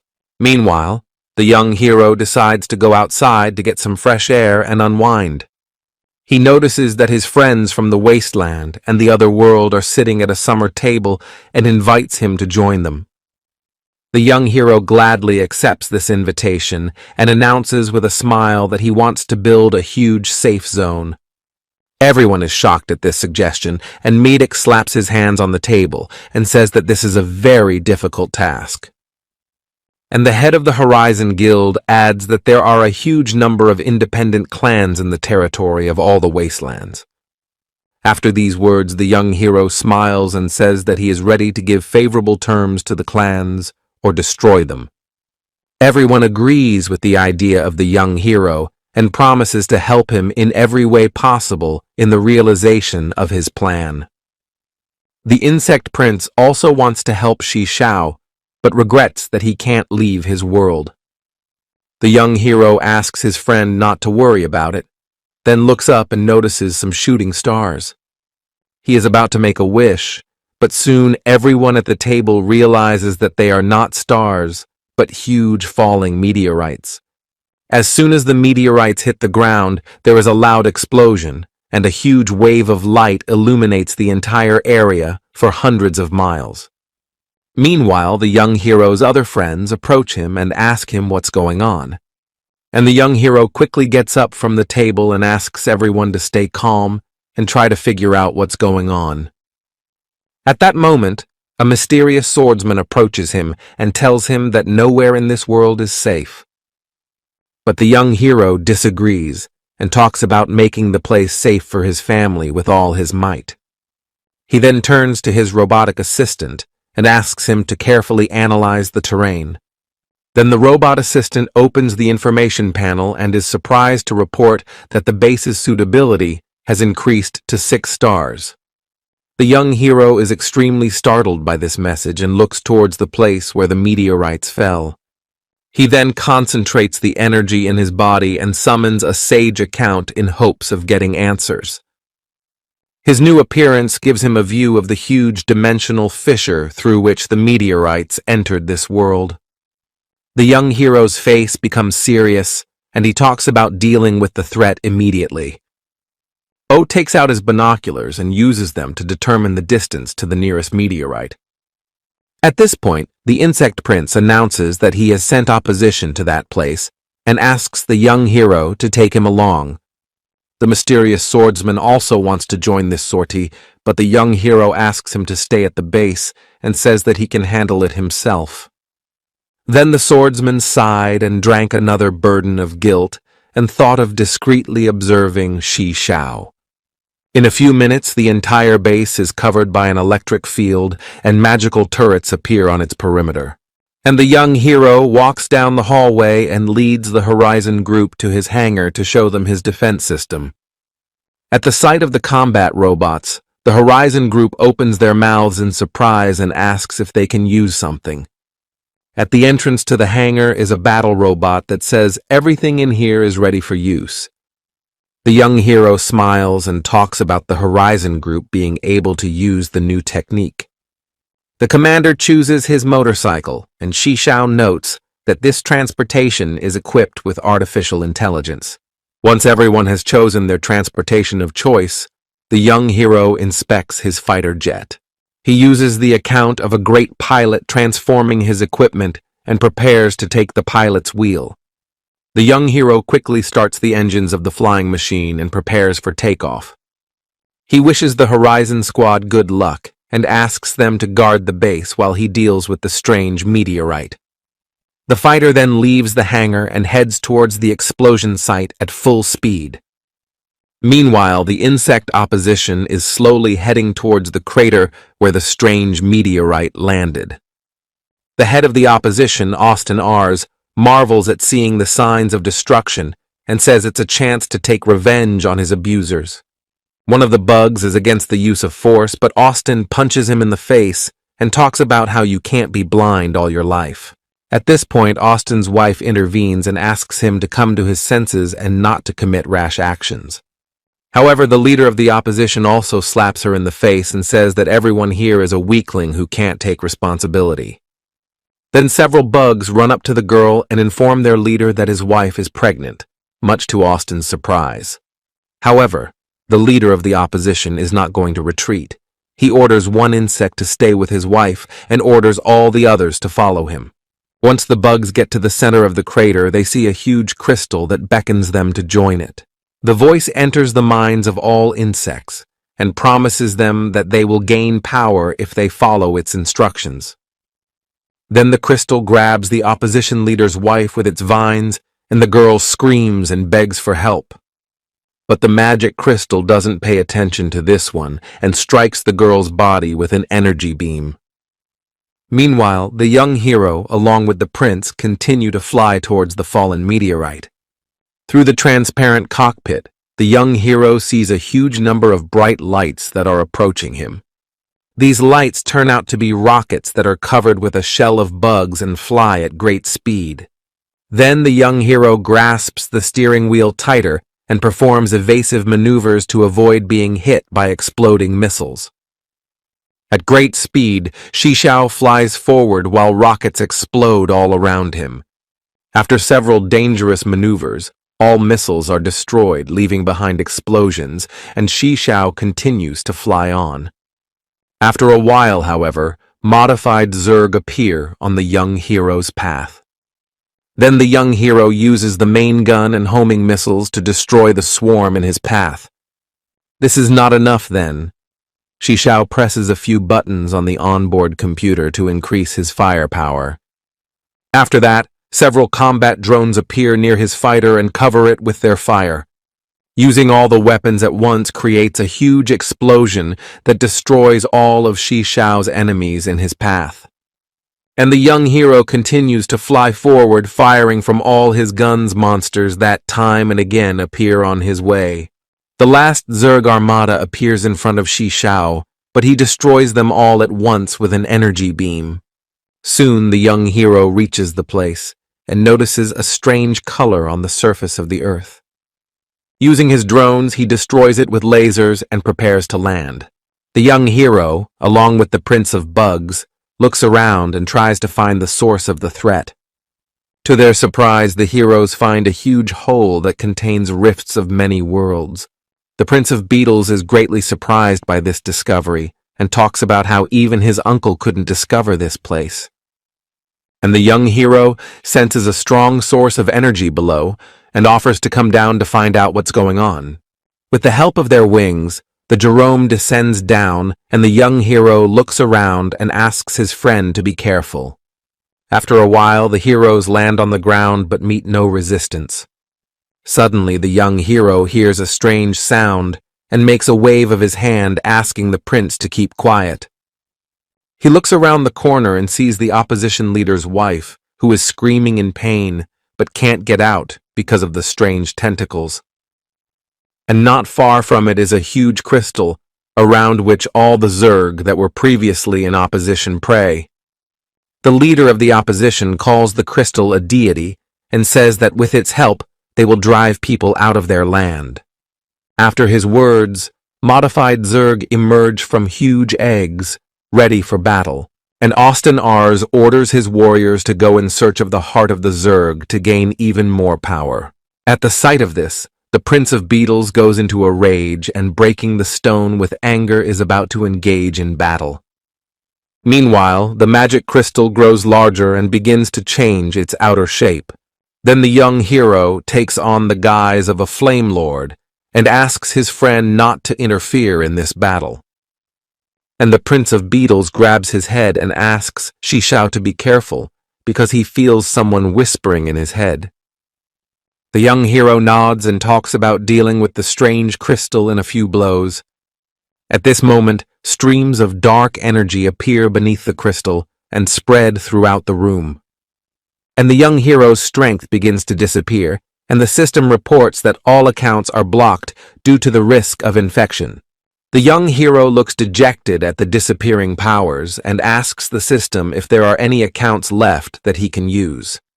After this question, the system throws the young hero into his personal dimension and tells him that there is only one account.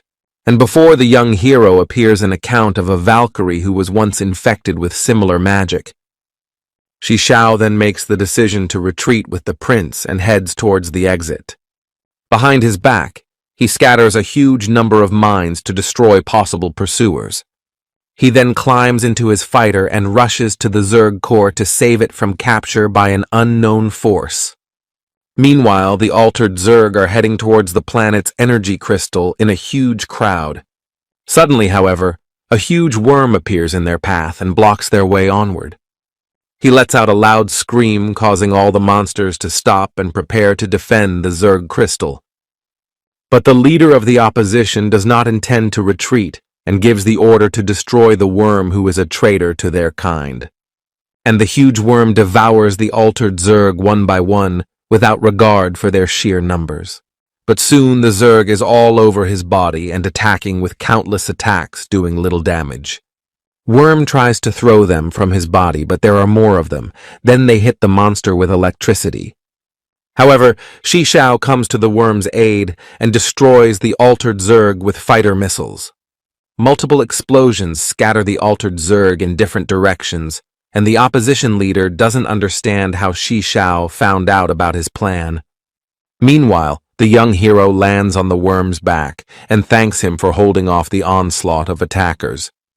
Then he snaps his fingers and the entire body of the worm is covered in a tough metal shell.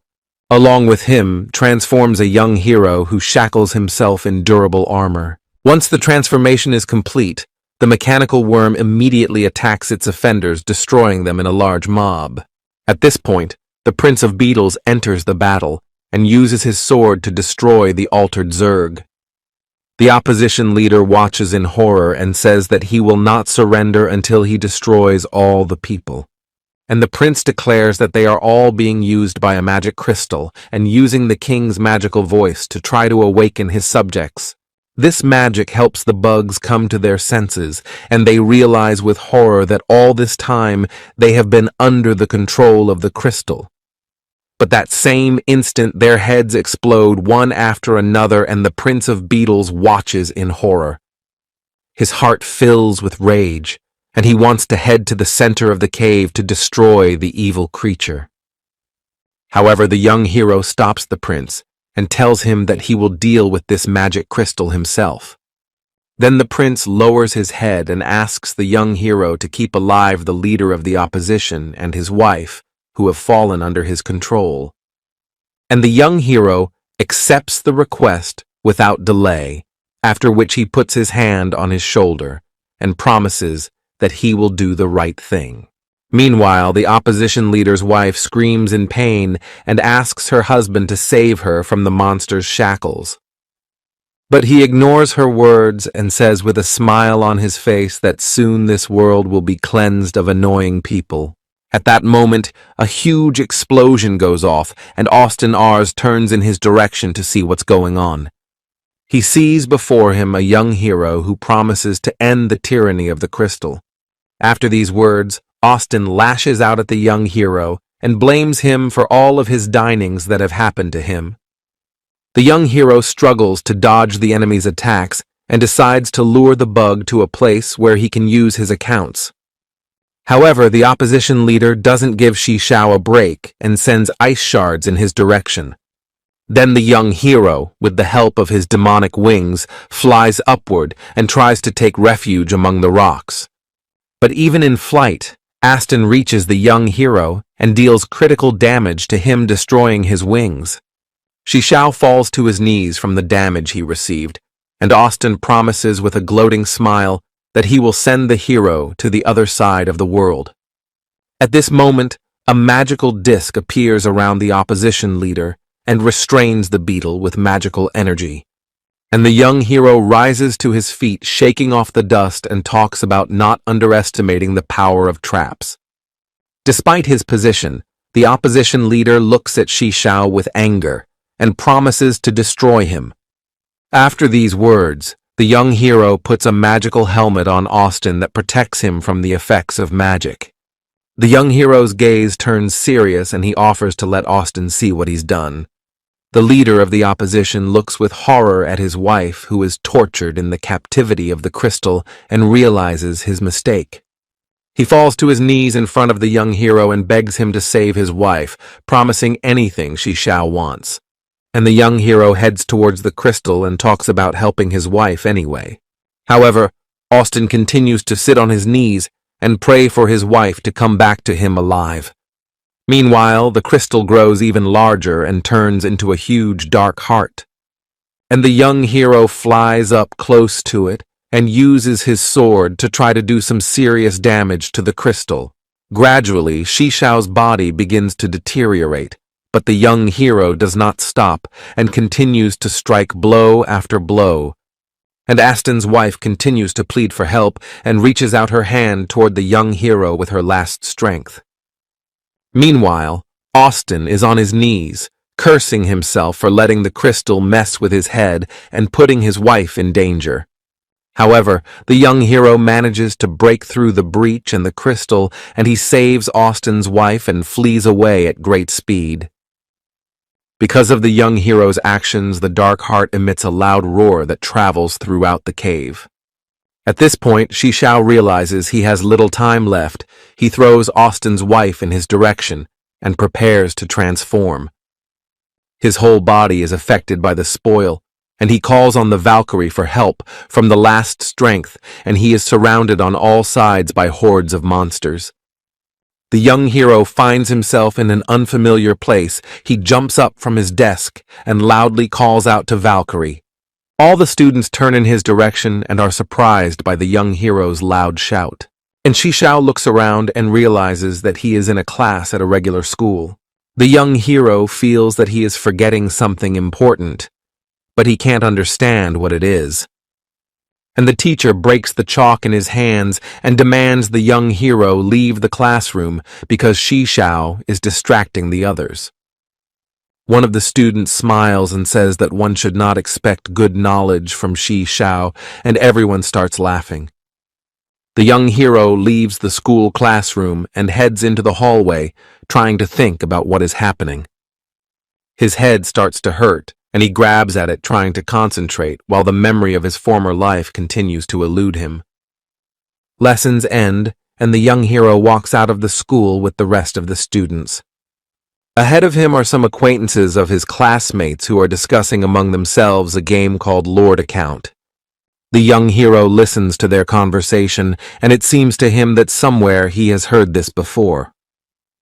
Meanwhile, the other students admire Ji Wanchuan, who in this reality is handsome and a diligent student.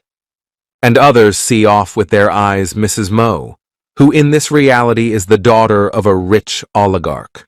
The young hero inhales heavily at the sight of this and suddenly feels someone patting him on the back. He turns around to his surprise to see his sister in front of him smiling sweetly at him. At the sight of him, a tear starts to roll from one of Shishao's eyes, but he doesn't realize what has moved him so much. He wipes his eyes and the girl takes his hand and offers to go home together. The sun gradually hides behind the houses of high-rise buildings and illuminates the happy faces of the characters. The young hero wants to go with his sister to the room, but she informs him that he lives on another floor. The girl says goodbye to him, and with a smile on her face says that they will definitely meet tomorrow. The door slams shut in Shishao's face, and he is once again left alone with himself. He grabs his head and feels all the memories come up all at once in his head. Shishao recalls a cancerous day, a fire completely engulfs all the buildings, and the hero turns out to be the only survivor. At his parents' funeral, Yunfei comes along with his family to support him in his time of need. The young hero sits in his chair and tearfully recalls his hard life. On his desk in front of him is a ready-made noodle dish and a phone with all his debts listed. He decides to take his food with him and goes to the window to enjoy the scenery, and notices that on the veranda, Yunfei is enjoying dinner with his friendly family. The young hero is sadly watching this picture and eating noodles, hoping that one day he will find his family. Night falls, and Shishao lies down on his couch and tries to find a game on his phone to distract himself. Soon, he finds a game called Account Lord and is surprised to find it already installed on his phone. Suddenly, a voice from the phone informs Shishao that a special gift has been prepared for him. He flips through a few tabs and sees a gift he can get. Then he presses a button, and the phone informs him that the young hero has received a rare Valkyrie account. Suddenly, there is a loud explosion and strong bursts of magic burst out of the building in the form of lightning. And in front of the young hero appears a Valkyrie, who says that it's time to get out of this illusion. Shishao looks at the Valkyrie with astonishment and doesn't understand what's going on, drops of sweat from excitement running down his face. He turns back and wonders if a better life awaits him in the other world the Valkyrie speaks of. At that moment, he feels a strong pain in his head and grasps it with both hands, and veins start to protrude from the tension in his face. And the Valkyrie, upon seeing this, informs that the young hero must fight the curse before it completely consumes him. At this moment, Yunfei runs into the room and smashes Shishao's phone to pieces with her foot. Afterward, she hugs her brother tightly and talks about how worried she is about his well-being. Along comes her family, who tosses the phone shards aside and offers to start living together. The young hero is shocked by what is happening, and his sister hugs him tightly and asks him not to leave her alone.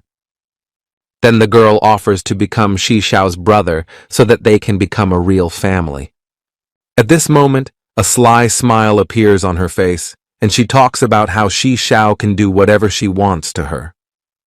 After these words, the young hero's eyes widen with anger, and he realizes that the sister in front of him is not his real sister. He sharply pushes Yunfei aside, and her mother asks with a disgruntled look why Shishao is rejecting her. The young hero then fills his body with energy and says that what he has in front of him is only an illusion. He points toward the illusory family, and the Valkyrie sends them to the other world with a single swing of her blade. The sole survivor Yunfei slowly crawls to Shishao and asks why he did this to her. But the young hero says without compassion in his voice that he will destroy anyone who pretends to be his family. After these words, Yunfei's face contorts into an evil grimace, and she says that Shishao will remain in this world forever. Then a huge number of projectiles rush towards Shishao, but the Valkyrie protects him with her shield. Meanwhile, airplanes continue to bombard the young hero's home in hopes of destroying it. Then the Valkyrie envelops the young hero with her wings protecting him from any attacks. A few hours pass, and the house, which is in this place, turns into ruins, and Shishao, together with Valkyrie, remain unharmed. Suddenly there are atomic explosions everywhere that completely destroy the planet. The young hero, along with Valkyrie, find themselves in space, and Shishao talks about someone trying to leave them in this change. He then crosses his arms over his chest and orders the Valkyrie to destroy the planet to destroy the illusion. On the young hero's orders, a magical seal is created beneath the Valkyrie that endows her blade with divine power. After these preparations, the Valkyrie chops an entire planet in half without much difficulty. A strange creature appears near this planet and says that he will create a whole galaxy to leave Shishao in this world. But these words do not scare the young hero, and he says that he can destroy the galaxy if it will help him to get out of here. After these words, the Valkyrie changes her appearance into a divine angel and creates a divine weapon in her hands. She fills her body with power, then creates a huge black hole that consumes space and time. Gradually, the universe begins to be sucked inside the hole, and Shishao says with a smile that no one can hold it back. After a while, Shishao and Valkyrie find themselves in a dimension they are unfamiliar with. The young hero notices another black hole and offers Valkyrie to follow him into it. Soon, the young hero sees a portal home and heads in its direction. However, at that moment, Valkyrie grabs her head and is in terrible pain due to the madness that consumes her. At this second, the young hero wonders if his savior can be spared from a terrible madness. Then Shishao is contacted by a system that shows footage of Valkyrie's life and tells her that it is possible to change her life. The young hero then sees a shot of a Valkyrie losing her lover and is in terrible pain. At this point, Shishao finally decides that he will try to change Valkyrie's life and rid her of the curse of madness. The young hero continues to fly forward and sees a portal in front of him that can transport him to his homeworld. Shishao looks at the portal carefully and apologizes to the family that he will have to wait for a while. Then he notices a small crack inside another portal and learns that it is the way to the world of the gods. Then he grabs Valkyrie's hand and with a smile on his face tells her that it's time for them to hit the road. After saying these words, Shishao jumps into the portal and teleports to a dimension where gods and humans live not far from each other. When he appears in the world, he immediately sees a majestic golden city that sits atop snowy mountains. At the sight of this beauty, he decides to crouch down on the grass and enjoys the beautiful sight. At this point, a mural of deities appears in front of him, and the system explains to him how the world works. The young hero has his Lord accounts swirling around, and the system tells him that Shishao can use any of them. The system then shows the young hero Valkyrie's account and tells him that her fate is in his hands. And the young hero listens intently to the system and rejoices that he can once again use his powers to their full potential. He then looks around and asks the system to tell him where the Valkyrie is now. At this moment, the system warns that the young hero will not be able to change the fate of this world, and these words make Shishao very tense. But when he learns that this world contains divine treasures, his eyes light up, and he prepares to set out on his journey. Suddenly, he hears a man's voice, and turning back, he sees a small caravan in front of him, whose elder beckons him over. The old man offers the young hero to go with him because the roads are swarming with monsters, and Shishao agrees to his proposal. While the caravan is traveling, an old man tells us that monsters have been attacking people a lot lately and are getting stronger. And the young hero listens to the old man's story with a smile and says that with such a caravan, he has nothing to worry about. At that moment, a huge cyclops appears in front of the caravan and appears from under the ground. At the sight of him, the defenders of the caravan arm themselves and head in his direction to destroy him. However, the cyclops proves to be incredibly strong and sends all the guards flying in a single blow. Then he reaches out his hands to defenseless women and children wanting to devour them. But at that moment, Cyclops receives a deadly attack that causes him to lose part of his arm. The monster screams in pain, but continues to receive blow after blow from the unfamiliar warrior. And a moment later, Cyclops receives a fatal blow from the girl and loses his only eye. The monstrous creature then falls to the ground with a clatter and raises a pile of dust and dirt overhead. And the girl stands on the monster and says with a smile that the road is safe now. All the defenders cheer at the sight of the girl and call her the great warrior Marilyn, loudly chanting her name. At this moment, an image of a Valkyrie floats in Shishao's mind, and he realizes that this is the girl he is looking for in front of him. Meanwhile, the old man, with a smile on his face, points at the girl and says that the girl will soon become a Valkyrie. After a while, the monster's body begins to be dragged aside to make way for the caravan. And the young hero observes this and notices that the level of local creatures is much higher than in other worlds. Suddenly, the Cyclops commander appears and jumps out of the ambush and unleashes a barrage of blows on the defenders. But a young Valkyrie candidate saves her comrades and talks about becoming an adversary to the monster. After these words, the monster again attacks with his warhammer, but the girl has no problem dodging the blow. But the Cyclops commander is behind the girl's back in the blink of an eye, and she doesn't have time to react. Then he grabs the future Valkyrie with his hand and says that now the girl will not run away from him.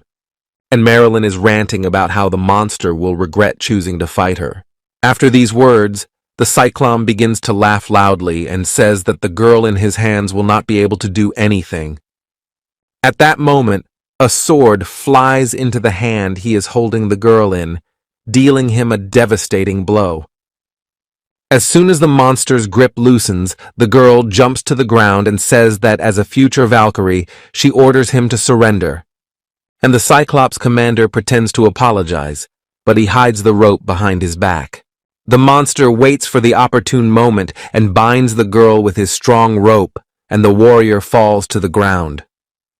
The girl tries to get out, and controlling the sword remotely is going to cut the rope, but the blade of the sword is not able to cut it. And the Cyclops king heads towards the caravan, and with a smile on his face tells the girl that he is going to devour her friends. He then heads towards the caravan, but Shishao appears in front of him and demands the brat get out of his way.